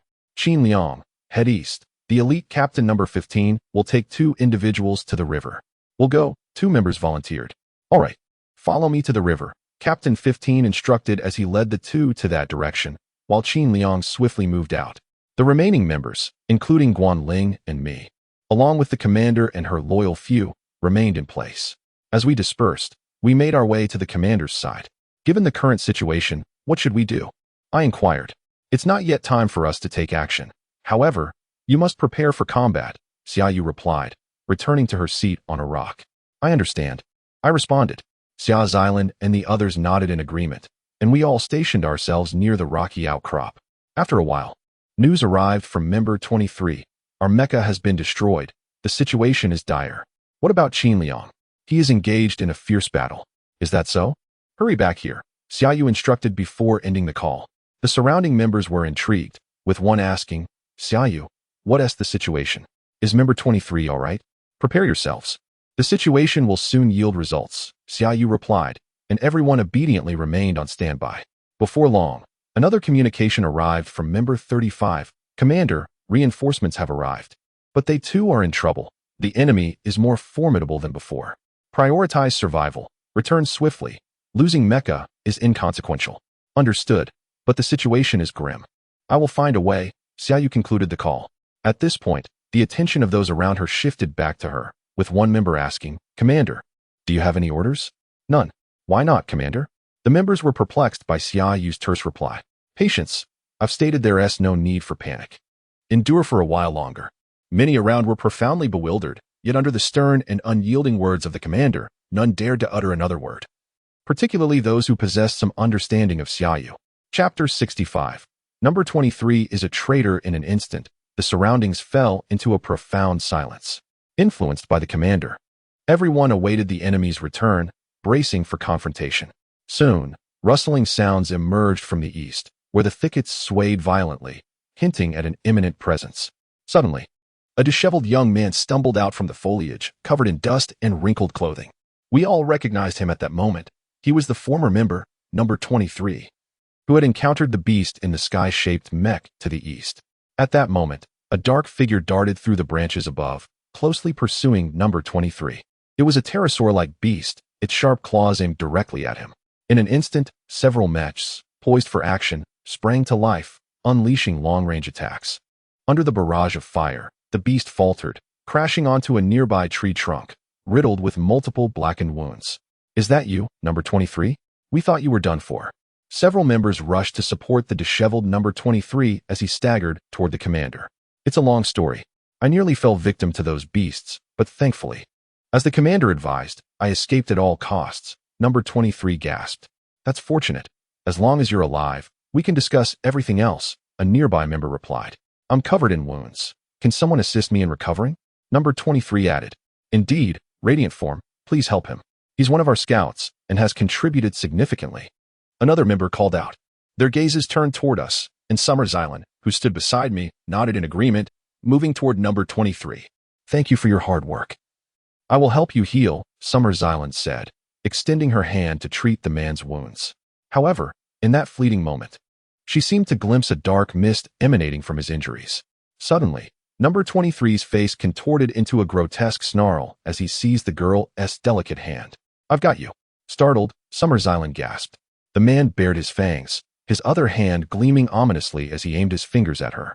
In a heartbeat, the dark energy surged forth, severing his hand at the wrist, releasing a plume of black blood. Witnessing this, I swiftly pulled Summers Island away, distancing her from the strange man. The man screamed in agony as his hand was severed, and the surrounding members began to realize the peculiar nature of number 23. He was no longer the familiar member they once knew, but something else entirely. What has happened to you? Why would you attack our angel? Someone exclaimed. Look at his appearance. He must have been possessed or is employing some form of enemy deception, another member added. He is the enemy. We must subdue him. Several members surrounded the man, and a sky-shaped mech descended from above, ensnaring him in a net. Before the astonished onlookers, the original number 23 emitted a bizarre laugh, provoking confusion among the crowd, who fixated on the half-kneeling figure. Commander, please come and see what's wrong with this man, as one member suggested. A sudden eruption of black mist enveloped the man, rapidly expanding and engulfing the nearest individual. What is this? Damn it. The member's face darkened as the mist consumed him, and he let out a horrific scream. The others sensed the peril and prepared to retreat from the encroaching darkness. However, the mist spread with alarming swiftness, ensnaring those merely a few meters away. One by one, the members screamed as they merged with the black fog, which swelled in size, even engulfing the approaching sky-shaped mech. In the blink of an eye, nearly 6 individuals vanished, and the black mist coalesced into a towering 8-meter humanoid figure, adorned with black wings and a bluish skin tone, resembling a vampire with fangs. Why did you try to capture me and sever my hand? You have brought this upon yourselves, the grotesque figure scoffed. At that moment, several individuals nearby were left in shock, astonished by the sheer size and the black wings of the creature. What's happened to those members? Summer asked, facing the blue-faced monster. Noticing her, the creature disdainfully patted its belly. They're right here. That fiend seems to have devoured our members. We must eliminate him using the Mechs, Summer's relatives exclaimed, their impatience surfacing as one maneuvered a mech to strike. Simultaneously, the waiting sky-shaped Mechs launched their assault, the sound of cannon fire erupting. The thunderous blasts rained upon the colossal figure, but the attacks were rendered ineffective beneath its massive black wings. One mech charged forward, engaging in a duel with the equally imposing creature, its massive fists swinging. In an instant, the dark wings glimmered ominously, enveloping the mech in their embrace. Beneath the shadow of the wings, the mech turned black, and with a powerful thrust, it was hurled away, tumbling uncontrollably across the ground. As the darkness deepened, the creature hunched down, its hands morphing into claws, transforming into a monstrous beast. What is happening? Did that mech just turn into a monster? I exclaimed from a distance. It appears so, Guanling replied. That gigantic creature seems capable of devouring anything that comes near it, I observed. Indeed. Both Guanling and Summer Xylan concurred from a nearby corner. The commander, fully aware of our discussion, declared, do not approach that creature any further. Everyone retreat. Despite her femininity, her voice resonated with authority, prompting the surrounding members to withdraw. Only the commander, Summer, remained near the monstrous entity. Retreat? Do you think you can escape? Beasts, encircle them. The towering blue-faced monster commanded, prompting numerous dark figures to emerge from the nearby thicket. Among them were members resembling our elite, clad in execution garb but entirely blackened, their eyes dim, moving with a casual gait akin to that of a gorilla, alongside 5-meter-tall natural mechs with a similar appearance. One figure among them, member 13, an elite of our team, now appeared in that dreadful state. Do you think you can escape? By the way, I've got good news for you. Hand over the forest master, and I might let you go, the blue-faced monster mocked. In response, Summer declared, that is impossible. No sooner had she spoken than a deep blue radiance flared from her hand, a blue blade materializing. With a swift motion, she slashed through the air, a streak of blue light flashing past the blue-faced monster's left foot. Beneath the massive creature's left knee lay a colossal tree, seemingly severed. Tilting at an angle, the green-faced monster, unsteady, fell to the ground with a tremendous crash. You dare sever my leg? Very well, I shall eradicate you all, especially you. I will crush your bones to dust. At the monster's command, the beasts sprang into action, launching their assaults on their respective targets. Suddenly, a previous mechanical monstrosity attacked from behind Xiaoyu, delivering a powerful punch. Xiaoyu extended a hand, and before her appeared a blue, swirling taiji formation, radiating with azure light. This formation effortlessly halted the mechanical creature's fist. As the taiji formation spun, the machine seemed to recoil, crashing heavily to the ground. Give it a try, she taunted. You can only revel in this fleeting moment. At that instant, the green-faced monster's limbs had restored, its body intact beneath the shroud of dim light, albeit slightly smaller than before. Its excessive girth had rendered it somewhat unwieldy, but now it seemed more manageable. The creature stood approximately 5 meters tall, moving its hands before unfurling its dark wings towards her. It appeared capable of altering its form at will. With razor-sharp fangs, the monster lunged at Xiaoyu, colliding with the Taiji formation. This time, however, the formation did not repel the creature as it had before. Die! It roared. As the Taiji formation ceased its rotation, Xiaoyu deftly evaded, while the creature crashed to the ground, stirring up a cloud of dust. When it disdainfully rose, its abdomen suddenly began to swell, erupting in a torrent of black blood, gushing forth like a spring. What? The force of the rebound exploded from within the creature's belly? Xiaoyu pondered. Is this the end? Before that, what treachery have you wrought within our ranks? Indeed. There is a traitor among you, the green-faced monster chuckled, despite the blood gushing from its wound. Ah, how unfortunate. It is number 35. Even if you have discovered this now, it is far too late. As it spoke, the creature became enveloped in a dark aura, shrinking to a height of 3 meters. Instantly, its wings expanded, drawing in the surrounding elements, dust, leaves, rocks, while Xiaoyu's garment was swept in that direction. Yet, in a brief moment of fierce confrontation, one of the creature's arms and a wing were severed from its body.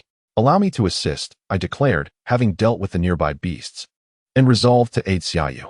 How are my sister and Su Qing faring? Xiaoyu inquired. They are safe. Guanling is watching over them. Not far away.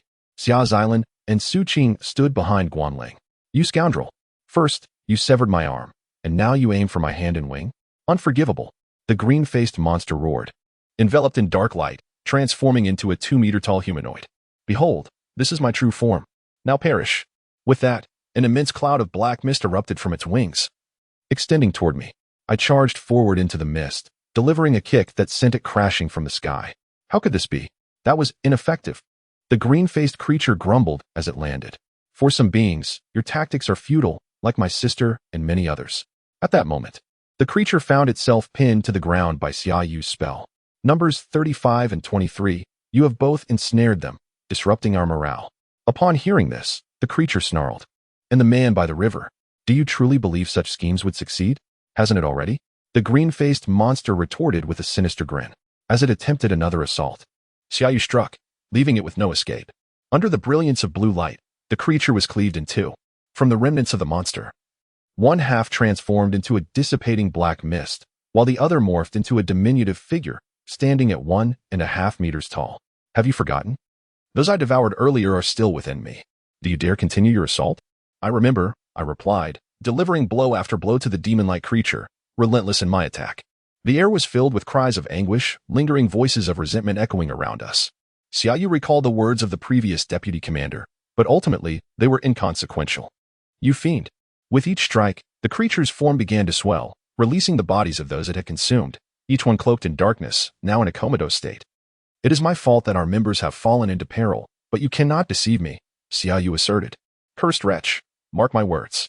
Ultimately, the creature shrank to the size of a small bird and fled. Xiaoyu sheathed her weapon, gazing at the wounded with a sigh, before turning away. I too noticed that the injured seemed to still cling to life, their limbs twitching slightly. Thus, our next course of action was clear. We must enlist the aid of those 2 young maidens. Chapter 66. Adjustment. Shortly thereafter, the beasts were vanquished, and Qin Liang returned safely despite being lured away. In terms of strength, some of the beasts still could not contend with him. At this juncture, 11 individuals had fallen victim to a surprise attack by a creature resembling a demon, adorned with black wings, and lay unconscious, their bodies shrouded in dark mist. There remained hope for their recovery. After much deliberation, the group decided to gather them together, for their life forces still flickered, and 2 radiant girls were chosen to administer healing. At this moment, Xia Xilan approached those who lay amidst the grass. Although the earlier encounter with the green-faced man had left her with lingering dread, she steeled herself and walked forward alongside Su Qing.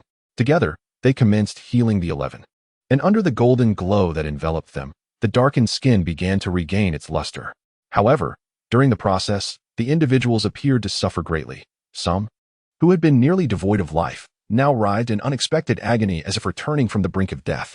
After a considerable duration of treatment, the countenance of the 11 began to restore its sheen, with the black mist dissipating under the radiant light. Yet, even in recovery, they seemed in a state of disarray. Despite their wounds being healed, the act of walking appeared laborious. How do you feel? Xiaoyu inquired. Commander, my head feels quite muddled, one replied. I feel the same. Moments ago, my mind was in turmoil, but now it has eased somewhat, another echoed. It seemed that all shared a similar affliction, the result of mental contamination. The ensuing predicament was manifold, yet the course of action ultimately rested upon Xiaoyu's judgment, while I remained a mere observer. At least you seem to be all right. Most of you are likely unable to continue fighting. Prepare to contact headquarters to arrange for your return. Xiaoyu sighed with relief. Thank you very much. You have all performed admirably. Having weathered this ordeal, you should return to rest, she stated before turning to contact headquarters. The green-faced creature, having transformed into a diminutive form, soon returned to its master. The air was thick with a haze of weaponry, and upon a dark throne, a figure clad in black armor silently observed the newcomer. What's the matter, little demon? You appear quite flustered. Your Majesty, I report that the enemies proved formidable. I was unprepared and suffered defeat. The green-faced creature knelt. Where is the Forest Lord? I regret to inform you, I did not catch sight of that despicable creature. However, it is certain that the Forest Lord is in proximity to the invaders. My belief stems from a prior proposal for a transaction, which they refused. Unwilling to surrender the Forest Lord. Indeed, I have seen it. The Forest Lord fled alongside a student in uniform and a girl. That is beyond doubt. Yes, the invaders' objective appears to be here, at the Forest Spring. They must have some ulterior motive, so we need only wait patiently to eliminate them. That is a valid point. The curse upon the Forest Lord will take time to lift.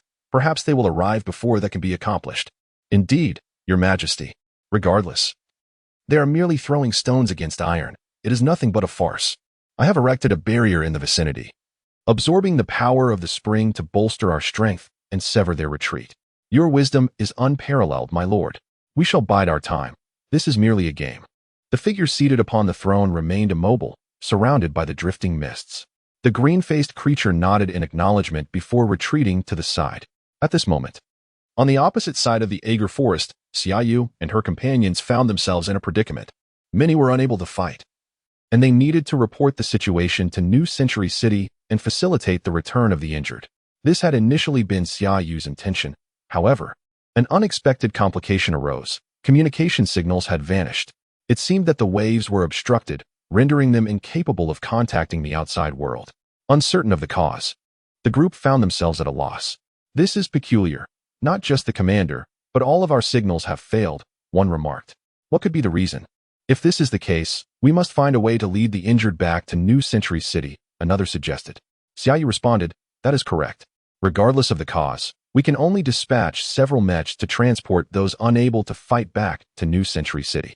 Commander, if we do that, our combat power will be significantly diminished. Shouldn't we consider retreating outside the Agar Forest? Such considerations are unnecessary. The mission shall proceed. Those who wish to leave may do so. Commander, why is that? From the outset, I resolved to complete this task. It is simply a matter of fulfillment. Is this task truly of such importance? It is, but you may not share my conviction, so you are free to choose. Commander, please decide swiftly. Night is approaching. At Xiaoyu's urging, the group began to waver, torn between the decision to stay or depart. At the same time, I, along with Guanling and two others, observed silently. Before long, a white squirrel emerged from Xia Xilan's skirt pocket, climbing onto her shoulder. That girl possesses keen intuition. She has discerned the origin of these beasts. If not addressed promptly, greater troubles will ensue. What sort of troubles? Xia Xilan inquired.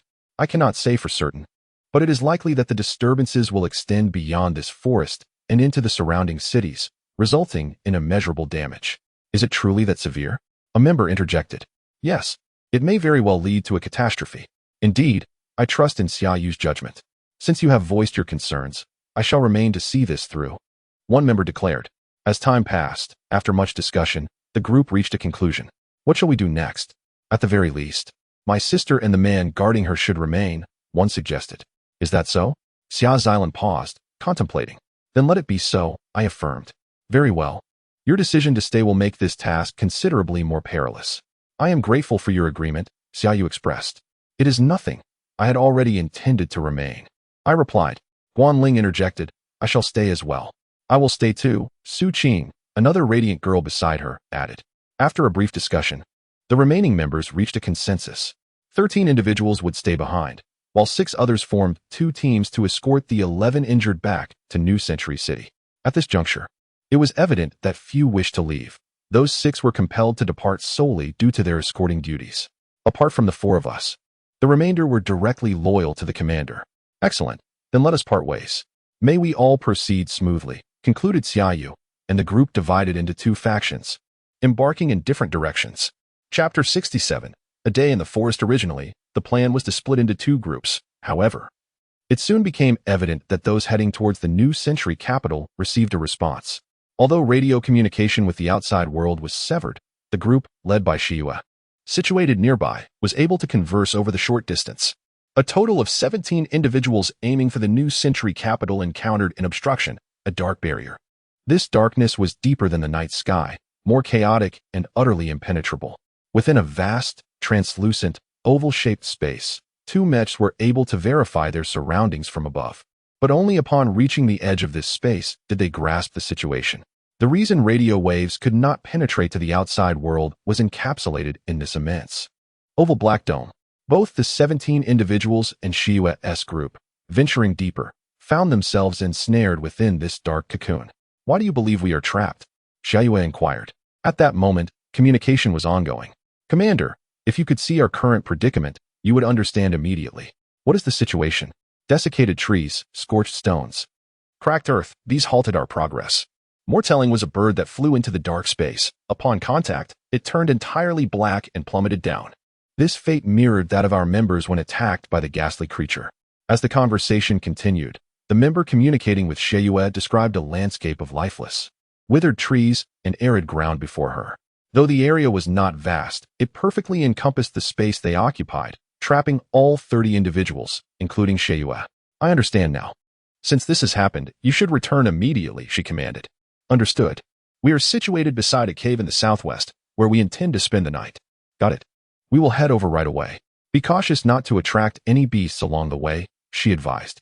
With that, the group near the black barrier turned back, racing towards Shiyue's location. Upon concluding the call, the remaining members began to express their confusion.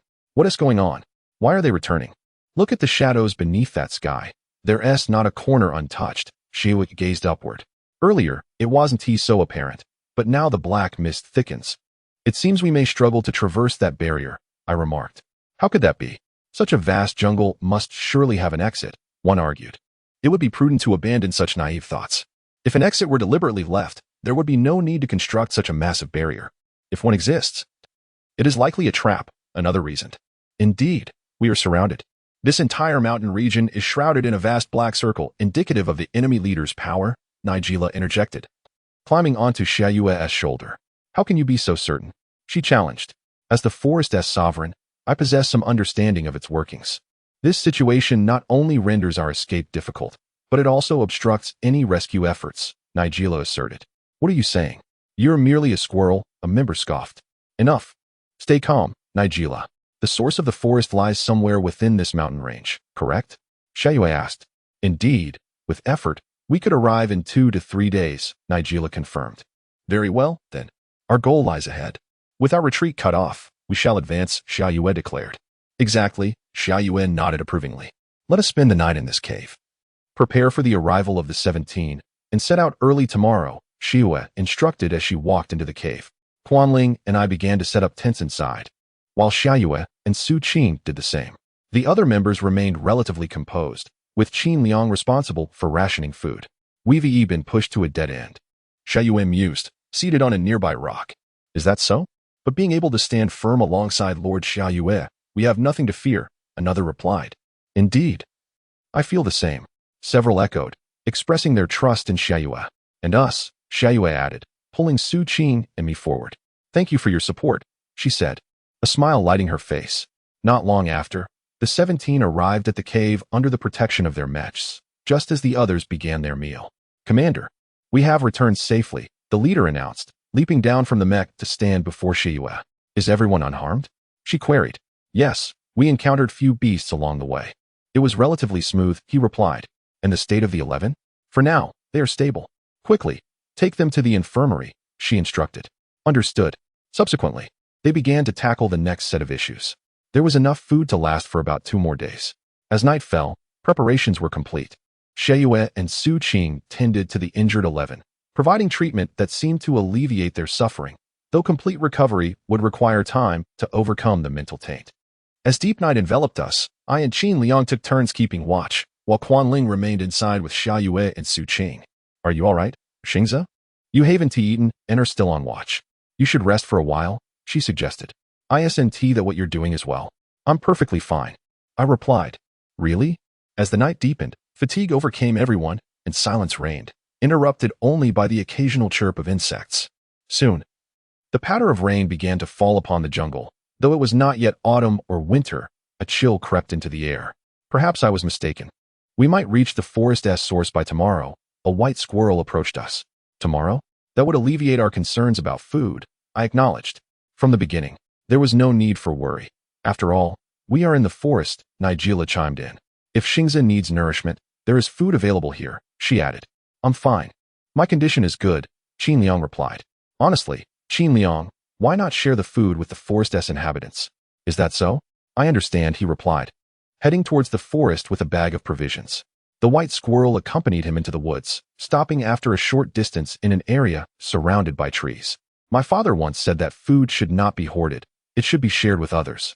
Since coming to this forest, we have only taken resources for ourselves. Qin Liang reflected, generously scattering his provisions to the ground. Despite the rain's onslaught, the food he shared nourished the forest's inhabitants. Transforming into beautiful dew, there was no waste. Nigella, with a melodious voice, began to chant, her words incomprehensible yet enchanting. After a while, Nigella and Qin Liang returned towards the cave, the sounds of the forest's residents echoing around them. Chapter 68. Encounter the following morning as the sun rose. The members of our group emerged from their quarters. I found myself seated near the cave entrance, having awakened after several hours of slumber. Upon opening my eyes, I discovered it was already morning. However, the dark barrier had cast the sky into a perpetual gloom. Beyond it, thick clouds loomed, and the incessant rain marked a rather dismal atmosphere. At this early hour, Guanling and Xia Xilan were among the first to wake, making their way to stand before me. How do you feel? Xia Xilan inquired. No issues here. The outside remains unchanged. There were no incidents throughout the night, I replied. Is that so? It seems there was little opportunity for rest here, she remarked. That is nothing to be concerned about, I responded, rising from the rock where I had been seated. Today, we may reach our final destination. Let us finish this meal swiftly and prepare ourselves mentally. As I spoke, I gazed out at the vast expanse of the black barrier, which shifted like clouds, and I feared that lingering too long might lead to dire consequences. Soon after, the others rose and began what might be their final breakfast. Xia Xilan and I, along with the others, approached those responsible for distributing food. The members busied themselves, completing their respective tasks, tidying up their tools, and concluding breakfast. By 7:30, nearly everyone had addressed their duties. How are the 11 injured? Commander Xiaoyu asked once everyone had gathered. Compared to yesterday, we are feeling much better, one responded. Yes, thanks to the 2 angels and everyone's care, we are improving. Another added. We are now capable of walking normally and will not be a burden to you, the 11 affirmed. Is that so? Then let us prepare to depart. The end of our journey is near, Xiaoyu declared. Understood, came the chorus of agreement. With that, Xiaoyu led the group toward the forest spring. I, along with Guanling and 2 others, followed closely behind, with Qin Liang bringing up the rear. Progressing eastward, we remained near the river, which was essential for reaching our destination in the forest. Naturally, this path alone would not reveal our goal. Thus, the pivotal figure, the forest master, would guide us on the right track. For now, our only task was to advance. We marched onward, traversing the mountain range at a brisk pace, much quicker than before. Unbeknownst to us, nearly 3 hours had slipped by. As noon approached, we began our ascent, with many relying on walking sticks for support, particularly those who had been injured the previous day. Let us exert ourselves a bit more. We are almost at the fork in the road, after which we will descend. Xiaoyu urged.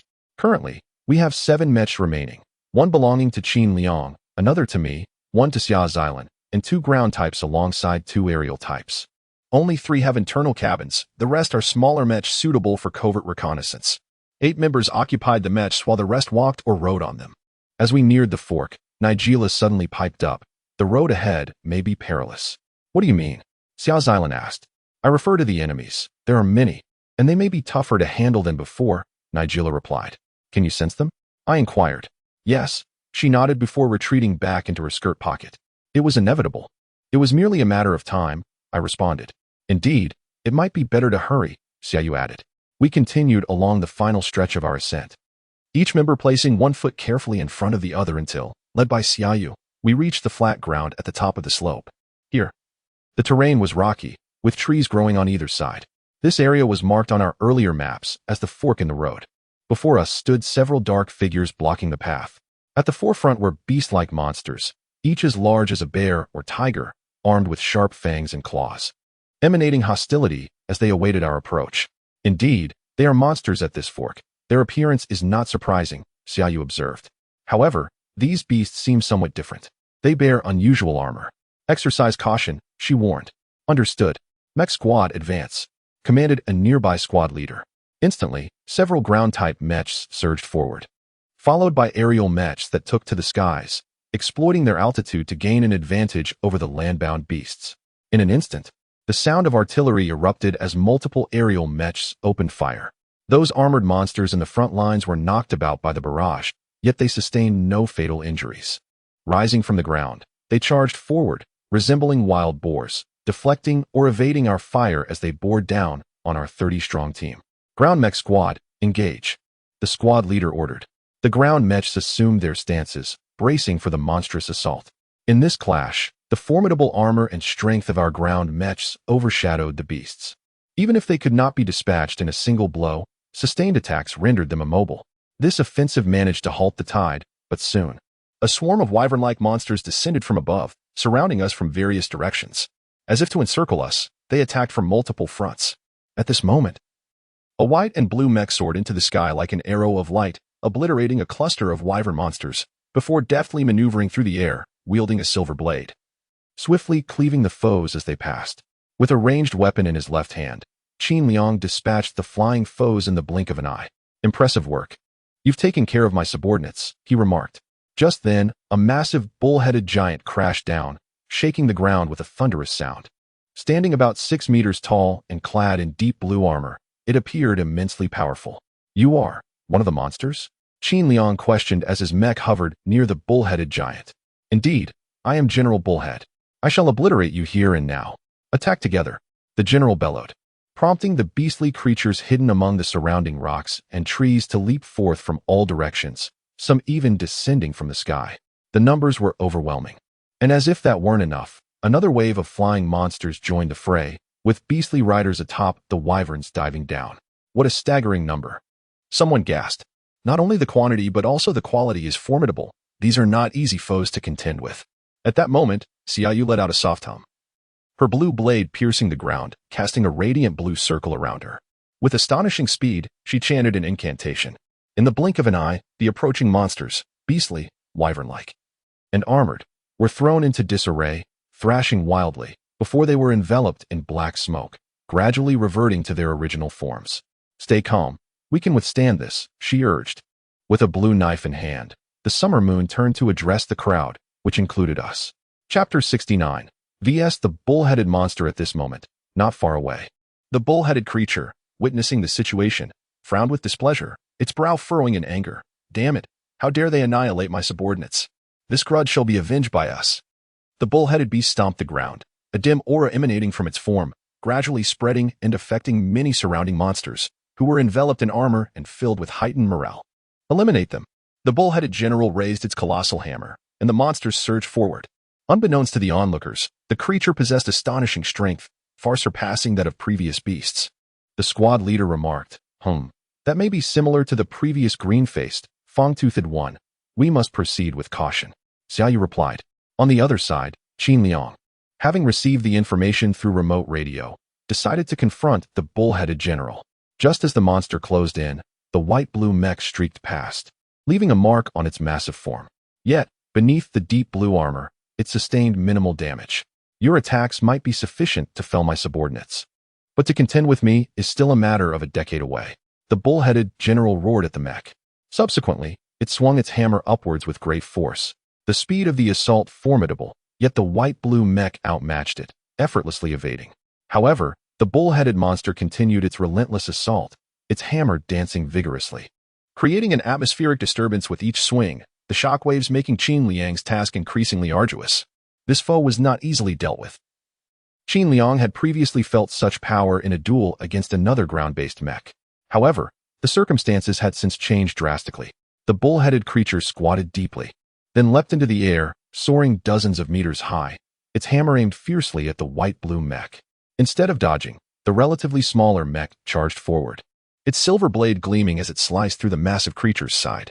This strike was far more potent than the previous one, leaving a dark crimson gash on the bull-headed beast, causing it to stagger to the ground. Yet the assault did not cease. From the laser cannon on its left arm, a barrage of beams unleashed upon the bull-headed monster, forcing it to shield its head with the hammer, momentarily relinquishing its grip. Curse it, I am truly enraged. The bull-headed general's eyes turned crimson, and with a furious roar, it leapt once more, its speed exceeding that of before, swinging its hammer wildly in the air, generating powerful pressure waves. But the white-blue mech, having advanced significantly over the past year, boasted not only greater power but also astonishing precision in its super-acceleration. Spotting the fleeting moments between the shock waves, the white-blue mech swiftly maneuvered through, a white phantom appearing behind the bull-headed monster. In an instant, a portion of the creature's form detached, spiraling through the air before embedding itself in the ground. Once more, the bull-headed general landed, its fury seemingly overwhelming any pain it felt, its bloodshot gaze fixated on Qin Liang's white-blue mech. However, the chaos caused by the other members of the team compelled the bull-headed general to acknowledge the remaining threats, several aerial mechs. The massive form of the bull-headed creature became a target for their assaults. Although it possessed formidable defenses, the attacks were still uncomfortable, intensifying its wrath. From this point forward, I shall no longer heed the consequences. Prepare yourselves. The bull-headed general raised both hammers high and suddenly charged forward, initially targeting the nearby mechs with frenzied swings.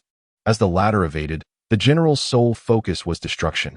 Heedless of anything else, it continued its relentless hammering, shaking the earth with each impact.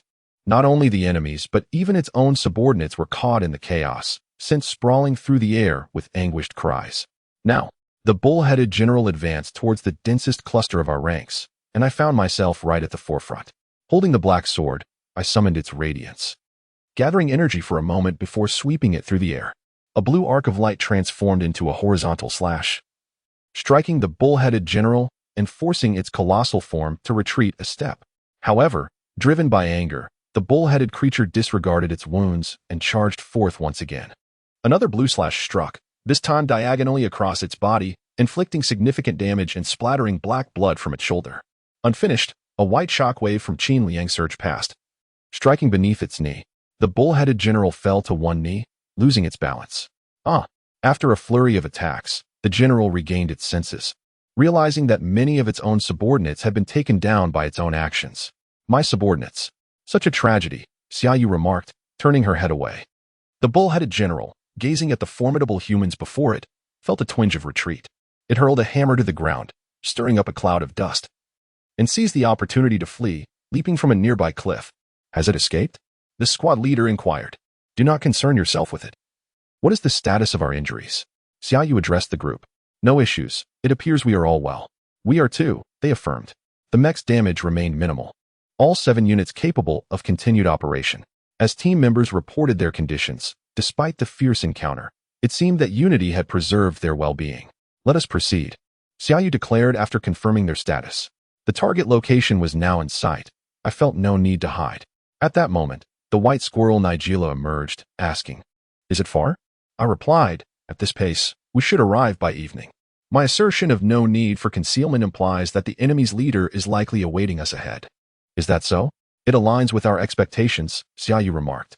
Well, regardless, we have only one path forward, Nigella responded, taking her place atop Xiaoyu's shoulder. Ahead on the map lay a winding descent, marking the final route chosen through the fork in the road. Let us depart, although the river is currently out of sight. It is a sign of our proximity to the destination, Xiaoyu announced. Understood. The others echoed, advancing toward the left fork in the path. As we embarked on the final leg of our journey, it was clear that more trials awaited us. We continued onward, traversing past the petrified remains of the monsters. The path ahead narrow and flanked by dense trees. As per the words of the forest master, we pressed on along the closest route toward our objective, the source of the forest.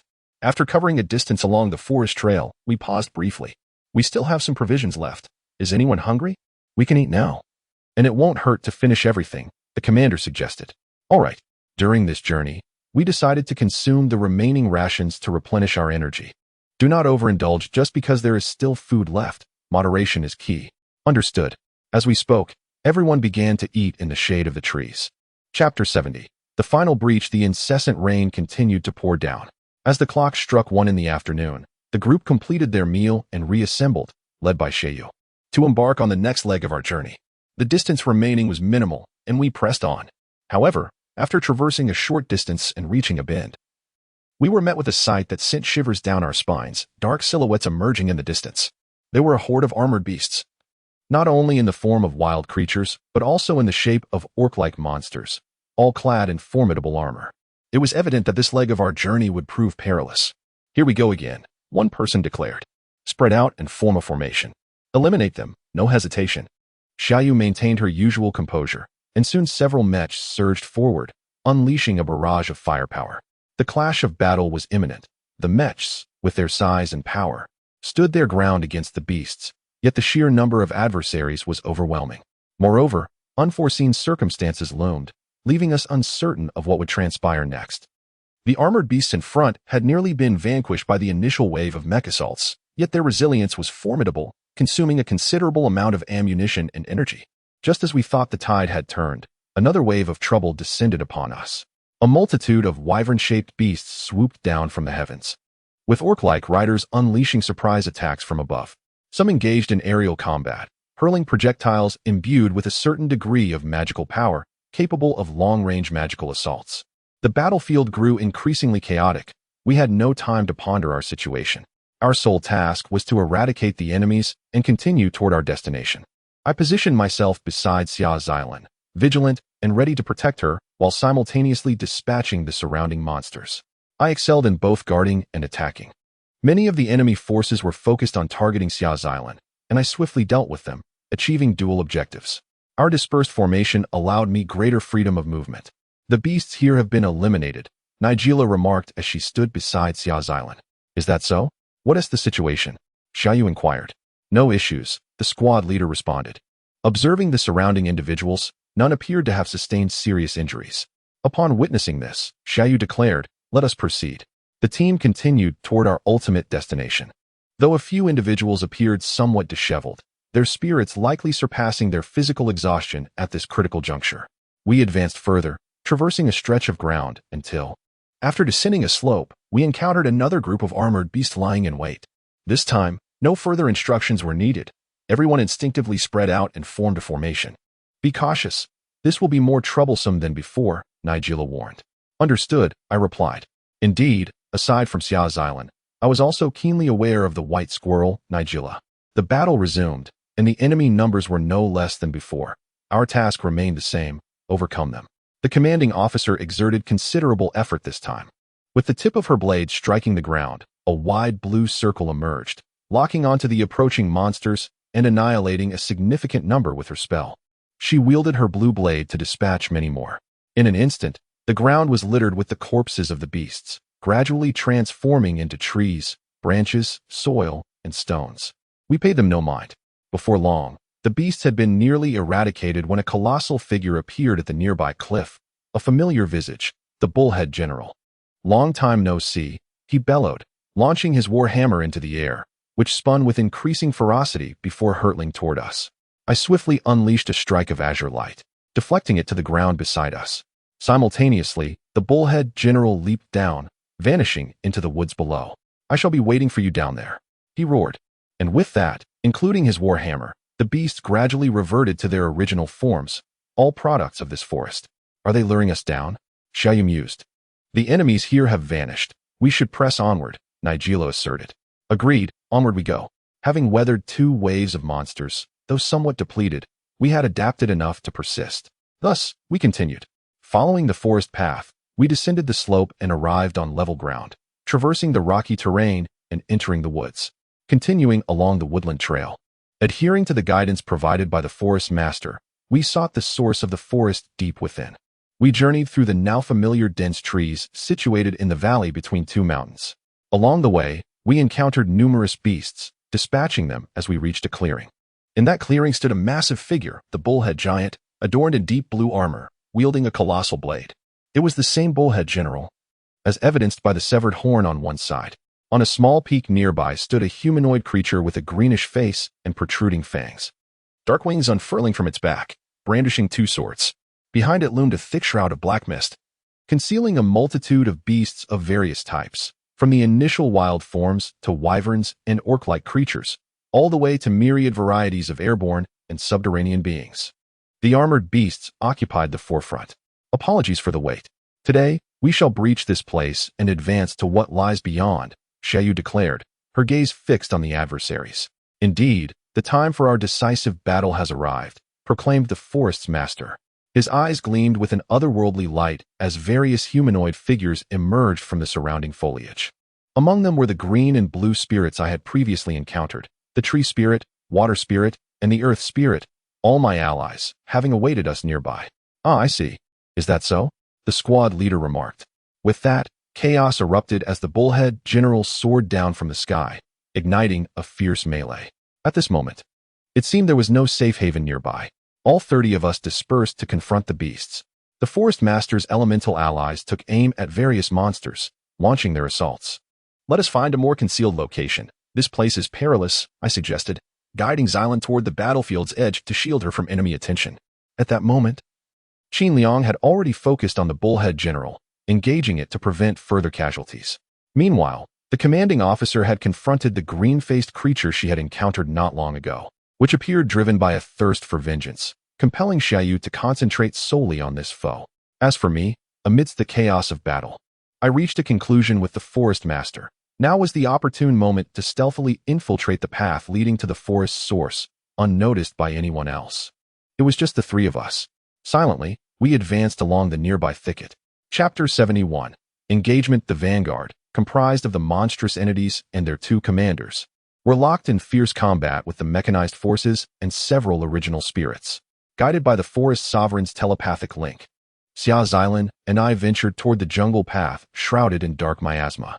We proceeded stealthily, traversing a considerable distance before reaching the black fog-laden woodland, surprisingly undetected by the enemy. Consequently, our only recourse was to press onward. Let us proceed. Indeed, following our brief exchange, I strode forward into the path ahead. We navigated through groves of ebony trees, advancing along the narrow trail. Before long, an edifice resembling a medieval castle loomed into view, constructed entirely of stone. Its purpose remained shrouded in mystery. What is that? I inquired. This is my first time reaching this point in several months. The landscape has undergone a dramatic transformation. That structure was not originally there. It was merely a rocky outcrop, the forest sovereign revealed. Does this signify the presence of the mastermind behind these events? Precisely. I can conceive of no other explanation. Then, where is the fountain of the forest situated? It should be in the vicinity of that building, most likely behind it. Your uncertainty is unsettling. Can you not sense the fountain's precise location? I queried. Regrettably, the pervasive black mist obscures everything in the vicinity, rendering me unable to pinpoint its exact position, the forest sovereign responded. At that moment, activity stirred within the castle. A dark figure emerged from the entrance, soaring through the passageway and into the miasma above the fortress. It was a humanoid monster clad in dark armor, its eyes glowing crimson, wielding a scepter. This figure was all too familiar to the forest sovereign. That is the entity that defeated me. For the past several months, I have been in constant flight because of it. The humanoid monster then directed its scepter toward our location, declaring, Forest Sovereign, to present yourself of your own volition. It is your destiny. Here, I shall eliminate you all. A fiend. Without a doubt, that is a fiend, I proclaimed. Indeed, if we vanquish this entity, we should be able to ascertain the truth. Instantly, the humanoid monster brandished its scepter, and a multitude of dark forms materialized, morphing into various monstrous beasts through the surrounding black mist. We are surrounded. Xia Xylan lamented, surveying the encircling horde. This is indeed problematic, the forest sovereign concurred. As Neza stated, we are at a considerable disadvantage in this situation. But is that truly the case? A red-haired girl, Guanling, was rapidly approaching from behind. Is this the enemy's lair? You were moving too quickly, Guanling exclaimed, her words likely unheard by those ahead. What are you babbling about? Observe your surroundings. The forest sovereign telepath to Guanling. I am aware. Am I not here to assist? Guanling retorted, surprised by the forest sovereign's ability to sense her presence. As she spoke, Guanling began to emanate a scarlet radiance, transforming into a woman adorned in crimson armor with a pair of translucent red wings sprouting from her back. Combat Mode 1. Her words barely left her lips before she ascended into the sky, flapping her translucent wings. 2 multi-barreled guns materialized in her hands. Instantly, the surrounding monsters seemed to focus their attention on the newcomer. A winged dragon lunged forward in pursuit, only to be repelled by the girl's swift kick. Locking onto targets. Exercise caution, everyone. As her words echoed, Guanling's dual pistols glowed brightly, unleashing a barrage of multicolored flames from their muzzles. The dazzling beams of fire rained down like fireworks, striking numerous monsters in the surrounding area. Many were engulfed in flames, collapsing to the ground in charred heaps, while others plummeted from the sky, their bodies scorched beyond recognition. In that instant, the horde surrounding us dwindled considerably, no longer posing an immediate threat of encirclement. Impressive power. But my minions are not so easily defeated, the humanoid monster sneered. While many had fallen, armored beasts remained unscathed. At the monster's command, more creatures materialized, drawing upon the surrounding land, trees, and soil. This is becoming tiresome. Allow me to handle these creatures. What do you say? Guanling offered, glancing in our direction. As I prepared to respond, the black humanoid monster transformed into a streak of dark energy, surging toward us from atop the castle. Appearing before me in the blink of an eye, its scepter clashed against my sword. The impact sent a shockwave rippling outward, causing Xia Xilan and the forest sovereign to stumble backward. So eager to dispose of us, I remarked. Indeed, it is my master's command, the humanoid monster replied. Who is this master? That is information you do not require. With a final clash of scepter and sword, we disengaged, the humanoid monster hovering in midair. At that moment, the forest sovereign telepathed, I must reach the interior of the castle. Can you delay it? I nodded in agreement. The forest sovereign and Xia Xilan then proceeded toward the castle entrance. What? The humanoid monster, observing their movements, attempted to intercept them. But I leapt into the air atop King Hongyan, colliding with it once more. You intend to hinder me? The humanoid monster questioned. Precisely. In response, the humanoid monster emitted a cold snort, unleashing a wave of black mist, its force and corrosive properties bearing down upon me.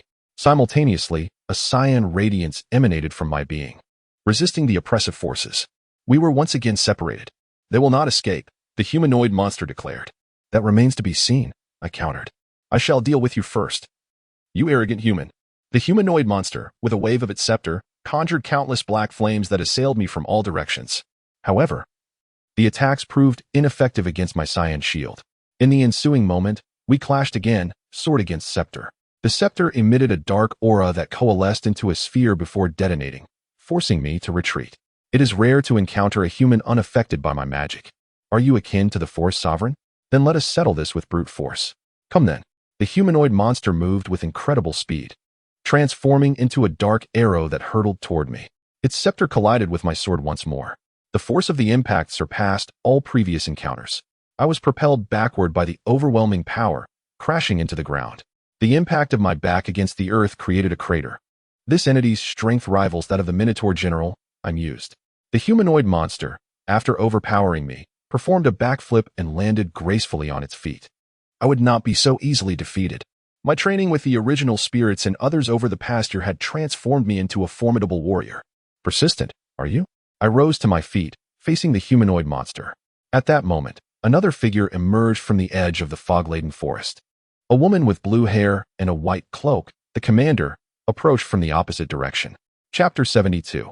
The Castle of Stone. Unbeknownst to me, Shiyue had stepped forward, gazing upon the two figures before her, myself and the monstrous being. She turned to the humanoid creature and inquired, "Are you the one who controls those magical beasts?" The figure clad in black armor responded, "Indeed, that is I. It appears you have managed to vanquish my right-hand minion. That green-faced beast did possess some skill. Yet it foolishly engaged me and met its demise without accomplishing much." I see. The humanoid nodded, already aware that the little demon had been reduced to exquisite shards of crystal, now drifting among the trees. Let me ask you a question. Where are my missing subordinates? Your subordinates? I know their whereabouts. Would you like to see? They're right inside there. The creature gestured toward a castle not far off. Inside there. I have a portion here. Take a look. The humanoid suddenly produced something from the depths of darkness and tossed it toward Shiyue. What it was, a skull, startled her momentarily. You, if I recall correctly, You are the commander of those individuals. It seems you cannot maintain your composure, which suggests you are not as formidable as you claim, the creature remarked with a semblance of amusement. In an instant, thick black mist emanated from the skull, enveloping Xiayue and affecting her form. She was compelled to cast the skull aside, her body succumbing to the influence as she knelt, sword pressed to the ground. Humph, fool. You fell for it. Did you deceive me? At that moment, I approached Xiayue, assessing her condition. Indeed, part of her body had been tainted by the black mist, yet she appeared significantly better than those fully consumed by it. Are you all right, Commander? I asked. I'm managing. I can hold on for a while longer, she replied, rising once more, seemingly resolved to continue assisting us. Is that so? Given your condition, it would be wise to distance yourself and rest away from this creature. You're right. I have a poor match-up with it.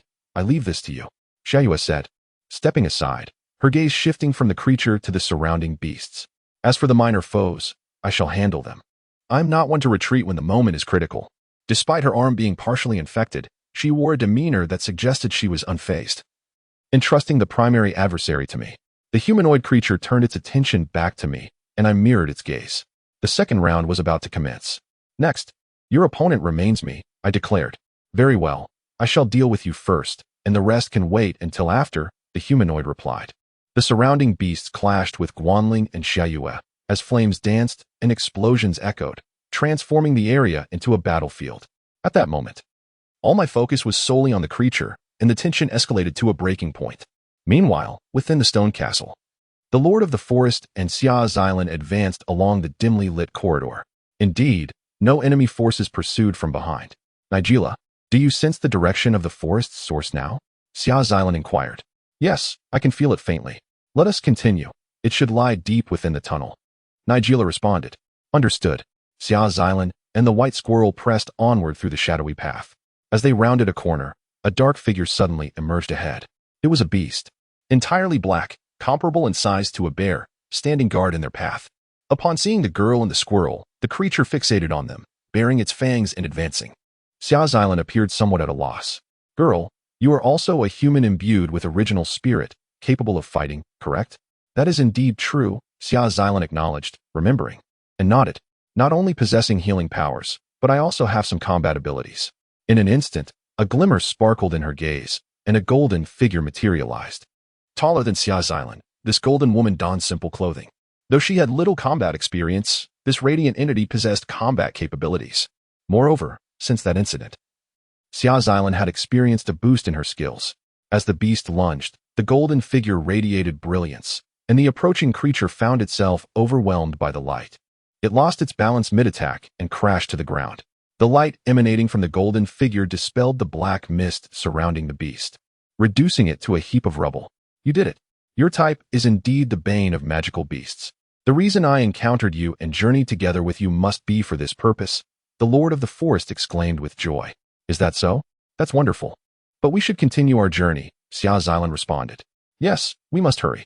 With that, the two continued deeper into the castle, where more beasts awaited them in the further recesses of the tunnel. As they progressed, the beasts emerged from the surrounding black mist, blocking their path from various positions. Their only option was to defeat these creatures to reach the source of the forest. Along the way, Xia Xilan's original spirit had already vanquished numerous beasts with its radiant power. However, the number of beasts was considerable, and her efforts were nearing their limits.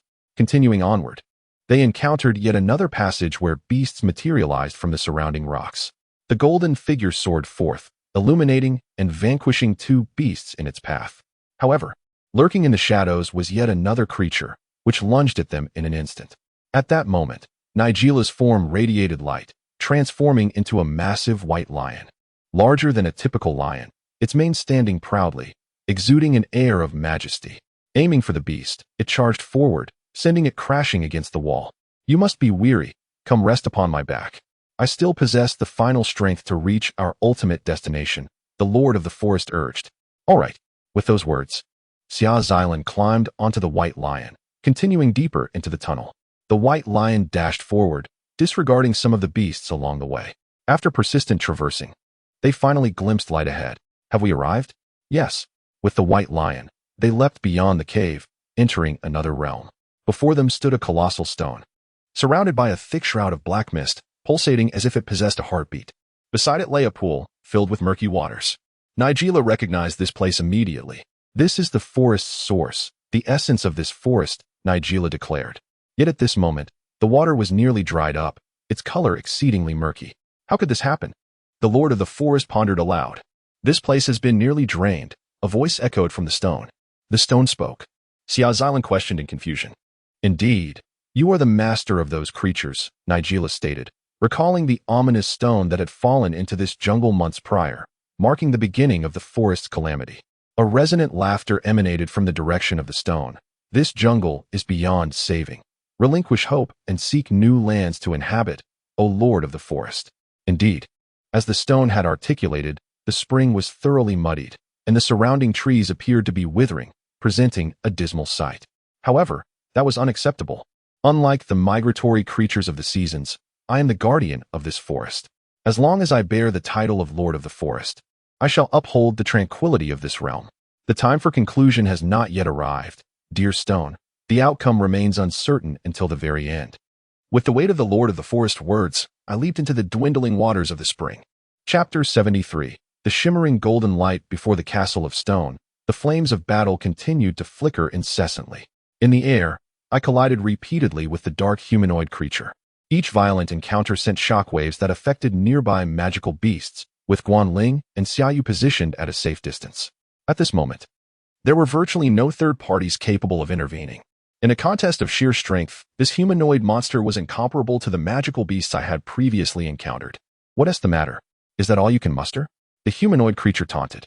Indeed, I found myself at a disadvantage, yet my primary objective was merely to stall it. There was no necessity for a decisive battle. You wish to delay me, I understand, but it is futile, for the source of the forest has already run dry. What are you saying? I do not comprehend. I had no way of knowing how the two individuals venturing into the castle were faring, but from the humanoid creature's words, it was likely they were facing difficulties. With little left to say, the dark humanoid monster surged towards me with astonishing speed, its black armor crashing into me. The impact was formidable, making it challenging to resist. I had yet to exert my full strength. This humanoid creature was indeed the most formidable opponent I had encountered in the past year, necessitating the use of my utmost abilities. As I was struck, I was propelled backward, yet the azure-red clouds beneath my feet prevented me from falling. I then swung my black sword, which gradually began to radiate light. Moments later, like a shell being shed, the black blade erupted in a golden-orange glow, transforming into a brilliant golden hue. This was a deeper technique I had comprehended through my communion with the primordial spirits. What? It shines. The humanoid creature scoffed. No sooner had it spoken than it charged at me again, akin to a black arrow of light, closing the distance in an instant. I countered with my wand, conjuring a sphere of dark energy that detonated upon impact.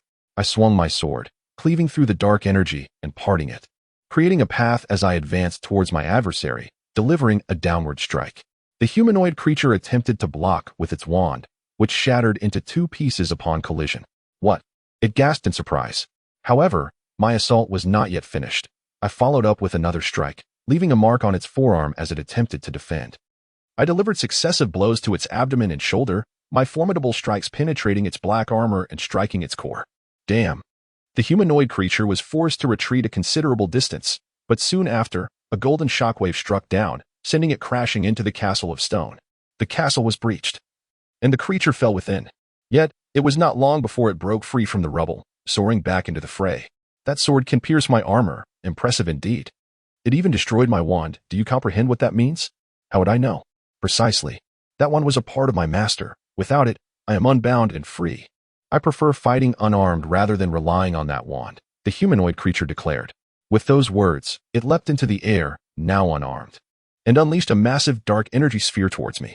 I met it with my sword, and upon impact, the sphere erupted, engulfing our surroundings in a cloud of black mist, obscuring my vision. In the midst of that chaos, the humanoid creature appeared at my side, delivering a kick that I barely blocked. A flurry of punches followed, forcing me to retreat. The glowing sword, revered for its incredible capabilities, allowed me to unleash powers far superior to my previous abilities. Even armor that once seemed impenetrable was now breached. This was a unique state, demanding more stamina than before and carrying inherent risks. There were no guarantees my strength would increase. Yet, at this juncture, I had no choice but to press on. My sword had become an extension of myself, and my adaptability to the current situation was rapidly improving. In an instant, facing the approaching dark humanoid creature, I unleashed a slice of sword light, the golden-orange blade cutting through the air toward it. The creature could not evade. It raised its hands in defense, only to be launched backward by the force of my strike, carving a path through the castle structure. Once more, the humanoid monster tumbled within. However, it emerged from the debris, seemingly unscathed, standing beside a mound of rubble. I noticed a mist swirling around its armor, gradually healing its previous wounds. "You cannot defeat me," it proclaimed. The dark figure radiated an intense aura, a harbinger of dread, its latent power yet to be unleashed. "Is that so?" There was little left to say. And with that, we commenced the next round. This time, we descended to the ground, facing each other head-on. Its attacks were relentless and formidable. A single punch could leave a crater in the ground. This was a creature beyond the imagination of ordinary beings. Within its massive frame, one could only wonder what strength lay hidden, or if appearances were merely deceptive. Regardless of the outcome, I was determined to fight. We exchanged blows, and as time passed, I found myself exhausting my energy, repeatedly inflicting damage upon its armored form. I too endured significant punishment. The fierce impacts challenged even my ironclad body, which was at its limits. The sounds of battle echoed in the air, near the forest springs behind the castle of stone. Xia Xilan could indeed feel the intensity of the ongoing conflict. Moments earlier, the forest guardian had leaped into the soon-to-be-dried springs and had yet to resurface. The shockwaves from the battle were causing significant damage to the castle, with several passages beginning to collapse. The situation had become exceedingly perilous, though it had already been dangerous.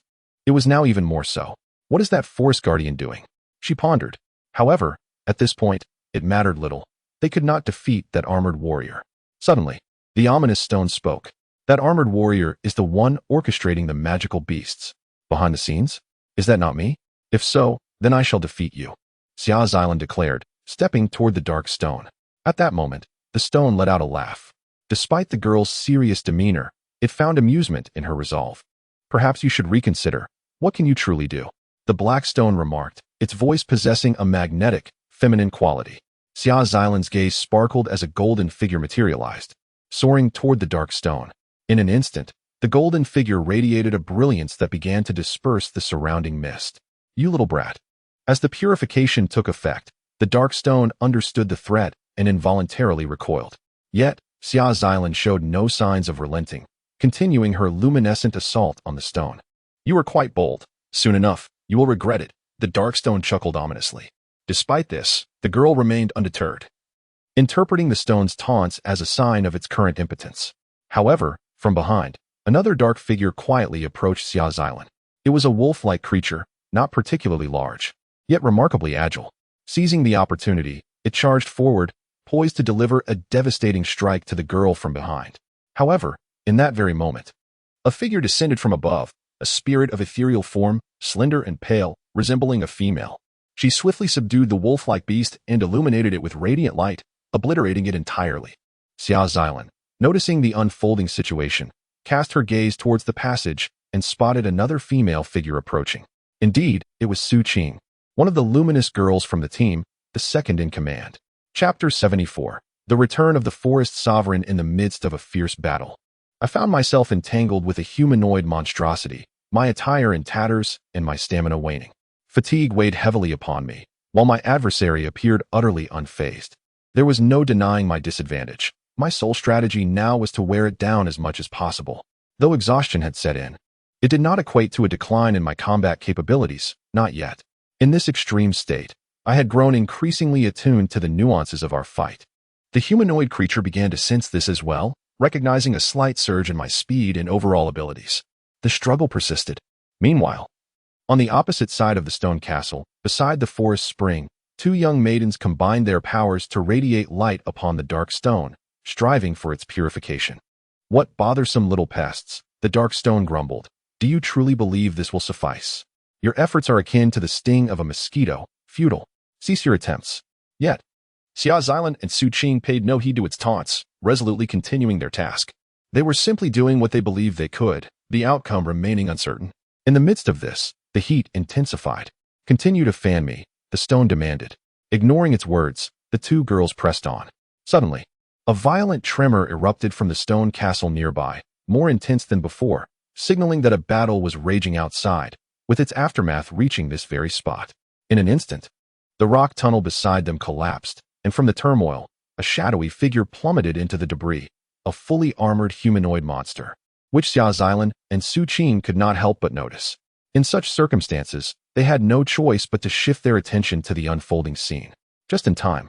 The black-armored warrior Bojiek has arrived to rid me of these pesky mosquitoes, the dark stone proclaimed loudly. The humanoid creature, gradually rising from the rubble, glanced toward the dark stone before turning its gaze skyward, where a man clad in a school uniform lingered. Master, eliminating that man is the immediate priority. Please endure a little longer, Bojiek suggested. As it spoke, it soared into the air. The dark stone protested, "What nonsense is this? Do you not heed my commands? That wand is destroyed. How unfortunate, dealing with such a dim-witted creature." Hearing this, Xia Xilan and Su Qing felt a momentary sense of relief.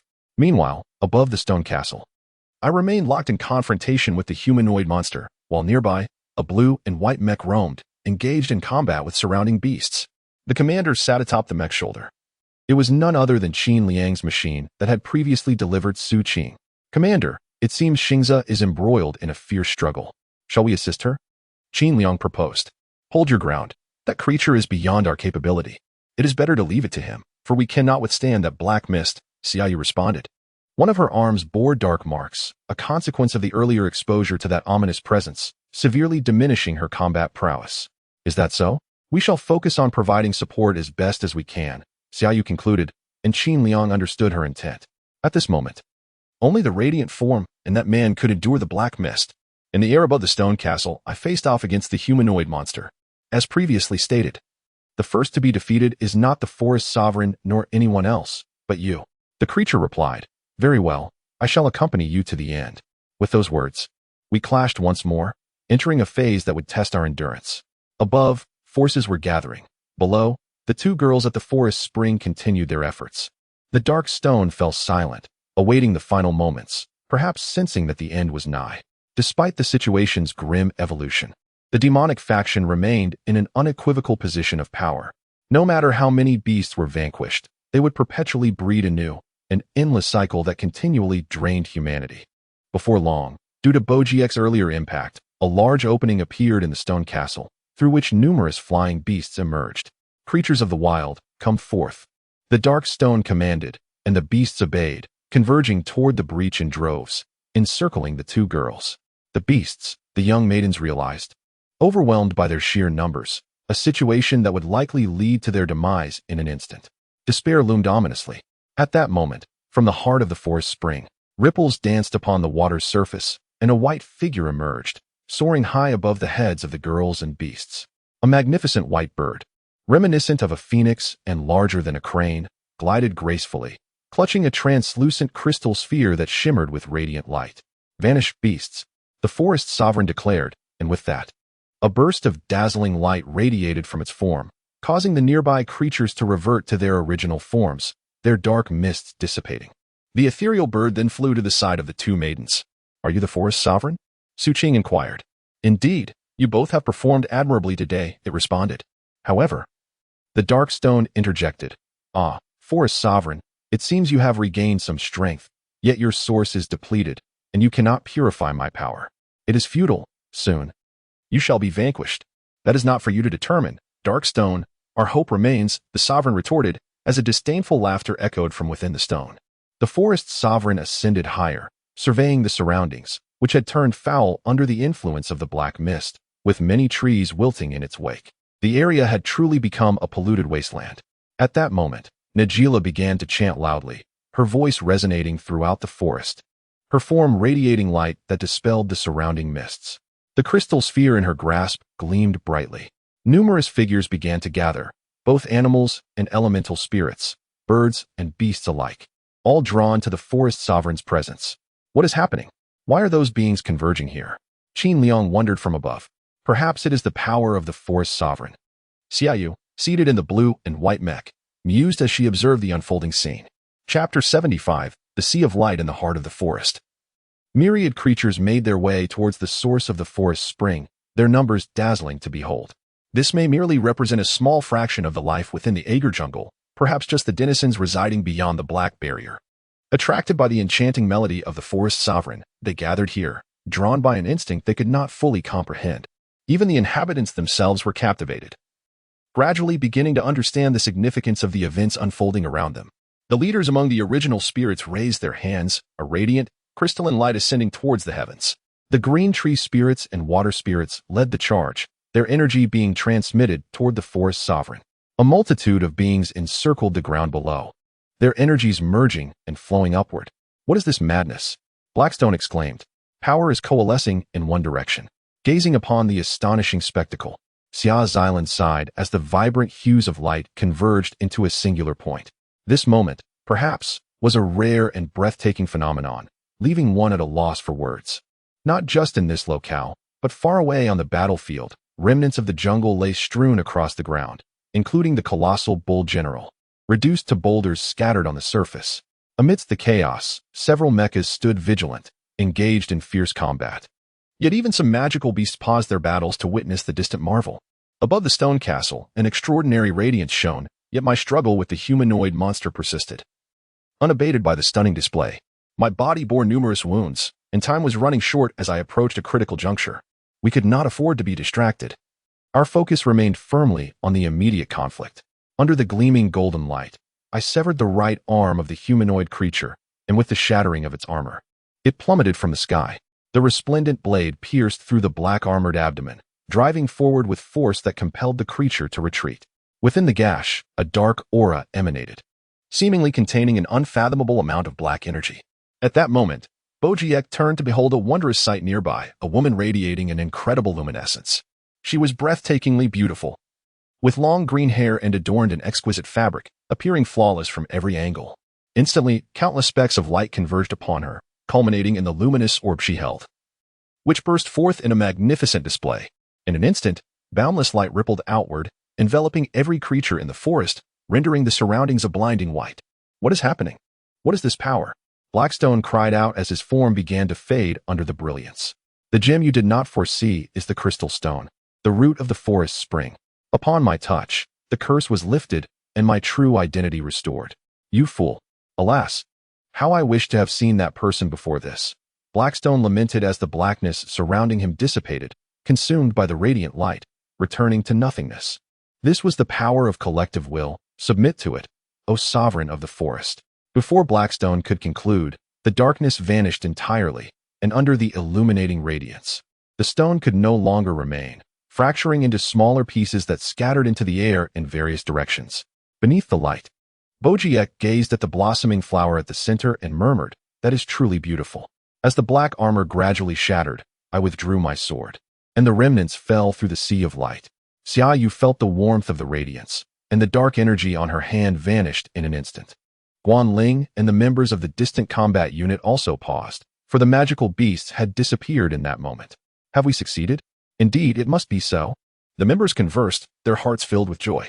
As the light flourished, I sensed the conclusion drawing near. I sheathed my sword and gradually closed my eyes, embracing the sublime illumination. Moments later, the light began to dissipate. The setting sun's glow bathed the surroundings, and the black barrier that had encompassed us vanished. The magical beasts that had once roamed near the stone castle returned to their rightful place in the forest, restored. Everything has returned to its original state.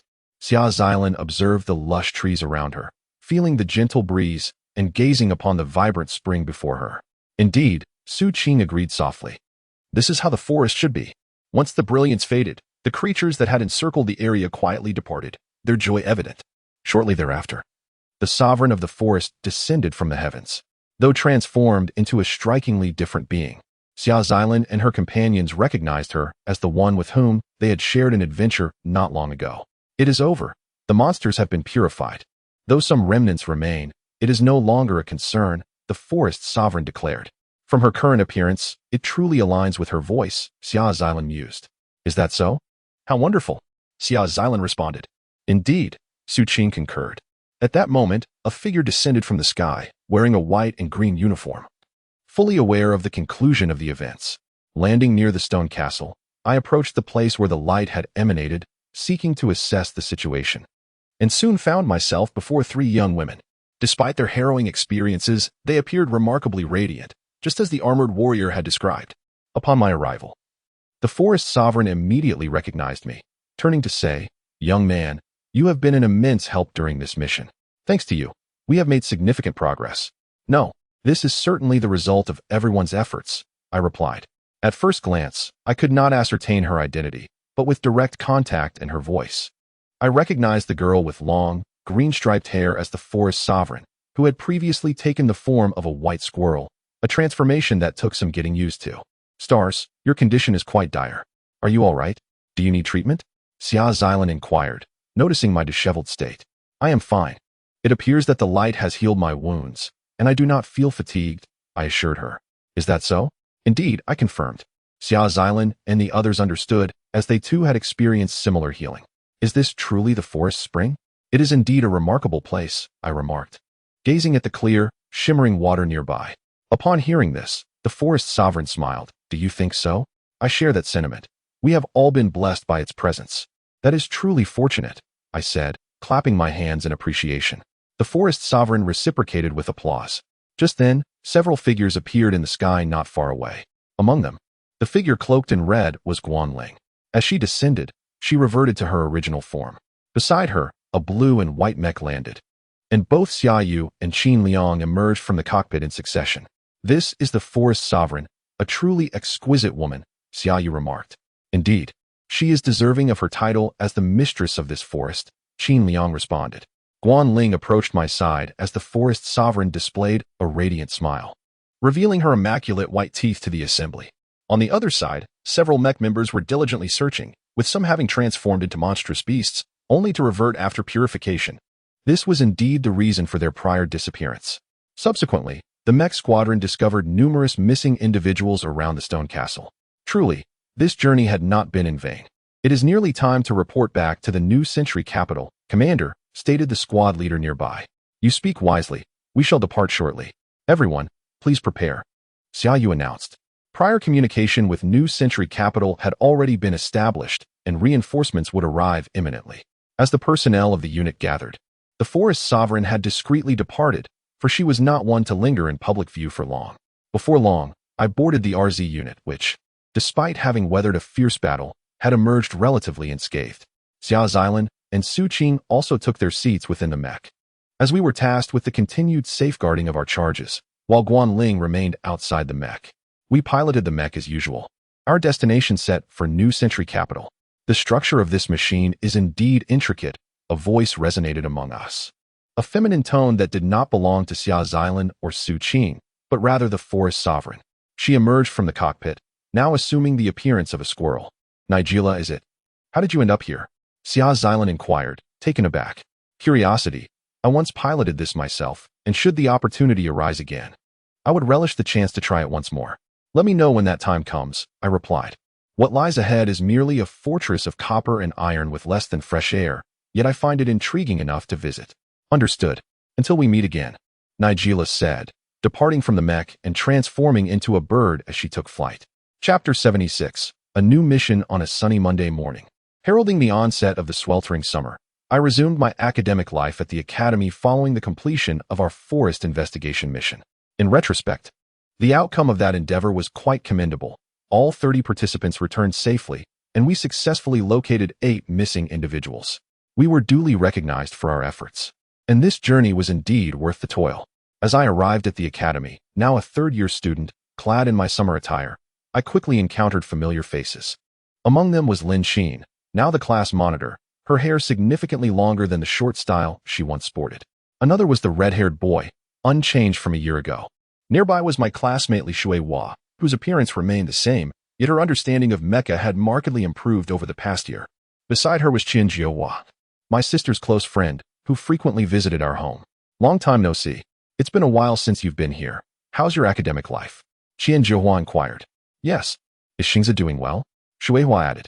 I candidly admitted, I haven't given much thought to such matters. My grades have always been mediocre. I'm not one to skip classes for a month without consequences. As for my future, I haven't contemplated it much either, but since I have my driving license, remaining here shouldn't pose a problem.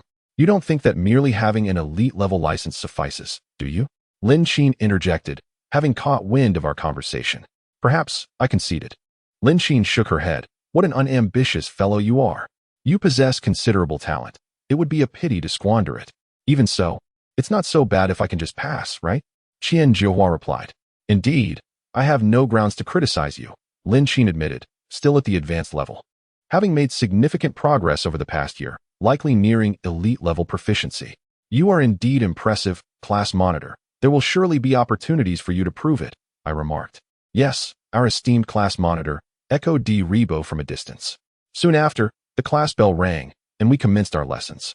The day proceeded, as usual, until noon, when I was summoned by a senior academy official to discuss recent developments. I found myself in the upper conference room, a place I had come to recognize as a venue for deliberating various missions.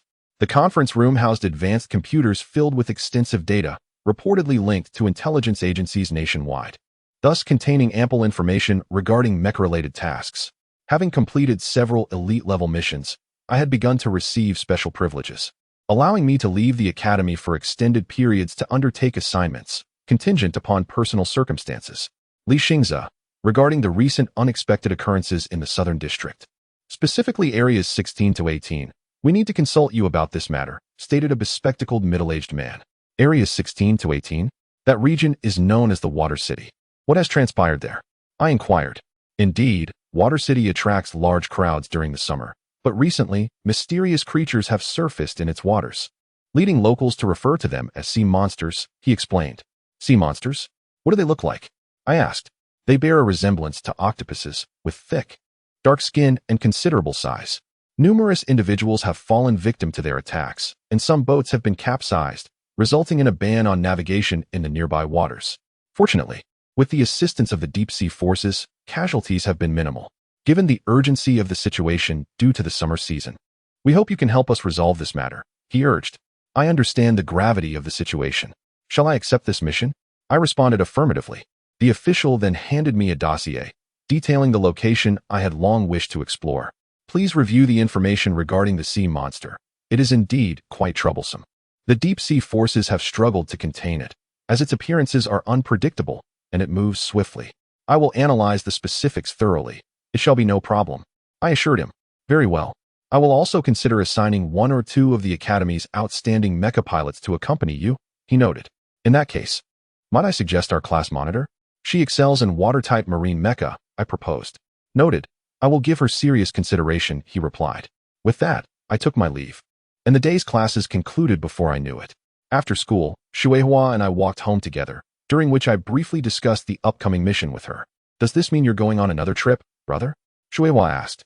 Yes, it's in the New Century City, also known as Water City. Have you decided on the departure time? I replied. Not yet, but I hear the situation is quite urgent due to the summer crowds. They might reach a conclusion by tomorrow, I explained. Wow, that is fast. You just returned. I wish I could go with you, Shueihua expressed. That depends on the Academy's arrangements. I doubt it will be possible, I remarked. As we continued our journey home, we entered to find Lan Yu already back, having occasionally returned earlier due to changes in school hours. You're back, she called, heading towards the kitchen. Yes, Shueihua replied. We nodded in acknowledgement and proceeded into the house. After preparing dinner, we gathered around the table, where I shared details about the mission with my two sisters. Really?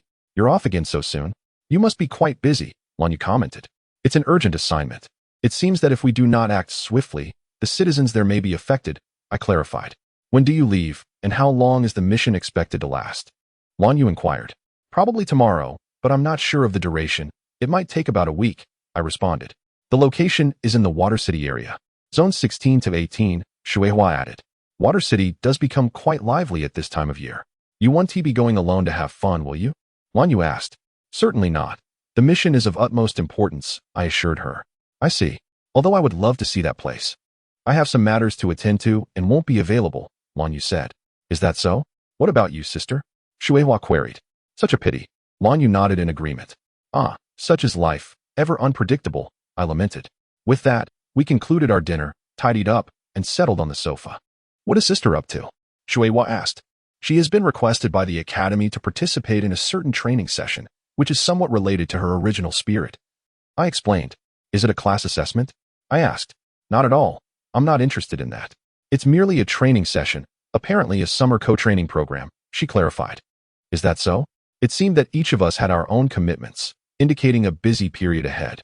In response to this, I quietly awaited the unfolding of events. And when night fell, I received a notification from the Academy's email. From the content of the notification, one thing could be confirmed. My task was set to commence the following day. Chapter 77. Journey to the City of Water the following day. I arrived at the conference room where we were to convene before embarking on our mission. At this moment, besides myself, there were 2 others present, members who would join me on this task. One was Lin Xin from our class, and the other was Qin Liang, both of whom I recognized. I found no surprise in their presence. It was a natural outcome. Thus, our mission to the City of Water commenced, and preparations for departure were underway. May you all complete this task safely and successfully, a superior announced, to which we nodded in agreement.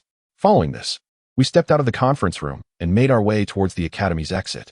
As we walked to the school gate, Lin Xin remarked, "It's quite rare for me to be involved in a mission like this, so let us give it our best." "Indeed. It's remarkable that the 3 of us are gathered here," Qin Liang added. "Let us go," I replied, and we proceeded along the mecha tunnel adjacent to the Academy, with plans to board a mecha that would take us to the designated area of the City of Water. Although this city is situated within the new century metropolis, it is quite distant from our current location due to the vastness of the urban landscape. Having perused relevant materials the previous day, I learned about the creature dubbed the sea monster. It is described as entirely black and is said to possess many inexplicable abilities, having been sighted 3 times in various maritime regions of the City of Water. "Yes, I've read about it too," Qin Liang replied. "The specifics of its capabilities remain elusive, and given the extensive maritime expanse of the City of Water, our task may prove to be quite challenging." Lin Xin noted, "The 16th to 18th regions are located right by the sea, with the 18th being an island separated by a stretch of water." "Precisely. It would be more efficient for us to split up and search," I suggested. "Xingza has a point. The 16th and 17th regions are interconnected, while the 18th is indeed an island," Qin Liang concurred. "This means we can each cover a different area and coordinate with the personnel there, correct?" "That sounds about right. But in case we encounter the sea monster, it would be prudent to minimize solo actions," I advised, having assessed that the creature appeared to be far from an easily manageable adversary. "That is indeed a concern, especially for you, Lin Xin. Being a female, encountering the sea monster alone could pose a significant risk," Qin Liang remarked. Lin Xin, not overly pleased by this, retorted, "Wait a moment. I am a marine type. What danger could I possibly face? You should be more worried about yourselves." "True enough, compared to the sea monster, our class leader is far more formidable," I chimed in. "Is that so? You have a point. I apologize for my oversight," Qin Liang conceded. "Given this, let us proceed with our plan. I will head to the 18th region, while you 2 will take the 16th and 17th regions. If anything arises, we will communicate or reach out to the mecha security team in that area," I stated. "Sounds good," Lin Xin agreed. "Me too," Qin Liang affirmed, and he continued, "The distance from the 18th region to the 16th and 17th is not too far, so Xingza must exercise caution. Don't worry, I have my own means of self-defense. You both just focus on your tasks," I reassured them. After much discussion, we reached a consensus. I would venture to the 18th region, Lin Xin to the 17th, and Qin Liang to the 16th, each responsible for our respective areas. After a flight of some duration, our mecha landed in the 16th region of the South District, above the City of Water. We disembarked at a nearby mecha docking site. As I surveyed the surroundings, I noticed numerous small wooden houses, trees, and the bustling waters filled with people. Dressed in summer attire, tourists flocked to this picturesque destination, renowned for its unique attributes within the new century metropolis. The airways were laced with tunnels, showcasing mecha performances and beach volleyball. Most importantly, this location is celebrated for its scenic beauty, making it a favored spot for travelers, especially during the summer. Gazing at the deep blue sea from atop a building, I prepared to commence our mission. "It's truly beautiful here, and the air is refreshingly clean," Qin Liang remarked. "Indeed. I once resided here for a time several years ago," Lin Xin commented, her sun-kissed skin a testament to her time spent in this locale. "Let us initiate our tasks and head to our respective areas," I suggested. "Remember to contact the mecha security teams in each area first." "I'll be off," Qin Liang agreed, walking in a different direction. "I'm heading to the 17th region," Lin Xin announced. "I'll be going to the 18th region, which seems to require taking a boat." "Farewell for now," I said, making my way toward the dock for the boat ride. After this exchange, we dispersed in different directions, each pursuing our own paths. Upon contacting the marine-type mecha security team in the 18th region, I received no updates regarding the sea monster's sightings. After strolling through the streets, I queued to purchase a ticket for the boat to the 18th region and board it. With no immediate concerns, I decided to relish the summer scenery. On board, I observed numerous individuals donning Hawaiian shirts and women adorned with floral garlands, many of whom appeared to be vacationing. Suddenly, a vendor approached, asking, "May I assist you with anything?" The vendor displayed various items, including cold beverages and sunglasses. I purchased a drink and a pair of sunglasses, perhaps influenced by the sweltering summer heat. Sipping my chilled drink, I awaited our arrival at the 18th region. After some time, the boat reached the dock, and passengers disembarked one after another, myself included. I removed the sunglasses, realizing they were indeed unnecessary. "Are you here for a vacation?" A nearby tour guide inquired. "Not quite. I'm here to attend to some matters, and I'll discuss sightseeing afterward." I swiftly declined her offer. I then proceeded along the sandy coastal path, contemplating my investigation. There had been previous sightings of the sea monster in these waters. With little expectation, I wandered the vicinity, treating it as an exploration while keeping my focus away from the mecha security team's affairs for the time being. I resolved to observe the surroundings before making any further decisions. Chapter 78. Encounter. The southern coast truly stretches wide, and having lingered here for an afternoon, I navigated my mech across the surface of the water, a gift from the Guardian Squad. My mission was to survey the nearby maritime expanse from above. This mech possessed limited flight capabilities and the ability to submerge, characteristic of the oceanic mechs in this region.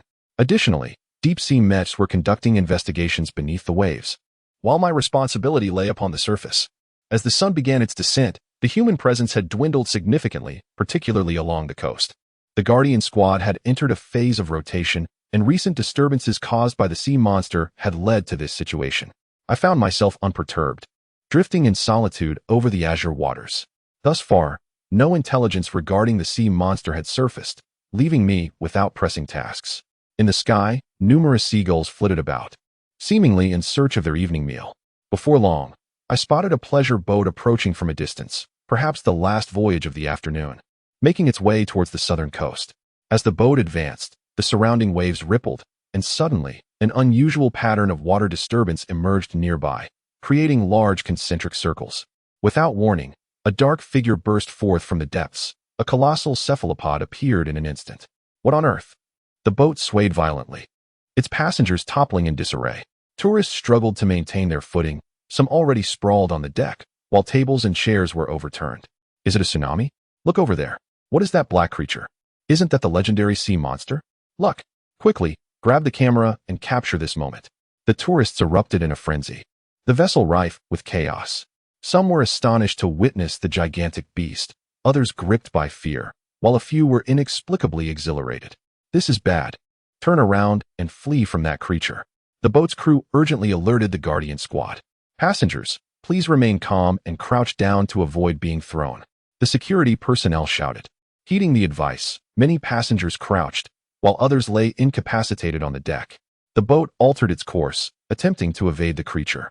Yet, the massive cephalopod had taken notice, pursuing the vessel with alarming speed, over 3 times that of the boat, and soon positioned itself directly in front of it.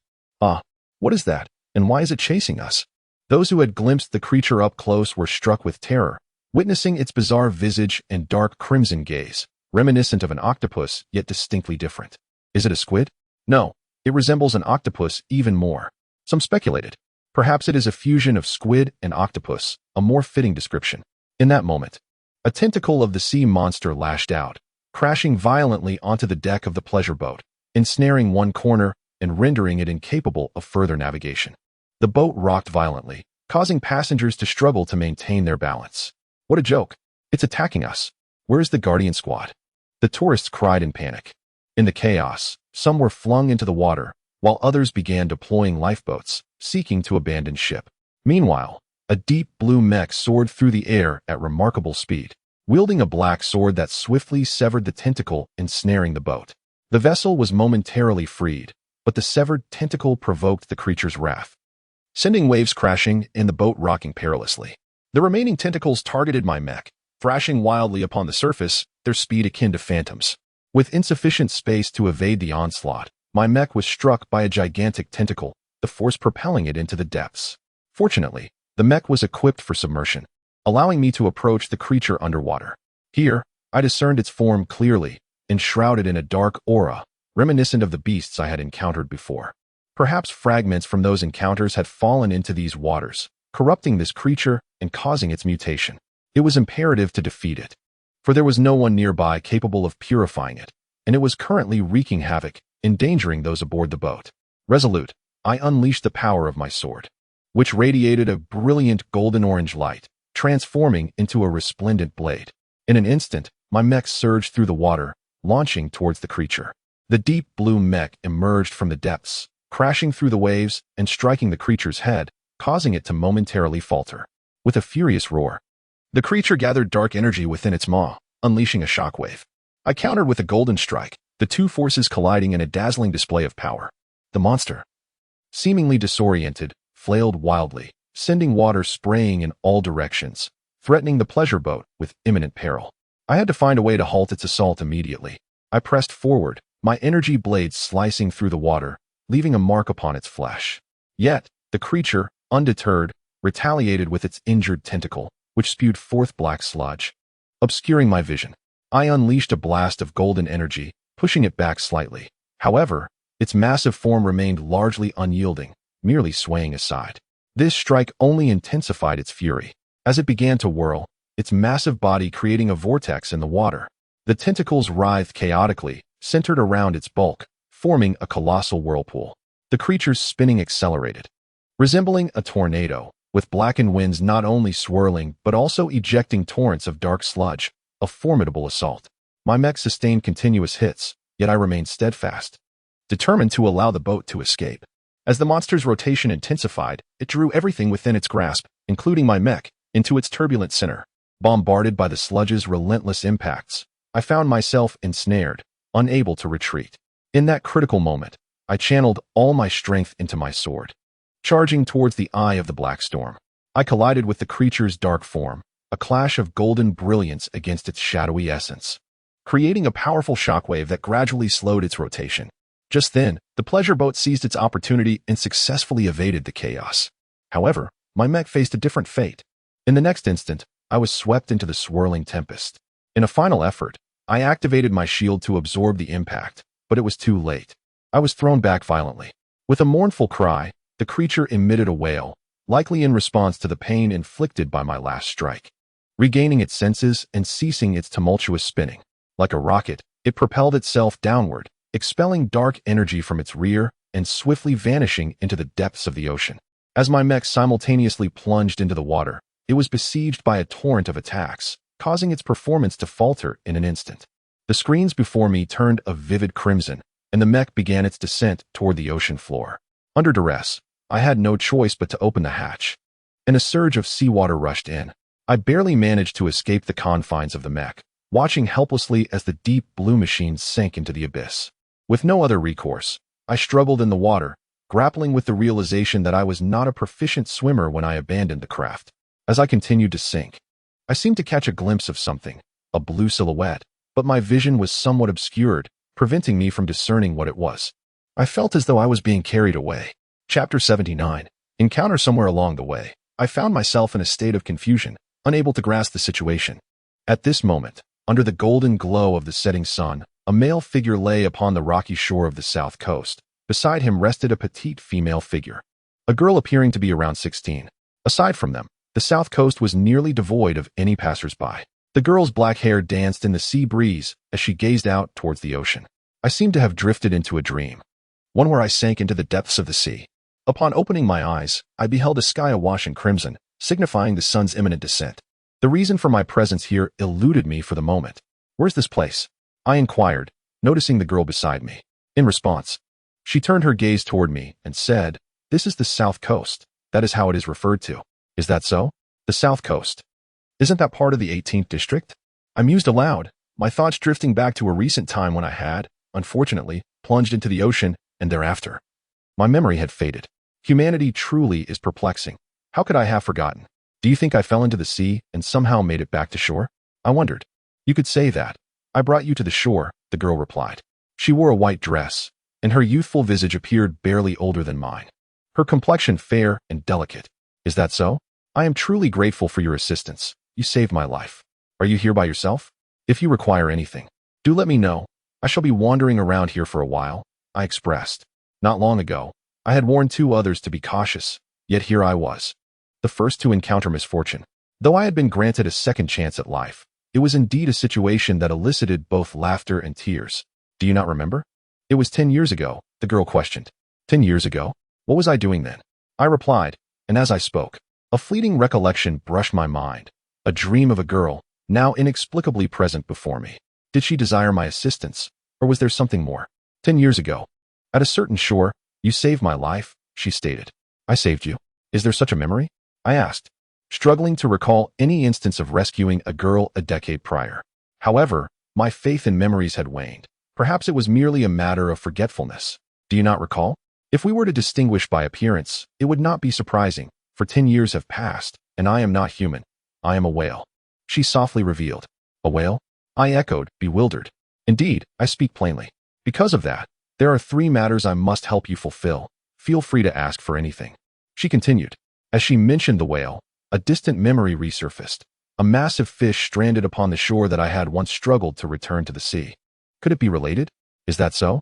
Truly remarkable. You are not human, I mused. Indeed. And as for the 3 matters, you have already repaid a debt for what I did for you before, so that need not concern you, I remarked. You saved my life. It is only right. The girl insisted. 3 matters, she reiterated. 3. Are you implying that my previous act only counts as 1? I inquired. Not even that. It was my choice, she clarified. Her words struck me as generous, yet they left me feeling somewhat perplexed. Are those 3 matters absolutely necessary for you? I queried. Yes, she affirmed. After exchanging a few words, I found it difficult to refuse her.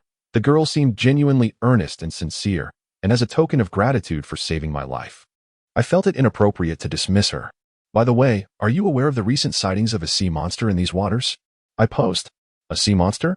What kind of creature is it? She asked. It resembles a colossal octopus, entirely black, I replied. I believe I saw something akin to that on my way here. What has happened with that creature? She inquired. Recently, in the Water City region, there have been frequent incidents of sea monster attacks. We are considering measures to ensure it vacates the area. How might we persuade it to leave? I explained. Is the first task simply to prevent that creature from causing further disturbances here? She asked. Yes, if we can achieve that, it would suffice, I confirmed. Very well. I understand. With that, the girl stood up and produced a pair of sunglasses, asking, Are these yours? I recognized the familiar sunglasses. Likely lost at some point. They seem to be mine, but I no longer require them. Understood, then I shall borrow them for the time being. With that, she donned the sunglasses. By the way, what is your name? I inquired of the girl now wearing the shades. Lan Xian, that is my name, she replied. I am Li Xingza. I look forward to your guidance in the days ahead, I responded. We then proceeded towards the other side of the south coast, aiming to leave the shoreline and venture into the city. Following that, I contacted the Mech Guardian Corps of the 18th District. They informed me that although there had been prior incidents involving sea monster attacks, there had been no significant injuries to personnel. Only some vessels had sustained damage requiring temporary repairs. I relayed the circumstances to the Guardians, noting that my mecha had also been involved in assisting one of the vessels. They accepted the explanation graciously, and thereafter, no further mishaps occurred. Additionally, I communicated with Qin Liang and Lin Qin, updating them on the situation. We then decided to arrange a brief meeting for the evening. During this time, Lan Xian appeared to have ample free time, so she accompanied me towards a nearby tea house in the town of the 18th District, where there was no need to cross the sea, as Qin Liang and Lin Qin would be coming to us. At precisely 6:30 in the evening, we arrived at the tea house, coinciding perfectly with our arranged time. Upon entering, I quickly spotted 2 familiar figures seated within, Lin Qin and Qin Liang, who awaited my arrival. Noticing them, I approached and took my seat, with Lan Xian following suit beside me. Xingza, it seems you encountered something this afternoon. There are several matters I wish to discuss with you. However, I must apologize. Who is this young lady accompanying you? Qin Liang inquired. Could she be a tour guide? She appears rather young. It seems there have been others like her around here, working at such a young age due to financial constraints, Lin Qin observed, glancing at the girl beside me in sunglasses. No, she is not a tour guide. You might consider her more as a new assistant, I clarified. Qin Liang and Lin Qin exchanged glances, but chose not to pursue the matter further. Very well. Let us proceed to the main topic, Lin Qin suggested. I then briefly recounted the encounter with the sea monster and the related incident involving an attack on a vessel in the South Sea. I conveyed the unfortunate details of being cast into the water, a regrettable turn of events.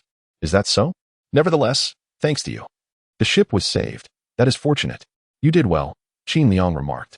Indeed, as a newcomer to maritime affairs, it was a commendable effort, I acknowledged. Lin Qin smiled lightly in agreement, summarizing the unexpected incident we had previously encountered.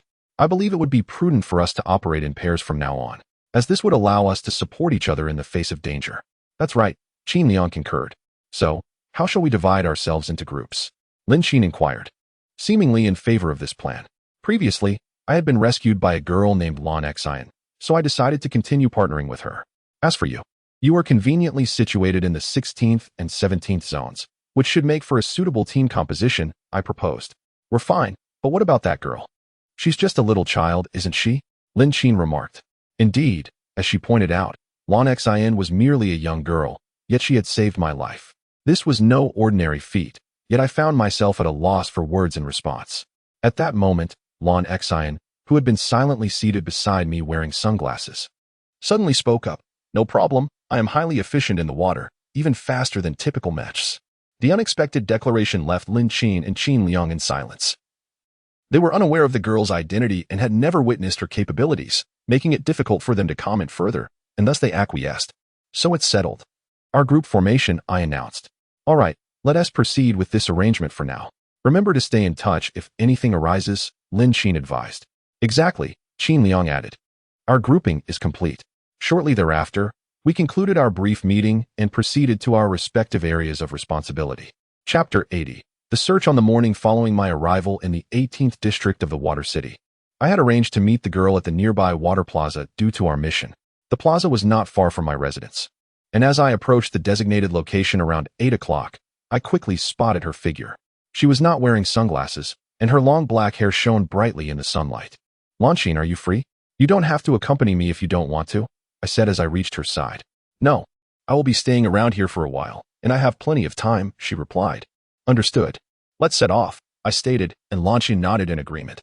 Our plan was to head towards the southern coast, and it seemed that most of our time would be spent wandering near the South Sea. As we traversed the small island, reminiscent of a water metropolis, we had not yet reached the coastline, but numerous streams of seawater surrounded us, characteristic of this area. We continued onward, crossing street after street until we finally arrived at the south coast. The sky was clear and radiant, embodying the essence of a splendid summer day. Although we had arrived early, we could see a few people scattered around, engaging in leisurely activities. According to regulations, the morning departure time commenced at 8 o'clock, coinciding with the operational hours of the Oceanic Mech Battalion, marking the start of our mission. We began to stroll near the beach, aware that the proximity to the sea increased our chances of encountering the sea monster, as this area of the south coast was known for higher sightings. As we walked, we beheld the vast expanse of the azure sea and the limitless sky, a sight that truly evoked a sense of infinity. The ocean was immense, and finding that creature would prove to be a formidable challenge. We could only trust in the course of events. Does Lin Qin possess any special abilities to locate the sea monster? I inquired. No, but I can sense it. I have a sensing ability, Lin Qin responded. How extensive is that sensing range? I asked, noting that I too had similar capabilities. Lin Qin gestured with her hand, forming a circular shape, about a radius of 1.5 kilometers. That's quite expansive, I remarked. Within that radius, she could detect the presence of the creature. With such formidable sensing abilities, searching for its whereabouts seemed considerably less daunting. I will find it, Lin Qin asserted confidently, indicating her ears, which seemed to be the source of her perception. As we continued along the south coast, we expected that any incidents involving the Mech Guard would reach us through communication. We were likely engaged in a task akin to theirs. Judging by the mission's difficulty, it didn't seem overly challenging, being the second day. I had planned to incorporate it into my daily training. We proceeded calmly, the morning unfolding peacefully. By noon, we settled in a resting area by the sea, intending to take a brief respite while enjoying the local icy beverages. Up to that point, we had found no leads, and neither had the Oceanic Mech Battalion. It appeared that locating the creature would not be as simple as anticipated. During lunchtime, we watched a large-screen television, passing time until 1 o'clock in the afternoon. When we commenced a new leg of our journey, It seemed likely that we would traverse the entirety of the south coast that day. Shall we continue along the coastline this afternoon? I asked. Yes, Longines affirmed. Our plans aligned seamlessly, and as expected, the afternoon itinerary involved further exploration along the coast. We set off once more, and Longines donned a hat to shield herself from the scorching sun, as the heat was intense and could lead to whales stranding themselves. Are you feeling too warm? I queried during our walk. I'm fine. I'm gradually acclimating, Longines replied. Really? Don't push yourself too hard, I cautioned. After our exchange, we resumed our journey along the expansive shoreline, uncertain of when we might encounter our target. We could only press on. As the day progressed, we ultimately concluded our travels without any discoveries. The sea monster remained elusive. By evening, we had traversed the south coast, yet we found no trace of the creature. Nor had the Mech battalion. See you tomorrow, Longines said, sipping her cold drink as she departed. I headed towards a wooden cabin in the nearby area to rest temporarily. I planned to conduct some patrols that night, as there were records of the sea monster appearing after dark. Thus concluded our day's endeavors. The following day, having completed our circuit of the south coast, we decided to turn our attention to the north coast. At 8 o'clock, we reconvened at the water plaza. Are we heading to the north coast today? I inquired. Yes, let's widen our search area, Longines nodded. And so, we embarked on the journey around the other half of the island. The north coast was the opposite side of the 18th district, and should we succeed, we would have effectively circumnavigated the entire area. We commenced our expedition, maintaining communication with the other two groups as we walked. The scenery of the north coast differed from the south, yet we merely passed through without lingering. Thus, we spent the day completing our circuit of the north coast, successfully encircling the small island, albeit without any results. On the afternoon of the third day, Longines and I found ourselves on the central street of the Water City's 18th district, once again following a different route in our continued search for the sea monster. As evening approached, around 7:30, we stood on the main avenue near the coast. Suddenly, Longines' head perked up, displaying a reaction unlike before. I found it. It's not far out in the sea, she exclaimed. Really? How do we get there? I asked, for I had not noticed any signs of activity nor sensed the creature's presence. Let's head that way, Longines responded, sprinting ahead with remarkable speed. I quickly matched her pace.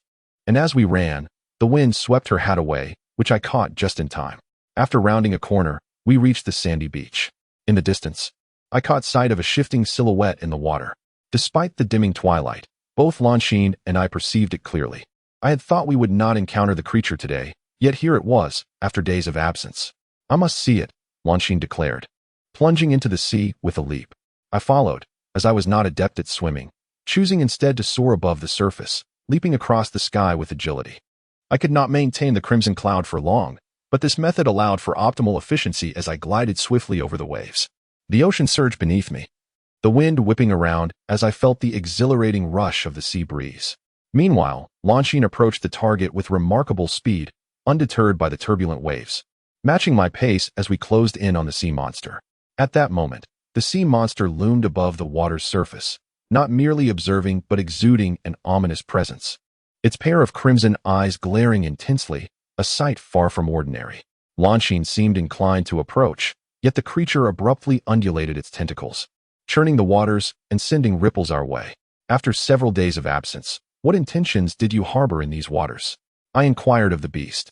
Upon hearing my voice, the creature stirred, directing its gaze toward me. Upon spotting my diminutive figure, it let out a fearsome roar and lunged forward, compelling me to instinctively retreat.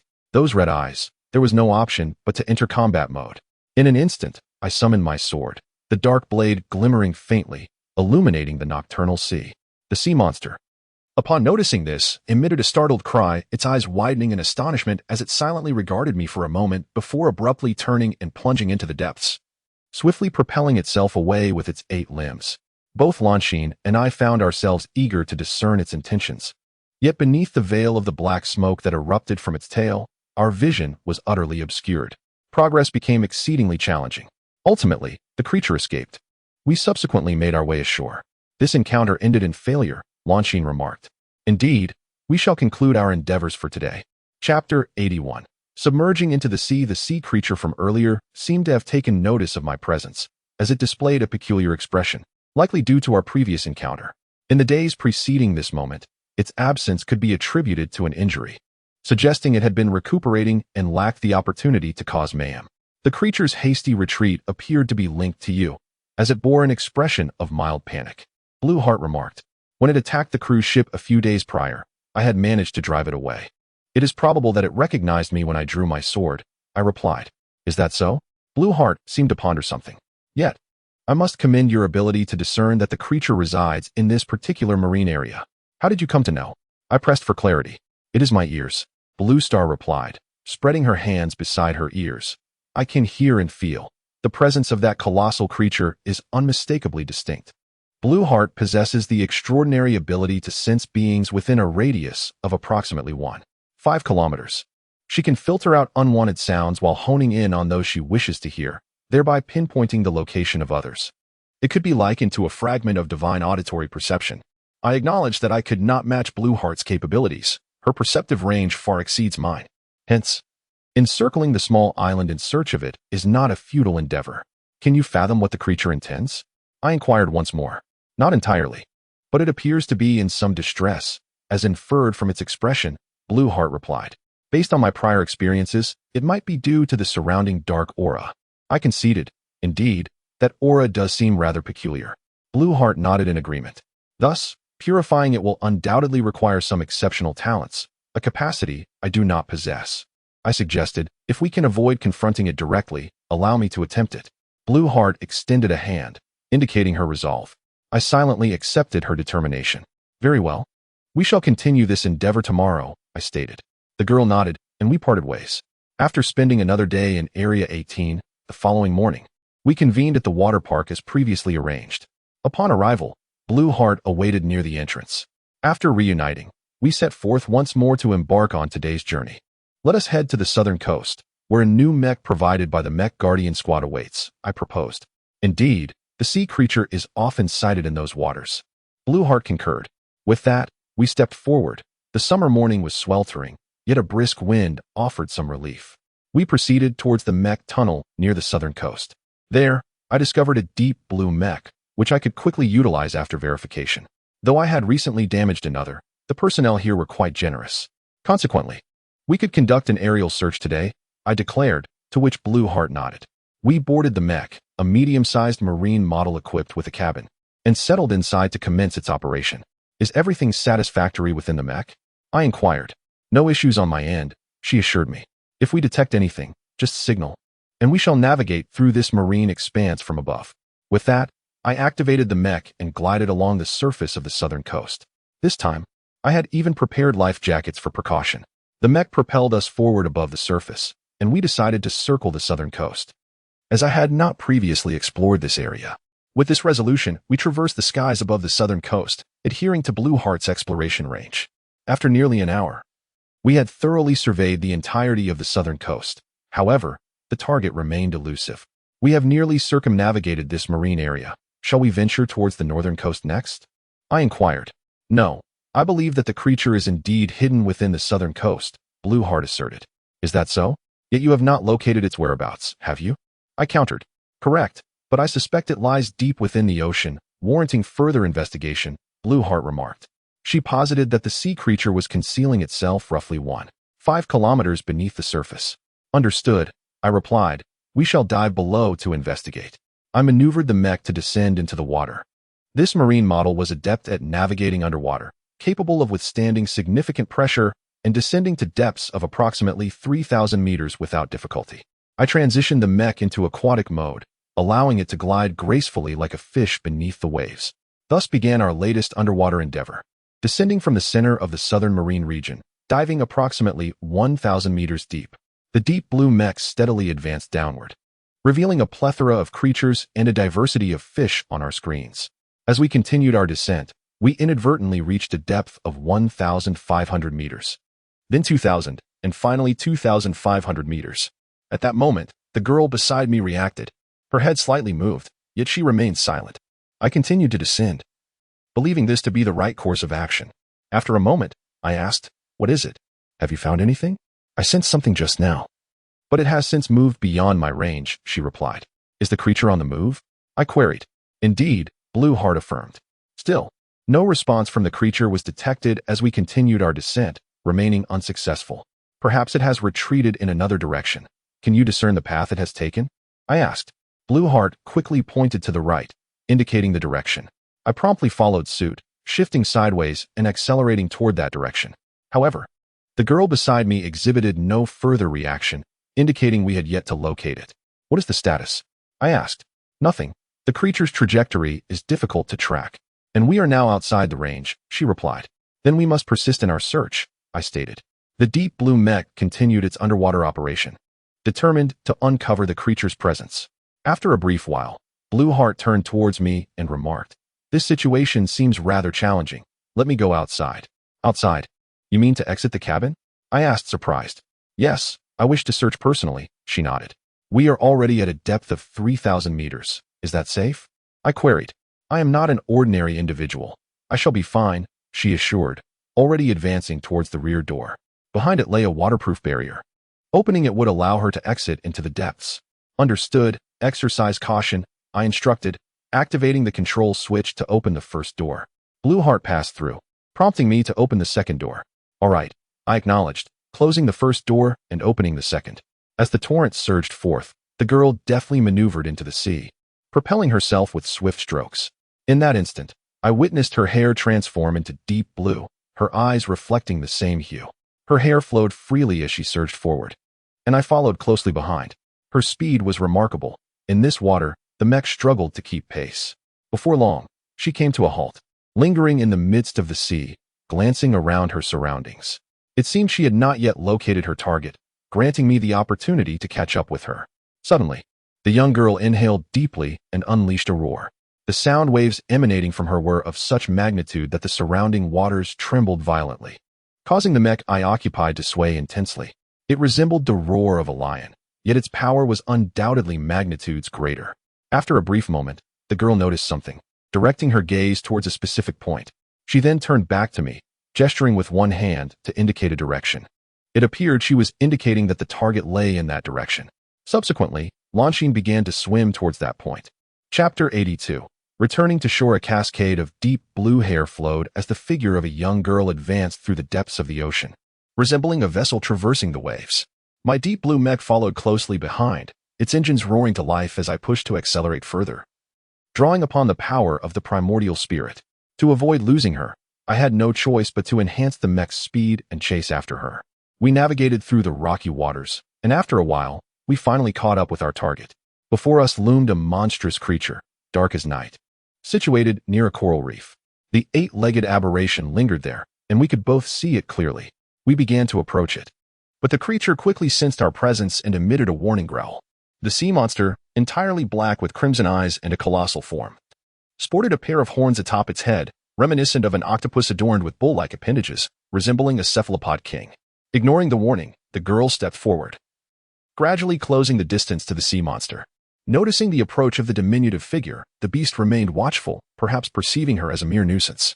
However, when the girl brushed against it, the creature lashed out, its mood evidently foul. With a swift movement of its limb, the girl leaped aside with remarkable agility, evading the attack. "Why are you pursuing me? It's quite bothersome," the sea monster exclaimed. "No, we have no intention of hindering you. We merely wish to understand why you frequently create disturbances along the coast, causing trouble for those at sea," Blueheart replied. "Who knows? Why must my very existence seem to disrupt everything?" The monster retorted. "You emit a dark aura. Perhaps that is the reason," Blueheart stated. "Is that so? Can you truly comprehend? No one understands. Sometimes I feel utterly uncontrollable. They say something is wrong with me," the creature lamented, its limbs thrashing about in evident frustration. I observed the powerful influence of that dark essence on the creature. Those who succumb to its corruption would likely transform, either becoming puppets or spiraling into madness. The impulse for destruction seemed to be the manifestation of some external consciousness, and this creature appeared to have been infected, as if adopting a new, destructive habit. "You are the one who damaged my tentacle, my adversary," it suddenly directed its gaze at me. "No, that was out of necessity," I replied, sensing its grievances. "How dare you jest?" The creature countered, striking my mech with its tentacles, sending it reeling backward. It was clear that I should not have approached so recklessly, as our previous encounter had seeded resentment within it. "Calm down, sea monster. At that time, you were on the verge of destroying human vessels, causing casualties.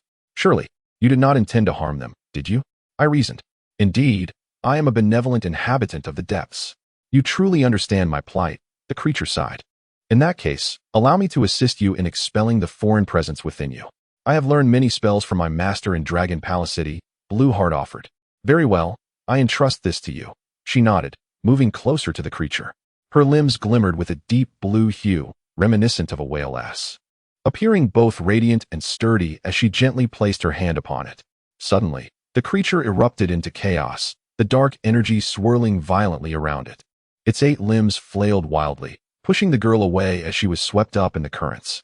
It seemed imperative to take action. I summoned my black sword, its azure light shimmering as I advanced. However, Blueheart raised a hand to stop me. Retract your sword, let me handle this. I acquiesced to Blueheart's judgment, drawing back the gleaming blade and silently observing. She stepped forward once again. The sea monster roared and began to spin, the dark energy and its body whirling rapidly, creating turbulent waters around it. Blueheart positioned herself at the epicenter and inhaled deeply, unleashing a powerful roar that resonated outward, sending a massive wave crashing toward the creature, halting its frenzied motions. The creature appeared dazed and disoriented.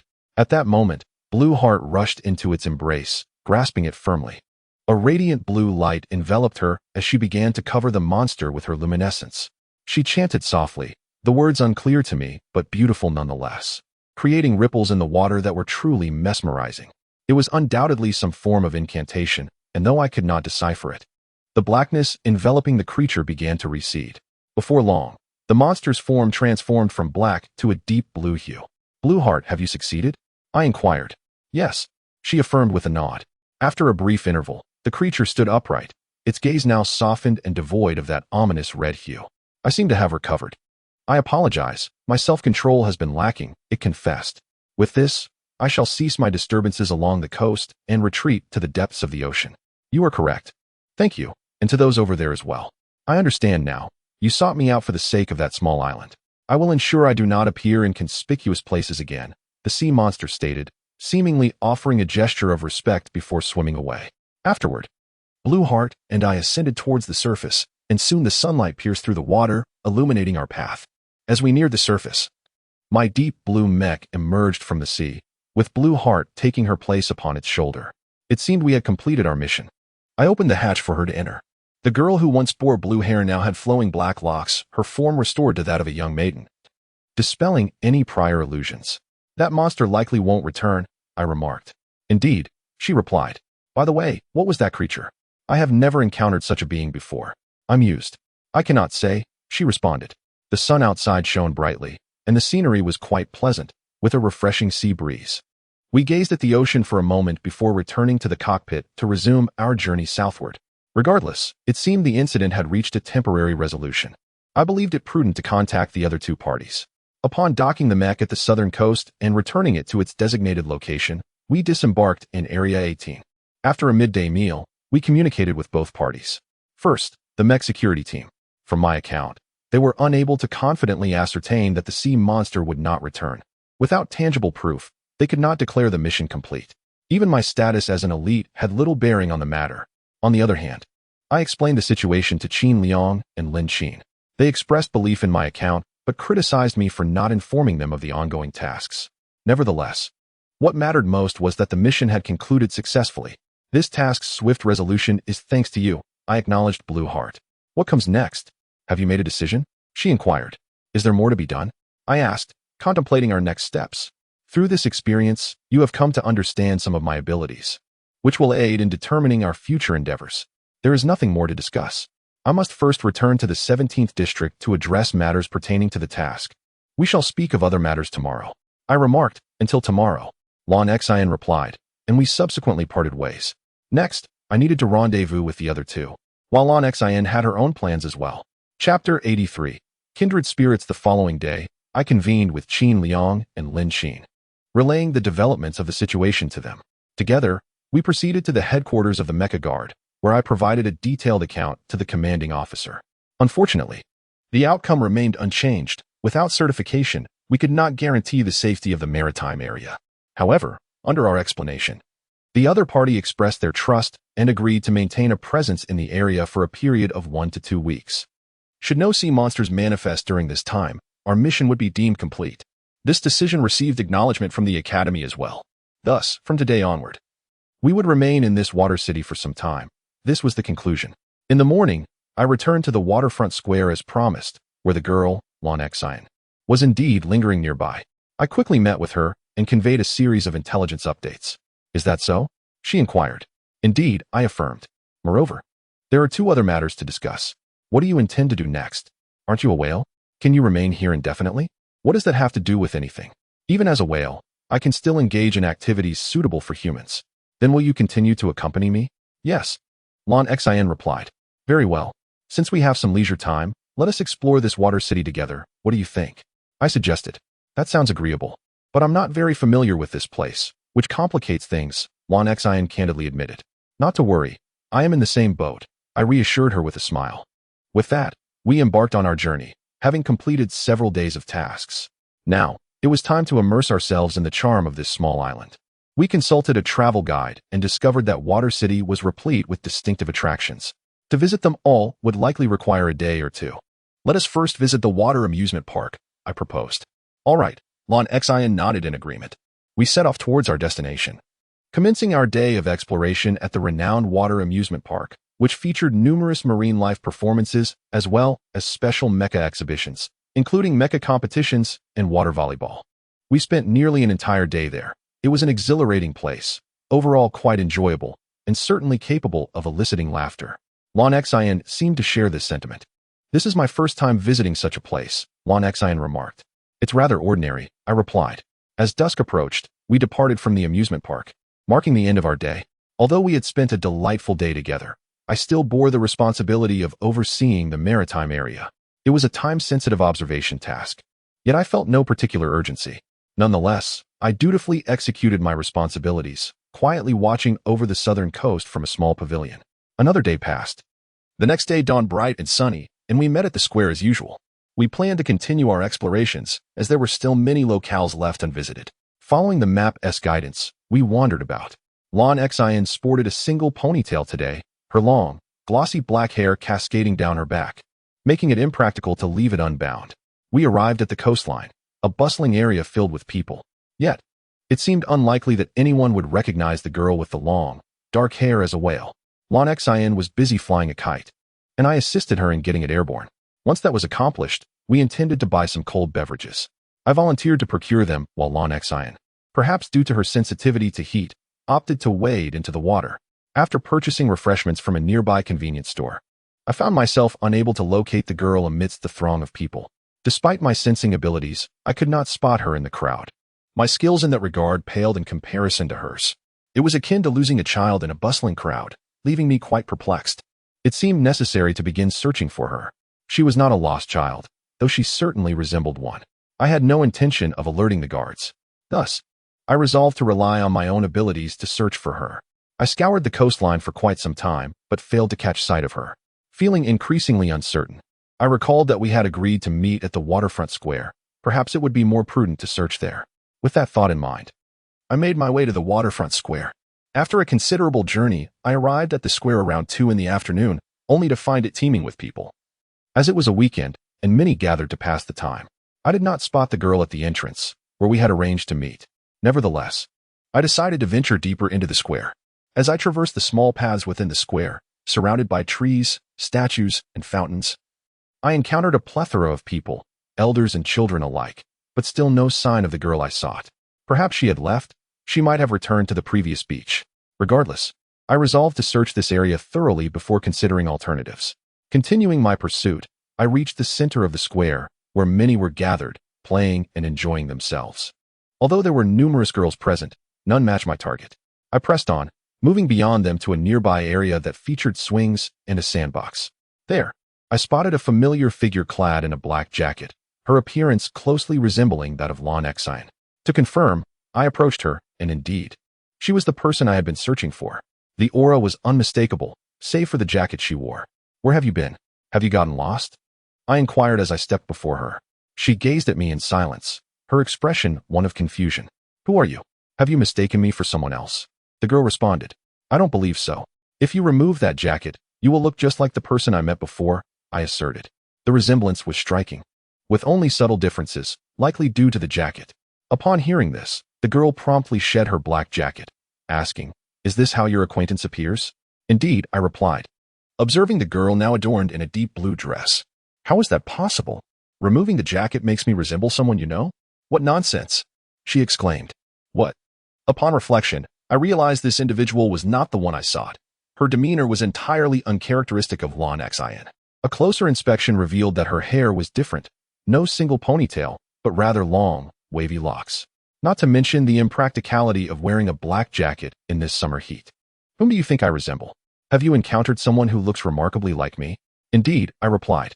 "Is that so? Perhaps that would be my sister, Unbeaten." "Yes. It turns out she is your sister. You both bear a striking resemblance." I finally discerned the situation. "However, I am quite different from her. Setting that aside, I am currently searching for her. Would you accompany me to her location?" "My name is Lanning," the girl stated. "I am Li Xingza, and at present, I am unaware of the whereabouts of that girl." As it stood, I still had yet to locate Unbeaten. "Then let us set off. Do you have any clues?" Upon hearing this, Lanning replied, "No, but now that you have encountered me, rest assured, we shall swiftly locate her." With that, we set off. The girl having departed with naught but her confidence, leaving her jacket behind. Chapter 84. A further search. After that, we proceeded towards the southern coast, where the girl had recently gone missing. Since she was absent from that square, our only option was to return to the southern coast and see if she might be waiting there. There was no means of communication. The girl lacked similar electronic devices. At that moment, Lanning suddenly spoke up, inquiring about how I had met her sister. I promptly responded that I had been unfortunate enough to be submerged in the sea recently, and she had saved me. "Is that so?" Lanning replied, seemingly enlightened. "Not only that, but I believe I once saved her life as well, so we should be even now." "Understood, quite so," she remarked as we continued our journey. "You and your sister do bear a striking resemblance," I noted. "Only in appearance," Lanning clarified. "In truth, we are quite different." Just as she mentioned. Both of them easily engaged with me, and personally, I found little distinction between the two. Yet, she possessed certain remarkable qualities. While working with Lanning's sister, I had witnessed her extensive perceptive abilities. "Can you do the same?" I inquired. "No, I cannot," she replied. "If I could, I wouldn't need to search alongside you. However, in case of emergencies, I have a way to call her, though it may affect those around us. Are you not sisters of the whale? Do you not share a connection?" Upon hearing this, Lanning gently touched her head, expressing regret. "Unfortunately, our training is not yet complete. There are likely areas where we cannot converge, so such a connection is unattainable. My master once told me that at a certain level of training, one can freely communicate with others' minds, regardless of distance," I remarked. "Is that so? But I am still quite inadequate," she admitted. "Me too," Lanning sighed before adding. "But do not worry. I am the underground fighting champion of this city. Just a note, please do not share this information casually." "Fighting? What does that entail?" "Due to my work, I often find myself here, and to make ends meet, I partake in some extracurricular activities, simply put." "But aren't you a whale?" "Indeed. But fundamentally, there is little difference from humans, as you must know." As Lanning spoke, we continued along our path until we reached the coastline. She leaped onto a nearby rock, declaring, "Survival is something I shall learn not only in the sea, but also in the human world." Yes, I can comprehend that. Thus, we commenced our search for the girl. Initially, we scoured the beach for any trace of her, but after a considerable time, we found nothing. We wandered through a nearby small town by the coast, yet still, the girl remained elusive. As dusk fell, the sun set, and the moon rose, casting a deep blue hue across the sky. The time was now 8 o'clock. "I'm afraid it seems we are not to find that child today," Lanning remarked. "Indeed. It appears so. She often assisted me in my endeavors and would likely pursue similar tasks." "Let us reconvene tomorrow at that water square," Lanning suggested, waving goodbye as she headed in another direction. I nodded and parted ways with her. The water square was a place where Lanning's sister and I had met several times in the past few days. Perhaps she would appear there tomorrow as well. With this thought, I returned to my rented apartment near the coast. Today had come to a close, and I intended to rest. The night passed without incident. The Mech guard team and Qin Liang and Lin Xin reported no information regarding the sea monster. Everything proceeded smoothly. Yet, for reasons unknown, my determination to find that girl grew stronger, and before I knew it, we had transformed into those searching for the missing young lady. With time on my hands, I didn't dwell too much on it. By 8 the next morning, I walked to the familiar water square. At the entrance, only a few pedestrians roamed.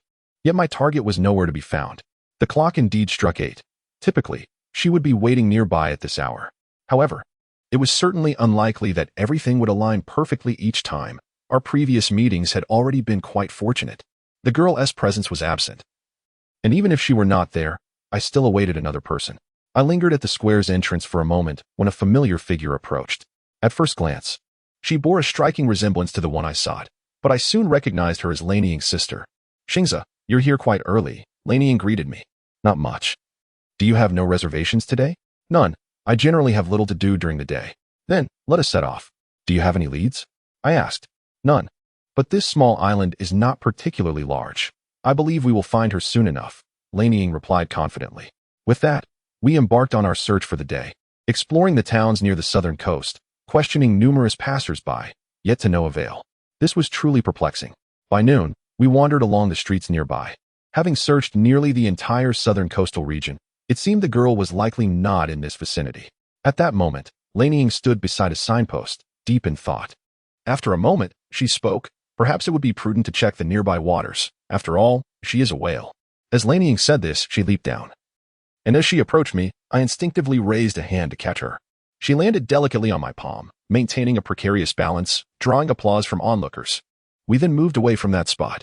"I was actually hoping to ride on your shoulder," she remarked. "Is that so? What purpose would that serve?"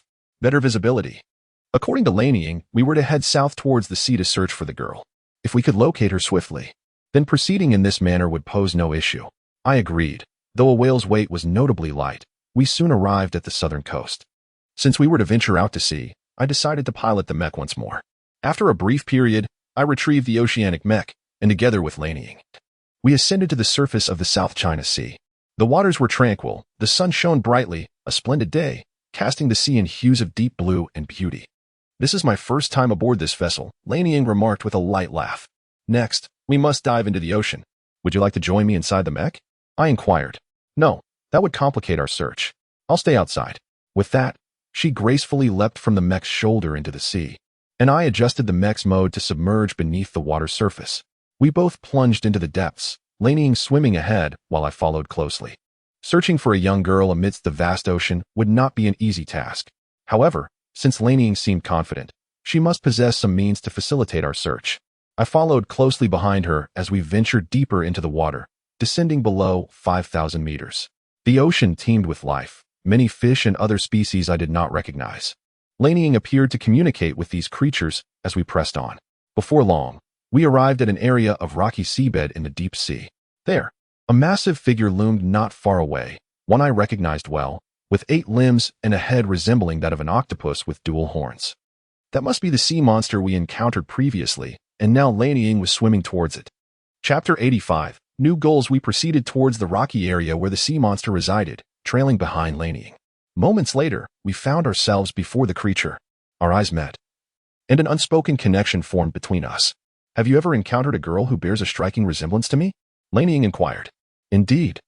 I have seen someone who looks quite similar to you. What has happened to her?" The sea monster replied. "I am searching for her whereabouts. Have you seen her?" "I encountered her not long ago. In fact, it appeared she was about to embark on something significant." "What was that matter?"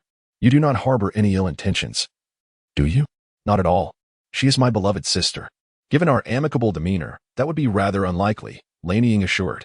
The sea monster gazed at both the girl and me, then responded, "I have long wished to assist her, yet I lack the means." "What has befallen my sister?" Laneying asked, concern etched on her face. "The deep-sea Mani pearl exists in this ocean, a treasure that has been stolen by certain humans." "Isn't that a treasure belonging to the Dragon Palace?" "I have indeed heard that it benefits all marine life, but how does it relate to my sister?" "The deep-sea Mani pearl currently lies beneath a nearby island, directly beneath the City of Water. It has drawn many sea creatures for observation, and those who ventured too close have been captured, including someone particularly special, Laneying's mentor." "Is that so?" "Laneying's mentor is also my mentor." "How did you come to know of these matters?" "Because I am intertwined with such occurrences. I was not always in this form. I was captured and underwent an unknown transformation." Upon hearing this, Laneying had an epiphany. She connected the dots to more occurrences that were closely related to what the sea monster had just revealed. "I have a general understanding of the situation. Recently, there have been numerous cases of humans going missing on that very island. which may be closely linked to what you mentioned. It is regrettable that the current owner of that pearl is likely not a benevolent individual, the sea monster remarked. Then my sister. She is probably on the island or in the surrounding waters. She spoke to me not long ago. I have already informed her of the location, and she is likely preparing to visit that special place beneath the island. Thank you. It seems events are unfolding rapidly. We must depart at once. With a nod to the sea monster, Laneying turned towards me. After gathering this intelligence, she relayed it to me, and our next plan was to return to the island. We had yet to ascertain Laneying's current whereabouts, and we would make a final decision once we had confirmed her location. Before long, Laneying entered my mech, and together we returned to the southern coast of Area 18. Laneying possessed the ability to locate Laneying swiftly, though she had yet to employ it. Now was not the time for hesitation. We prepared to verify the girl's location. After some time, we arrived at the coast. Upon returning the mech to its original place, it was already noon. Next, we ventured into the heart of the island, strolling through the streets in search of both a place to rest and the girl we sought. As we wandered, we spotted her figure near a water park not far away. Dressed in a white dress, she stood nearby. Upon seeing her, we approached. Is that you? We've been searching for quite some time, Laneying exclaimed. Turning at the sound of her voice, the girl responded, I sensed your presence not long ago. I was about to bid you farewell and venture into the waters beneath this city. Laneying walked alongside us. That location, we just heard about it not long ago. I remarked. Is that so? Where have you been? I asked Laneying. I swam in the ocean for a bit and encountered some matters along the way, Laneying explained. Following Laneying's suggestion, we made our way to the nearby shore to discuss some pressing issues. Are you aware of the deep-sea Monty Pearl? Laneying inquired. Yes. Yesterday while I was in the water, I met a spirit of the ocean who informed me that many beings who entered there never returned.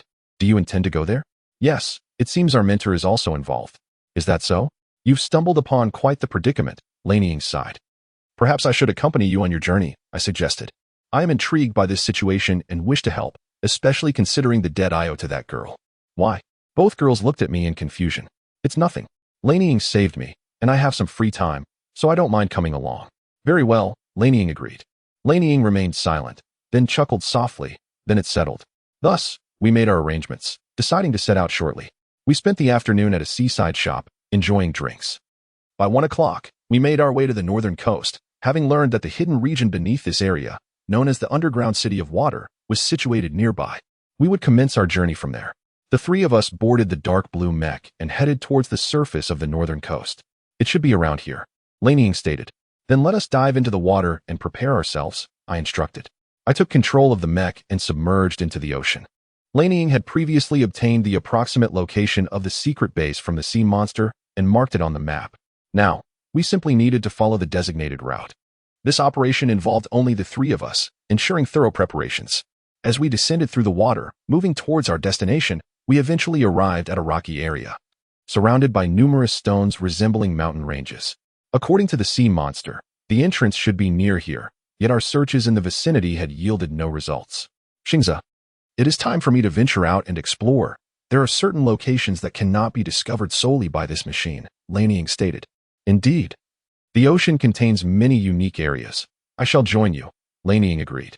Very well, I leave it to you, I said, opening the first hatch at the rear of the mech. The two girls stepped out, and after exchanging nods with them, I closed the first hatch and opened the second. As the rush of water flowed in, the two girls entered the ocean's depths. Chapter 86. The hidden passage. The two individuals proceeded along the mountainous terrain, and I followed closely behind. Ahead lay a dimly lit area of rocky outcrops, and we drifted along, slowly advancing near the cliffs, navigating through the waters. This time, we moved at a more deliberate pace, carefully observing our surroundings.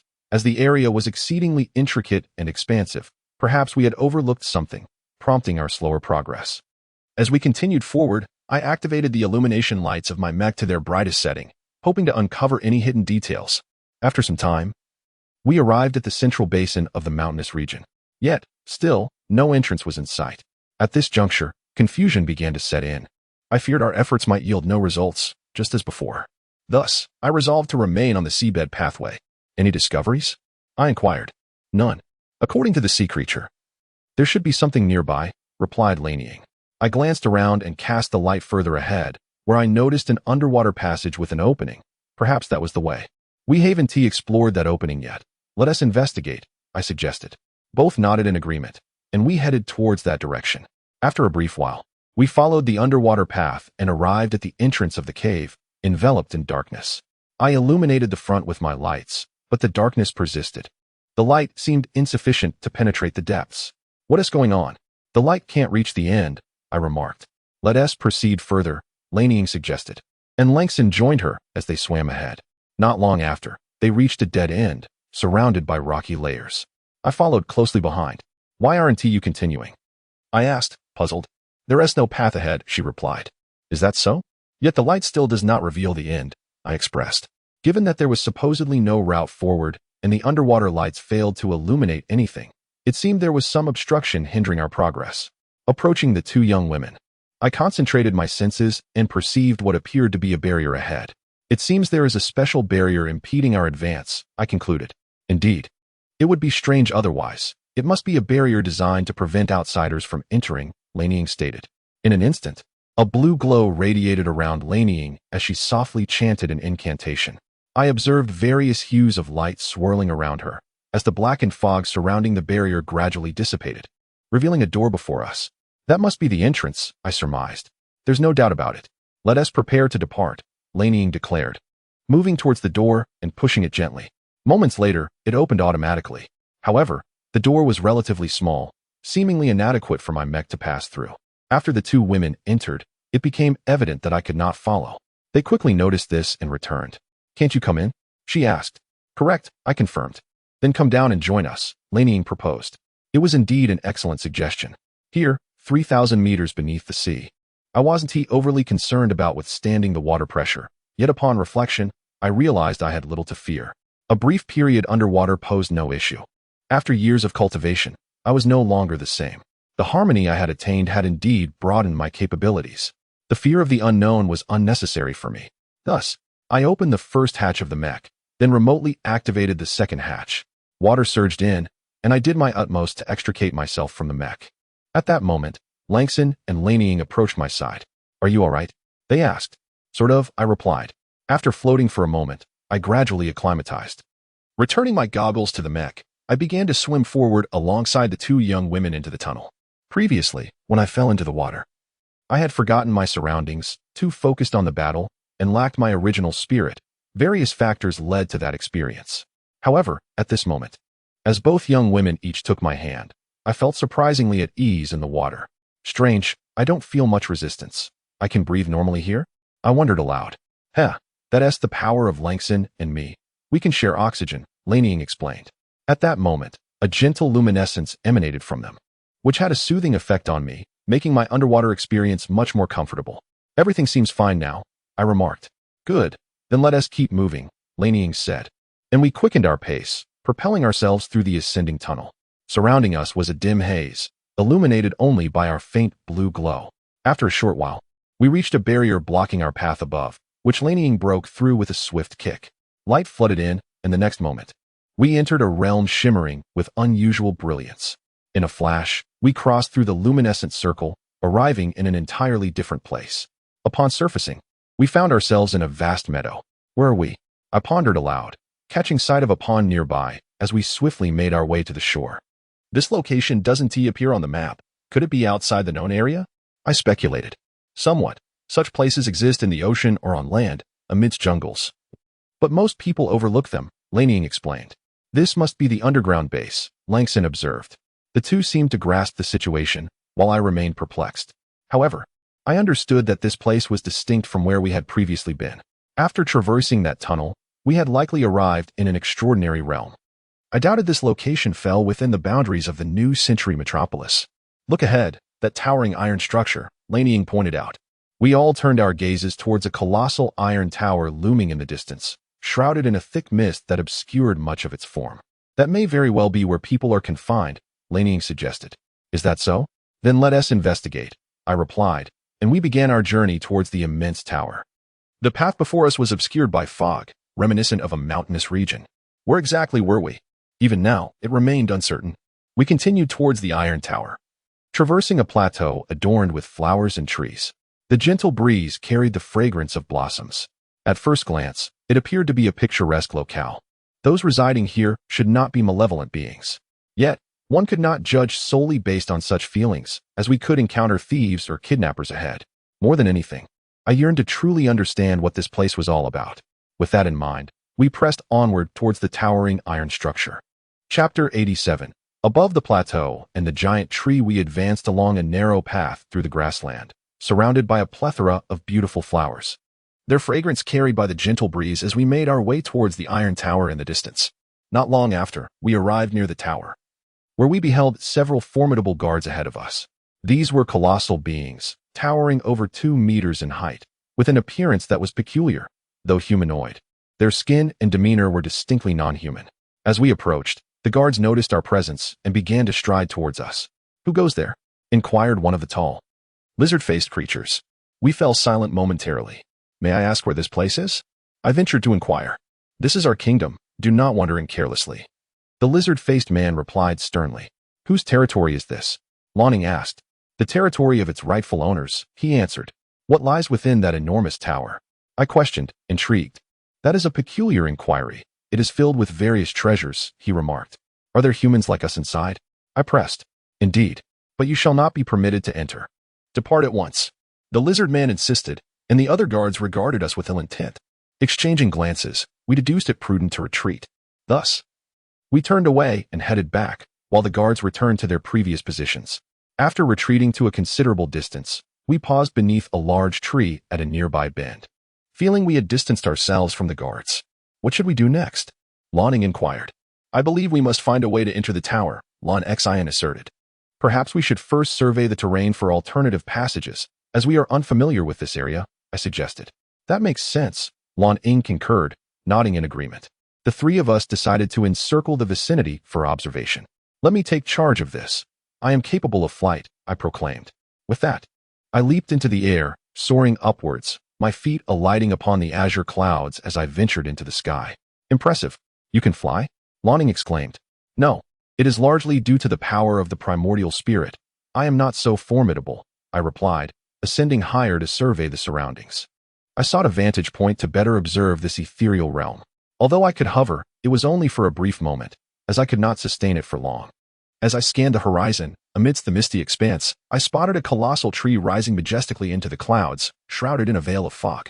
It was astonishing. A tree of such immense stature was a sight I had never encountered before.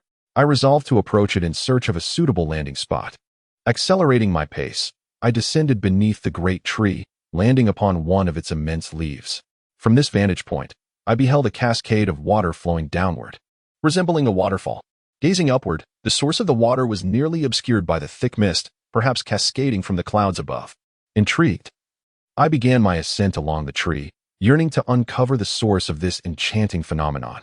I leapt from branch to branch, climbing higher. Moments later, I glimpsed several figures perched above on the branches, humanoid shapes adorned with transparent wings, both male and female, resembling ethereal beings. What could they be? I glided towards them. As I approached, they took notice of my presence and turned their gazes upon me. One male figure spoke. "You do not appear to be a resident of this realm.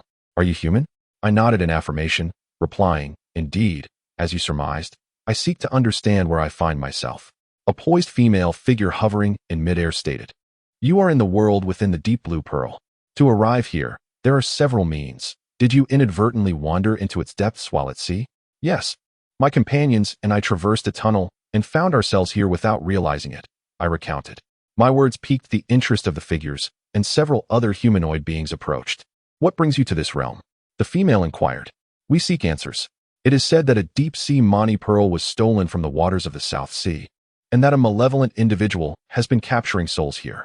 Is this where beings are ensnared?" "Indeed, that lies within the Iron Tower," she indicated, pointing towards the distant edifice. "How do you possess such knowledge? Do you have a reason for being here?" I pressed further. "This is a world within the pearl, and we are its guardian spirits." She replied softly, radiating a pure and serene light that suggested her honesty. "Then the actions of those beings must be wrong. Why do you not intervene?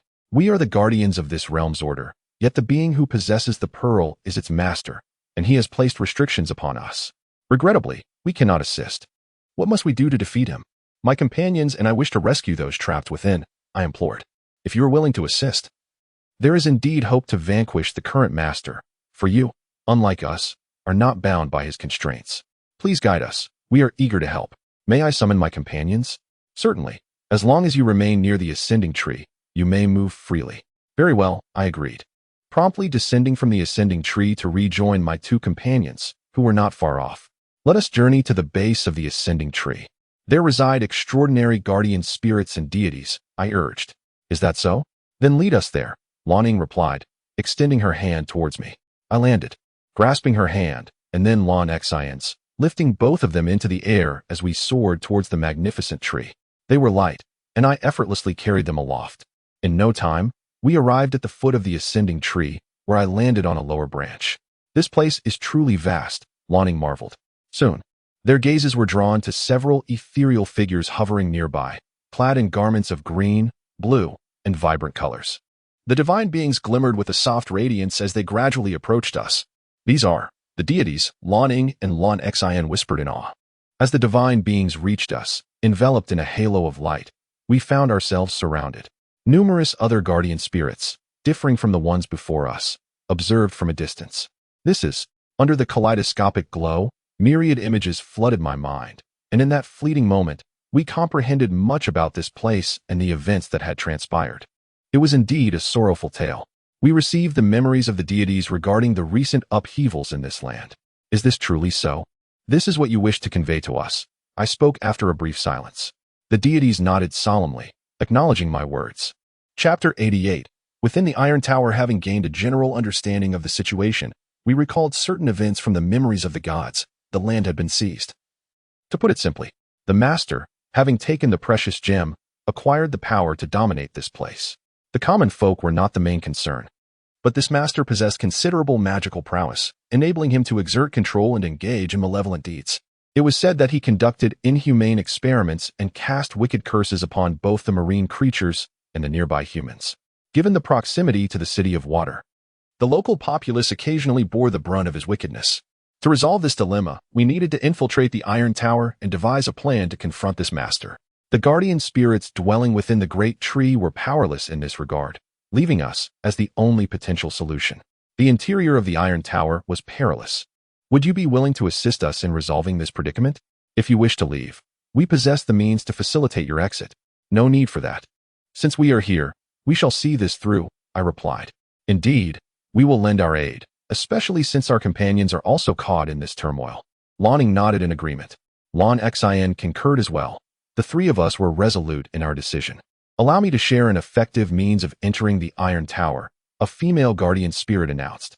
We stood in silence, gazing at the ethereal beauty of the woman floating before us.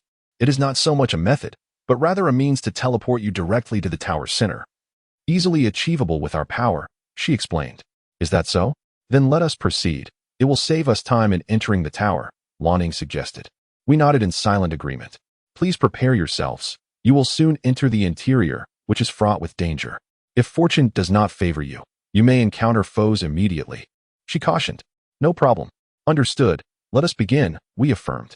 The gods above nodded in acknowledgement, and in an instant, surrounded by their radiant light, we found ourselves enveloped in a circle of white brilliance. The light ascended from our feet, and in the blink of an eye, we were consumed by a blinding glow. As the light dissipated, we beheld a dimly lit scene, surrounded by iron barriers. This was a substantial area, and according to the gods, it was indeed the central zone of the Iron Tower. Surveying our surroundings, we noted the ample space, with various buildings flanking a wide thoroughfare, where I softly descended to the ground. This truly is a gloomy place, I remarked. Yes, we must quickly complete our task and return, Lanning responded. We proceeded down the path, heading towards a square-like area that seemed to be at the heart of this locale. We aimed to assess the situation there, as we sensed no presence of other beings nearby. After a brief journey, we arrived at the plaza, which was adorned with numerous flowers and trees, encircled by gem-encrusted railings.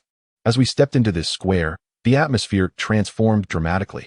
What was once a dim, basement-like environment was instantly replaced by a vibrant azure sky and a flourishing garden.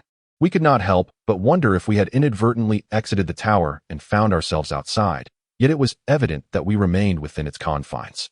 How has this place become so beautiful?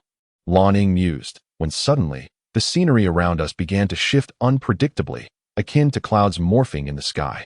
Several passageways emerged, and from these openings, humanoid figures gradually emerged. Surrounding us were 6 luminous circular entrances, from which grotesque creatures emerged, their faces twisted in menacing expressions. Indeed, it is quite beautiful, but you intruders seem unaware of where you are, a voice echoed from an unknown source. We all heard it, and Lawning swiftly replied, "Isn't this the interior of the tower? Indeed, you are within the Iron Tower, my domain. You have come at an opportune moment. Allow my new subordinates to entertain you," the voice declared. With that, the grotesque humanoid creatures charged towards us, marking the onset of our troubles. The 3 of us understood the gravity of the situation and readied ourselves for combat.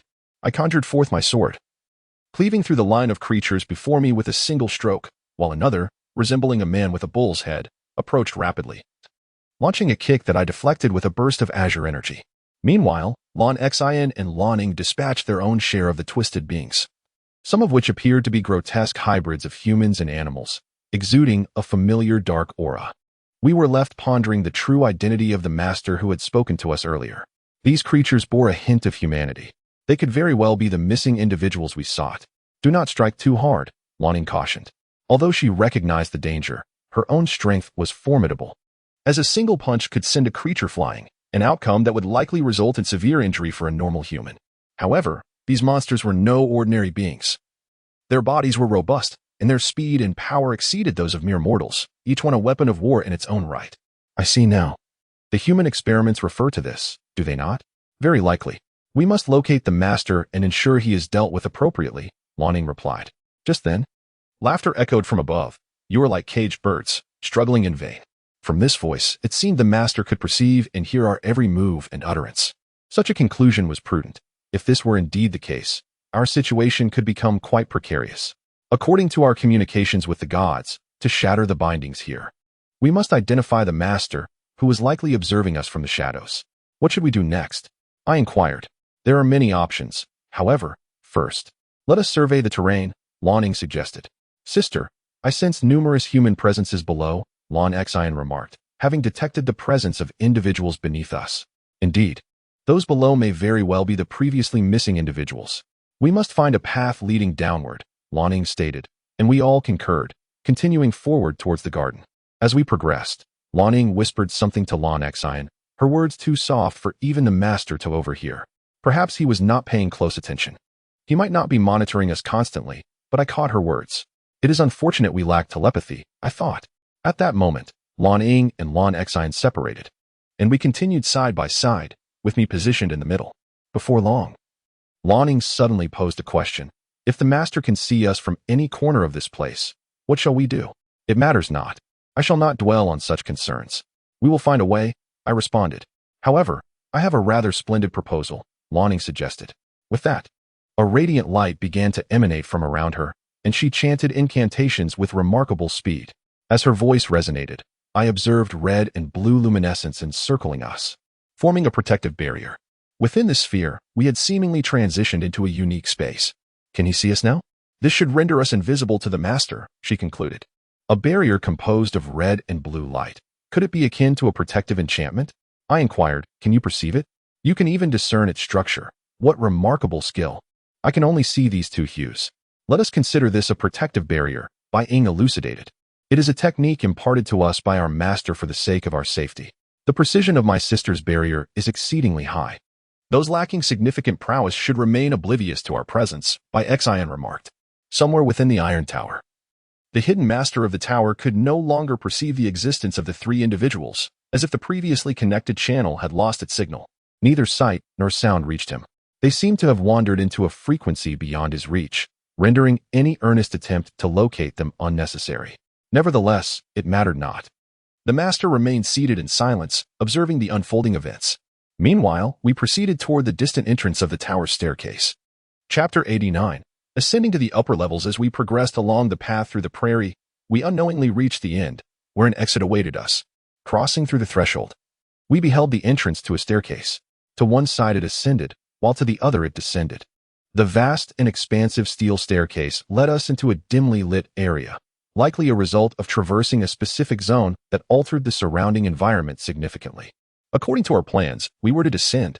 However, the staircase leading upwards also presented itself, compelling me to deliberate carefully. It is possible that the upper level is where the master resides, while the lower leads to the dungeon, remarked Lanning. Your perceptive abilities are quite remarkable. I believe you are correct, Lon Xian concurred. What should we do? I inquired, having overheard their conversation. I will descend, and you too shall ascend, Lanning decided. Are you truly going down there alone? I asked. Indeed, I excel in solitary endeavors. Let us part ways here, she replied, waving us goodbye as she descended the staircase below. Be careful, we nodded in response, and then proceeded up the staircase, splitting into two paths. I deemed this a wise choice. After all, that girl appeared to possess a maturity surpassing that of Lon Xian, so I had faith in her. Ascending through the shadowy tower, we climbed steadily upwards, the staircase broad and resplendent, each step a significant leap.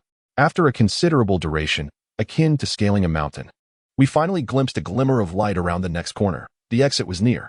As we approached the staircase, we passed through the grand upper door, revealing before us the sky, an expansive expanse of azure.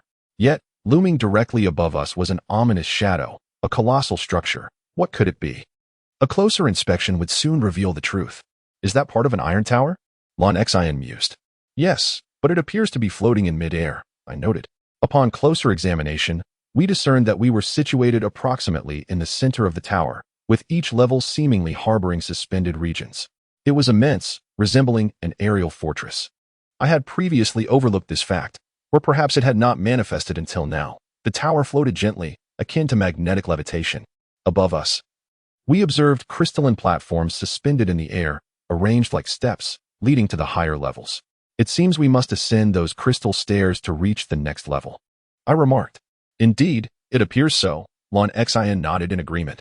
With that, we advanced toward the crystalline steps, noting the absence of railings and the considerable gaps between the segments, making our ascent rather precarious. Initially, the climb was manageable, but as we progressed, the height beneath us became daunting. One misstep could send us plummeting from the tower, a fall of over 1,000 meters, which could easily lead to a fatal outcome. Despite this, we felt little trepidation. The view below was quite enchanting, perhaps igniting a sense of wonder. Yet, the paramount objective remained completing our task. As we continued, Lon Xian suddenly leaped onto a crystal platform, triggering an alarm.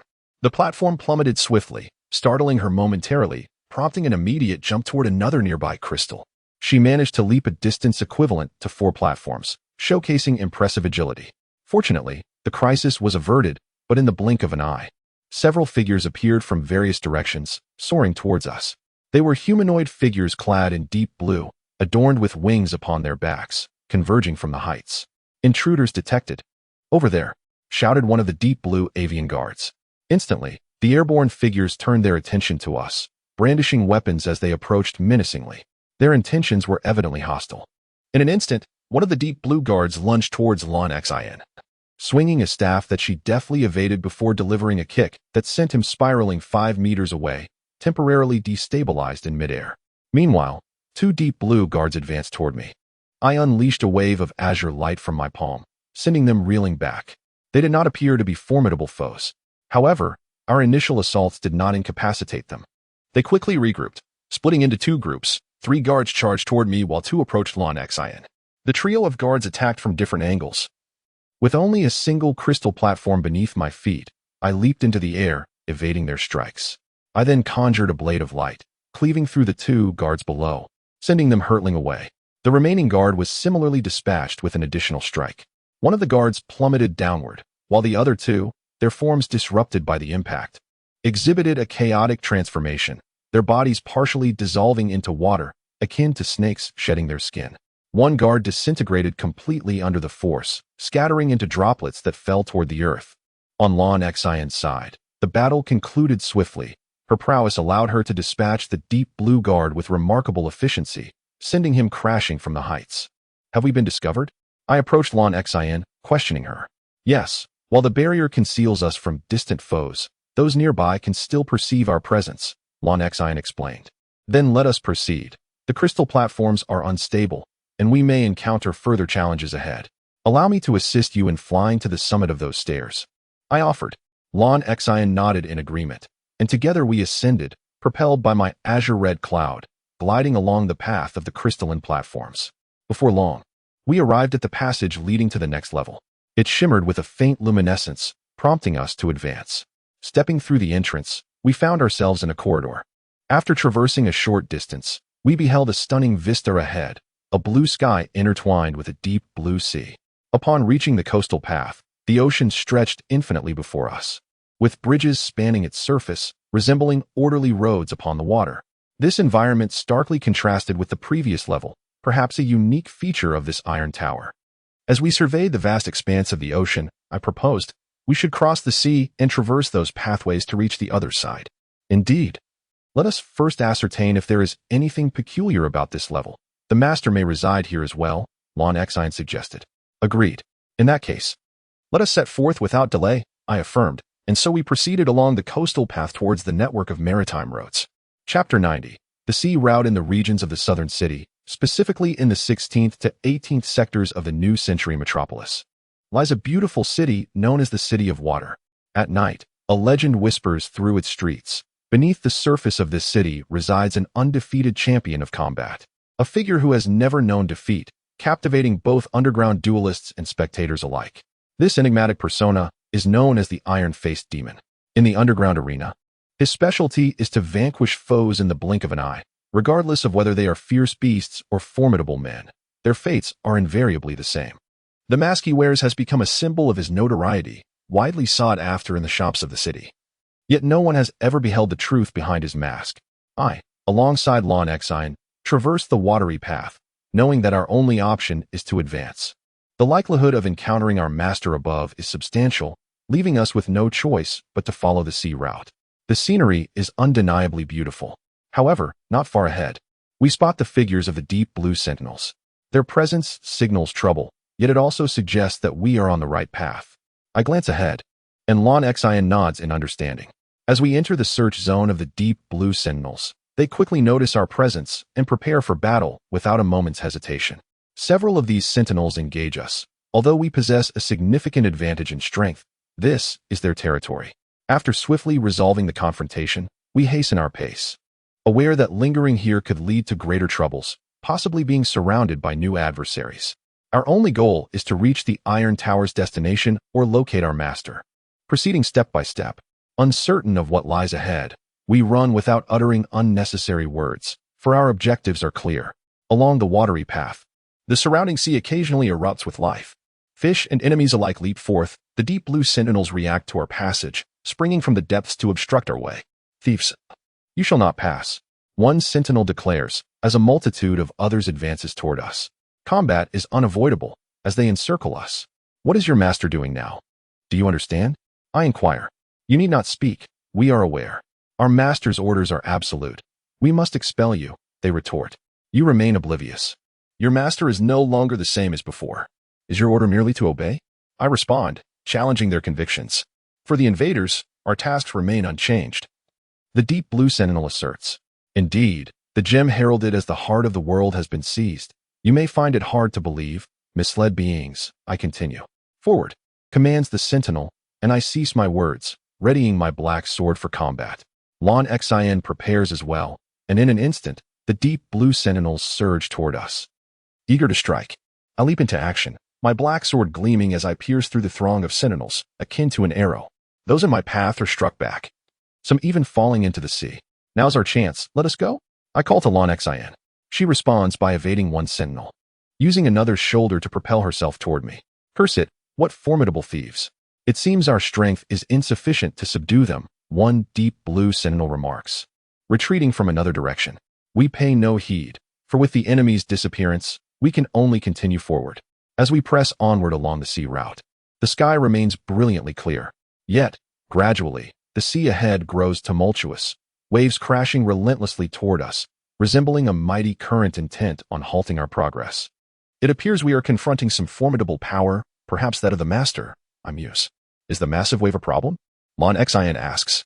Not at all. I am like a whale, she reassures me. With Lon Exine's aquatic prowess, I find it easier to navigate the situation, allowing us to leap over the towering waves.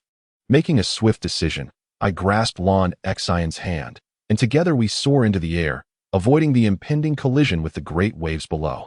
As we glance down at the astonishing spectacle of crashing waves, we proceed above them. In that moment, figures emerge from the depths. The deep blue sentinels attacking us with weapons drawn. I hold Lon Xin with one hand while wielding my sword with the other. The foes are not particularly formidable. With a swift slash, I fell several of them, while Lon Xin, despite her aerial position, disperses the advancing sentinels with her roars, shattering their formations into a cascade of water. Soon, we arrive at a crossroads upon the sea, for we cannot linger in the air indefinitely. Thieves, you shall be captured here, a nearby deep blue sentinel declares. At this juncture, numerous blue figures begin to emerge from the sea, climbing over the barriers of the road in rapid succession. What thieves? I have taken nothing from you. I retort. Nonsense. Prepare to face the consequences of your intrusion. They reply vehemently. Is this how you greet your guests? I question, eyeing the sentinels. At my words, one sentinel scoffs, their crimson gaze fixed upon me. It is futile to converse with you. Indeed, in this situation, our only recourse is to carve a path forward through strength. I refrain from further explanation, as no reasoning would sway them. The surrounding beasts differ from the deep blue sentinels. They are fish-like creatures, robust in form, reminiscent of the mutated beings we faced earlier. As the sentinel's words echo, the creatures charge toward us. I channel energy into my black sword, unleashing a crescent-shaped strike that sweeps through the front line of beasts, sending them careening into the sea. Let us proceed, I declare, and with that, Lon Xin and I advance, dispatching the obstructing foes. Despite their numbers and resilience, we maintain the upper hand. We cast aside the assailing sentinels, forging a path through the crossroads toward deeper waters. Fools, your journey ends here. As we cross the intersection, we arrive at a small area resembling a rest stop, surrounded by iron railings, a large circular arena. Upon entering, the massive door behind us slams shut with a resounding clang. At that moment, the deep blue sentinel observes us from above, an expression of certainty etched on its face, as if it believes we are already captured. Reveal yourself, great slime monster. Beneath the fervent cries, a figure of cerulean hue emerged from the depths of the sea, rising from below the surface of the ground. Its colossal form splashed torrents of seawater, which seeped through the iron bars. Two pairs of enormous, translucent azure hands grasped the iron railing before us, as the gargantuan creature slowly ascended from the ocean's embrace. We soon beheld the immense, slime-like monstrosity beyond the confines of the bars. In that moment, we felt akin to caged birds, gazing upon the creature looming before us. Its vast silhouette appeared too grand to enter the enclosure. Yet, this predicament was swiftly resolved. The colossal gelatinous entity, with a body reminiscent of water, permeated through the iron bars, advancing towards us. It opened its cavernous maw and let out a fearsome roar. Instantly, the surrounding area was enveloped in a blue haze, as the iron cage was shrouded by a membrane of water. This was the scene that unfolded before our eyes. There is no escape for you now. Resign yourselves to your fate, declared the deep blue sentinel as it too seeped through the bars, standing before us. The guardians, possessing bodies of water, seemed capable of traversing effortlessly between the realms of water and iron. Chapter 91. Within the water cage before us, the colossal gelatinous creature began to draw closer, while the deep blue sentinels emerged from all directions. The iron bars held no significance against them. We found ourselves ensnared within this watery prison. In a moment of desperation, I swung my sword toward the water cage, unleashing a turquoise shockwave that sliced through the air, aiming directly at the barrier. Yet, in an instant, my luminous strike dissipated against the aqueous shield, leaving only faint ripples in its wake. My assault seemed utterly futile. It became clear that under this watery barrier, only we could freely enter and exit. One of the deep blue sentinels declared, followed by another urging, "Devour them, gelatinous beast." The massive creature, upon hearing this, opened its gaping maw and charged toward us. Despite lacking feet, it moved with astonishing speed, propelled by the waves beneath it. Seeing this, I raised my sword, preparing to strike at the impending monstrosity. With a horizontal slash, my dark blade penetrated its form, yet it inflicted no damage. The blow merely splashed a few droplets of water. Unperturbed, the creature loomed over me, its body crashing down like a tidal wave. I swiftly sidestepped, narrowly evading the attack. However, the onslaught was not over, as the gelatinous beast flung numerous water projectiles from its appendage, striking me and forcing me back several paces. Though composed of mere water, the impact was formidable, rivaling that of a bullet. I braced myself with my sword, sustaining minimal effect. Excellent, let us maintain this momentum. A deep blue sentinel shouted from above. The surrounding sentinels advanced towards me, and I parried one strike, sending the attacker flying, only to be struck from behind by another. It was evident that this battle would be no easy feat in that moment. I understood the gravity of my situation. I withstood another blow, swiftly retaliating with a punch to one sentinel and a slash of my sword to another approaching from the side. As the enemies continued their relentless assault, I realized that instead of exhausting myself here, I must devise a means to escape. It seemed highly likely that this watery barrier was a creation of the gelatinous beast. Perhaps defeating it would be the key. Yet, the deep blue sentinels formed a barrier around me, leaving no opportunity to confront the creature. At that moment, the massive gelatinous beast seemed to take notice of my companion, Blue Heart, who was equally aware of the looming threat. Their gazes locked, and in an instant, Blue Heart executed a mid-air kick, sending a sentinel careening away. She dashed towards the gelatinous creature, which pursued her with fervor. The beast extended its pale blue appendage, attempting to envelop the girl. Blue Heart leaped into the air, emitting a piercing sonic wave that severed the creature's grasp. However, the creature's colossal body descended upon her like a tidal wave, leaving her with no avenue of escape.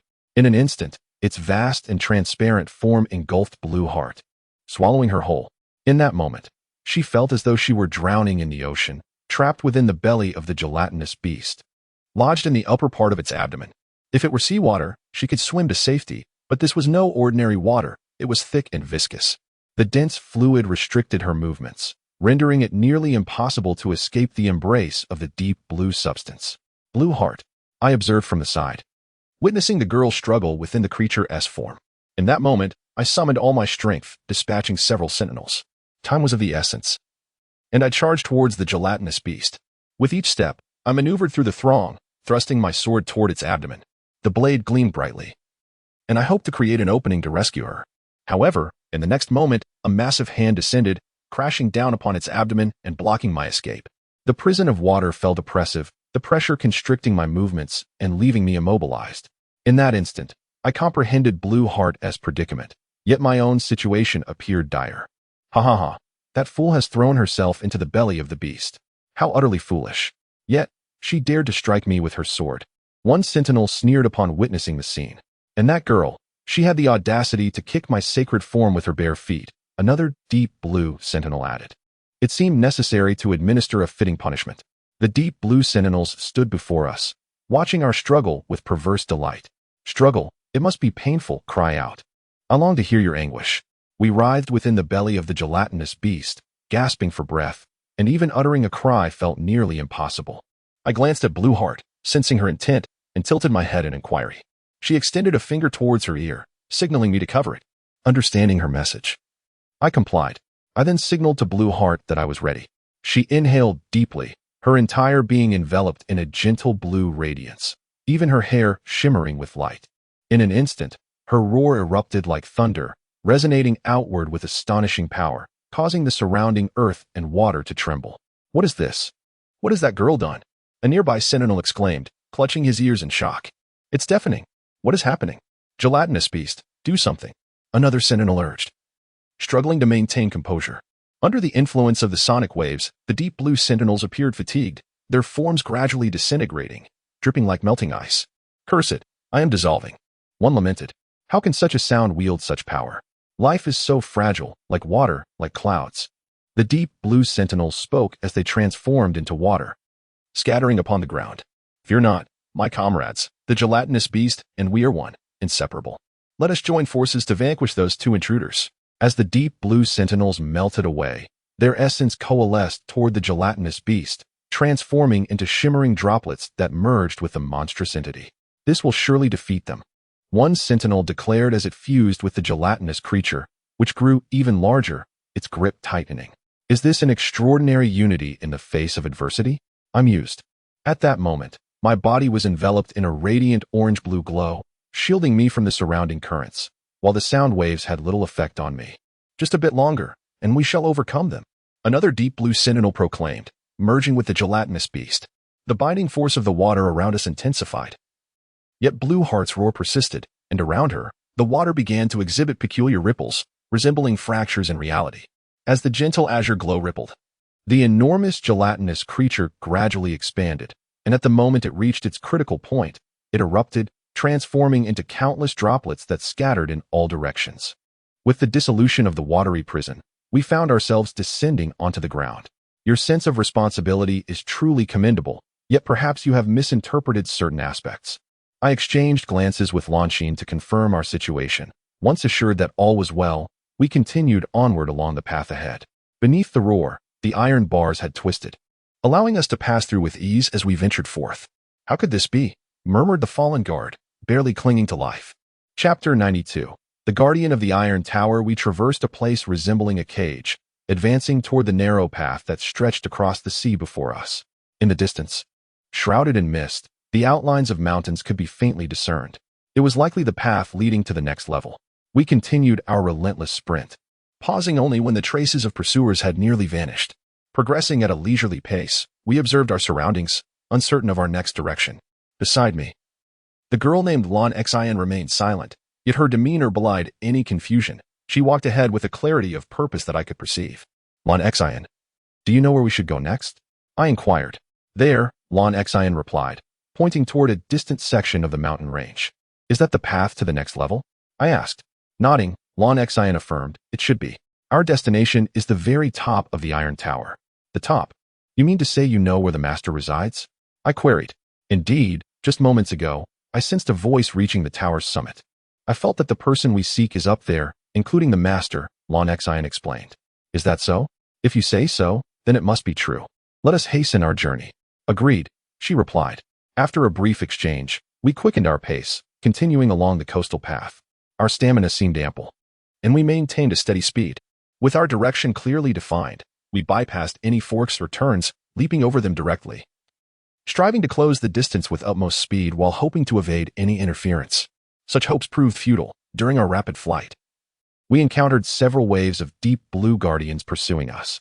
Yet, we paid them no heed, unaware of their numbers, simply outpacing them, for nothing could impede our progress now. Curse it, what speed! Those two, complained one of the deep blue guardians behind us. A group of airborne guardians pursued us, and it was indeed no time for jest. We pressed on with extraordinary effort toward our objective. The Iron Tower comprised 9 levels, and from the outset, the 3 of us had reached the 5th level, situated in the tower's center. From there, Lan Xian and I ascended to the 6th level, while Lanning descended to the 4th. We swiftly arrived at the 3rd level, a dimly lit place filled with numerous cells lined along the sides of the path. This was evidently a prison. Here, Lanning could see some prisoners confined within the dark cells, raising questions about their guilt. Before we could ascertain more, several masked guardians emerged from the shadows. Armed with various weapons, some carried ropes, others chains, handcuffs, and whips, all tools of confinement. Intruders, did you think you could escape? So you have come here? One of the masked guardians exclaimed. Is that so? Above is a prairie, and below lies a prison? Lanning inquired. Precisely, and we shall take you in as well. The masked guardian replied. At this, Lanning smirked coldly, and the guardians surged forward, casting ropes and swinging chains. Lanning leapt aside with remarkable agility, evading the ropes, chains, and nets aimed at her. With a series of deft jumps, she traversed over their bodies and pressed further ahead. The girl's figure advanced swiftly. The pursuing guardians struggled to match her speed. With nimble grace, she darted through the prison street before reaching a shadowy town. Curse that girl. She must not escape. Though the pursuers could not catch up to her, they vented their frustration. This Iron Tower was heavily guarded. Whether in the prison or elsewhere, the guardians were ever vigilant. The master has commanded us to capture the 3 thieves who have invaded here. Yes, but it should pose no problem. The direction that girl has taken leads to stronger guardians. She is likely walking into her doom, one guardian remarked. Indeed, should we capture her, it would be her fortune, another added. The guardians stationed in the prison street halted, realizing the thieves had escaped their reach. Lanning continued onward, traversing the town's roads, where darkness enveloped the surroundings, devoid of any human presence. This place was likely where prisoners were allowed to roam, as Lan Xian surmised. It seemed to be a time of rest, with no one about. As she advanced, Lanning noticed silhouettes emerging slowly from either side of the road, figures stepping out from the desolate houses. Those beings were familiar to her. They were the monstrous humanoids encountered upon entering the tower, possessing human forms yet with grotesque features. Some had blue skin and fish-like faces, while others bore faces too strange to describe. Lanning pondered that they might be of a similar kind, but quickly realized that these peculiar entities were rushing toward her with intent. To eliminate that girl is the Master's command. No. The best outcome is to capture her alive. No, we must capture her alive. The strange beings conferred amongst themselves. However, as long as she remains breathing, we shall give it our all. With that, more of the bizarre beings surged forth, converging from all directions. Lanning found herself compelled to fight as she faced the tide of approaching entities. A swift kick sent several tumbling to the ground. Without pausing, she continued forward. Yet the enemy had already laid an ambush ahead. As Lanning turned a corner, a wave of assailants emerged from various buildings, windows, and behind obstacles, all attempting to encircle her. Surrounded by foes, the combined abilities of these strange beings surpassed that of ordinary individuals, displaying commendable patience. Whatever their origin, there was no time to contemplate now. Lanning struck out, sending one attacker flying, then leapt into the air, landing atop a rooftop. She proceeded along the eaves, evading the guardians below who were now powerless to seize her. Continuously vaulting across rooftops, she advanced further. If what the guardians claimed was true, then deeper within this tower lay more captives. Finding their whereabouts was one of Lanning's objectives, and she resolved to search thoroughly. With this thought in mind, she pressed onward into the deeper darkness, leaping across buildings, while her pursuers followed closely behind, a mix of mutated beings and flying deep blue guardians. Although they chased the girl, they lacked the ability to effectively impede her swift movements. Suddenly, from within the shadows of the dim town, a towering clock tower loomed nearby. From it emerged a massive black figure, akin to a human cannon, hurtling toward her with such speed that Lanning was momentarily caught off guard, struck by an unexpected blow from the side. Though she could not evade the attack entirely, she managed to shield herself with her hands. Even so, a powerful shock sent him flying a considerable distance, nearly causing him to tumble from the eaves. Gazing into the distance, he beheld a towering figure perched atop a nearby structure, an entity cloaked entirely in darkness.